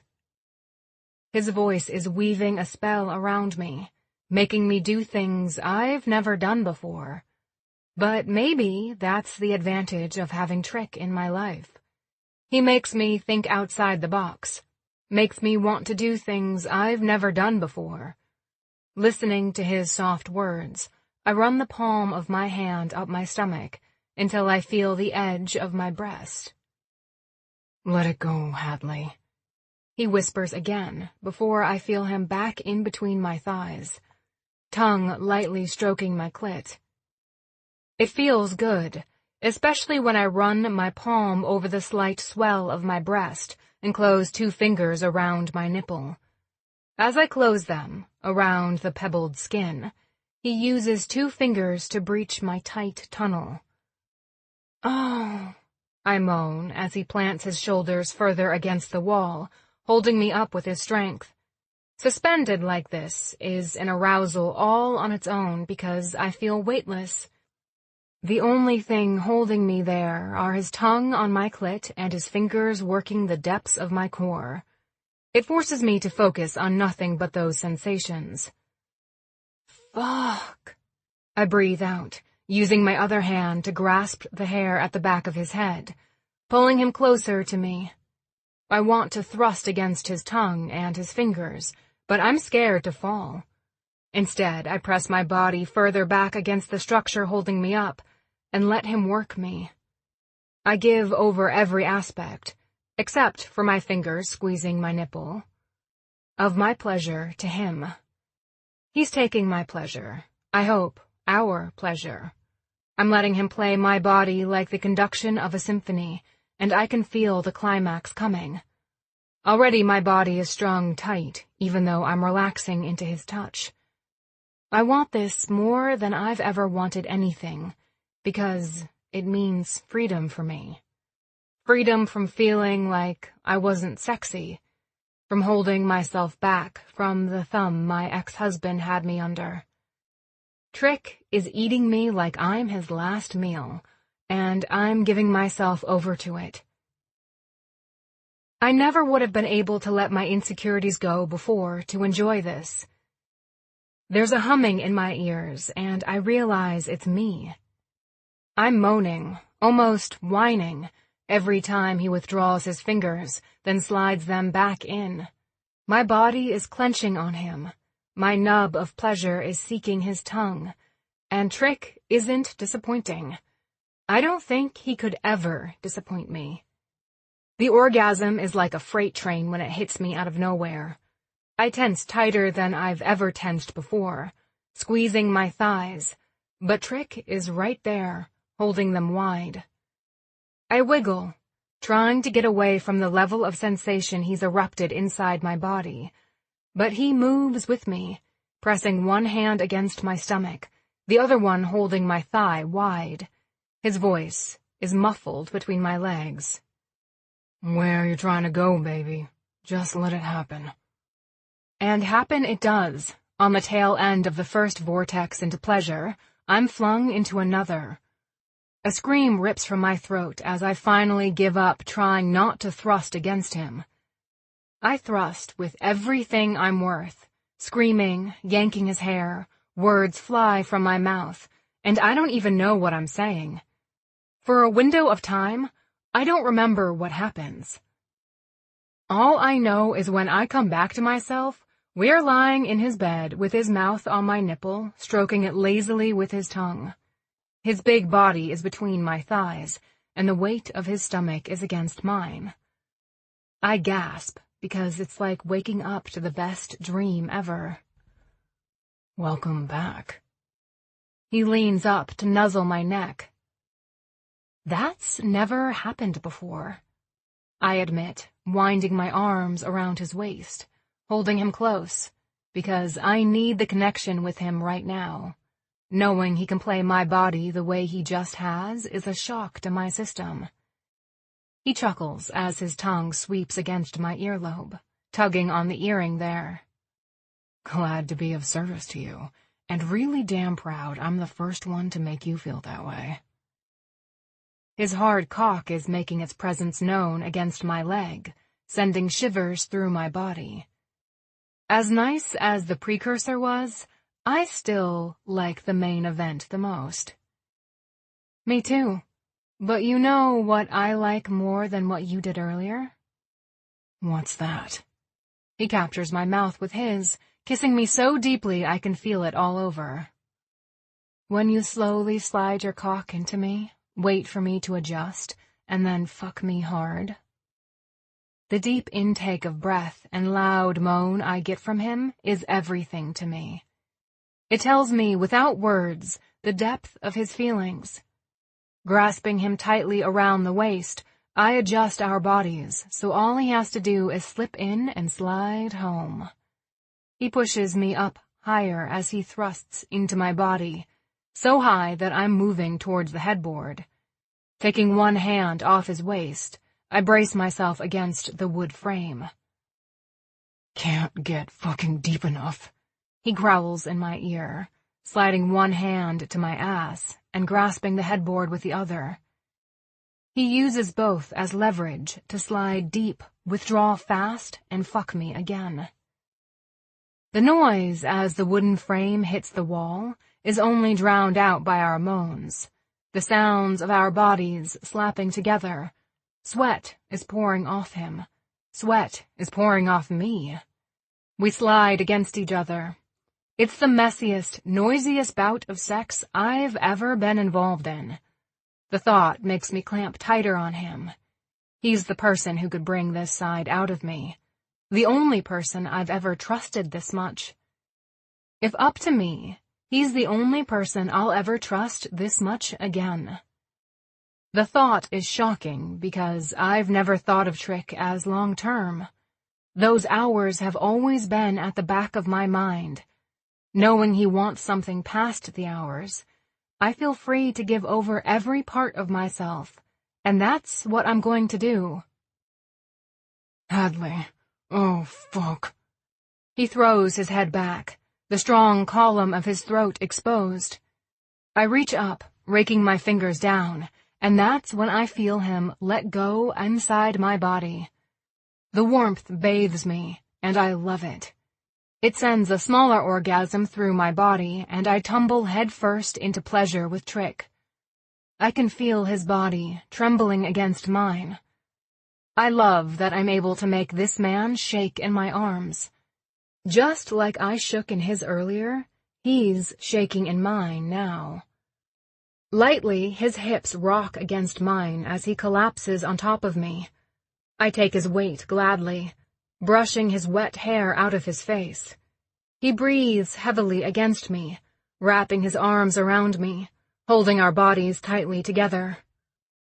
Don't leave me, he whispers, and I know it's words he never thought he'd be saying. They're words he probably didn't want to say, but he has now, and he can't take them back. I won't. Don't you leave me. He kisses the side of my neck. They'd have to pull my dead body away. I know he's telling the truth, because Trick doesn't do lies. Content and relaxed, I let my body drift off. We can't sleep too long, I warn him. I have to get up and dressed for trick-or-treating, and we have to pick up Riley from school. We won't. He reaches down, pulling the sheet up around our bodies.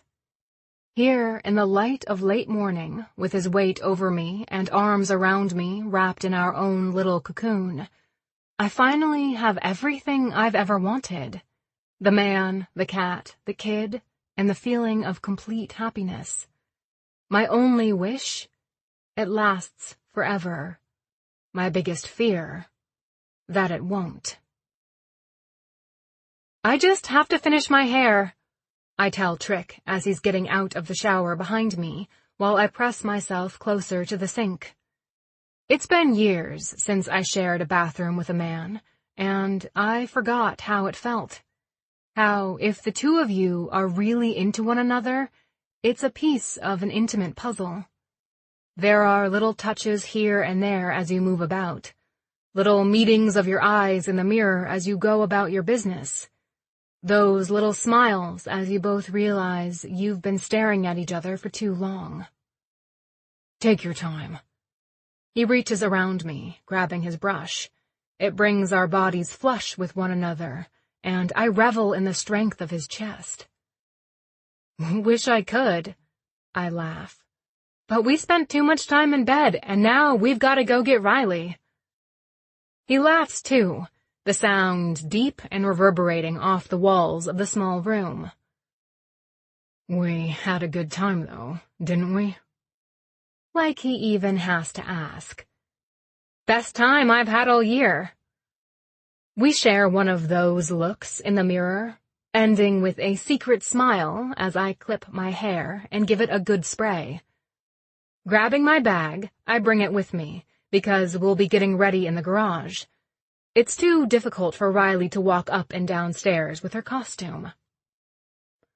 I have to just put my clothes on and then I'm ready, he yells over his shoulder as he leaves the room. You sure you can do me a quick costume? Everything I need is in my bag. I pat the duffel I've packed. You ready? He asks as he comes down the hallway, buckling his belt. We got ready in record time, but we're both still smiling as I nod. Yeah. Are you going to be able to fit in my car? I have a truck. He dangles some keys in front of me. I don't drive it often because I'm not a huge fan of not having the wind blowing through my hair, but sometimes it's just too cold to ride the bike. This is news to me, but good news. I wasn't sure he'd fit in my car. But then again, trucks are small. We'll all be able to fit? It's extended cab, enough room for 6. We just need to grab Riley's booster.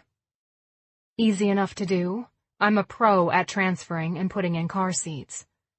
All right then, let's go. Trick's truck is as sexy as he is.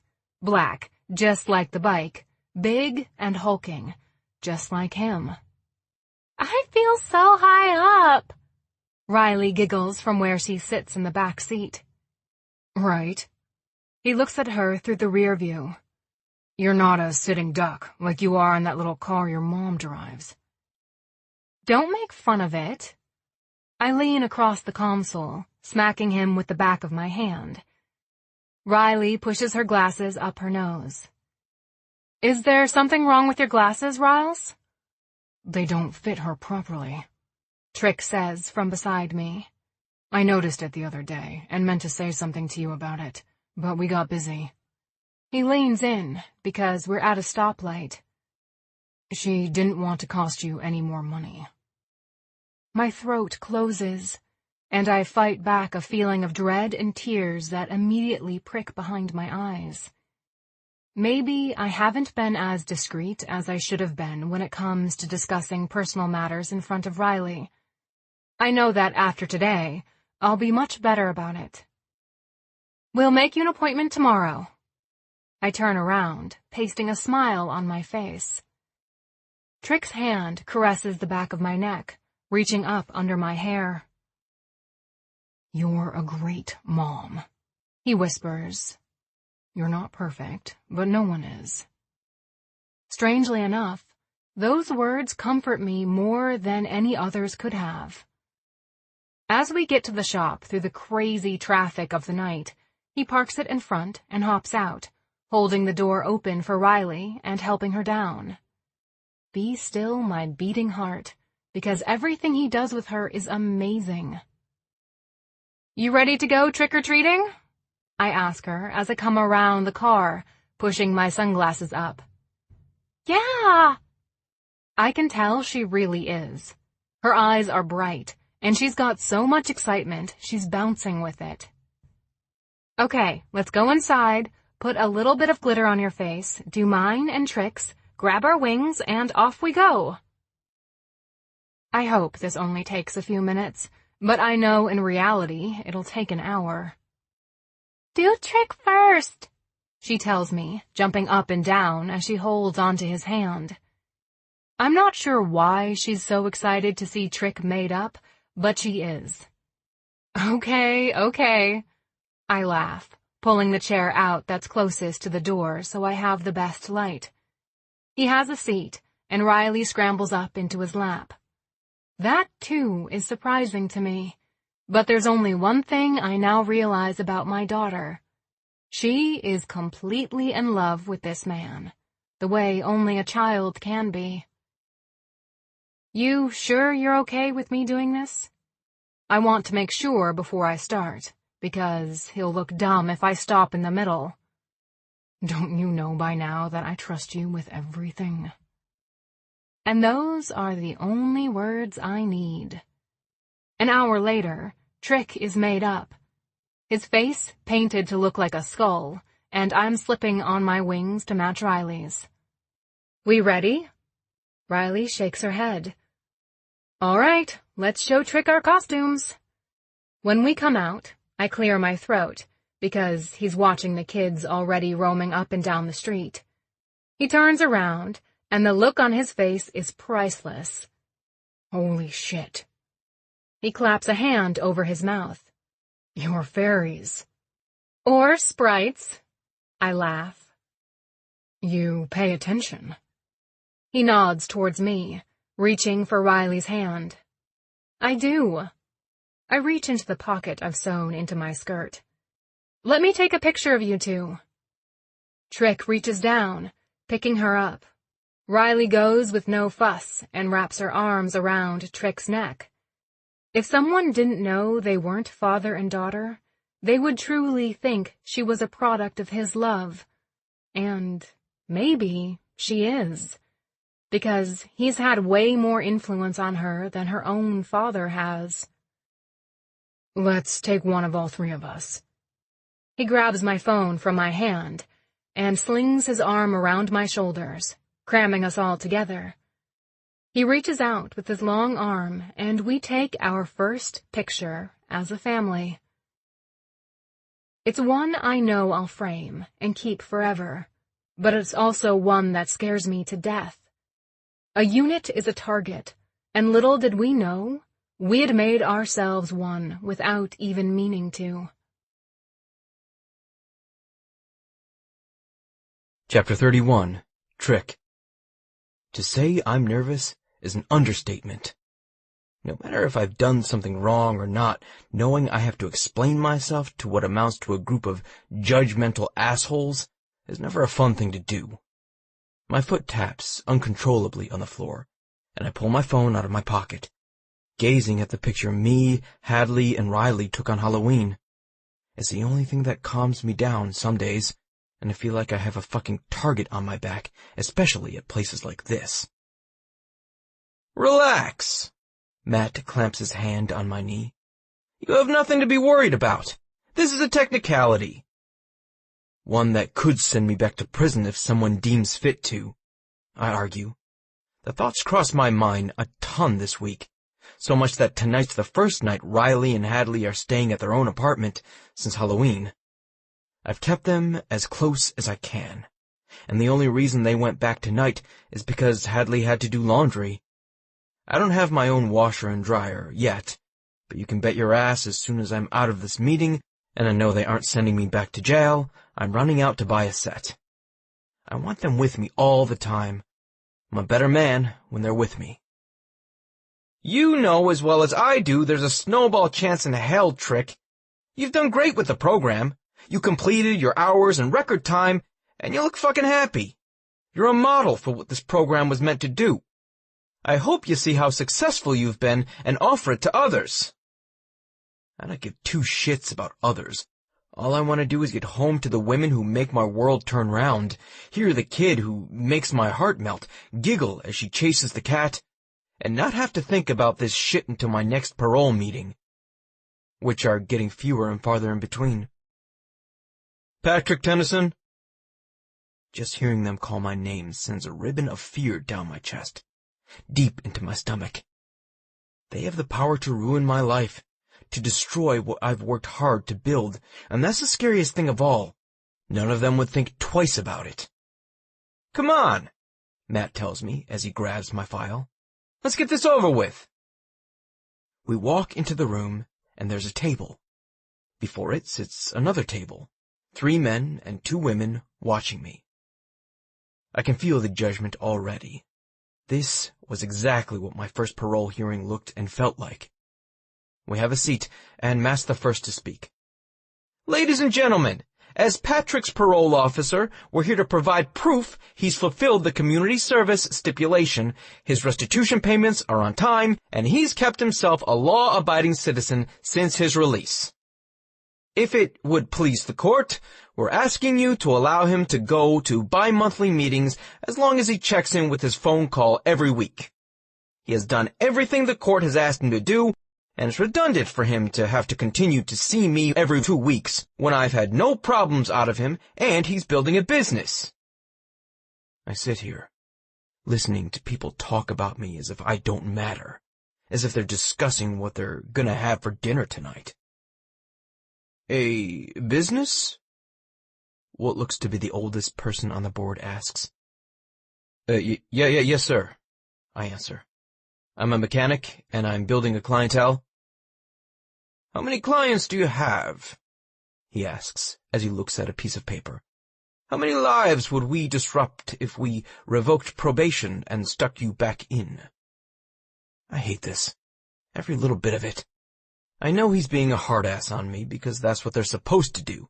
I'm supposed to feel remorse for what I've done, and I'm supposed to prove I'm a changed man.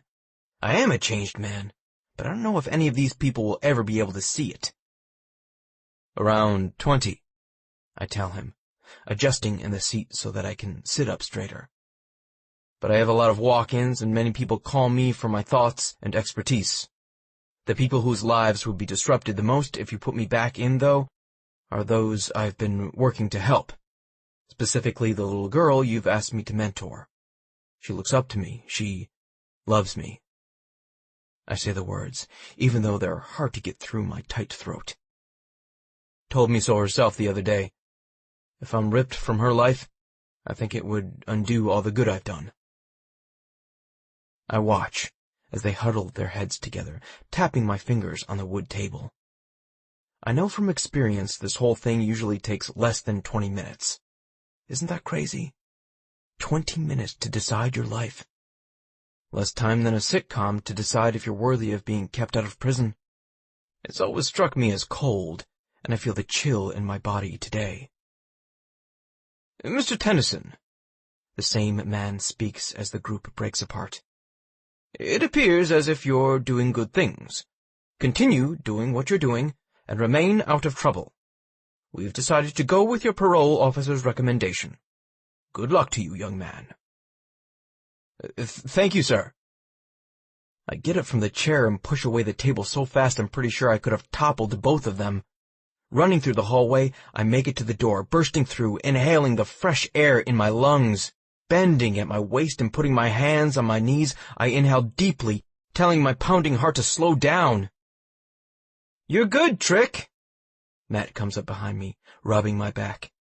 You're good.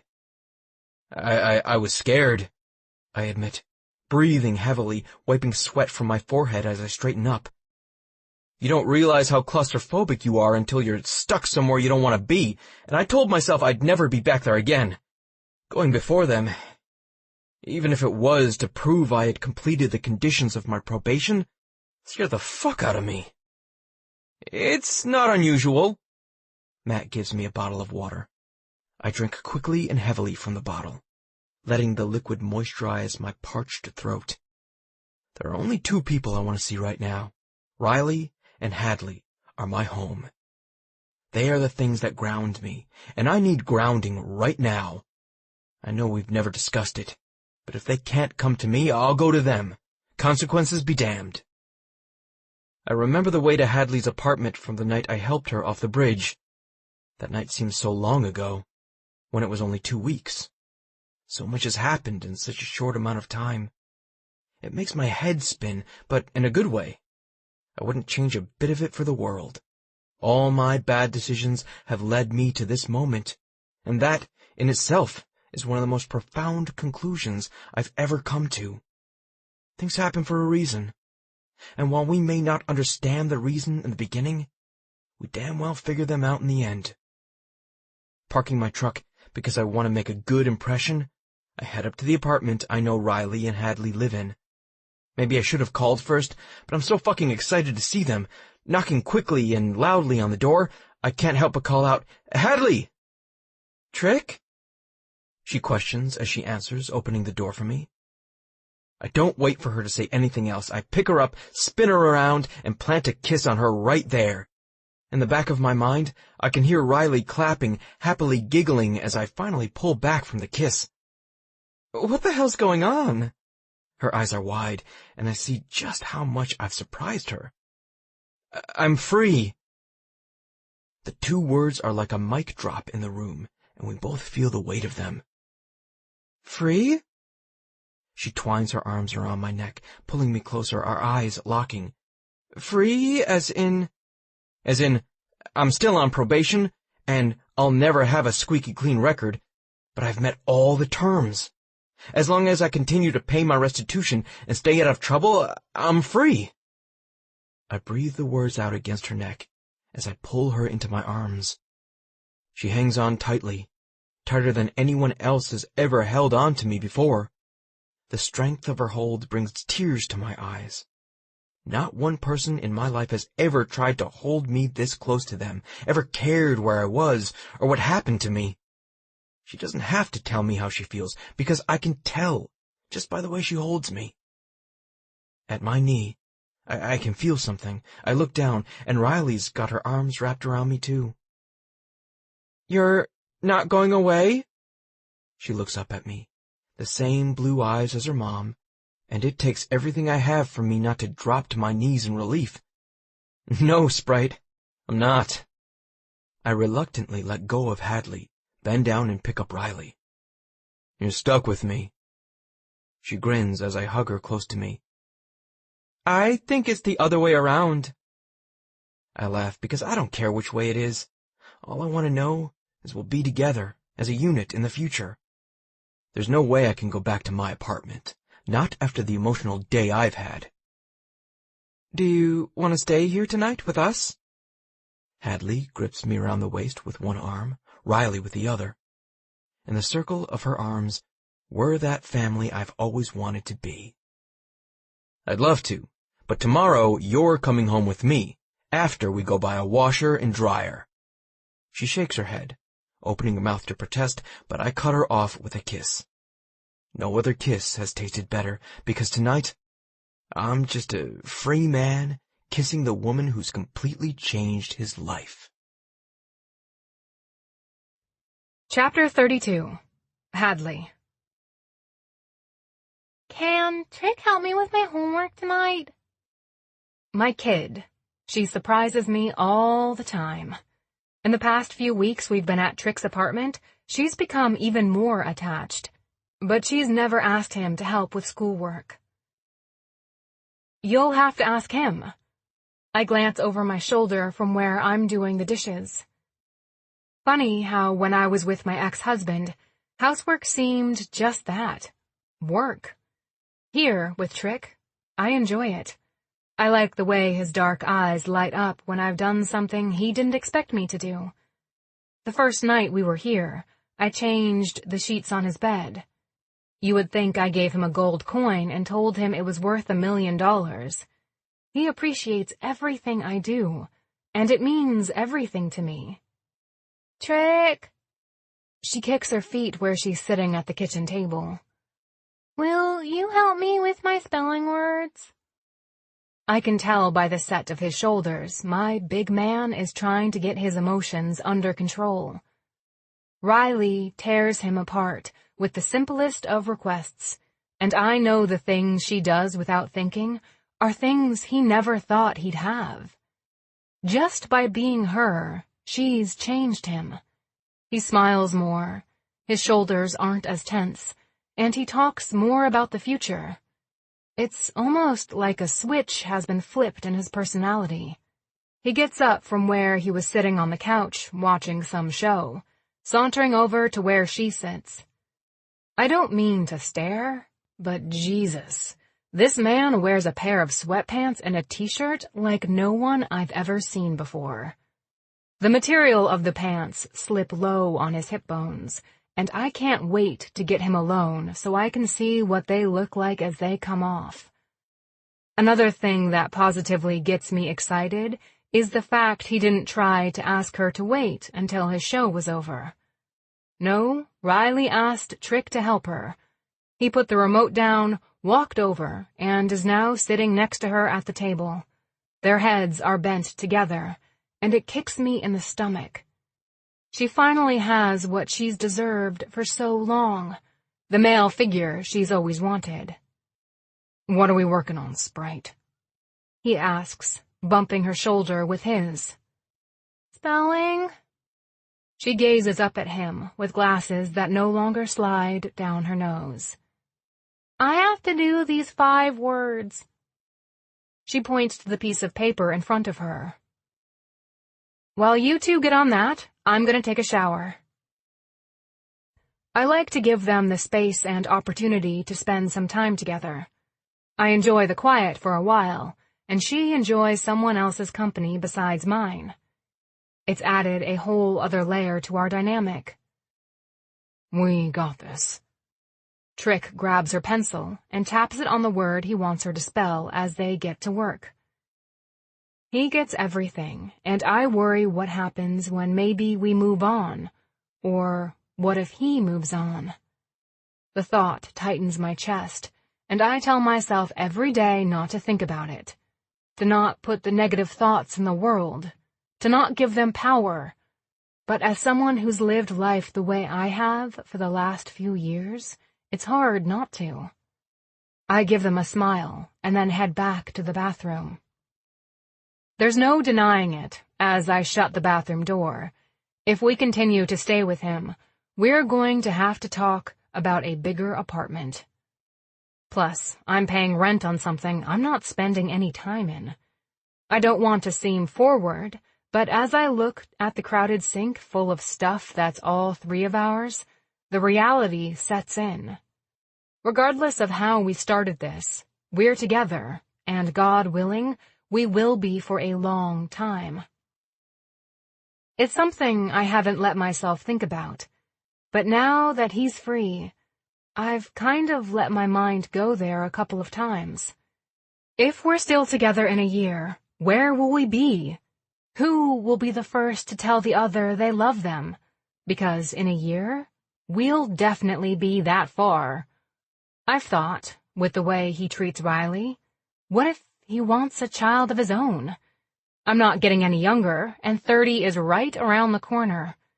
If we're together in a year, will we be talking about it?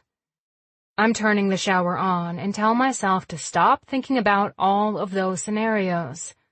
I'm totally putting the cart before the horse in more ways than one, but Trick has changed my life. The time I've spent with him has changed my outlook, and he's given me hope things can be different. It's a hope I've never had before, to where he's no longer tense, I'm no longer anxious. There's a partner there for me at the end of the day, someone hanging out in bed when I get there. He's interested in my day. He asks Riley about her schoolwork, and he bugs me if I work too late at night. From him, I've learned to take a break and not take things so seriously. I'm okay with putting my store on vacation for a few days a week to allow myself to catch up, as long as he's by my side. I've never had the support before, and maybe that's what scares me more than anything. I feel like it can be ripped away as quickly as I got it. But in the end, I also tell myself I can't think of life in this way. Constantly waiting on the other shoe to drop is going to get me nowhere, and I've already been there. Now I'm looking for a place, and that place is beside Riley and Trick. Mom? Riley asks a little while later, after homework and showers. Do you mind if Trick tucks me in tonight? No, Riles, as long as he wants to. I reach down and give her a kiss on the cheek. I love you. Love you too, Mommy. I stand back, watching as Trick tucks her into the sofa bed, tucks right beside her. She and the cat are inseparable, and I love that she has a friend she can count on, even if it is the feline. I'm not even paying attention to what they say to one another. Just watch as he pulls the covers up to her chin and drops a kiss on her forehead. Love you, Sprite. He says the words first, and my heart clenches. It stops beating for a few seconds, and I thank God this man came into our lives when he did. He saved us, whether he knows it or not. Love you too, Trick. She yawns, turning over, pulling Tux deeper into her arms. I go to the door and check the lock, while Trick turns off all the lights, except for the nightlight we bought her the third night we stayed here. You comfortable? He asks, but she's already out. That's how comfortable my daughter is in his home. It takes her seconds to fall asleep. Another blessing I sometimes don't think I deserve. Once we know for sure she's asleep, he grabs my hand and we head for the bedroom. As much as I love my daughter, this is my favorite time of the day. It's just Trick and me in our own little cocoon. Nothing of the outside world is let in as we spend a few hours together every night. It's the best part of my day. Trick. You sick of us yet? Hadley asks, as she starts turning down the sheets and fluffing the pillows. I swear I think she has magic hands when she does this. There's never been a time I've slept better than when she turns down the sheets and fluffs the pillows. The only thing not letting me enjoy it are the words she's just spoken. Sick of you? Are you insane? Have I given you any reason to think I'm sick of you? Now I'm panicking, because I know damn good and well I've told her a few times how much my life has changed, how much better it is with the two of them here. No, she shakes her head. But I wonder if you sometimes don't miss your old life, without all of us and all of our stuff crowding yours. My eyes follow where she's pointing to the chair in my bedroom. Before it had been completely bare. Now it holds a few hoodies and more bras than I've ever seen in the years I've lived here. While I'm willing to admit it's a little more cramped than I thought it would be, I walk over and put my arms around her waist, nuzzling her neck with my nose before dropping a kiss on the pulse joint. It doesn't bother me that much. I don't want us to wear out our welcome.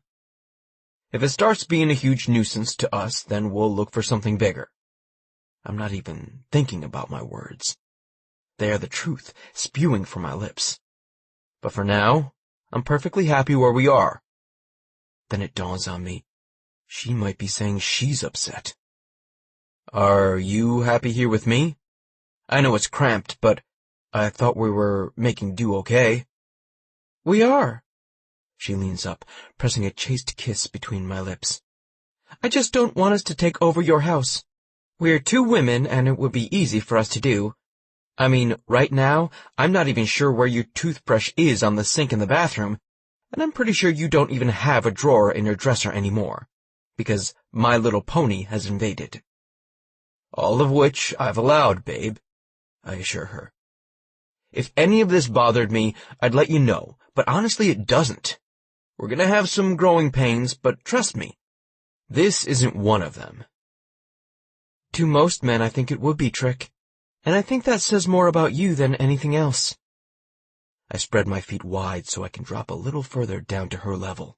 Here, I can see deep into her eyes and make sure she's not overthinking things. Her blue hue takes on a green color when she's freaking out. And yep, I can see a tiny shot of green. I'm not most men. I thought you knew that by now. I do. She blows out a breath of frustration. I just keep waiting for the one thing that's gonna push you over the edge. Hadley, listen to me. I cup her face in my hands. I care deeply about you, and I love that little girl in there. It's gonna have to take a lot more than women's deodorant and My Little Pony to change that. Stop freaking out, and just enjoy what we have going here. I'm trying. She bites her lip, holding back anxious tears. I know she is, I can tell. She tries every day, tries her damnedest not to give in to the fear Her past has left with her, just like me. Trailing my hand up her thigh, I let it sneak under the hem of her nightshirt, over the flat of her stomach, until I encounter the already hard nipple of her breast. Leaning forward, I drop my voice an octave or two. Try harder. She giggles as I pick her up and throw her on the bed. Looks like she needs someone to show her how to enjoy herself, and I'm definitely the man for the job. Chapter 33. Trick. Thursday is seriously my favorite day of the week. It should be my most frustrating because I get very little work done, but the reason I get very little work done is also what makes it my favorite. From the moment Riley and Hadley leave in the morning, I'm watching the clock, waiting for when Hadley gets off work, and then sneaking glimpses to see when she makes it to the shop. My work schedule revolves around it, and I've even said no to jobs if it's going to cut into time with her. I tell myself it's not crazy to want to spend time with her like this. Our moments alone are limited to when Riley's in bed or at school, and when she's at school, we can act like adults. We don't have to worry she may hear us. We can speak candidly and behave inappropriately. These few hours are my most treasured of the week, besides the times Riley asks for me specifically. I would never give up on Riley and Hadley's life. I'm aware they come as a package deal, but I do appreciate the time alone with her mom. Glancing at the clock, I smile. 5 more minutes and Hadley will be in here in my arms. Today's her last day working on the office, and I have to admit I'm excited to see what it's gonna look like after she puts her finishing touches on it. We're both kind of surprised it didn't take her another month, but one thing I've learned is when she puts her mind to something, it gets done. Trick, you in here? Her voice gives me goosebumps on my forearms. I never thought anyone would affect me in this way, much less someone like her. She's everything I'm not. It's occurred to me that maybe that's why we work. Over here. I'm finishing putting the wheel back on the bike I'm working on. Sitting to my left is a caramel macchiato. Is that for me?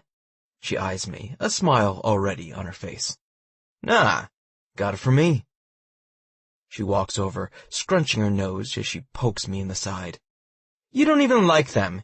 You hate almost everything Starbucks sells. True, on all accounts, but that peppermint hot chocolate on a cold day is the shit. I nod to my large cup, which I've learned is a venti. Plus, I also kind of realized I kept you up really late last night, so I figured you might need a shot of caffeine.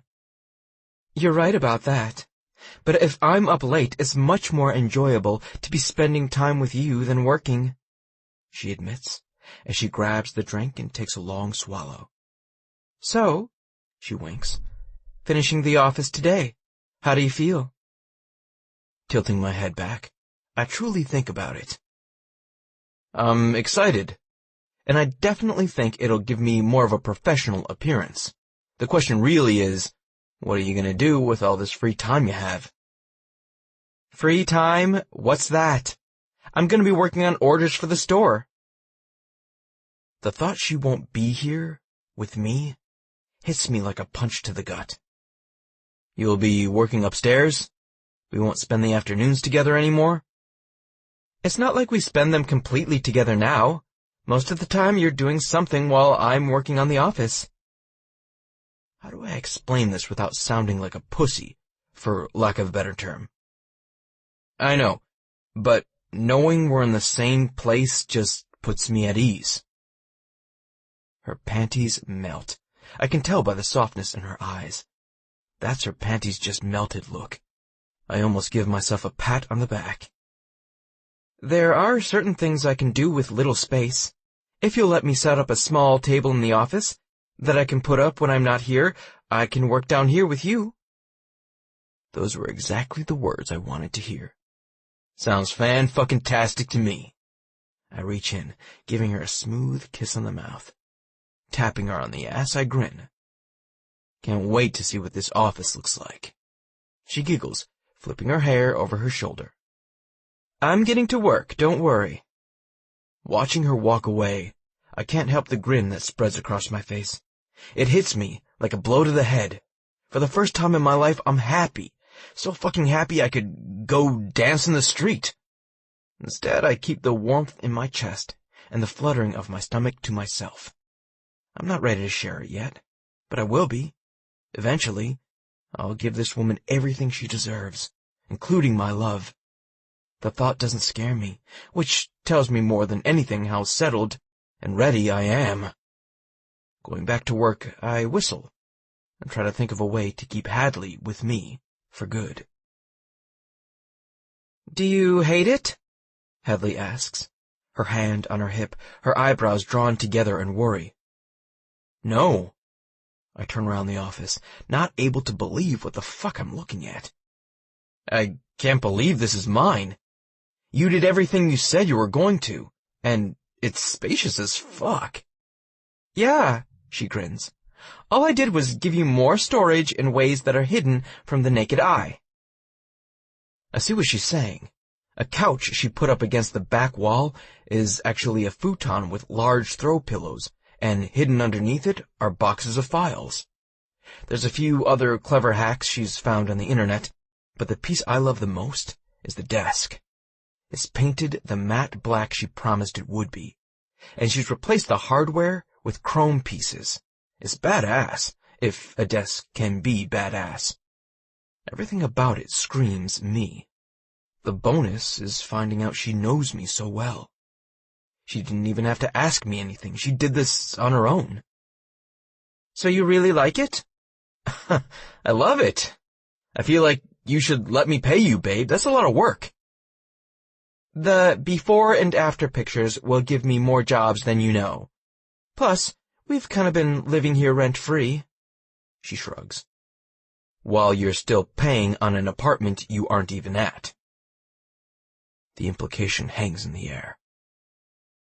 We'll talk about it soon, Trick, she tells me, grasping me around the waist. I agree it needs to be discussed, but we've only been here a few weeks. Let's get through the first of the year. If we're still good with one another through the holidays, then I think we have something to talk about. Mentally, I calculate. We're a week from Thanksgiving, which means we're about 4 from Christmas. I can wait a month for an answer. I've waited 29 years to find this woman. A month isn't going to kill me. I can wait. I just don't want you wasting your money when you could be putting it towards your business. But I'm not going to pressure you, so when you're ready to talk, let me know. Leaning in, she presses her forehead against my chest. You're too good to me, Trick. It makes my head spin because I've never thought I'd meet someone like you. Hell, when they asked me if I was okay with you spending time with Riley, it was because I told them I wasn't interested in a man. Look what happened. I laugh, tilting my head back so that I can rest my forehead on top of hers, kissing her hair softly. I wasn't looking for it either. I told them to please put me with someone who wouldn't throw themselves at me, because I couldn't take it anymore. Neither one of us meant for it, but we can't help what happened. Maybe it was meant to be, and we'll be together forever. Maybe we won't. We have to enjoy what we have while we have it. She nods, circling her arms around my waist, holding on tight. Seems like neither one of us likes to think about not being together anymore. I agree. I don't want to borrow trouble where there isn't any. Both of us have had enough trouble to last a lifetime. I blow out a deep breath, realizing how true the words are. We still have an hour and a half before I have to go get Riley. What do you want to do? She asks. Normally I have a one-track mind when it comes to this woman. I want her in my arms, in my bed, naked, wanting me. Today, though, I feel like we need to change it up slightly. I want her to know I appreciate her company. Have you ever ridden a motorcycle before? Startled, she slips out of my arms, gazing up at me with wide eyes. No. She shakes her head, a look of wonder on her face. Can't say I ever have. I never knew someone who had one until I met you. For some reason, That makes my chest puff out like I'm 10 feet tall and completely bulletproof. What do you say we take the bike out for a spin? It's a little cold, but I'll give you some clothes to wear. I'll have you back in time to go get Sprite. I can see her weighing the pros and cons in her head. Her eyes flash from me to where my bike sits, and then back to me for at least a good 2 minutes. This has to be completely her decision. I don't want to influence it in any way, which is hard for me. I love feeling the wind through my hair, love the roar in my ears, and the vibration between my thighs. The first time I straddled a bike, I knew I'd always have one in my life. It's hard for me to remember not everyone has been in the same situation. They don't appreciate the steel horse the same way I do. We'll be safe? I would never knowingly put you in a dangerous situation. It's just like a car. There's always a chance someone else on the road is a dumbass. I'm experienced. I've been riding bikes since I was 18. I can handle almost anything thrown at me. With you on the back, I'll be extra careful. She thinks about the decision again. I find myself holding my breath. I want this experience with her. Only one other woman has ridden bitch, and that's because we were friends and she needed a ride home. It'll mean a lot to me if I can get Hadley behind me. I try not to let her see how important the decision is to me. I trust you with everything, so it'd be stupid for me not to trust you with this. Sure, I'll go for a ride with you. Day fucking made. There's never been a feeling like the one I'm experiencing right now. Hadley sits behind me, her arms wrapped tightly around my waist as we take the road outside of the shop leading to the bridge. I know all the routes around my shop by heart, along with their times. As soon as she told me how much time we had before she had to pick up Riley, I knew the route we'd take. It's straight over the bridge and then back around the river walk before heading back onto the bridge and coming back to this side of the city. If I drive in the farthest lanes, she'll be able to see the amazing views as we cross over the water. Be sure and look out. It's beautiful, I tell her as we stop at a red light. Relax. I grip her hand in mine. We're going to take it slow, and I won't let anything happen to you. Enjoy the freedom. As we get our green light and head over the bridge, she lifts her mouth to my ear, making sure I can hear her over the rush of the wind. I've never been this free before. Neither have I. Gripping her hand in mine, I squeeze it to let her know I understand the emotions flowing through her body. I understand the excitement and the bit of adrenaline that rushes as soon as you realize you are free. It's like flying without a safety net. I wish I could see all this through her eyes, experience it for the first time with her. If I look back on my life, that will probably be my one regret. I didn't wait until I had someone like Hadley to experience the most amazing parts of life with. I tell her as much when we stop at the light coming off the bridge. She grips my waist tighter. I need you to show me. We need to be the couple who takes each other by the hand and life by the tail, but I'm going to need you to save me from myself. If I'm allowed to, I'll talk myself out of it every time. It surprises me to hear her talk about herself like this.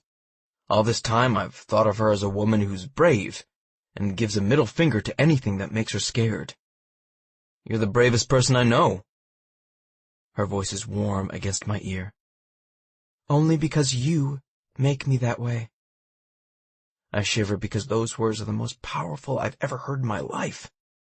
I'll take them with me, hold them close until the day I die, and dare some motherfucker to snatch them from me. I can't even speak, so I take off back across the bridge. When we get back, and I have a minute to reflect, I know this will go down as one of the top 3 experiences of my life.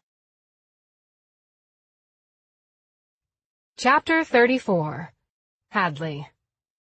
Happiness has a way of sneaking up on us. I don't realize how much I've been smiling, how I laugh more easily. I say yes without even thinking of no, because negativity is a thing of my past. Someone I work with told me today that I look younger than I have in years. I look like I'm enjoying life, and whatever's been holding me back for the last little bit, she hopes it's gone, because I act like a completely different person. She's right. I didn't realize how much I was holding in to keep myself together. Now that I have someone to share in my thoughts, my hopes, my fears, my desires, and my dreams, it's made things easier. There's no longer a burden I feel I carry on my own. The happiness almost bursts from me as I hear my cell phone ring, and I see Trick's name. Hey! I answer with a smile, because he's the major positive force. He's the one putting forth all the good things. He's made me change for the better. I've almost stopped waiting for the other shoe to drop. Almost. Hadley, where are you? His voice is serious. There's no teasing lilt to it, no use of the word babe when he addresses me. Suddenly, I'm nervous. My hand grips the phone, trying to keep the shaking down to a minimum. I'm not sure why I'm shaking, but he's scaring me. I just left work. I'm about to go pick Riley up from school. He should know this. We've lived with him for weeks. He knows our routine like the back of his hand. I think you better come here first. He's matter-of-fact about it, his voice strangled as he speaks over the line. Is something wrong with Riley? Did they call you from school? I added you to the list to pick her up. I'm rambling and I know it, but I'm trying to get a straight answer from him. Can Mrs. Oliver pick her up? Is something wrong with him? Trick, are you hurt? I'm panicking as I merge into traffic and switch directions. Instead of heading towards Riley's school, I head towards Trick's shop. No, but I don't think Riley needs to be here. Call Mrs. Oliver, have her pick Riley up, and get here as soon as you can. When you get here, we'll deal with this together. What is this, Trick? What are you not telling me? It's official. I'm freaking the fuck out. Before I get to his shop, I'm probably going to have a nervous breakdown. I don't want to get into it over the phone. Just get here as quickly as you can without killing yourself or anyone else. His words don't exactly evoke a calm feeling. What the hell is going on? We were great yesterday. We've been great. I don't understand what this coldness and the lack of answers is from him. Okay, I'll be there as soon as I can. Let me call Mrs. Oliver, and then I want some fucking answers. You'll get them. He hangs up, and I'm left with my mouth hanging open. This can't be the same guy who's been so sweet to me, the one who loves my daughter, who has a cat he changed the name of just to make her happy. He's obviously a pod person. I quickly call Mrs. Oliver, telling her I'll be by to get Riley as soon as I can. First, I have to see what the hell is going on with the man I was making plans with. They weren't firm plans, but damn it, they were mine. When I get to the shop, there's a car parked out in front I've never seen before. Immediately, a feeling of dread sweeps over my body. I'm not sure who it is or what they want, but it scares me. It's like one of those omens, where someone walks over your grave and you can feel it in the goosebumps on the back of your neck. That's the exact feeling that courses through my body. I do a shitty job of parking, throwing up a prayer that someone doesn't hit me, before bailing out of the driver's side door and all but running into the shop. I'm mad as hell when I enter, and I get even madder when I see Trick standing, his arms crossed, eyeing a man in a suit. What the hell is going on? The man in the suit takes a look at me, does a once-over before turning to face me. Are you Hadley Weston? I hate the fact I still have his last name. I would change it if it weren't for Riley. I don't want people to think she's my stepdaughter. But God, I hate the fucking name. Yes, can I help you? He reaches into the jacket pocket of his suit, extracting some papers, handing them to me. I automatically put my hand out because that's what I've been trained to do when someone hands you something. "You've been served," he informs me before turning on his heel and walking away. "Pompous-ass motherfucker," Trick growls as he watches the other man walk away. "He's been here for almost 2 hours waiting on you to get here. I couldn't let you bring Sprite into this." My hands are shaking as I listen to him. I understand what he's saying, but in some ways it's not completely computing. Did he tell you what this is about? I can't bring myself to flip up the cover sheet to see what the papers tell me. "He wouldn't tell me because we're not married. What kind of fucking bullshit is that? We spoon every night," but he didn't like that answer. My heartbeat slows down a little, regulating some as I listen to Trick talk. He's always a calming force, but even he's pissed off about whatever these papers may be. I'm scared to look, I finally tell him, my voice small and hoarse.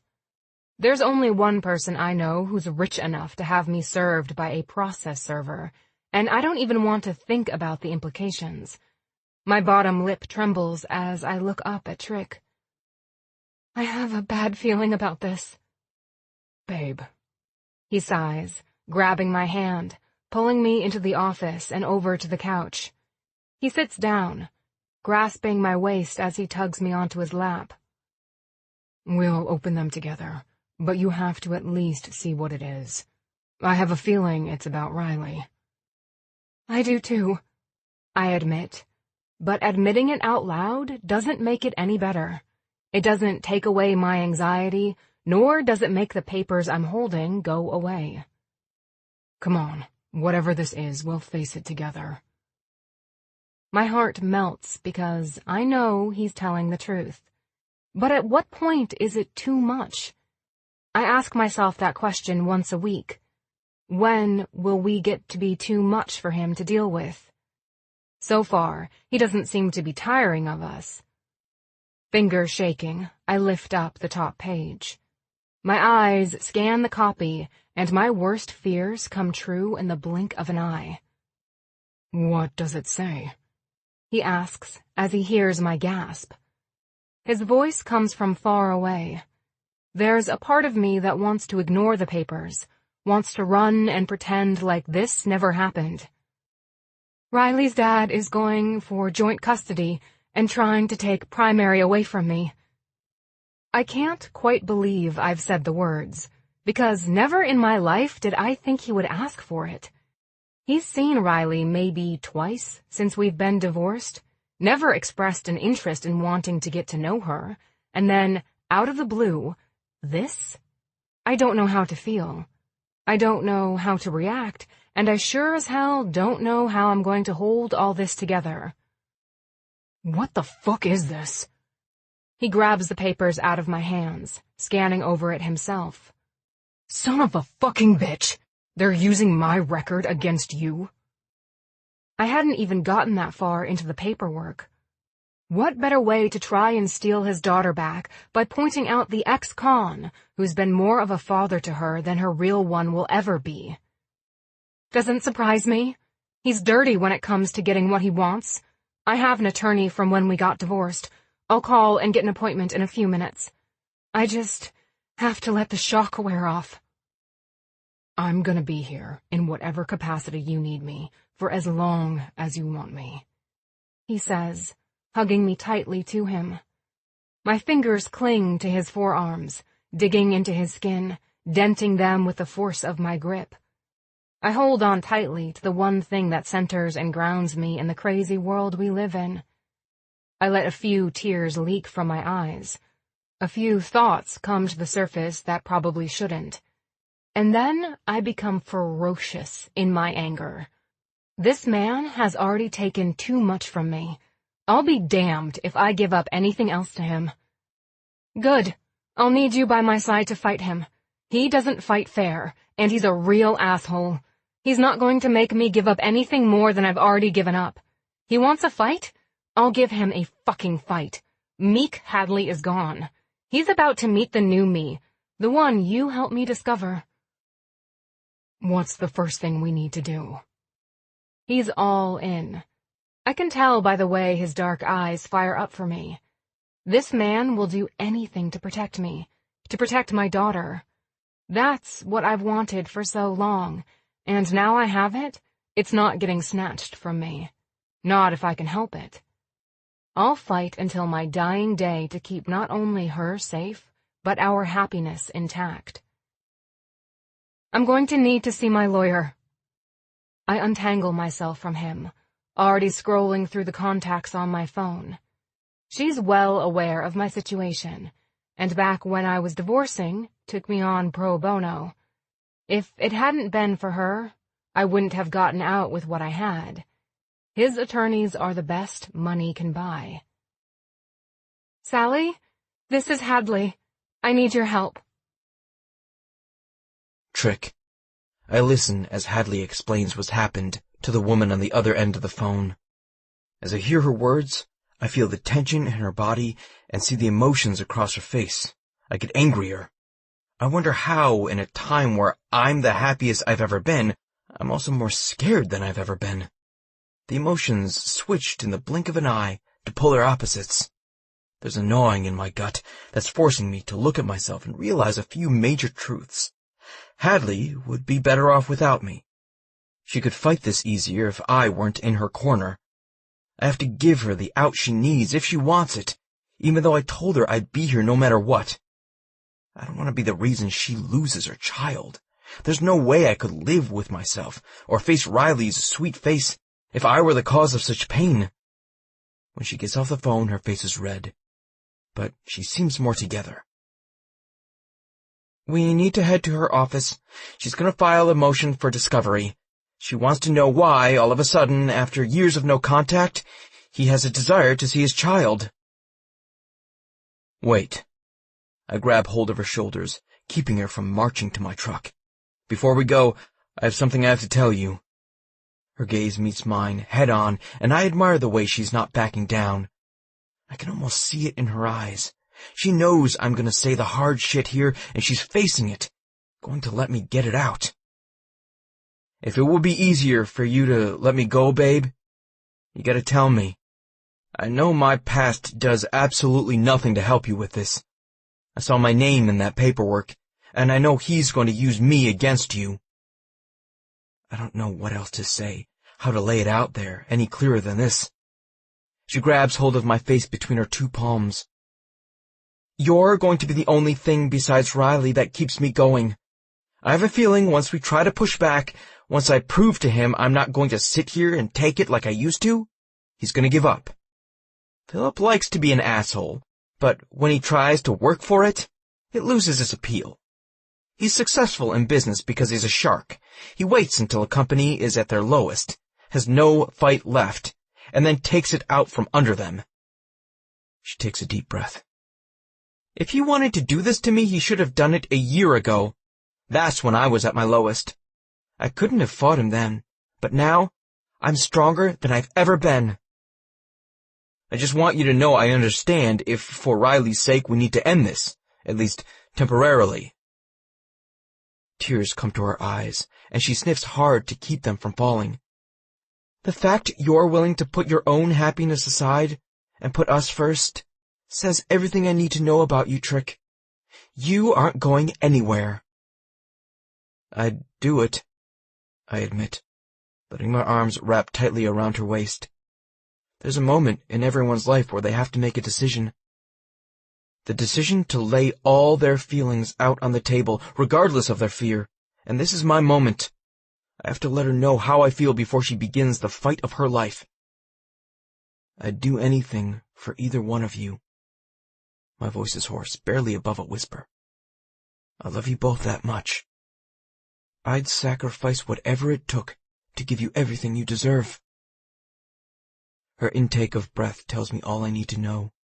Her forehead lands against my chest, and I feel her shoulders shake. Her fingers move down my neck and entangle in the soft material of my shirt. The words are muffled against the fabric, but I hear them loud and clear. I love you too, Trick. I love you too. They're the most precious words I've ever heard in my life. I take a minute to let them sink in, and then I become as ferocious in my anger as she was. Then together, let's fight this fucker. Let's show him who he's messing with. She pulls back, grabs my hand, running with me to my truck. Let's do it. Chapter 35. Hadley. I'm honestly not worried about Patrick's past, Sally mumbles as she looks over the paperwork I received. It's more about someone's character in these cases than what they did to get them in the situations they were in. And from what I can tell, you had pretty reliable character witnesses at your last hearing. She gives Trick a glance. I'm going to need them all to write a statement. The more character witnesses I can get, the better off for the case. I truly think he's posturing, but we won't know for sure until we get before the magistrate. My probation officer, and I'm sure the director of the companion program would vouch if I needed her to. He grips my hand tighter. You're a business owner? She asks as she makes some notes in her computer. Do you own the building? I am, and I do, outright. I made the last payment 3 months ago. I'm looking into buying the building next to it. He admits, and I glance over, my mouth agape. I have a meeting with the bank next week. He glances at me. I was going to tell you, but things got crazy. So, you're looking to expand in the future? You have definite plans to remain in this area? Sally's typing frantically. Yes. He nods. I'm not going anywhere. What is the living situation between the two of you? She levels me with a stare. Riley and I stay at Patrick's apartment most of the time, but I still have my own. She marks something in her calendar. Make a decision about where you want to live and get it done in a week. That's our first mediation meeting with Philip and his team. We'll have the discovery there. We'll do some digging and request a deposition and access to personal records. That way we'll find out why he all of a sudden has taken an interest in Riley, and what he supposedly is using as justification for his claim. It's going to be a much stronger case if you're not shuffling her back and forth between apartments. You're telling us to move in together? I ask, my eyes wide. I'm telling you, you need to give her a permanent home for this to look good. I can't tell you what to do, Hadley. You're a grown woman. But if you're spending most of your time with him anyway, make the decision. I like her. Trick chuckles from where he sits beside me. Your apartment is so small, though. I run a hand through my hair. But I know we can't stay at mine because of your business. That's why I want to buy the building next door. There's another apartment that shares the outer wall with mine. If I own that space too, we can knock the wall down and it triples my space. It'll be perfect for all of us. I'm putting that in the file. Sally winks at Trick. You've got yourself a good one, Hadley. I know, and I'll be damned if I ever let him go. I do. I grab his hand, hanging on for dear life. So, is this all we need to know? I ask her, marking the date of the deposition down in my phone. Does he need to come with me on that day? Yes, I need you both there. Don't bring Riley. I don't want to subject her to any of this. She pushes some paperwork towards me. I need you to sign this, so I'm able to do a little digging into Philip's life. I'll be acting as your power of attorney while I see if any of my hunches are correct. She winks at me. I sigh, signing the paperwork. This is all moving so quickly it's giving me a headache. I never thought I'd be in this position again. I thought I was done with this man. Thought I dodged the bullet when I walked out with full custody of our daughter. Payment, I say, my bottom lip between my teeth. We need to work out a payment plan, if that's okay. If I'm not paying rent on my apartment, I can pay you a decent size monthly for whatever it is you're going to have to do to get us through this. Hadley, she reprimands. Your money is no good here.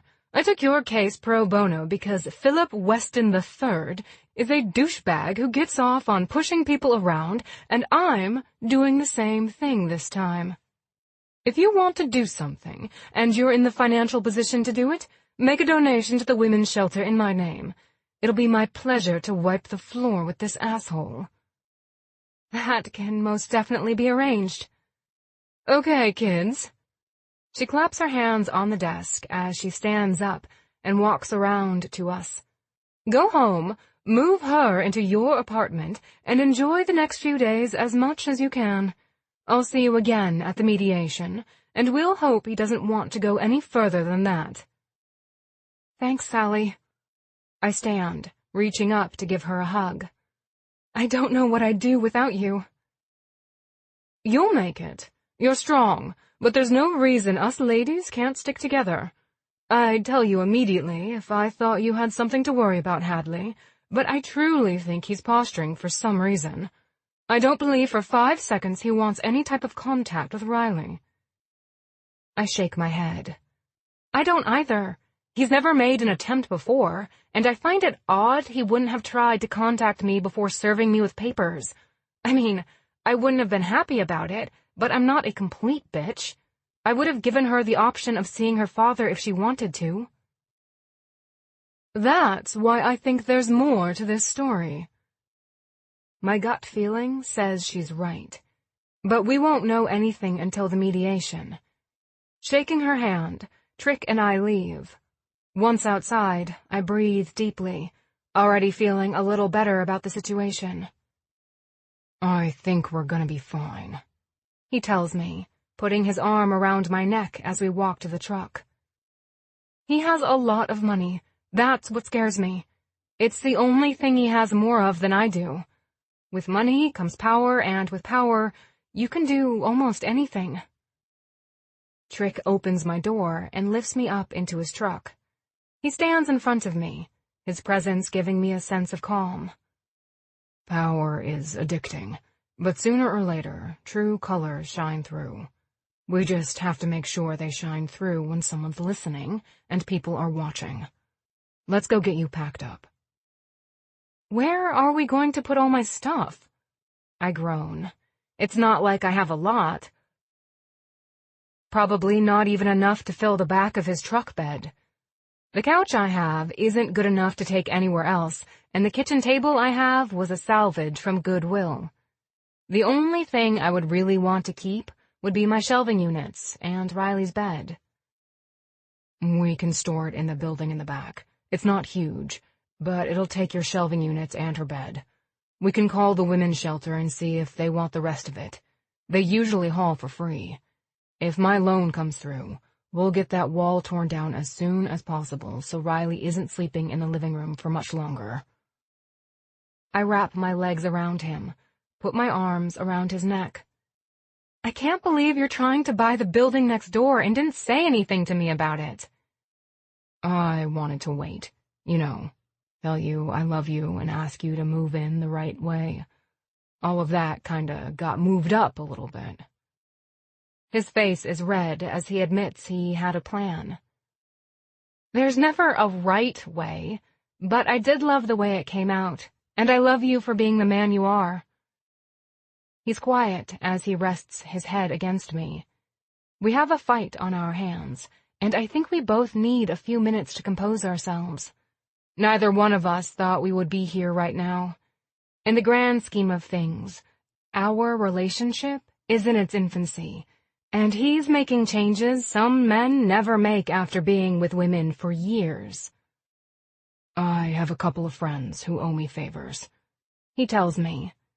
You let me know what exactly you want out of your apartment, and I'll make sure it's removed tonight. The rest will leave to be hauled off within the next week, You and Riley just go back to my place and make yourselves at home." "Haven't we already done that?" I joke, as I drop my legs from around his waist. "We've stayed there more often than we've stayed at the place I've been paying rent." All of this makes sense, but I hate the feeling you were forced into something you don't want to do. "Nobody forces me to do anything, not anymore. Remember me telling you I'm a free man? That means I get to make my own decisions.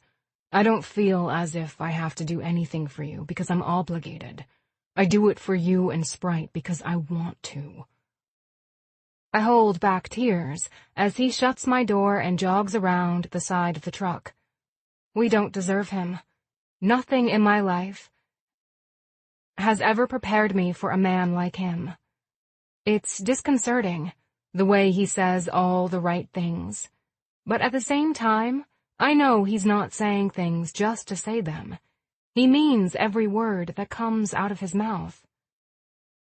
"Mom?" Riley questions as we lie on the couch an hour and a half later. We did what we said we were going to do. We went and got her. Trick dropped us off. Now he's back at the apartment with some friends overseeing everything. It was hard to hand over the reins of my life to him, but at the same time, I'm thankful I don't have to do everything on my own. "Yeah?" I push her curls back, enjoying my time with her. She is snuggled up to me, tucks beside her while we quietly watch a movie. My rambunctious kid doesn't do this much. It's almost as if she realizes I need to spend some quiet time with her. "Why did Trick say we were moving here?" I was hoping she hadn't heard him, hoping we'd have a little bit of extra time to break the news to her, just because I don't want her to feel like I'm making snap decisions, even though I am. Damn, it's hard being a parent sometimes. "Don't you want to move in with him? Don't you like playing with Tux and staying here?" "Yeah, but don't people who live together get married?" She's watched enough TV and has friends whose parents have gotten married and divorced to at least know the process. "Usually they do." I nod. "But right now, Trick and I are making sure we like living together. We're going to do an extended sleepover. You know how sometimes you stay with Mrs. Oliver? We're going to do that here for a few months. Is that okay with you?" Dear God, please let her be okay with it. I don't want to uproot her life any more than I already have. Failure is not something I like to give into, but there's a chance of it happening here. "I really like living with Trick and Tux. You smile here," she tells me as she rubs the cat up and down. "You laugh here, too. You never did that at our apartment." I hug her tight because she's way too observant for her own good. I can't believe what she saw that I never knew, which strengthens my resolve that much more not to let Philip get his hands on her. "You're right," I agree. "I'm much happier here with both you and Trick." She tucks her head in beside my arm. "Let's stay here forever, Mom." I kiss her on the forehead. "If I have anything to say about it, we will, kiddo. We will." I'm lying in bed when Trick gets home, trying not to cry because the weight of everything is pressing down on me. The pressure against my chest is almost enough to cause my breathing to become labored. I'm feeling the magnitude of everything that's happened today, and I'm scared to death. "You awake?" he asks as he comes into the room, a towel wrapped around his waist. As soon as he quietly came through the front door, I heard him hit the shower. "Yeah," I answer, turning over so I can see him, and he can see me. "Are you okay?" He has a seat on the edge of the bed. "No matter how well you've held it together today, you've got to be freaking out on the inside." How can this man know everything about me when we haven't known each other our whole lives? I hide my feelings well. I always have. But it seems as if he can see right through me. "No, I'm not okay. And I'm not holding it together well, not right now. I've been in here trying not to cry for the last hour. Can you hold me? I sound pitiful to my own ears, and I hate being that weak woman, the woman who has to ask a man for help. But right now, I need him to hold me up. I can't do it myself. I told you earlier, babe, whatever you need, I'm here. He shifts in the bed, the towel falling down around his hips. Then make me forget about all of this. Make me forget, Trick. Please. Chapter 36. Trick. I know exactly what Hadley wants, and I feel like a son of a bitch because I'm gonna give it to her. In a way, it feels like I'm using her, because I'll be getting pleasure out of what we're about to do. But I can't deny her. She's hurting. I'm hurting. And if we can make each other feel better, why shouldn't we? Taking the towel completely off, I push the covers back, revealing her body to me. She's wearing a tank top and a pair of shorts. Take the shorts off, I whisper, lifting the tank top over her head. Tonight I'm not feeling that crazy rush I usually feel with her. I'm almost lazy in my perusal of her body, not anxious to move this along. I watch as she kicks the shorts down her legs, pushing them off the edge of the bed. She lays naked before me, and I realize how lucky I am that she chose me. Hadley had her pick of any man if she just allowed herself to put her guard down, and I'm the one who got lucky enough to be let in. Let me take your mind off everything. I lean in, mouthing her neck, mumbling in her ear. She spreads her legs, allowing me to rest in between them. I'm already hard, but I want to make this good for her. Tilting her head back, she gives me free rein of her neck and chest. Touch yourself, I whisper, when I see her hands on her stomach. Run your hands up and down your body. Make yourself feel good. This is all about you. With my thigh pressed against her pussy, I can feel how wet she is, how much she's enjoying this. I press up harder, causing her to moan as she gives herself over to the sensations. Leaning forward, I grab one nipple in between my teeth, biting slightly before I use my tongue to soothe the burn. Hadley softly whines, opening her thighs wider to give me more room. Moving down her body, I rest my head on her chest, lazily stroking the hard nub with the flat of my tongue, while I trail my fingers up to her mouth. Using my middle and pointer finger, I stick them between her lips, groaning when I feel her tongue circle them, getting them wet. I pull them out, trailing back down her body before I situate myself to the left and press my fingers into her core. She pushes up against me, wanting what I can give her, moaning as she tilts her head back against the pillow. Her hands come up around my back, clutching at my ass. Don't tease me, Trick. I need you. Just slip it in and fuck me. I don't need any other directions but those. She doesn't have to ask me or tell me twice. Doing as she asks, I grip her hands in mine, settle on my knees, and slide my hard cock deep, grunting as she takes me with no resistance. There's something about her giving herself over to me this way that brings goosebumps to my chest and makes my hair stand on end. It feels good. Better than it's ever felt with her or anyone else before. Her hands grip mine as she bows her body up into mine, thrusting against my invasion, taking me deeper than she ever has. It's quiet between us as we move against one another. I bury my face in her neck, sucking strongly on the skin, wanting to leave my mark, but I know it won't look good when we go before the magistrate. I hold myself back, but only barely. Her feet climb up my legs as she throws herself into the back and forth motion of our bodies. I reluctantly let go of her hand and wrap her leg around me, gripping her ass so I can go deeper. I'm grinding against her pubic bone, barely holding it together when I feel her nails on my back. The sex is slow, but intense, and maybe we both feel the finality of it all. The black cloud hanging over us until we can figure out what the hell Riley's dad wants. We're both scared, afraid that if we let go, this whole thing will be over.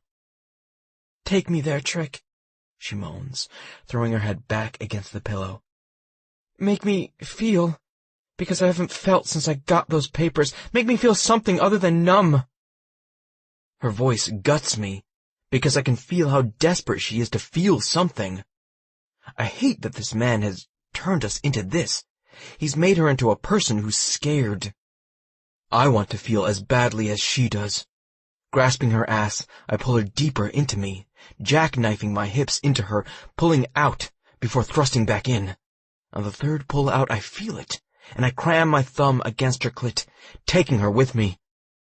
I love you, she breathes against my chest. I love you too. I return the sentiment, because I do. Everything about this woman I love, and it's gonna kill me if she doesn't get to keep what's rightfully hers. I feel the wetness of tears, stroking her hair as I let her get it out. Tears spring to my eyes, too, because I can't imagine my life without these two women in it. They took a man who never thought about anything more than the next day, and made him a man who believed in a family, in a future. I grasp her hand in mine, entwining our fingers together. Nobody's gonna break this, I tell her. What's strong here, nobody's going to break. The fucker might try, but we're gonna stand strong and together, and he's not gonna get what he wants. I hope you're right. She grips my fingers in between hers. I know I'm right. Because nothing that feels this shitty can be a reality. I have to believe that. 2 days later, I'm nervous as fuck as we take Riley to school. She hasn't questioned why I'm riding to school with them or why her mom and I are so subdued. It hasn't even fazed her that we're both dressed up a lot more than we are when we go to work. We got the mediation appointment quicker than I thought we would, and with the holidays quickly approaching, Hadley had wanted to get this over with. I completely understand, but it still makes me more nervous than I've ever been in my life. Are you and Trick going to pick me up together? Riley asks as she scampers out of her booster seat in the back of my truck. We will, Hadley assures her. Have a good day. I love you. She hugs Riley tightly, and I do the same as we stand next to the truck. I love you too. She kisses her mom on the cheek before she grabs my hand, tugging on it. Love you, Trick. I pull her up into my arms, relishing the feel of her small body against mine. I'm scared to death this is going to be taken from me, stripped away, and I'm going to be stuck in that same lonely cycle I was in before. Love you, Sprite. Have a good day. She leans in, kissing me on the cheek too, before she scampers down and runs into the school.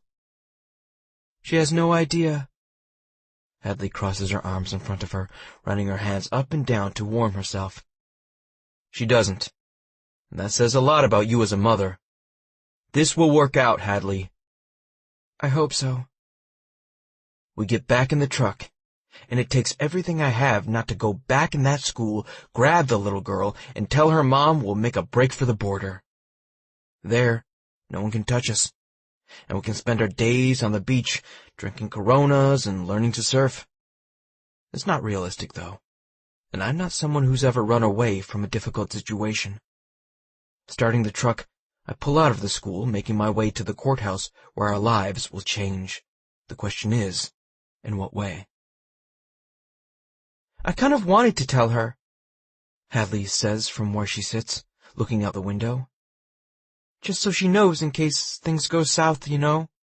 I don't want her to be surprised and blindsided the way I was, but I couldn't bring myself to do it. I feel like if I speak the words, I give them power. The drive hasn't taken long, much shorter than I ever imagined it would. When your life hangs in the balance, life speeds up, and you're just trying not to get run over. We'll be fine, I tell her, hoping like hell I'm not lying. Before we go in there, I have something I want to give you.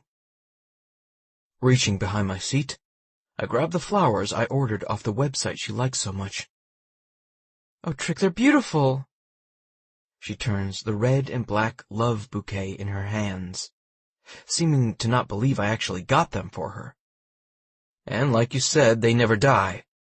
So I want you to focus on these out here in the truck when we're in there. They are our hope. Because they don't wither away? I reach over, cupping her chin in my hand. Right. They stay strong no matter what's thrown at them, just like you. I don't know if I'm strong enough for this, she whispers. I cup my hand around her neck, forcing her eyes to meet mine. You are, because you have to be. I've never known you to run away or back down from anything. You became a single mother when it wasn't the easiest thing for you to do. You signed your daughter up for the companion program and admitted you couldn't give her everything she needed. You gave an ex-con, covered in tattoos, a shot when the rest of the world would have told me to go on my merry way. Don't underestimate how strong you are, Hadley. You are the strongest woman I know. I make her focus on me.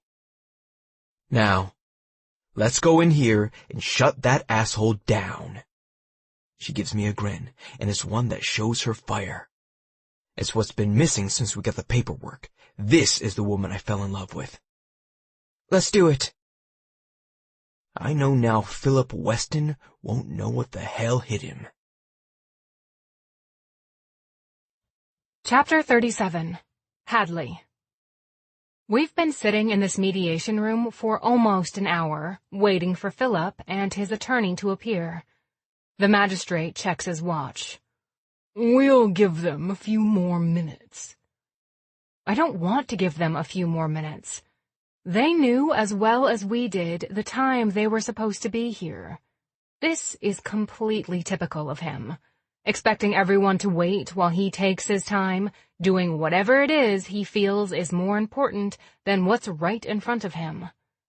I know without a doubt this is how he'll treat Riley if he gets custody of her.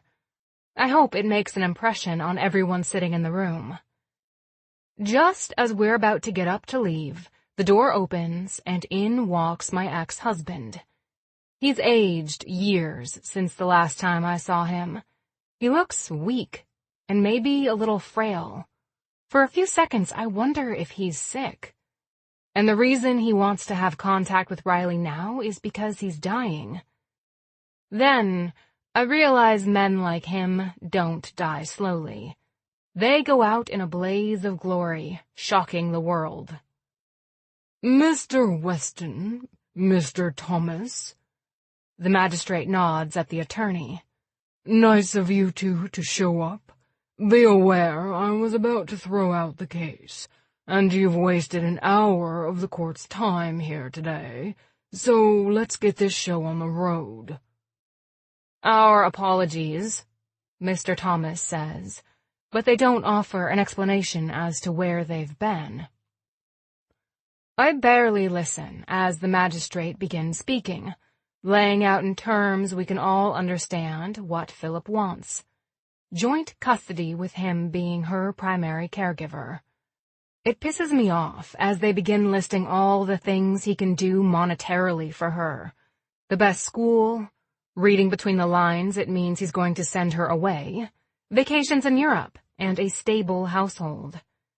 They make it sound as if I can't keep my lights on, when it's very far from the truth. They mention Trick's record, and Sally pushes forward a folder of all the character witnesses that have vouched for Trick. We hold hands under the table, and I appreciate the way he's rubbing his thumb against my palm. It soothes me, gives me strength I need to believe this could work out for us. When it's our turn, Sally glances over at me, a smile on her face. She's a pit bull, ferocious in the way she approaches things, and I can't wait to see how she's going to approach this. I trust her with everything. I know she's going to fight hard for us. I understand the reason Mr. Weston has decided to ask for joint custody of Riley is because his wife has found out she can't have children. Is that correct? She asks, and I want to gasp. The new wife hadn't even cared about children. That's correct, Mr. Thomas answers. Seeing how, as my client has a biological one, they've decided they would like to welcome her into their home. Sally opens another folder, outlining what looks to be cell phone records. In the almost 3 years since your client and my client have been divorced, Mr. Weston has called a total of 3 times. Mrs. Weston, how many of those phone calls ended with Mr. Weston seeing his daughter? None, I answer, my voice strong. We set up meetings all 3 times, but he never showed. Riley was left feeling like she was abandoned because her father didn't want to see her. After the last phone call, he stopped calling, and I didn't want to subject her to the embarrassment or tears any longer. He's made no other attempt until I got served with the papers. My client is a busy man. Mr. Thomas fiddles with his own papers. He's building businesses. As are both of my clients, Sally rebuts. Mr. Tennyson owns a motorcycle repair shop, and Mrs. Weston owns an Etsy store making goods. Both of them can prove a profit, and Mr. Tennyson has ties to the community. He owns the building his shop is in, and he's bid for the building next door. Neither one of them are looking to go anywhere anytime soon. Yet they still manage to care for Riley. Mrs. Weston keeps her full-time, and Mr. Tennyson met her through the companion program, which pairs children lacking male figures in their lives with male companions, like a Big Brother program. She taps her pen on the table. Mrs. Weston had to prove Riley had no male figure to get her in that program, which is odd for a child who has a father. I want to smile because this is looking worse and worse for Philip by the minute, but I don't. The only person who's really suffered here is Riley, and I want to make sure it never happens again. Let me ask you this, Mr. Weston, Sally continues. What is Riley's favorite color? What lessons does she take? Does she have a pet? What are her favorite shoes? Philip is starting to panic. I can see it in his face. I don't know the answer to any of those questions, he admits, his voice soft in the room. From beside me, I hear Trick's voice. No one has told him he can speak, but that's never stopped him before. Her favorite color is pink. She plays piano like nobody's business. Tux is her cat, and she lives in her Converse. You should be ashamed of yourself for having this kid at your fingertips and not taking the time to get to know what an amazing little girl she is. The magistrate is watching this, his head going back and forth as we volley words between each other. When we all start talking over one another, he pounds his gavel. I'm doing everything I can to keep my emotions together. Hearing Trick say all the things he knows about Riley when her dad can't answer one question tells me everything I need to know about the man sitting next to me. Mr. Weston. He shuts up Philip with a glare. How much time are you willing to give your daughter? How many hours do you think she'll need of your attention weekly? A couple. He shrugs. I laugh. I can't help it. I laugh so hard, tears come to my eyes. You aren't a father.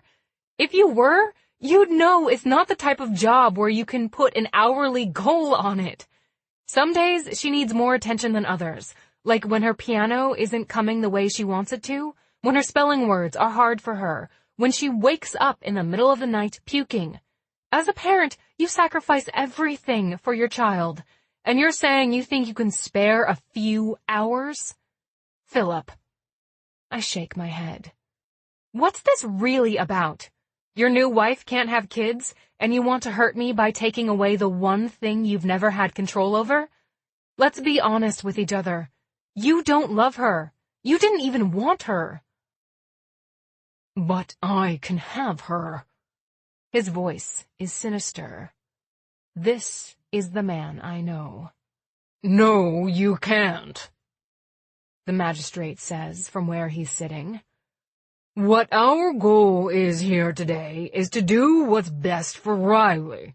It doesn't matter who has the most money, or who can provide her with material things. What that means to the court is who can provide for her emotionally and physically, who can show her love, who can give her the time she needs. I feel as if you've proven, Mr. Weston, with your past actions, you aren't in any sort of place in your life to provide a child with what they need from you. Raising a child is much more than a couple of hours here and there while you throw money at it, hoping that solves the problem. He stops talking, looking at Trick and I. I have to be completely honest with you two as well. I have concerns about Mr. Tennyson, but he's taken steps to correct his mistakes. He admits to his faults and doesn't make excuses. That's the mark of not only a good human being, but a great man. Mrs. Weston, I believe you've done everything in your power to give your daughter the best childhood she can have. I noticed looking over the terms of your divorce, you didn't even ask for child support. From day one, you've done this on your own, and by all accounts, Riley has thrived under your care. I feel vindication as I hear the words from a person who doesn't know me, but can tell the lengths I've gone to keep Riley happy. He's a complete stranger to all of us, but given the facts, he can tell I've always put her first. Given everything that's been presented to me today, I have to say, I don't feel comfortable removing Riley from her mother's care at all. Mr. Weston hasn't exhibited any true desire to be a father to his child, or to be in a co-parenting situation. It's very apparent this was a power play, and the court doesn't take these issues lightly. Not only have you wasted my time here today, being as late as you were, you undoubtedly scared to death your ex-wife who's never asked you for anything. If it were up to me, and I were able to change the original terms of the divorce, she would have at least 25% of your salary before taxes. Think about that long and hard before you ever try to do anything like this again, Mr. Weston. The magistrate glances at me and Trick. You're doing a great job with what you have. Mr. Tennyson, you keep your nose clean and you'll be fine. Mrs. Weston, keep doing what you're doing. You're both setting great examples for the community and the child you're raising together. Riley Weston will remain in sole custody of her mother. The sound of his gavel is the best sound I've ever heard in my life. Glancing over at Philip, I notice he's pale, but I know it's because he lost. He's not used to losing, and I know he expected me to roll over and play dead. It's what I did in all the years we were married, until he made me find a backbone. There's so many things I want to say to him, so much I want to say thank you for, because without him, I never would have found my way to Trick. In the end, I don't want to give him the satisfaction. Our eyes meet, and I nod before my team leaves the mediation room. Come on, I tell Trick. Let's go pick up Riley from school. I think this calls for a celebration. Chapter 38. Trick. Mom, are you sure it's okay for us to break tradition? Riley asks, her eyes wide as she gazes at the Christmas tree box sitting in my apartment. What's normal tradition? I ask, opening the box up with my knife. Hadley smiles at her daughter. Normally we wait until December 10th. We put on A Christmas Story and we decorate while watching the movie play over and over again. It's only a few days before the 10th. I look at my phone. Today's the 5th. And if you want to watch the movie, I'm sure it's on Netflix. Why don't you go look, Sprite? Riley scampers off to find the remote so she can check on the movie situation. Thank you for this. Hadley leans in, circling her arms around my neck. Sitting down, it's easier for her to give me a hug while she stands over me. We've had a hell of a day. I can't think of anything better to top it off than what we're about to do right now. Besides, I turn so I can see her. In all the years I've lived here, I've never had a Christmas tree. Never had a Christmas tree? Her eyes are wide, mouth hanging open. Trick, what the hell? The tree only brought home how lonely I was. No one to share anything with, barely any presents to put under the tree. It's not so fun when you're a single guy living on your own. Her eyes soften as she looks at me. I remember my first Christmas, with just Riley and me. I felt the same way, and then I overcompensated for it. The next, we started our tradition, she explains, kissing me on the cheek. But I'll tell you what I'm most excited about this year. What's that? I ask as I stand up, shaking the tree out of the box. Starting all kinds of brand new traditions with you. The words hit me in the gut. To know this woman wants me to be a part of her life for the long term means everything to me. It's more than I've ever dared to hope for. I'm looking forward to that too. And Christmas morning with Sprite. I bet she's crazy. No, she's pretty even keel, just like she is with everything else. I don't know how I got such a mellow daughter. It's fun though, all of it. And I'm more than excited to share it with you this year. Riley's still looking through Netflix, so I pull Hadley in my arms, kissing her softly. I was never the type of person to make plans for anything besides my business. The professional I can do. The personal is always where I've lacked focus and luck. I feel like I hit the fucking jackpot when I met you. I think we all did, Trick. She kisses me back, slipping me a little tongue. Are you two gonna kiss again? Riley moans from the couch. I pull back, a smile on my face. Sprite, you might want to play with Tux for a second. There's about to be some serious kissing going down. She sighs, running toward the bedroom, looking for the cat. Thank you for not letting me be lonely anymore. My voice is the most serious it's ever been. I'm being as real as I can be. I hope she can hear it in my voice, see it in my face. With us, you'll never be lonely again. With my lips a breath apart from hers, I make my own vow. And she'll never, in her life, have to wonder if she's worthy of another person's love.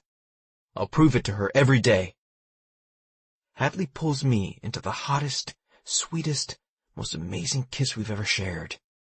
I can tell she's finally let her guard all the way down. You good? I ask her. She smiles up at me, her lipstick smeared, and says the words I know she waited to say as badly as I did.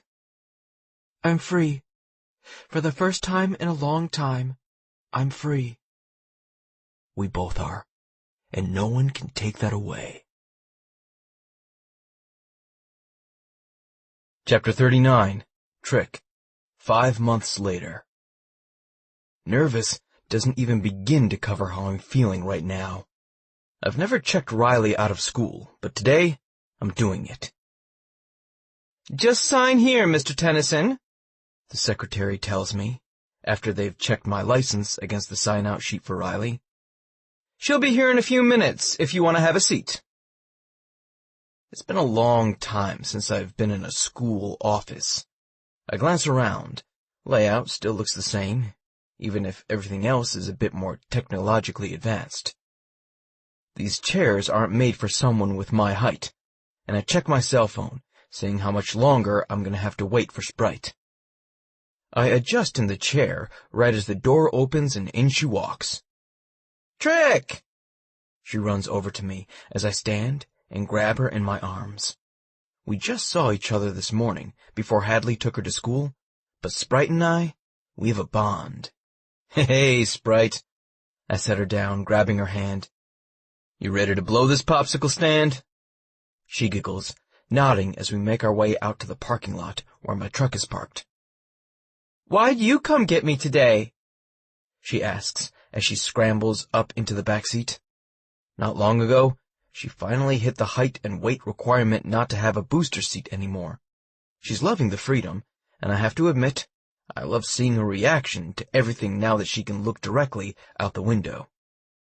Well, I back out of the parking spot and slowly merge into traffic on the main road. I have something I want to talk to you about, and I have a place we need to go. I'm being vague on purpose. Her eyebrows narrow, and she looks at me with the same look her mom gives me when she's trying to figure me out. Okay. You'll see. I give her a grin and turn up Radio Disney, just for her, as we make our way across the bridge into downtown. My life has changed a ton. We enter the jewelry store, and Riley gasps as she sees the shininess of the jewels flashing back at her. Trick, she breathes. Is this a princess's castle? There's so many shiny things here. I can't help the chuckle that erupts from my throat. Not exactly, but it's the next best thing. What are we doing? She asks as I reach down and pick her up, holding her against my side. Mr. Tennyson. The man behind the counter sees me. I got the pieces we talked about. Do you and your daughter want to come back here? Hearing someone call Riley my daughter stops my heart, and I never bothered to correct them. For all intents and purposes, I'm her dad. She hasn't called me the word yet, but I understand it's a step she's got to work towards. Sounds good. We're escorted to a back room. I did some work on the store owner's rare motorcycle, and he always told me he owed me a favor. Today, I'm cashing it in. There's 2 chairs, and I set Riley down in one before I take a seat in the other one. We pulled ones we thought you'd like from what you described, the salesman says. Thanks. On second thought, I hold my finger up, turning to face Riley. The reason we're here today, Sprite, is because I want to ask your mom to marry me. To marry you? She breathes, a smile spreading across her face. The way Prince Eric married Ariel? The way Prince Charming married Cinderella? She's so excited she's stood up in her chair, bouncing on the balls of her feet. Yes, I laugh. Exactly that way. But I have a super important job for you. What? Her eyes are huge, the energy she's holding back coming off of her in waves. Will you help me pick out a ring? She squeals. Yes! I grab her, hugging her tightly. Let's take a look. I motion for the man to uncover the rings. They sparkle in the light of the room. Which one do you think your mom will like? There's a plethora of colors. No plain diamond for my girl. She's all about the creativity. She's brought so much color to our lives. The pink one! Riley points to one of the smaller stones, but the pink hue matches her Converse. She's girly, like me. That she is. Always wearing her lacing, matching bra and panties, tempting me with short skirts, and curling her hair so my fingers itch to tangle in the waves. I think this one is a really good choice, I tell her, pointing to the pink stone. I'll take this one, along with the other thing we talked about on the phone. I'm getting earrings for Sprite. I thought for a really long time what I would give her to go along with something for Hadley, and earrings seemed timeless. She'll never grow out of them. Within 15 minutes, Riley and I are heading back across town toward our side of the bridge, and I know there's no way the ring in the bag will stay there much longer. As soon as I see Hadley, I'm going to ask her to marry me. Hadley. I check the clock on my phone before I turn back to my computer. I took the day off to get caught up with my Etsy orders. If it keeps up the way it is, I'm going to be doing the Etsy thing full time. Trick and I have been talking about it a lot lately. Trick and Riley should be here soon. I just hope he hasn't forgotten he had to go pick her up at school after he ran his errands. It's stupid I'm even thinking this way, because if there's one thing about Trick, it's that he'll never forget his Sprite. The thought warms my heart.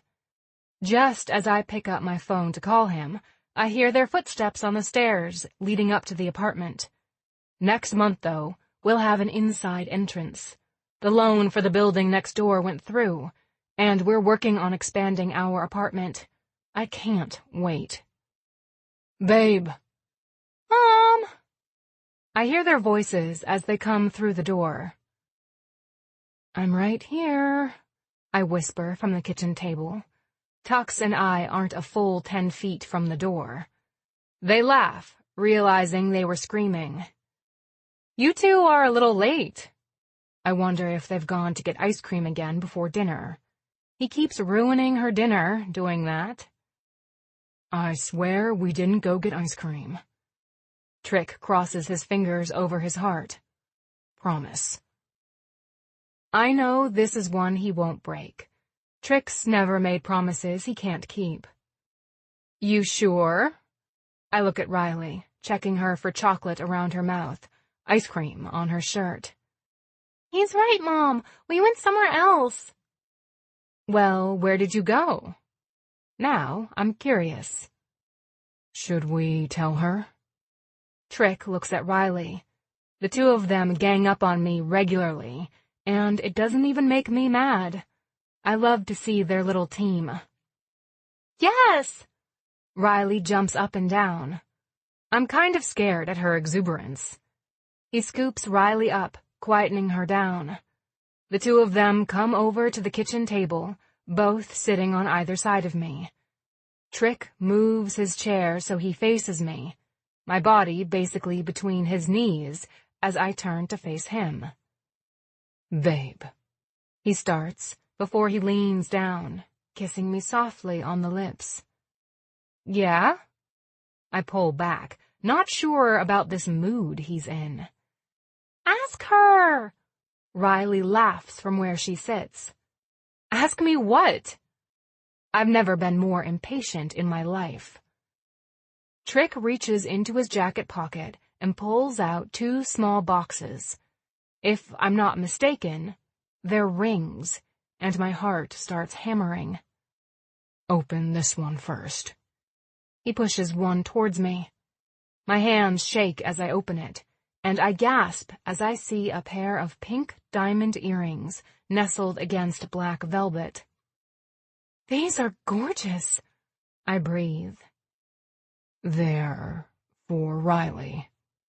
His voice is low as he glances at the little girl he has such a bond with. I watch as Riley's mouth opens wide and she inhales deeply. They're princess-colored. Her hands tremble as she reaches for them, holding them in the palm of her hands. Now, open this one. His voice is seriously quiet as he watches me with an intense look I've never seen on his face. Again, my hands shake as I open this one. Inside is a ring. The pink diamond matches the earrings he's given Riley. My eyes flash up to his. I want to ask, but I'm scared this isn't what I think it is. I know you're probably a little confused. He grins as he looks at me and Riley. But I knew when I asked you to marry me, I'd need to ask her. He points at Riley. To allow me to be her father, too. So. He gets down on his knee. He gestures to the ring box held in my hand and the earrings held in hers. I'm trying to control the tears that are streaming down my face. Glancing over at Riley, I see she's got tears too. Even at her age, she understands the significance of what's going on. Hadley, will you do me the honor of becoming my wife? Will you let me spend the rest of my life making you happy, sharing our thoughts, our tears, and everything else that comes along with it? I know he's not done as he turns to face Riley. Riley, will you allow me to petition the court for adoption of you when your mom and I get married? If she says yes. He grins at me. I love you, and if I'd been your real dad, you couldn't be any more my kid. I want you to have my last name, my protection, legally, and I want to be able to tell people you're my daughter and mean it in every sense of the word. You're special to me, kid, And I know you and your mom are a package deal. When he's done, he looks at both of us. Will you two ladies have me? Riley and I look at each other, both grinning so wide, I feel as if our cheeks are going to crack. I'm crying, she's crying, but we both answer with the clearest yes anyone has ever heard in their lives. As Trick gathers us both up in his arms, I know we're all right where we're supposed to be. Epilogue. Hadley. Almost 3 years later. I glance down at my phone, shifting in my seat as I cross my legs and take a deep breath. Trick should have been here 20 minutes ago, and would have been if I wasn't so damn forgetful. He'll never forgive himself if he misses this, and it will be completely my fault. There's 10 more minutes before the lights go down, and the rest of the recital starts. Pursing my lips, I wonder if I should text him, but if he's driving, he won't answer the phone anyway. Not to mention, for the past 6 months, I've already been a hell of a distraction. People are milling about, and I happen to be looking at the auditorium doors when they open, and in steps my husband. I lift my hand up so he can see where I'm sitting, waving him over. "You made it!" I smile over at him as he slides into the seat next to me, carrying the flowers I'd forgotten. I was worried I wouldn't. Traffic is crazy out there with it being close to Christmas and all. Did I miss her? He reaches over, kissing me softly as he eases out of his jacket. "No, the 8 to 12-year-olds are up next. You got here just in time." I look at the time again. I really didn't think it would take you that long to go back across the bridge to the apartment. He reaches into the pocket of his jacket and produces for me a small bottle of milk. I figured you might need this. You sounded a little sick when I talked to you earlier, but right now... He does a once-over of me, his eyes stopping at the slight baby bump I have in my tight black dress. You look like $1,000,000. We hadn't necessarily been planning on getting pregnant, but we also hadn't been taking steps to prevent it either. Nonetheless, we're both pleasantly surprised when we found out we're expecting a boy, due in a little less than 3 months. I have had morning, noon, and midnight sickness with him. The differences in carrying boys and girls, I guess, and the only thing that puts my stomach at ease most days is milk. I grab the bottle he's produced, taking the top off, and chug it like it's dollar beer night at the bar. It's almost arousing when I watch you go to town on a bottle of milk. He chuckles in my ear. You drink it like it's the best thing you've ever tasted, and the way you smack your lips when you're done. He leans closer to me. Is the same thing you do when I've come in your mouth and you've drained me dry. My face heats up. I shift in my seat, recrossing my legs. That mouth of yours is what got us into this situation to begin with. He smiles, and I know he's thinking about the night we created the life that's resting in my stomach. He had been talking dirty to me that night, too, after we'd both had a couple of beers out by our fire pit in the back of our apartment. I'll never admit it to anyone, but our son was created in that backyard. We hadn't even been able to make it up the stairs, and we were afraid of waking Riley up. I'll take the blame for it any day. He kisses me on the cheek as he settles back in his seat. You think she's going to like the flowers? I hope so. She loved the ones I made for my Etsy store the other day. She kept asking me why I never gave her the good-smelling fabric flowers everyone else gets. I hope she realizes I made these in her favorite colors and spritzed them with her favorite perfume of mine. My goal in life is to make Riley's as good as hers can be. And if she wants the flowers I give everyone else, then by God, she'll get the flowers I give everyone else. My stomach growls, causing me to reach in my purse, pulling out a package of peanut butter crackers. When I'm hungry, I have to eat. We're going for dinner tonight, right? You think I'd put on a pair of slacks and a button-down shirt just to head back home, woman? Hell no. We're going to someplace nice. I drove the truck, so we can leave your car here while we go. I grin over at him. He's such a good husband and father. I'm about to say something to him when we're interrupted by one of the other fathers. Trick recognizes him and stands up, shaking hands with him. How's it going, Dwayne? He greets him with a smile. I love seeing Trick in his element. His shop has grown bigger than either of us ever imagined it would. He's hired on 3 guys. Surprise of all surprises, one of them is G. Under Trick's guidance, G is becoming a good man, and I have no doubt Trick will always steer him in the right direction. I listen as these two talk shop, because I love to hear Trick excited about what he's working on. It's going good. Did you get my message I sent the other day? About the Indian? Hell yeah. Trick grins. I knew I'd see you here tonight. When do you want me to come by and look at it? Is tomorrow too soon? Dwayne asks, checking his phone. We got anything planned tomorrow, babe?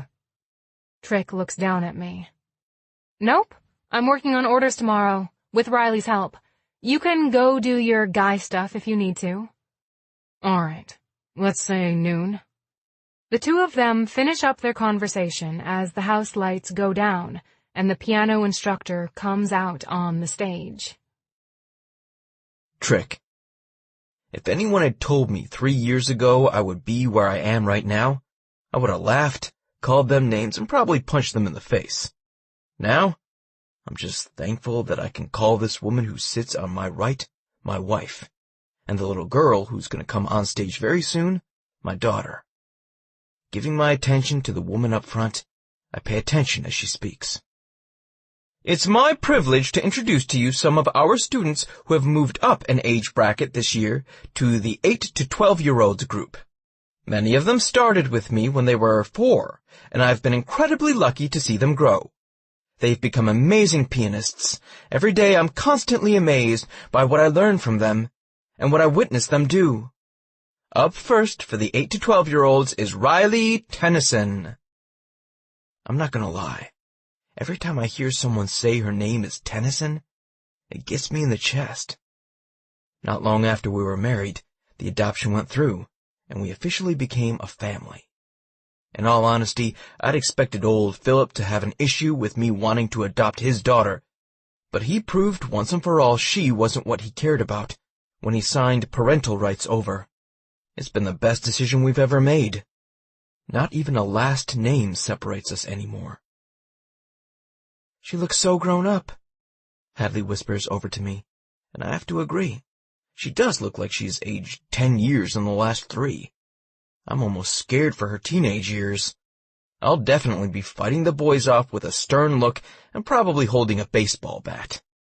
Tonight, her curls are long around her face, down her shoulders.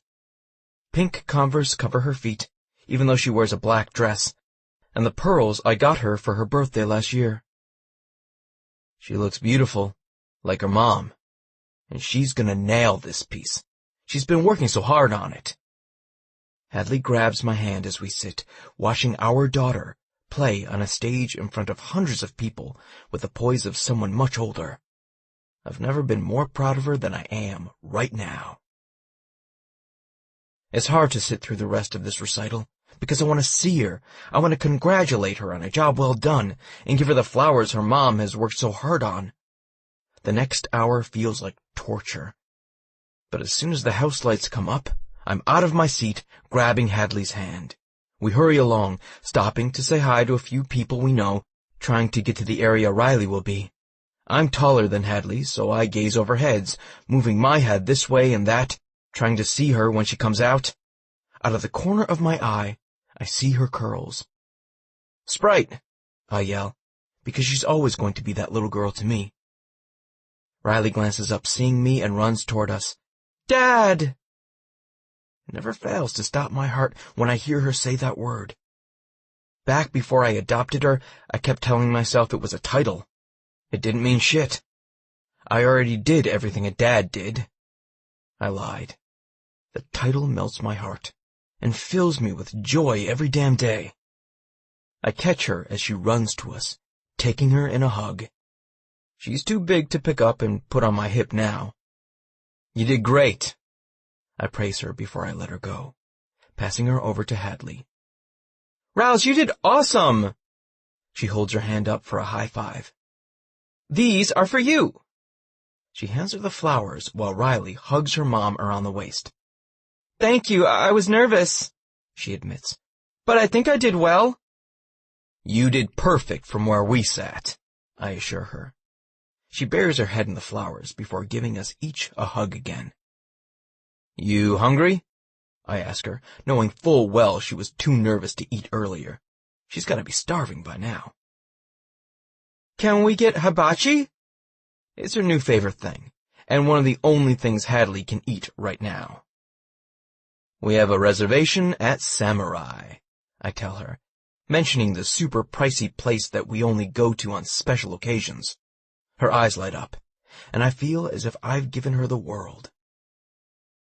"What are we waiting on? Let's go!" She grabs both of our hands, pulling us through the crowd. Hadley slows us down because she can't move that fast, and I see she's wedged her feet in heels tonight. She is one fucking hot mama. I can't wait to get her in nothing but the heels later on. "You go on ahead of us." Her breathing is slightly labored. "He's pressing up under my rib cage," she tells me, holding her side. "Go on ahead and wait at the truck," I tell Riley, motioning for her to go in front of us. She has energy for days, and such an outgoing personality, I can't believe she's the same girl I met at the companion program. It makes me wonder something I've never asked before. "What did you think of me when I walked into the companion program?" I can tell I've startled her. That is definitely not the question she was expecting. As she tilts her head, I can see the gears spinning. Stopping for a minute, I wrap her in my arms as I hear Riley groan. She's totally used to us by now. Hadley giggles, grasping my shirt between her fingers. There's a naughtiness to her smile, a brightness to the look in her eyes. "When you told me your name, I had two thoughts. How in the hell is this guy so hot? And how in the world is my life going to be changed by some dude named Trick?" "Did I do good?" I ask, knowing I have. "I think you know the answer. There's only one name I call in the middle of the night, whether it's in pleasure, in pain, or just because I want you to hang out with me." It's also the name our daughter calls me when she gets sick of waiting. I grin as I can see Riley tapping her foot on the pavement. It's almost as if she heard me when I hear the words coming out of her mouth. "Come on, Trick!" Turning Hadley so she's by my side, arm around her neck, I yell back, "Be right there, Sprite." With the woman of my dreams by my side, daughter of my heart waiting on me, and son about to be born, I realize I have the American dream. I have everything most people only dream of, and some never get. All because I got into some trouble and was open to turning my life around. Maybe in the end, I pulled the biggest trick of them all. The end.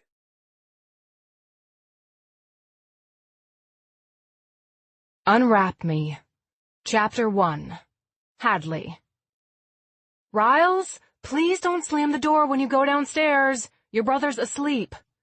I caution my daughter as she puts her hand on the doorknob to head downstairs to Trick's shop. You know he will scream bloody murder if you wake him up from the nap I just got him down for. She rolls her eyes at me, and I have to count to 10 when she huffs. I know, Mom. You tell me every time. I close my eyes as she quietly goes out the door, but loudly stomps down the stairs. I wouldn't have to tell you if you wouldn't do it, I mumble as I hold my breath, praying she doesn't wake Declan up with her loud footsteps. For a good 3 minutes, I stand in the living room, waiting to see if he wakes. When I'm in the clear, I let out the breath I was holding and shuffle to the kitchen.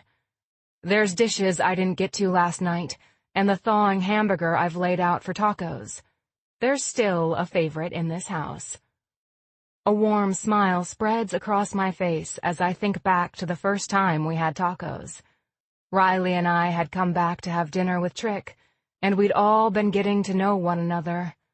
Back then, none of us were sure where life would take us, where we'd all fit after Trick did his community service hours, which included spending time with a child who had no male figure in her life.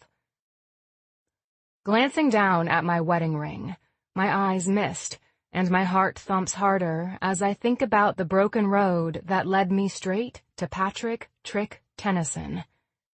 I'd been the divorced single mother of an adorable daughter who just wanted a father figure in her life. Tired and sick of doing it all alone, I was working full-time during the day and then running my own Etsy shop at night. He'd been an ex-con trying to get through his probation requirements so he could operate his motorcycle repair business. Now married, my Etsy shop is full-time. He's expanded his own business, hiring 3 employees in the last 2 years. And we've added onto our family. Riley has been adopted, now having the last name Tennyson, and almost 2 years ago, we welcomed Declan. We live in what once was 2 apartments, now converted into 1, over the shop with our lazy cat, Tux. To put it mildly, life is great, except for the sometimes exasperated attitude of a 10-year-old who's way too big for her britches. Who am I kidding, though? I wouldn't change our lives for all the money in the world. I'm right where I want to be, even if it is elbow deep in a sink full of dishes, while I watch the snow come down outside and wait with bated breath for bedtime so I can spend a quality evening with my husband. Truth is, I'm living the dream, even if some nights it's a struggle to keep my eyes open and not fall asleep as soon as my head hits the pillow. Finishing up the dishes, I glance at the clock on the wall and realize I have precious minutes before Declan will be awake. I need to make the most of them. Grabbing the Starbucks drink Trick brought me earlier, I take a healthy drink, slap my cheeks to wake myself up, and have a seat in front of my computer. These Etsy orders won't fill themselves. And truth of the matter is, I wouldn't have it any other way. Well, maybe I would have more sleep, a cleaner house, and a couple of nights a week alone with my husband. But I also know I'd miss the chaos. We seem to thrive on it, and if there's anything I've learned, it's that Trick and we can make it through damn near anything. So what if we never sleep, and sometimes the time we get alone is when he pulls me close in the middle of the night? I'd do this all again 1,000,000 times with him by my side. A smile spreads across my face as I realize how true those words are. And when I hear quiet cries from my son's bedroom, I go to him with the same smile on my face. He's the spitting image of his father, and I know one day he'll make some girl's heart skip a beat, the same way my husband does for me. Trick. Are you sure you're okay watching both kids for a few hours? I question my right-hand man, Giovanni, better known to everyone around here as G. He and I had a tumultuous relationship for a few months when he turned 18. He was searching for a father figure, and I wasn't ready to be one for him. Mistakenly, because I was friends with his mother, he thought I really was his father. But given that he would have been conceived when I was in my early teens, and I never slept with his mom, he gave up on that notion. Instead, he grew up, matured, and realized I could be a role model for him, if he would put aside his attitude and accept our relationship for what it was. Now we're close, and he's one of the only people in the world I trust with my kids and my business. No worries, my man. He gives me a grin. Last time Riles was over, she programmed all her favorite stuff into her own Netflix profile. All I gotta do is set her up in front of it and keep Deck occupied. No big deal, really. Anna coming to help you? I mentioned the girl he's been seeing for the last 6 months. He introduced her to the kids last time they were over, which is how I know he's serious about her. As serious as a 21-year-old can be. He's never introduced or had another woman around my kids before. G is an old soul, though, having to grow up way before he necessarily should have, and he's taken that responsibility seriously for the last few years.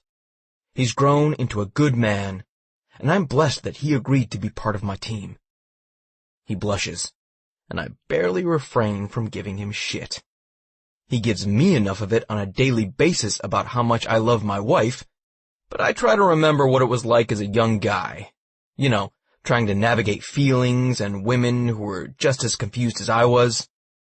He ducks his head. Yeah, she's bringing dinner and some baking stuff. Riley enjoyed baking cookies with her last time. I raise an eyebrow. Is Anna where she learned that amazing snickerdoodle recipe?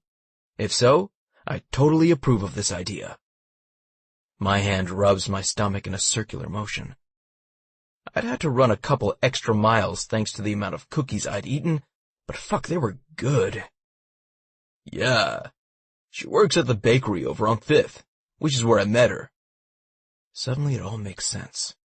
Gee, are you paying for all those free lunches they've been sending over this way? You're telling her that we're ordering so you can see her, and you're telling us it's free so we'll order? The blush is down to his neck now. Maybe.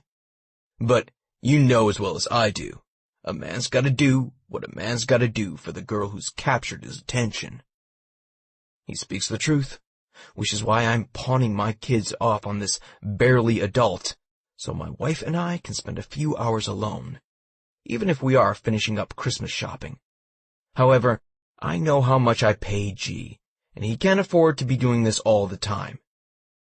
Tomorrow, lunch is on me from the bakery, and thank you for watching the kids. He doesn't argue, and for that I'm grateful. Daddy! The loud voice of my daughter can be heard before I can see her as she comes down from our apartment into the main area of the shop. Not so loud, Sprite, I caution, using the nickname I gave her the first day I met her. She'd been so little, with huge curls. She looked like a fairy out of some children's book. The nickname had stuck, even if sometimes, now that she's older, she turns her nose up at it. That's what Mom said. She shoots me a glare. Deck's asleep, but I have to tell you what happened today. Her excitement is contagious. What happened today? I go over to a couch we have set up in the shop and have a seat, opening my arms up for her to climb into them. Even at 10, she's still little. I have a feeling she'll be petite her whole life, like Hadley, and it kills me to know one day I'll be sending her out into the world without me. A boy in class called me beautiful. Her smile and eyes are bright with pleasure. What? I bark, not able to keep the fear out of my voice. Which boy? She shrinks back, and I tell my heartbeat to calm down, the pit in my stomach to fill, and realize she's 10. Beautiful is relative. Why are you yelling? Aren't I beautiful? You told Mom she is all the time. Shouldn't a boy tell me I am? Shit. Now she's got me backed up against a wall. Sprite, you are gorgeous, and one day you'll understand this. But it's a shock to your old man's heart to hear a boy has called you beautiful. You're too young.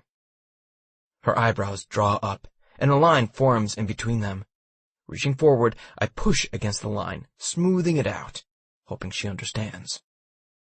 When will I be old enough? When you're 30. The answer comes out before I can bring it back in. But G tells Anna she's beautiful, and they're 20. Why do I have to wait so long? Her questions are more than I can take. I'm struggling. Hey, Riles. G's voice is like a voice from heaven for me right now. Why don't you go grab your stuff and get Deck? I'm fixing to leave, and y'all can come with me to get Anna. Good plan? Seems as if she's forgotten about what she asked me as she hops up from my lap. Great plan, she says and scampers up the steps, which are still a little big for her if she's in a hurry. Thank the fuck you got me out of that damn situation.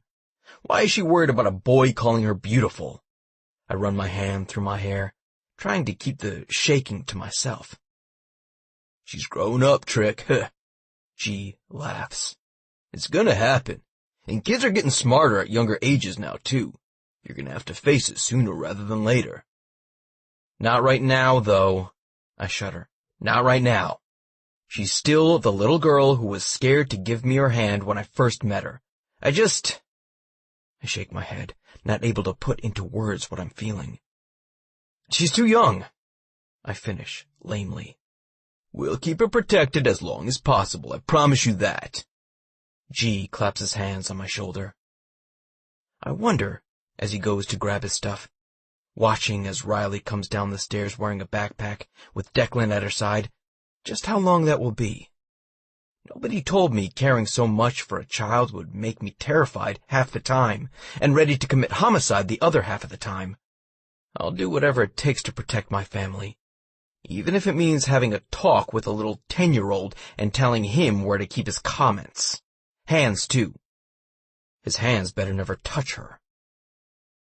Babe, let's go. I see my wife coming down the stairs. They left, so we're on the clock. Now this is one beautiful woman. And as she takes my hand, pulling me towards the truck we normally drive in the cold, I know without a doubt I'll follow her anywhere.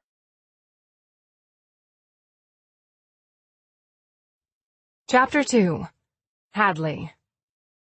What about this? I turn around when I hear my husband's voice, glancing at the toy auto repair shop for kids. We've already caught Declan trying to play with tools when he's down there with Trick and his employees. A smile crosses my face. He would love it. I cross it off my list, studying it to see what else we may need. I don't know how other people with more than 2 children do this. Keeping it all together is hard, even for someone with the organizational skills that I have. Okay, we need one more gift for Riles, and then we're done. I give him a squeal, completely happy that we're almost done. Back when we'd started, it felt like it was going to be a never-ending battle. Can you believe it? Fuck, no. He groans as he pushes the red cart in front of him, narrowly missing another guy who looks like he's been dragged here by his wife. Next year, we start this shit early. Doing this the week before Christmas is for the birds. Doing my best, I try not to roll my eyes. This is the same argument we had last year and the year before. It's always the same story for the two of us. We tried to do it early, remember? But we kept getting sidetracked every time we were left alone. I dig my elbow into his ribs, forcing him to pay attention to me. Usually by you, if I recall. His smile is that of a predator seeking his prey. It sends a jolt of arousal through my stomach and in between my legs. My eyes take a moment to rake up and down his body. Even though he's wearing a leather jacket over his thermal shirt, I can still make out the tattoos on his hands. From memory, I know the ones that skate up his arms, cover his chest, back, and abdomen. I've colored every single one of them with my tongue, and traced all of them with my fingers. He lets go of the handle of the cart and closes his arms around my waist, pulling me into the space and heat of his body. He hasn't shaved in a few days. The feel of his stubble against my forehead as he bends down to whisper in my ear is pretty hot. I love to feel it in other, more intimate places. I fight to keep my breathing level. It should almost be embarrassing the way the man can turn me into a pile of goo. Don't hear you complaining, babe. I tilt my head down before pulling back, looking up into those dark eyes of his. His thumb rubs at my bottom lip before he leans down, capturing it with his. The kiss he gives me isn't exactly appropriate for a public outing, but Trick Tennyson has never been appropriate. Not from the first moment I met him has he conformed to social norms. He's his own man, and damn anyone who asks him to be anything different. Probably one of the main reasons I love him. As his tongue tangles with mine, and my hands grip the edges of the leather jacket he wears, I melt into his body, loving the feel of his hands and my hair. One kiss from this man, all these years later, and he can still undo me. When I can't breathe any longer, I pull away, letting my eyes lazily open of their own accord. The two of us may as well be the only people in the room as I reach up to wipe the remnants of the lip gloss I wear off him. He clears his throat, bringing my fingers in for a small peck. What do you say we get the last gift, grab some hot chocolate, and take a walk downtown? His voice is deeper than it was earlier. The gravel he gets when he's aroused is there, and I can't help but love the smile that spreads across his face. I did that. I made him want me with just a kiss. That kind of power is heady, but I know he wields it over me too, so I don't let it go to my head too much. A walk with my love, holding hands, wrapped up in him without anyone else vying for either of our attentions. Sounds like the best gift ever. Let's get the last thing Riley wanted, then we can be on our way. Suddenly, shopping the week of Christmas isn't as much of a hassle as I'd made it out to be. If this can be an impromptu date night, I'll totally take it. As a married couple with kids, you have to get them where you can, even if it only is for a few hours. Trick. You want your own, or do you want to share? I point to the hot chocolate vendor with mine and Hadley's entwined fingers as we stand in line with the downtown crowd. Looking around, I can tell it's a romantic set. Seems to be a lot of people in the same situation as us. Hell, I see a few guys I do regular work for who wave, but thankfully keep their distance. Sometimes being the go-to guy for all things having to do with motorcycles can be a mood killer when I'm just trying to spend a nice night with my wife. We can share. She gives me a grin, one that makes me grin back at her. It's a private symbol, one that reminds me of her up against the wall, my face in between her legs, licking her to a screaming orgasm. It's her eyes, as she chances a look over her shoulder when I'm doing her from behind. It's the complete trust she has in me when I use one of my belts to render her helpless. Only we know what these grins mean, and I promise to keep it like this forever. I waited my whole life to fall in love with her. I'll never take it for granted or treat it as something that shouldn't be cherished. It's finally our turn. One hot chocolate, I tell the vendor, putting my arm around her waist, pulling her back to my front. Moments like this make me feel like a teenager on his first date. And a funnel cake. Her voice is impulsive and indulgent. Both of us have been working on getting into better shape since we, as a family, became lax after Declan made his appearance. She turns slightly, giving me a wink that says we are nothing if not partners in crime. I'll run a few more minutes tomorrow, she shrugs, leaning her back against my shoulder. It's that pure trust I get from her and the kids that makes my heart soar. It makes me want to beat my chest like a caveman and dare some motherfucker to try and take them from me. It almost happened when Sprite's biological dad tried to come at us for custody of her. Fucker didn't win, and I ended up adopting her as my own. I'll fight to the death for our family. And everyone in our lives knows it. Having everything you've always wanted and then being threatened with having it taken away makes you appreciate it all. We stand there quietly enjoying each other's company until we're handed our drink and food. Turning around, I wonder where we're going to be able to eat at until I hear Hadley's soft voice. "Let's go sit over here and eat the funnel cake.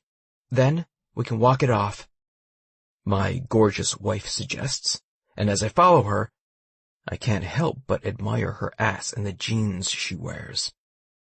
After another kid, she's not as small as she was when I first met her, but she's voluptuous in a whole other way now. Curves suit both her and me, and those hips she's got, they give me something to hold on to. I wouldn't trade her for anything in this world. I watch as she straddles one of the empty picnic tables and swings her other leg over. Damn. I wish it was warm enough to have her straddle the back of my bike. To have her arms wrapped around my waist, and the press of her entire body against mine is the most intimate act we can do besides make love.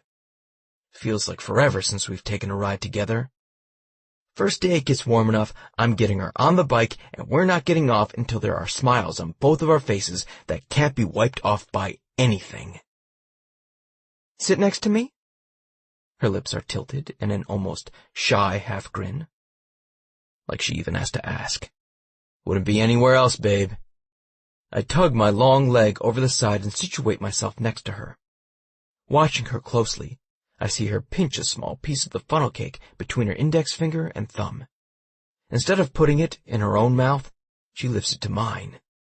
Taking advantage, I slip her finger into my mouth, along with the sweet treat, nipping against the tip of her flesh. She giggles, leaning into me, her side brushing against mine. "Stop it, we're in public." "Never stopped us before." I chew slowly, leaning in to kiss her on the cheek. Mimicking what she did, I give her a bite of her own. It's cold tonight, so I scoot closer and throw my arm around her shoulders. "You cold?" I check, as I reach forward and take a drink of our hot chocolate. "Never when you're wrapped around me like a blanket." Those are the best words she ever could have said to me. They make me feel like the baddest fucker around and have me puffing my chest out. At moments like this, I hope every man gets to have the love of a woman like I do. "It's like a winter wonderland out here." She holds my pinky with hers as we stroll along the downtown area, window shopping here and there. The kids don't need anything else for Christmas, and I think we've both figured out what we're doing for each other. This shopping is just for fun. I try to look at things through her eyes. It could be seen as a winter wonderland. Trees twinkle with Christmas lights on them. A layer of snow is still everywhere from the accumulation we had a few days ago. Brightly colored bows are dotted here and there throughout the landscape, and couples walk together everywhere the eye can see. Before Hadley and Riley came into my life, I never would have enjoyed this. Never would have even thought about doing it, but I find myself turning into another man for my wife and daughter. There's not much they could ask me to do that I'd say no to. As we finish our stroll, ending back at our truck, I throw away the styrofoam cup we've been drinking from. "Guess it's time to go pick up the kids." I back her up against the truck, stealing a kiss in the darkness we're shrouded in, letting my hands travel down to her ass, cupping it in the jeans she wears. I pull her close, so she can feel how much I want her, how much I always want her. "Yeah." She runs her cold hands up my thermal shirt, causing me to shiver with desire and not cold. "Too bad we can't have a few more hours." I think about sending G a message, asking if he can watch them a little longer, but then I realize we've been gone for 5 hours, and chances are the kids are already asleep. Another time, I move in, kissing her thoroughly again. But when I get into the driver's seat in the truck, I'm pulling my jeans away from the tightness in my crotch. Another time is going to have to come sooner rather than later. Chapter 3. Hadley. What do you mean it won't be ready? My voice is shrill as I rapid-fire question the person on the other end of the phone line. Normally, I'm a go-with-the-flow kind of girl, but this is the gift I ordered for my husband 2 months ago. The gift for the man who constantly puts himself last and us first. The only thing he's asked me for in the almost 4 years we've been married. These custom leather saddlebags are the only thing I've ever seen his eyes light up for, besides me or his kids. I ordered them with plenty of time to be shipped here for Christmas, and I paid extra for expedited everything. I argue with the person telling me what I don't want to hear. I'm confused as to how they're not going to be here in time. Ma'am, the demand was higher than we expected. I cut off the man, holding my hand up, knowing he won't see it. The gesture, at least, makes me feel better. I know all about supply and demand. I run my own store on Etsy. But you know what? When demand gets well beyond my supply, I shut off orders and make sure I do right by the customers who have already placed theirs. You've screwed me now. I don't know what I'm supposed to get for a husband who never asked for anything. This was all he wanted, and I paid for it to be here in time, with plenty of lag time built in. I sigh and hold in the 4-letter words I want to use. Declan's walking around the living room, and he already hears enough from Trick. Bless your heart, and have a good Christmas. That's passive-aggressive enough.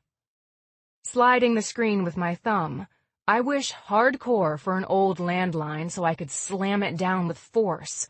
Instead, this is the age of cell phones, and I don't get the luxury. Daddy, Daddy, Daddy, Declan chants as he runs around, pointing to a picture of him and Trick. Daddy's gone to get Sissy. I glance at the clock to confirm I'm right.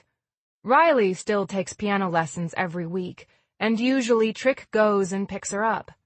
It's where they bond and talk about stuff going on in their lives together. It makes me a little sad, because for so long, the ritual had been mine and Riley's. But she's a daddy's girl right now. I know one day she'll come back around to me. Like all kids, she plays favorites to get what she wants. So, for now, I let her and Trick enjoy the time they spend together. Theirs is a bond I'm not sure even I can grasp the depth of half the time. Out of nowhere, I realize now's a golden opportunity for me to ask G if there's anything Trick's been eyeing for Christmas, or hinting at wanting. Sometimes he's more talkative about stuff like that with his friends. Grabbing up Declan, I hand him a sippy cup, and we make our way downstairs. The guys are working hard, even without Trick there to manage them. When I descend the stairs, there's talking going on in the background of the sound of power tools. There's a certain smell about this place I love. It takes me back to when Trick and I first met, and I was starting my Etsy store and branching out into professional organization. Thanks to me, organizing his office, posting before and after pictures, I got very popular in the professional organization field. I can now pick and choose the jobs I want to take. Since we had Deck, I haven't taken on many, but I'm looking to get back into it now that he's a little older and able to be left with Trick and the guys.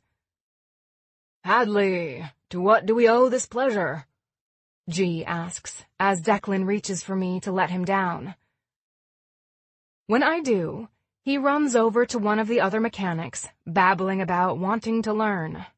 I watch for a few minutes, making sure the other mechanics aren't put out, before I turn to face G. My voice is low, yet urgent. I want him to get the same urgency that I do. This feeling of failure regarding Trick's gift seriously pisses me off. Giovanni, I need your help. His eyes widen before he looks around, acting like I'm talking to someone else. Me? What do you need me to do? He and I, We've come a long way from the kid who thought he could be tough and threaten me. Just like he and Trick have a good relationship and have moved past the bullshit, G and I have as well. I consider him not only a friend, but a member of our ragtag family. Christmas is in a few days, and the gift I ordered for Trick won't make it here in time. Something about supply and demand. I get angry again just thinking about it. Either way, I've got to come up with something else, and I'm at a loss for what he'd want. The man has basically everything. I let the words trail off. G's eyes light up, and he pulls me over into a corner, keeping his voice pitched low as he speaks to me. There's a conspiratorial tone as he no doubt thinks about how Trick can thank him once it's revealed whatever this is was his idea. I can tell you exactly what Trick wants, what he needs, and what he's not thought to ask you. I'm all ears. This will save my man's Christmas and make me feel better about not being able to give him exactly what I wanted to. Tell me, I'll give him anything, you know that. G puts his hands on his hips, proud smile on his face, as he hits me with some truth. What he needs more than anything, doll, is some alone time with you. I chew on my lip, not sure what he's saying. We get alone time every night when the kids go to sleep. We had alone time the other night. We even managed to turn it into a kind of a date. I argue, not sure G knows my husband as well as either of us thought. He shakes his head, sticking his hands on my shoulders, making sure we're facing each other. He bends down to look into my eyes. No, what you had was an errand turned into a date night. What I'm talking about is something a little more intimate, Hadley. I don't want details of your sex life, but I think all of us have seen Trick prowling around here needing to blow off some damn steam. You get what I'm saying? My mind is working double time. Is he telling me I need to fuck my husband? Thinking back, I try to remember the last time we had loud, bang the walls and not worry about waking up the kids' sex. Valentine's Day, maybe? Or maybe it was a birthday? Either way, it was a while ago. Months, if I'm honest. My body starts to warm as I give the idea wings. I mean, I'd love it too. I hate when we have to be quiet. I hate when I have to tell the man I love to tame the beast because he might wake up his kids. Who would watch the kids on such short notice? The question is out of my mouth before I can stop it. G tilts his head to the side, giving me a look. Who else watches your kids on short notice all the time? I'm becoming a freaking modern-day Manny, so don't let that freak you out. I got this. Are you sure? You watch our kids more than anyone else. We've counted on G a lot, and I hate to use him every time we need to spend some alone time together. He's got his own life to live, girlfriend to keep happy, and more than likely, he's got 90% of his Christmas shopping left to do. I'd do anything for you two, and I think you know that. Trust me, it's not like it's a hardship. I love those kids as much as if they were my little brother and sister. You and Trick didn't have to give me a shot, but you have. I owe a lot to the both of you. Let me do this to help you out. For a few minutes, I think, and eventually come to the conclusion that it can't do any harm. There's no way Trick would say no if I asked him. And more than anything, I want a night alone with my husband. I don't want to be grinding against him with one ear to the door in case a child needs me. When I'm grinding against him, I want to enjoy the feel of the man who can make my body sing louder than any other man ever has. So, if G's willing, then I'll gladly accept his offer. All right. Tomorrow night good for you? Perfect. He gives me a smile. We shake on it, and I gather Declan up so we can get upstairs and get ready for dinner. We still have an hour and a half or so before Trick and Riley get home. Maybe I can use that time to do a little planning, figure out what I'm actually going to be able to do with my husband for the few hours we'll be given. One thing I do know for sure, and that's when I take my bath tonight, it'll be a little longer than normal, so I can get properly ready to seduce Trick. A sly smile spreads across my face. My hot hubby won't know what hit him. And I guess, more than anything, that's the point. We've let our intimate life be quick the last almost 2 years since Declan's been born. I have lingerie I bought with good intentions that still has tags on it. Toys we've bought at the sex shop that have never been tried out. My fingers ache to run against his muscles. My nails tingle thinking about how they can scratch against his flesh. Tomorrow night, all of it changes, and we do things to each other we haven't done in a long time. Remembering back to when we first got together, I let a wave of nostalgia wash over me. Back then, it was every time we made love, he did things to me no other man had ever done. Trick showed me a piece of myself I didn't know existed. He showed me how to appreciate an afternoon spent wrapped in his arms, instead of running around like a chicken with my head cut off. How to enjoy those late mornings when the kids slept like the dead and rain fell against our window. Before him, I was a single mom of an active 5-year-old who didn't know how to enjoy downtime. Now, I realize how much I've missed the downtime he and I used to share. It's nice to have a secret, one that I know will blow Trick's mind and put a little spice back into our marriage. Any couple who's been together for a while needs that spice. The pressure of being parents, running our own businesses, and just trying to live life has apparently gotten to us. I don't know why it took someone else to show it to me, but now I'm ready to make a change, and judging from the advice G gave me, Trick is too. More than anything, I hope he's ready to spice it up, because me, I feel like a hot tamale. Chapter 4. Trick. I'm used to the looks I get when I pick up Riley from her piano lessons. I straight up expect them now as I squeeze my way between the buttoned-up guys and the women who like to give me a wink when they think their husbands aren't looking.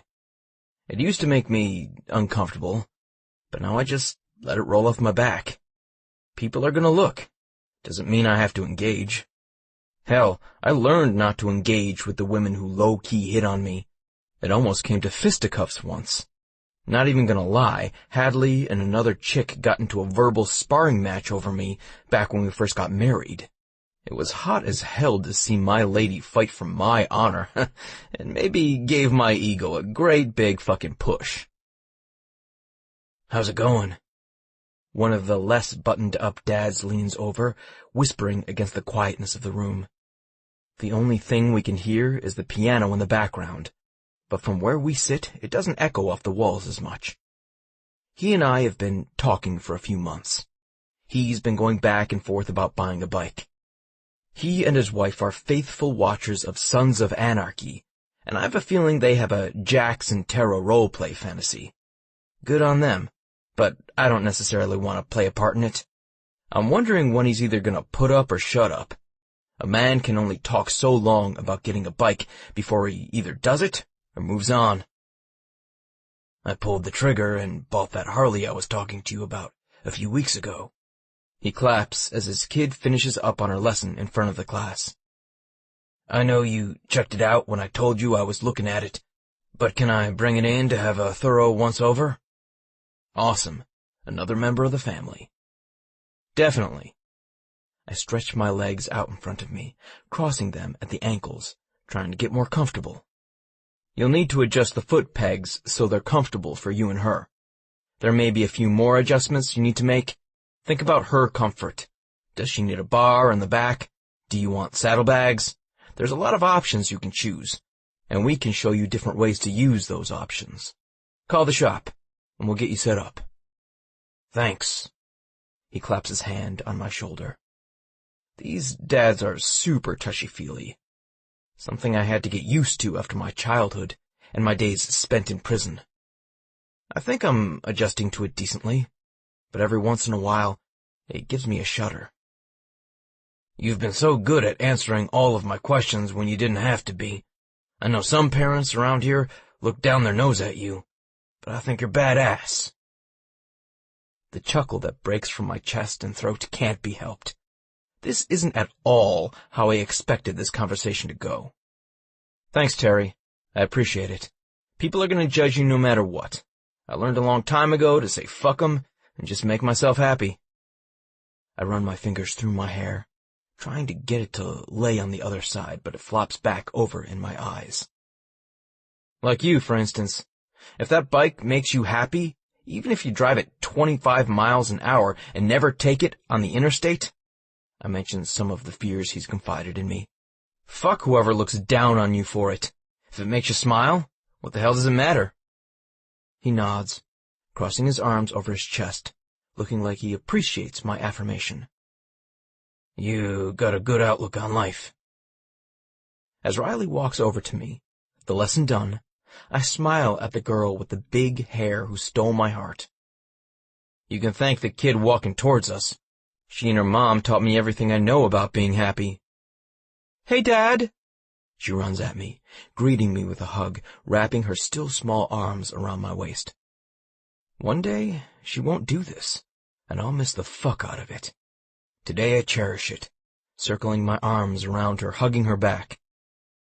Ready to go pick up Mom's Christmas gift, Sprite? She nods, with the same enthusiasm she has for everything else in life.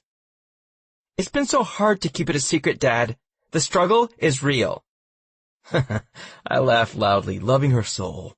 She's not as shy as she used to be. But still, some of the words that come out of her mouth make me laugh daily. The struggle probably has been real for her. Come on, let's get out of here and go get it. We gotta get dinner on the way home, too. The holidays mean everyone is out and about. Traffic is shitty as we make our way across town, but luckily, we make it before the shop we're going to closes. Remember this place? I ask her when we pull up outside of the building. Yeah, she grins at me, her eyes wide with recognition. This is the place we picked out her engagement ring. I nod my head, pleased she remembered it. It was a big day in our lives. Sure is. I can still remember that day like it was yesterday, when I asked Riley if it was okay for me to marry her mom. My life hasn't been the same since I met them, but it changed drastically the moment I put a ring on Hadley's finger and gave them all my last name. Wouldn't trade it for the world. Grabbing her hand, we cross the street and enter through the front. Hey, Patrick. One of the girls who works the front greets me. Your gift is done. I'm Laura, the only one here since we're about to close, but I was given instructions. She smiles as we walk in. The owner of the place takes good care of me because I take good care of him when it comes to his bikes. Thanks, I appreciate you staying. We're running a little late tonight. I pull Riley to my side, hand behind her head. Traffic and all. Understandable, it's a busy time. Let me go get your package. You can inspect it, and we can move on from there. I can't wait to see what it looks like, Riley whispers beside me, as we stand alone in the brightly lit room. This place is so sparkly. One day, I want a house like this. She says it so serious that I have no doubt she believes it. You'll need to either become independently wealthy or marry a rich man, Sprite. I chuckle as I think about how much money all of this sparkle costs. I'll be independently wealthy and marry for love. Those words are grown-up words, and it causes a pain in my chest. She's growing up way too fast on us. Sooner rather than later, she'll be introducing me to the guy who's gonna grab her heart. Here we go. Laura comes walking from the back, bringing with her an envelope. She lays down a piece of velvet and empties the jewelry onto it. What do you think? I love it, because I designed it. But the most important person here is Riley. Her opinion is the one I respect the most. And when Deck gets old enough to do this kind of stuff, I'll ask his too. What do you think, Sprite? Will Mom love it? She gasps as she reaches out to touch the jewels with her fingers. They sparkle in the lighting of the store. She'll love it. Know what all those different color stones represent? She shakes her head, but doesn't take her eyes off the necklace that lies in front of her, sparkling in the lights of the place. They're your birthstone, your brother's birthstone, and the stone of the month your mom and I got married. Dad, that's so sweet. She looks back at me, hands clasped under her chin, with a dreamy look on her face. Let's hope Mom thinks the same thing. Looks perfect, I tell the lady who's been helping us. Do I owe you anything else on it? She consults a piece of paper that accompanied the envelope. Nope, you're good. Let me wrap it for you real quick, and then you're out of here. Riley and I browse as we wait for her to wrap up the gift. Kinda makes me nervous that she'll see something and get her heart set on it. Women are expensive to have in your life. I think about the price I paid for the necklace. Taking her mind off the sparkles, I ask her another question. What do you want for dinner? I secretly hope she says something other than hibachi. She's been addicted for years now. But there's only so much sushi, rice, and teriyaki chicken a man can eat. Pizza? You want pizza? She never wants pizza, so I'll take this any day of the week. Yeah, with those breadsticks I like. Oh, my mouth waters and my stomach growls. It's been hours since lunch. Those breadsticks are some major yum, I agree. Do we get extra red sauce and pepperoncinis? I cut my eyes over to her, a smile, tilting the edges of my lips. She smiles back. You're my twin, Dad. She leans over, putting her head against my waist. I put my arm around her. Of course we are.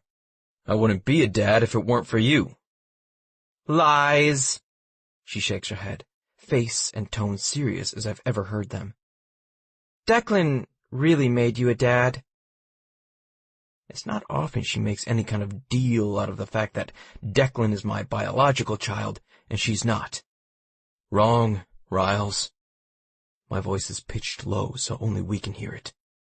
You made me a dad. If it hadn't been for you, Declan wouldn't be here, because I never thought I was cut out for anyone to love me. That's crazy. She wrinkles her nose. I love you to the moon and back. Just as crazy as you thinking you didn't make me a dad, right? I can see my point has been made when she relaxes against me. Got it, Trick. She giggles as I tickle her side. What'd you call me? Got it, Dad. She laughs when I shoot her a glare. That sounds better. Before I can say anything else, we've brought Hadley's gift. Let's go grab dinner and head on home, Sprite. I'm starving. Me too. She grabs my hand as we cross the street. We get into the truck and I sigh. It's a happy one, full of excitement about how my life has turned out, full of a gratefulness because I have the life now that I never knew I wanted. Sometime soon, Riley's not going to want to hang out with me. She'll have friends that are way more important than her dad. I remind myself, like I always do, to cherish this while I have it. She won't be little forever. Yeah, I'll have Declan, but Riley will always have a part of my heart that's hers alone. Regardless of what she thinks, she taught me everything about loving, patience, and being not only a dad, but a good person. There's nothing that can ever take that away from her. Chapter 5. Hadley. Pizza was a good choice. I moan as the cheese melts in my mouth, pulling taut as I take the bite from the steaming hot pie. I'm surprised you wanted it, Riles. She looks up at me, a breadstick shoved in her mouth. One of the breadsticks, she admits around a mouthful. Who can say no to breadsticks? I know I can't, but I'm a bread lover, and my daughter is a girl after my own heart. Declan? Her voice is deadpan as she watches her brother playing with his food. I giggle, giving her a smile. He was hungry earlier and ate a banana. He'll eventually eat dinner. Did you and Dad have fun? They share a look, and not for the first time, I feel like an outsider in their relationship together. I couldn't have asked for a better man to decide to make my daughter his own, but every once in a while, I'm a teeny jealous of the way they communicate. We did. She gives me a grin that says she has a secret I'm not privy to. Chances are it's about my Christmas gift with the holiday being so close. Why the grin? I pepper her with the question. Every once in a while I can get her to tell me, but the way her eyes sparkle, I know this isn't going to be one of those times. No reason. She shakes her head, her curls bouncing as she does. Just know you're going to love it, Mom. I'll take your word for it. I shoot a glance at Trick, silently questioning him with my gaze. You will. He agrees, leaning over so that only I can hear his words. You'll love it so much, you'll be thanking me naked. My body responds to the promise.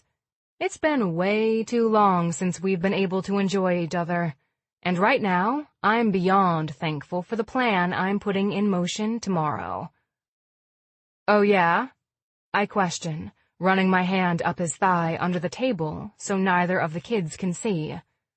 When I get to his crotch, letting my palm skim over the already half-hard bulge at his zipper, he coughs on the drink of Coke he's taken. Leveling me with a gaze over the glass, he finally answers, Oh yeah.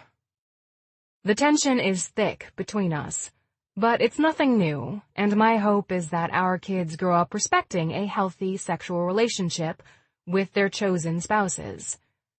He clears his throat, pushing his hips deeper into my palm. I can't help but squeeze the thick erection in my hand, enjoying the feel of his length and rigidness. I'm done, Riley announces, her plate littered with half-eaten breadsticks. Can I be excused? Sure, go ahead and get your shower taken. It's almost bedtime for you and already past bedtime for your brother.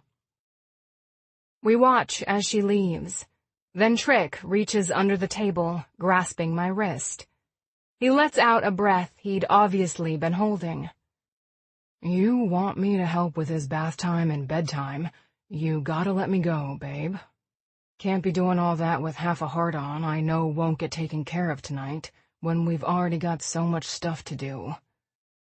I pout, pushing my bottom lip out. I hate being an adult. Baby, you have no idea. If we didn't have responsibilities, I'd have you on this table naked, legs spread, eating you for dinner instead of this fucking piece of pizza. I try to keep my own breathing even, but it's no use as I let my eyes close and imagine him doing exactly what he said to me. Sighing and inhaling deeply, I get up from the table, taking our plates with me. I'm taking him to get his bath. Hopefully we won't set the apartment on fire with lust in the meantime. He lifts Declan out of his high chair. Lust! He shouts. Shit. Trick shakes his head. Dec picks up the worst words. He can hear them one time, then say them perfectly. Not long ago, he told a lady who cut us off in the grocery store, fuck you. Imagine me trying to explain that while trying to reprimand my son. Stop. I put the dishes in the dishwasher, face red with the memory of that embarrassing incident. He'll be saying that next. He flashes me a wicked grin as he leaves the kitchen, Dec in his arms. For a moment, I let that image burn in my brain. There's nothing sexier than this man holding his children. Trick. I know she's got a point, so I start the bathwater for Deck. I do my best to keep my thoughts and words very G-rated. As I watch my son splash, I let my mind drift to the things I would be doing to my wife if we had nothing to get accomplished after the kids went to bed. Groaning, I lean forward, starting to wash his hair. I try very hard to pull my weight when it comes to taking care of our kids, knowing that we're both doing our own businesses and we have 2 very active children. It's important for me not to leave everything else to her, but there are times when I wish we could both say fuck it and leave it for someone else to do. 30 minutes later, I walk into the kitchen, holding a clean Declan in his PJs. She gives me an indulgent smile. You didn't have to do that. I know I didn't have to, babe, but I wanted to. What's on your list for tonight? She's had one for the last week. Shit we have to make sure is done for Christmas Eve and morning for the kids. I wonder when the hell the adults get their turn. The only reason I don't ask is because I'm not prepared to hear that we may not get our turn. It'll break my heart. Let me go get Deck and Riles put to bed, and then I'll be right back with you. I start to follow her, but she holds her hands up. I say this with all the love in the world to you, but let me do it tonight. You know, sometimes Dad being there makes them more hyper. I need them to go down without much fuss tonight. I get what she's saying. So, I walk over to the couch, take a seat, and shoo our cat, Tux, out of the way. He sees her heading for the bedrooms in the back and makes a beeline for Riley's room. I swear that cat is like a guard dog for her. Has been since the moment Riley moved in. As I'm waiting, I catch myself almost dozing until I hear her voice coming up the hallway. There are 3 presents I need to wrap, and I need you to put together 2. After this, we're done until we have to set up for Santa. She sighs, and I think it's one of relief. This shit is tiring. I glance over at her, noting the dark circles under her eyes, the way she's yawning as she gets up, walking down the hallway. I listen as she checks in on both kids to make sure they stayed asleep when she left the room, and then goes to our bedroom, getting out the stuff she needs. You need help? Shit, I should have gotten up and followed her, but damn if I'm not tired too. I got it. She gifts me with a smile as she sets down a storage tub. Opening it, she hands me what I need to put together before grabbing out what needs to be wrapped. She lays them out neatly in front of her and starts assembling the paper and bows she wants to use. Everything is color coordinated, and I kind of love it, because if it were left up to me, I'd probably wrap everything in black paper, stick a red bow on it, and be done. More like Halloween than Christmas. I keep telling myself they'll be this little for only a short while, but it gets so crazy this time of year. She cuts the wrapping paper, going up on her knees to cut all the way across the roll, laying against the floor. Her ass is on full display in a pair of tight yoga pants. And what an ass it is. I've had a lot of fun with that ass. I've gripped it, smacked it, tried to fuck it, but that isn't something she's allowed me to do. Yet. Either way, I need to touch it right now. I stop what I'm doing, reach over and grab myself a handful. Babe! She gives me a look over her shoulder, and I'm hit with a wall of lust that I physically have to push back. We really gotta finish this, but I promise you within the next few days you'll be handsomely rewarded for all the help you've given me. Handsomely rewarded? I'm all ears. Like, how? Wouldn't you like to know? Her answer is saucy, just the way I like her. Kinda, but I'm also the kind of guy who enjoys a surprise.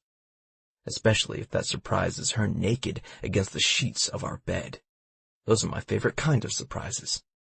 Her eyes are lit up, her smile showing a small dimple in her left cheek. I wouldn't know that about you at all, she teases. When should I be on the lookout for this surprise? I grasp her thigh as she comes back down on her knees, sneaking my hand in between her legs for a split second as she wiggles away. Too late, though. I felt that heat, felt the want and the desire. She can't hide those reactions from me. Like I'd tell you and ruin it. The next couple of weeks. My heart pounds. Weeks? I was thinking like days. You're gonna make me wait weeks to hold that ass in my hands again? What do you think? I study her. The way her pulse beats in her throat. The way her eyes shine brightly. The way her cheeks are flushed and her nipples are hard underneath the tank top she's wearing. I know every single tell she has. It's my job as her husband to know every one of them. So I'm confident with my observation before I speak the words aloud. I think you're full of shit. You want me just as much as I want you, and there's no way you're waiting a couple of weeks to fulfill those needs. You may think you have me, but I know you as well as I know myself. She throws her head back, laughing so hard her throat moves up and down with the motion. I'm hit hard with the memory of the last time she went down on me, the way she swallowed as I spilled against her tongue. Maybe she'll do that next time, and sure as shit I won't be waiting a couple of weeks for it. We'll see. Yeah. I reach forward, cupping my hand between her thighs again, feeling the heat that's already there. Hadley talks a good game, but she wants me just as much as I want her all the time. Some things she can hide from me, others she can't, and the way her body responds isn't one of them. I give her a look as my middle finger rubs against the clit through the layers of clothing she's wearing. Her knees give out slightly, and I fix her with a gaze. We'll totally see.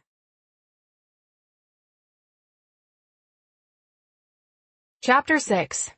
Hadley. Declan is napping, and Riley is spending a portion of the afternoon with one of her friends from piano lessons. When I glance at the clock and realize if I'm going to prepare for my night with my man, I'm gonna need to do it quick. Grabbing Declan's monitor, I rush to the bathroom to do the preparation I can. What I wouldn't give to soak in the bathtub and be leisurely about it, but I know time is a commodity we don't have a lot of. Instead, I take the quickest shower known to man and do my best to give myself a close shave without nicking every part of my body. Because I took the time to do it before, it doesn't take as long as it normally would, but I still want to make sure things are nice and smooth. When I hop out, I breathe a sigh of relief. Declan's not up yet, so I can continue on my journey of trying to look nice for my husband. Bending over, I look under the counter for my favorite lotion. Every time I wear it, Trick comes in behind me, curls his arms around my waist, pulls me to him, and inhales deeply from the spot where my neck and shoulder meet. One of the reasons I love to wear it. The problem? Riley got to where she was using it, and it lost some of the appeal for both of us. Now I keep it hidden so it's something purely ours and ours alone. Slowly, I dry off with one of my favorite towels, and then slather the lotion over my body. Not skimping tonight, I run my hands up and down my stomach, making sure to get every part of my flesh, cupping my breasts in my hands as I rub the pink-scented cream into them. My breath comes a bit shallower as I allow my fingers to linger near where I want Trick's to be. With a concentrated effort, I keep the upward movement to my neck and shoulders. I don't want to give myself something I can get from him. Checking my phone, I realize I have just enough time to put on some makeup, fix my hair, get dressed, and take Declan downstairs so that G and I can put our plan into motion. Trick. Today is one of those days where I want to go back to bed and start the day over again. My delivery was fucked up. I missed an important phone call, and now it looks like one of our pieces of machinery has kicked the bucket. What I need now is a double shot of something strong. But seeing as how it's 4 in the afternoon, I'm gonna have to wait a little while longer. It's close to quitting time, but I have one more person coming in today. I don't necessarily have to be here for them, but I like to be the face of the shop when I can be. Want some? G asks, as he comes out of our new break room, holding a bottle of Coke. What can a little caffeine hurt? Too bad it's not mixed with rum. Sure, why not? Maybe it'll give me some damn energy. I yawn as I say the words. Christmas is wearing both me and Hadley out. I'm ready for our routine to be normal. Every routine, including those long nights and lazy summer mornings in bed. Right now, we're doing good to go to bed before midnight, and we're getting up early just to get shit accomplished. Living the dream, I remind myself. Popping the plastic seal on the cap, I'm not prepared when it starts foaming and spewing from every direction. Fuck, gee, what'd you do, shake it up? I grumble as I run it to the trash can, hoping that I haven't gotten it everywhere like I think I have. No, man, it was just sitting in the fridge. I don't know what happened. Sticky carbonated beverage is covering my hands, arms, and shirt. It's even in my hair. I can feel it dripping down onto my neck. I'm not even sure how the hell it got there. Today is not my fucking day. I'm so sorry, he apologizes. Why don't you go upstairs and take a shower?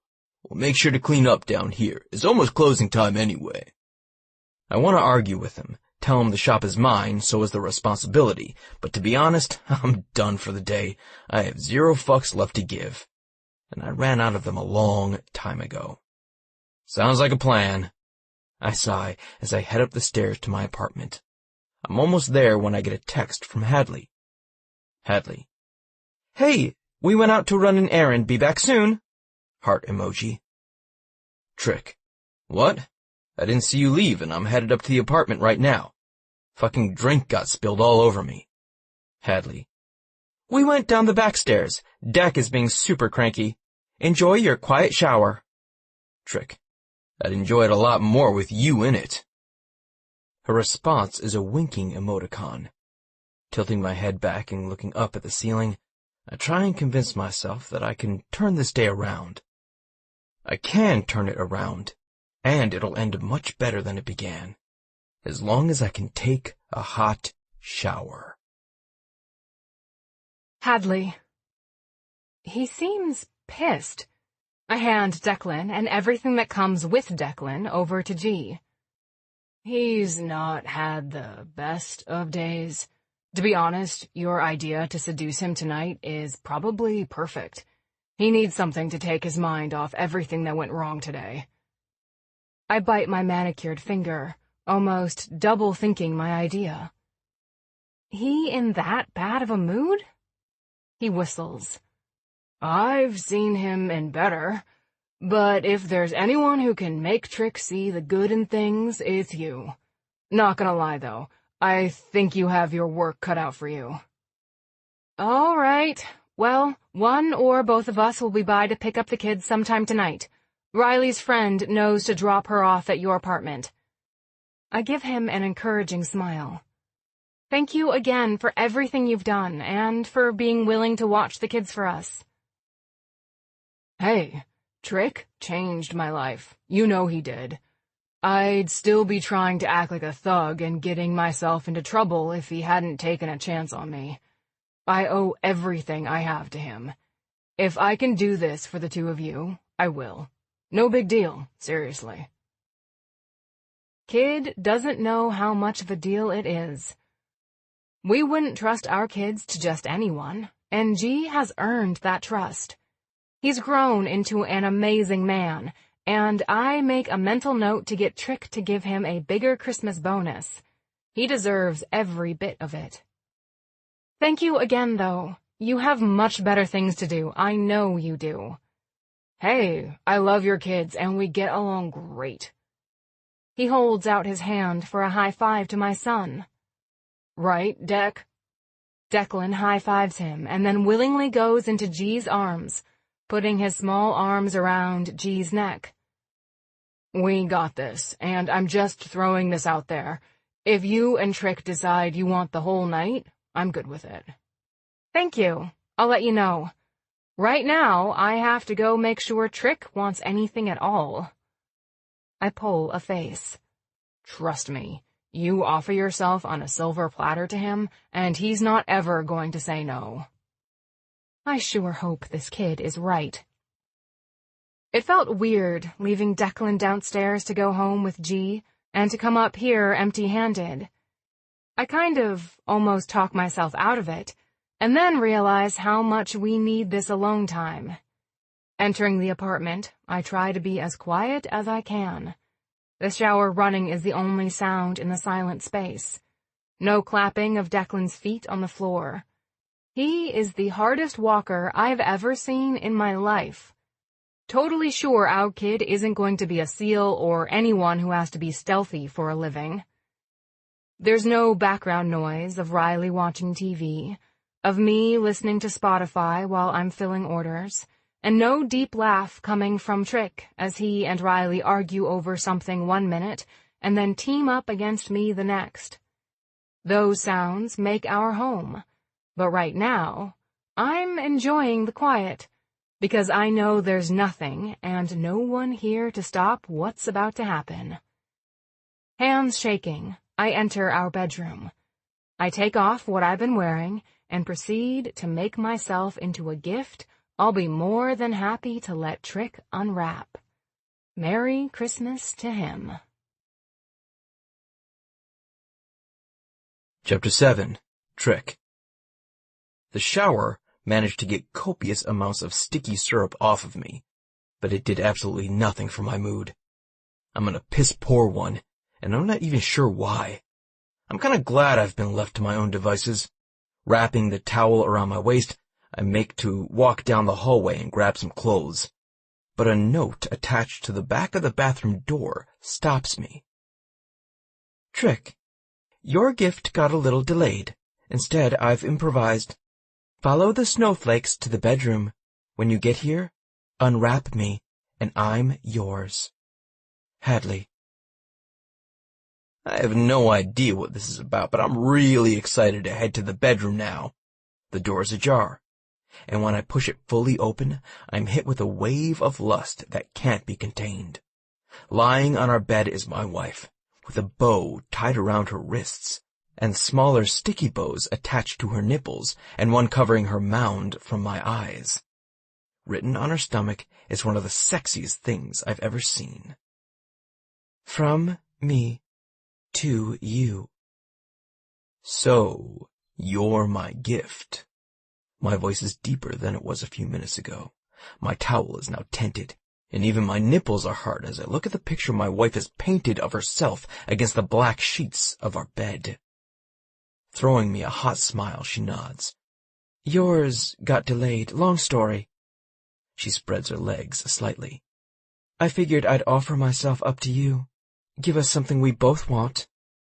Slowly, I take the towel off, then walk from one side of the bed to the other, stopping at the foot and gazing upon the woman in front of me. My hand goes up to my mouth, and I cup it like I'm about to dig into the best motherfucking feast I've ever had. Some men would say they wouldn't know where to start. Truth is, I do. We don't have a footboard, and there's a reason for it.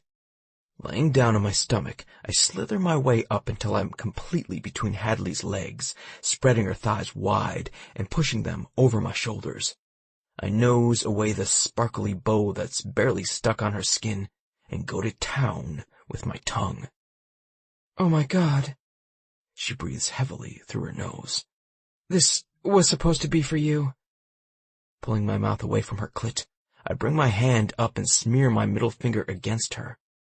Bringing it away, I paint my way up to her nipple, knocking the bow off and circling around it with her juices.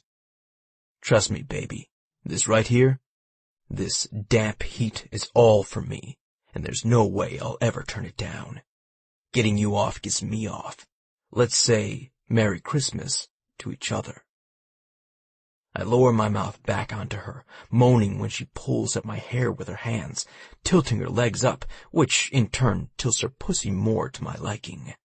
Stiffening my tongue, I lick a trail down and then back up, sucking on the prominent bud, swallowing as she floods with arousal.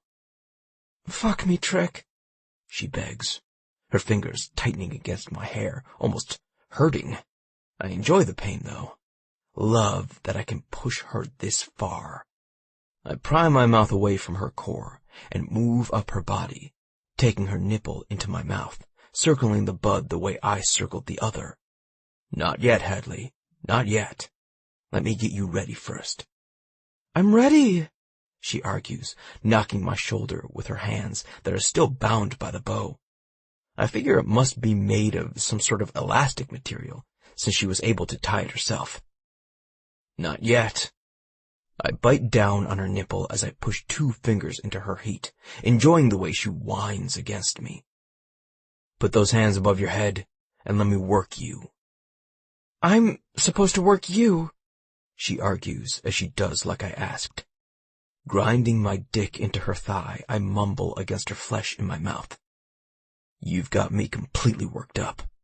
I'm just making sure I'm taking you with me. Frustration eats at both of us. I can tell the way we move against one another. "I want to touch you," she pants, tilting her head against the pillow when I work my way up to her neck. Once there, I bite, lick, suck, basically own every piece of real estate she reveals to me. When she moves her head back down, I grab hold of her lips, giving her a deep kiss that I feel to the very depths of my bones. The things this woman does to me should be illegal in all 50 fucking states. I want you to keep those hands up there, I tell her again, moving my mouth to her ear. Just enjoy what we're about to do together. Giving me free rein over your body is the best present you could have ever given me. She makes a noise in her throat as I push back on my haunches, lift her thighs with my arms, and thrust my cock home. We both moan loudly as I enter and then withdraw before I push back in. Grinding against me, those eyes of hers open up. "No kids around to hear." Her smile is dreamy. Nope. I don't temper my voice. None around to hear me say I'm gonna fuck you so hard and good you'll come more times than you can count. I'm gonna come in you, on you. I'm gonna shake this bed, make the headboard hit the wall, and I'm gonna grunt every time I want to. Apparently my words get to her because she grinds deeper, pushing our bodies closer together. "What are you waiting for?" It's the invitation I need to take her hard and deep, to move my hands along her body, squeezing her nipples, push against those thighs. Her fingers grip the rails of the headboard above her head, holding on as I bend her to my will. Don't let me hurt you, I warn her, as I push back, reaching forward to grab the edges of the headboard. Grasping onto it, I use it to swing my hips into her, knocking the hard wood against the wall, feeling satisfaction as I make one of my thoughts come true. "You aren't hurting me." Her head is thrashing on the pillow. "Don't stop," she pants. "Please don't stop." I hear the message loud and clear and let myself go. I let go of all the frustration, aggravation, and need that's built up within me, letting the two of us absorb it between us. Because that's what this relationship, this marriage is about. We're partners, in every sense of the word. Moving one of my hands down her body, I use my thumb on her clit, rubbing against it in circles to help her along. I'm not sure how long I can hold off, not with all the noise, the nails, and the feeling of freedom this empty apartment has given us. Come with me, I ask her. "Yeah." She nods, squeezing her eyes tight, using her hands against the headboard to push herself up against me. "When you go, I'll go." The promise is there in her voice. I pick up the pace. The sound of my balls slapping against her flesh would be comical if it wasn't for how serious this situation is. Thrusting into her, grinding against her, and pushing her body up are the only things I can think about right now. I can feel the tension gather at my back, and I know it's almost over. "Right there." She squeezes against my cock, forcing me to close my eyes against everything invading my senses. "Right there. Don't stop. A trick. Keep going." She widens her thighs, welcoming me into their cradle. I couldn't stop if I wanted to. Out of nowhere, I'm hit like a brick wall from the orgasm that travels through my body. Emptying inside of her, I don't stop my thumb on her clit, With superhuman strength, I lean forward, grab her nipple in between my teeth, and worry it before soothing it with my tongue. That's all she needs as she thrusts against me. My cock jerks inside her, pulsing one last time before I'm sure I'm done. Oh my God, she giggles, pushing her still-bound hands around my neck. I know, I laugh, giving her a soft kiss on the lips. Let's not wait that long again. Yeah, I'm totally right there with you. I love you, Hadley. Thank you for the gift. Her eyes are closed as she snuggles up next to me. Love you too, and it was my pleasure. Hours later, my hand is furiously stroking my cock as I watch her press one of the vibrators we bought months ago but hadn't had the chance to use yet against her clit. I'm up on my knees with a front row seat to the action. Feel good? I ask her as she closes her eyes, tilting her head back. It took us a long time to be this open, and she hasn't done this in front of me in a while, so I'm not surprised when I feel my dick hardening and lengthening in my hand. What would feel even better is if you'd come on me like you promised to. My girl. She sometimes has a dirty mouth on her, and while it used to surprise me, now I love when she sneaks it in. Is that what you want? Yeah. She bites her lip as she gazes up at me. More than anything, it's what I want. Focusing my eyes on the vibrator, watching as she now pushes it up into her body and uses her finger at her clit, I push myself over the edge, coming against the skin of her belly, loving the look of my fluid against her. You look hot, I tell her as she comes down from her own climax, turning the vibrator off and laying it next to her thigh on the bed. So do you, she grins. Cheeks red, hair a mess, holding yourself in your hand. I'm glad I'm the only one who gets to see you like this. Taking care of business with the towel I used after my shower, I pull her into me, kissing her forehead as we drift off into what will undoubtedly be a nap. If anyone else saw you like this, I'd poke their eyes out. Thank you for giving me a part of you that you never gave to anyone else. She curls her arms around my waist. Same goes, babe. We're pretty lucky people. As we drift off, I can't help but think she's right. Chapter 8. Hadley. Be careful. Trick warns me as we step out of the apartment and into the frigid night air. It's nearing 1 in the morning, but both of us agreed we should go get the kids. Neither one of us was comfortable leaving them with G overnight when there really wasn't a need to. The nap had been what we needed, and we realized how much we missed them, even if having a little adult time without them had been fun. Oh my gosh. I see my breath in the security light by the back door, along with the snowflakes coming down that make it look like we're in a snowball. I can't believe it's snowing. With Christmas in 2 days, it'll be a white Christmas. We haven't had one of those since I was a little kid. Huddling into Trick's big jacket he's let me wear, I hold out my hand for him to grab. We grasp pinky fingers and slowly make our way to the truck. I texted G. He's still awake and told us to take our time because of the weather. He opens the passenger side door and lifts me up, sitting me in the seat before he shuts the door and hurries over to the driver's side. You think we should leave them there? I ask when I see a blanket of white covering everything. It's not that I don't feel safe with Trick. It's that other drivers make me nervous when it comes to situations like this. I'm torn between doing what I think is the right thing and what may be the selfish thing. That's up to you, babe, but I promise to get us there and back safely. Ain't nothing more sacred to me than you or our kids. I wouldn't put any of you in danger. My stomach warms at the smile he gives me. My heart flutters. The grin pulls at his lips, adding to the relaxed set of his shoulders. We both needed tonight, and I'm more than happy we were allowed to have it.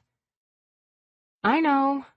I crank the heat up, turning our seat warmers on, hoping it also warms the car seats in the back. You know snow makes me nervous. Anything out of your control makes you nervous, he teases. Not you. I'm never in control when you're around, and I'm never nervous. I trust you with everything, Trick. We're so blessed to be able to call you Dad and husband. I lean over, kissing his cheek as we wait for the vehicle to warm. Not gonna lie, babe. I'd be in a gutter somewhere if it hadn't been for you. I thought I wanted to live life when I met you, but I truly had no idea what that fucking meant. What we've been doing these past few years, what we did 30 minutes ago. His gaze becomes hooded as he leans across the seat, propping himself on the console as he takes my face in the palm of his hand. That's living, and I want to do it every damn day with you. Getting in the rut we've been in doesn't work for me anymore. Good. It doesn't work for me either. I close the distance between us, pressing my lips to his. While we're waiting on the truck to heat up, I have something to give you. The grin he gives me is bashful, the way it always is when he has a gift. It's almost as if he doesn't think I'll like them when the silly man should know I love anything that comes from him. I thought I'd give it to you with the kids around, but now seems like the best time. It's Sprite approved. I laugh loudly. Of course it is. Reaching into the console, he grabs an obviously not wrapped by him Christmas present. It's small, but with him, it could be anything. I've learned over the years not to make assumptions. He'll surprise me every time. Giving him a grin of my own, I dig into the paper, using my nails to cut through the tape and pull off the festively colored wrap. What's left is a small box. Trick, what did you do? Open it and see. His voice is like that of a little kid, waiting for me to look and tell him I love it. I know I'll love it. I've never not loved something he's given me. Slowly, I push open the top, gasping when I see a necklace with 3 birthstones in it. I point them out. 1 for Riley, 1 for Declan, and 1 for our anniversary? I question, looking up at him. You got it. All the most important days of our lives. There's a part of me that wants to argue. Tell him that the day he walked into the community center and introduced himself as the man who would be my daughter's companion in the companion care program was the most important day of our lives. But I don't. I give him the benefit of doubt and the satisfaction of thinking he's right. One of the compromises I've learned in this marriage that I never learned in my first. Kissing him again, I glance at the clock glowing from the dashboard. I hate to break this up, but if we're going to get them, we should get them now. He tugs on one of my curls, offers me that bad boy grin, and turns to put the truck in drive. What my woman wants, my woman gets. Trick. I can't remember the last time I've been so relaxed, even when I'm gritting my teeth at the conditions of the roads. Tonight was everything we needed, everything I needed. As the most important thing about my marriage with Hadley, she gets me, we're a team. I've never had that team concept before I met her, and I know if I'm lucky, I'll have her by my side for another 50 or so years. As we come to a stoplight, I put my hand on the console, and she reaches over to grab hold. This is what I love. The connection I have with her is unlike anything I've ever had with anyone else. So, she turns to me, eyes shining. I know you gave me my Christmas gift, and you're probably wondering where yours is, even if my note tried to explain it a little. Wasn't mine what we just spent the last few hours doing? Because damn, baby, fuck if there isn't a better gift. I can see the blush through the darkness. That wasn't your intended gift. What was my intended gift? Now I'm intrigued. I can't tell you, because it's coming, but it won't be here until after the new year. I put a rush on it, but the people I bought it from really don't know how to run their business. The way she says it, so prim and proper, makes me laugh. Huh. Did you have to call and get right with them? Oh, I did. She shakes her head. I even blessed their hearts, but they were from the north and didn't know what it meant. Now my laugh is full on. Reaching over, I run my fingers through her hair. What you give me every day is enough. I don't need special gifts. She captures my hand in hers, bringing the back of it up to her lips. Same here. But you still felt the need to get me a gift, so let me do the same for you. The light changes and I slowly accelerate, making my way across town to G's apartment. Thanks for keeping them. I clap G on the back as he yawns. He's wearing a pair of glasses that I hardly ever see him in, which tells me exactly how tired he is. No problem. Like I told Hadley, they're no trouble, he whispers as he lifts Declan into his arms. I grab Riley, and we quickly make our way out into the cold, carrying the two sleeping kids. As I'm buckling Riley in, she stirs. Dad, is that you? Yeah, Sprite, we're headed home. She smiles softly, snuggling up against me as much as she can with the seatbelt around her. Missed you, but I had fun with G. I lean down, kissing her on the forehead. Missed you too. After we get the kids loaded in and secured, G sends us off with a wave. I climb back in and get myself situated before I turn us back home. Hadley looks in the back seat, a look of contentment on her face. You good? Yep, she sighed. Everything is all right in my world, now that we're all together again. Epilogue. Hadley. Mom! Oh my God! Mom! Santa came! Mom! Mom! Mom! I'm awakened from a deep sleep by the bouncing of our bed and my daughter screaming in my ear. That's great, Riles. What time is it? Trick and I had been up until almost 1 a.m. setting everything out and getting the last of their stuff put together. 4, Mom! I couldn't wait any longer. Dad, wake up! She reaches over and shakes Trick so hard I can almost hear his teeth rattle. We'll meet you in the living room in a few minutes. Riles, let us wake up and we'll go ahead and open presents. Sound good? Come on, Deck. She grabs hold of his hand. This is the best day ever. Trick pries open an eye next to me. Is it safe now? I giggle while I groan. No, we're expected in the living room. 3 hours of sleep. I yawn. Do you think a nap will be in our future today? Maybe they'll want to sleep after they've worn themselves out. I think it'll be a given for today. He yawns, stretching out beside me. If not, I'll be falling asleep in my turkey later on. All of the guys from the shop are coming over to have dinner with us. Most of them are loners like Trick, and since they don't have anywhere to go for the holidays, we've started opening our home up to them. Me and you both. I get up, putting on a long pair of pants, knowing I'll be sitting on the floor with the kids.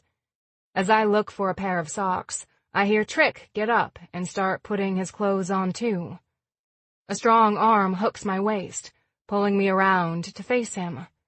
We both must look absolutely exhausted. Getting into my personal space, he leans down, softly brushing his lips against mine. Merry Christmas. Merry Christmas to you too. I stand on tiptoe and connect our mouths again. We can hear the kids in the living room, but for a moment, we're in our own little world. Have I told you lately how much I love you? He asks as he clasps his hands around my waist. I pretend to think. He told me before bed, but this is a game we like to play sometimes. Not lately. I shake my head.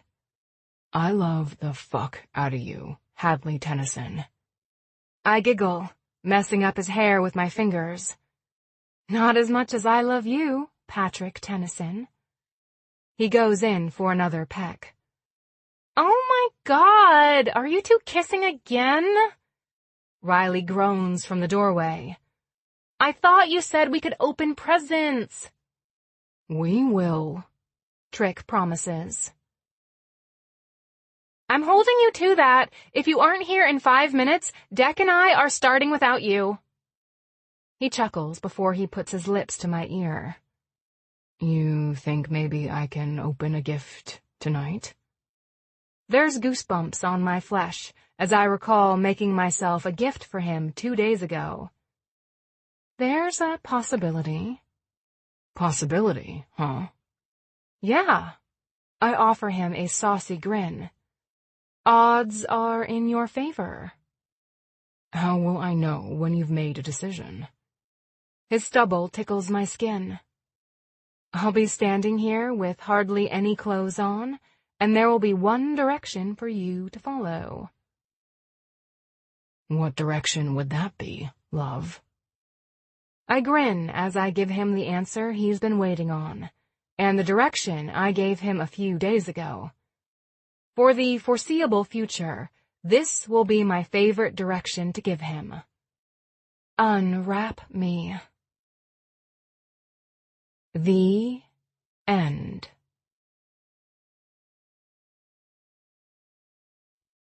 This has been Trick, a single-parent, second-chance romance, written by Laramie Briscoe, read for you by Ariel Royce and Christopher Rourke. Copyright 2017 by Laramie Briscoe. Production copyright by Laramie Briscoe. Thank you for listening.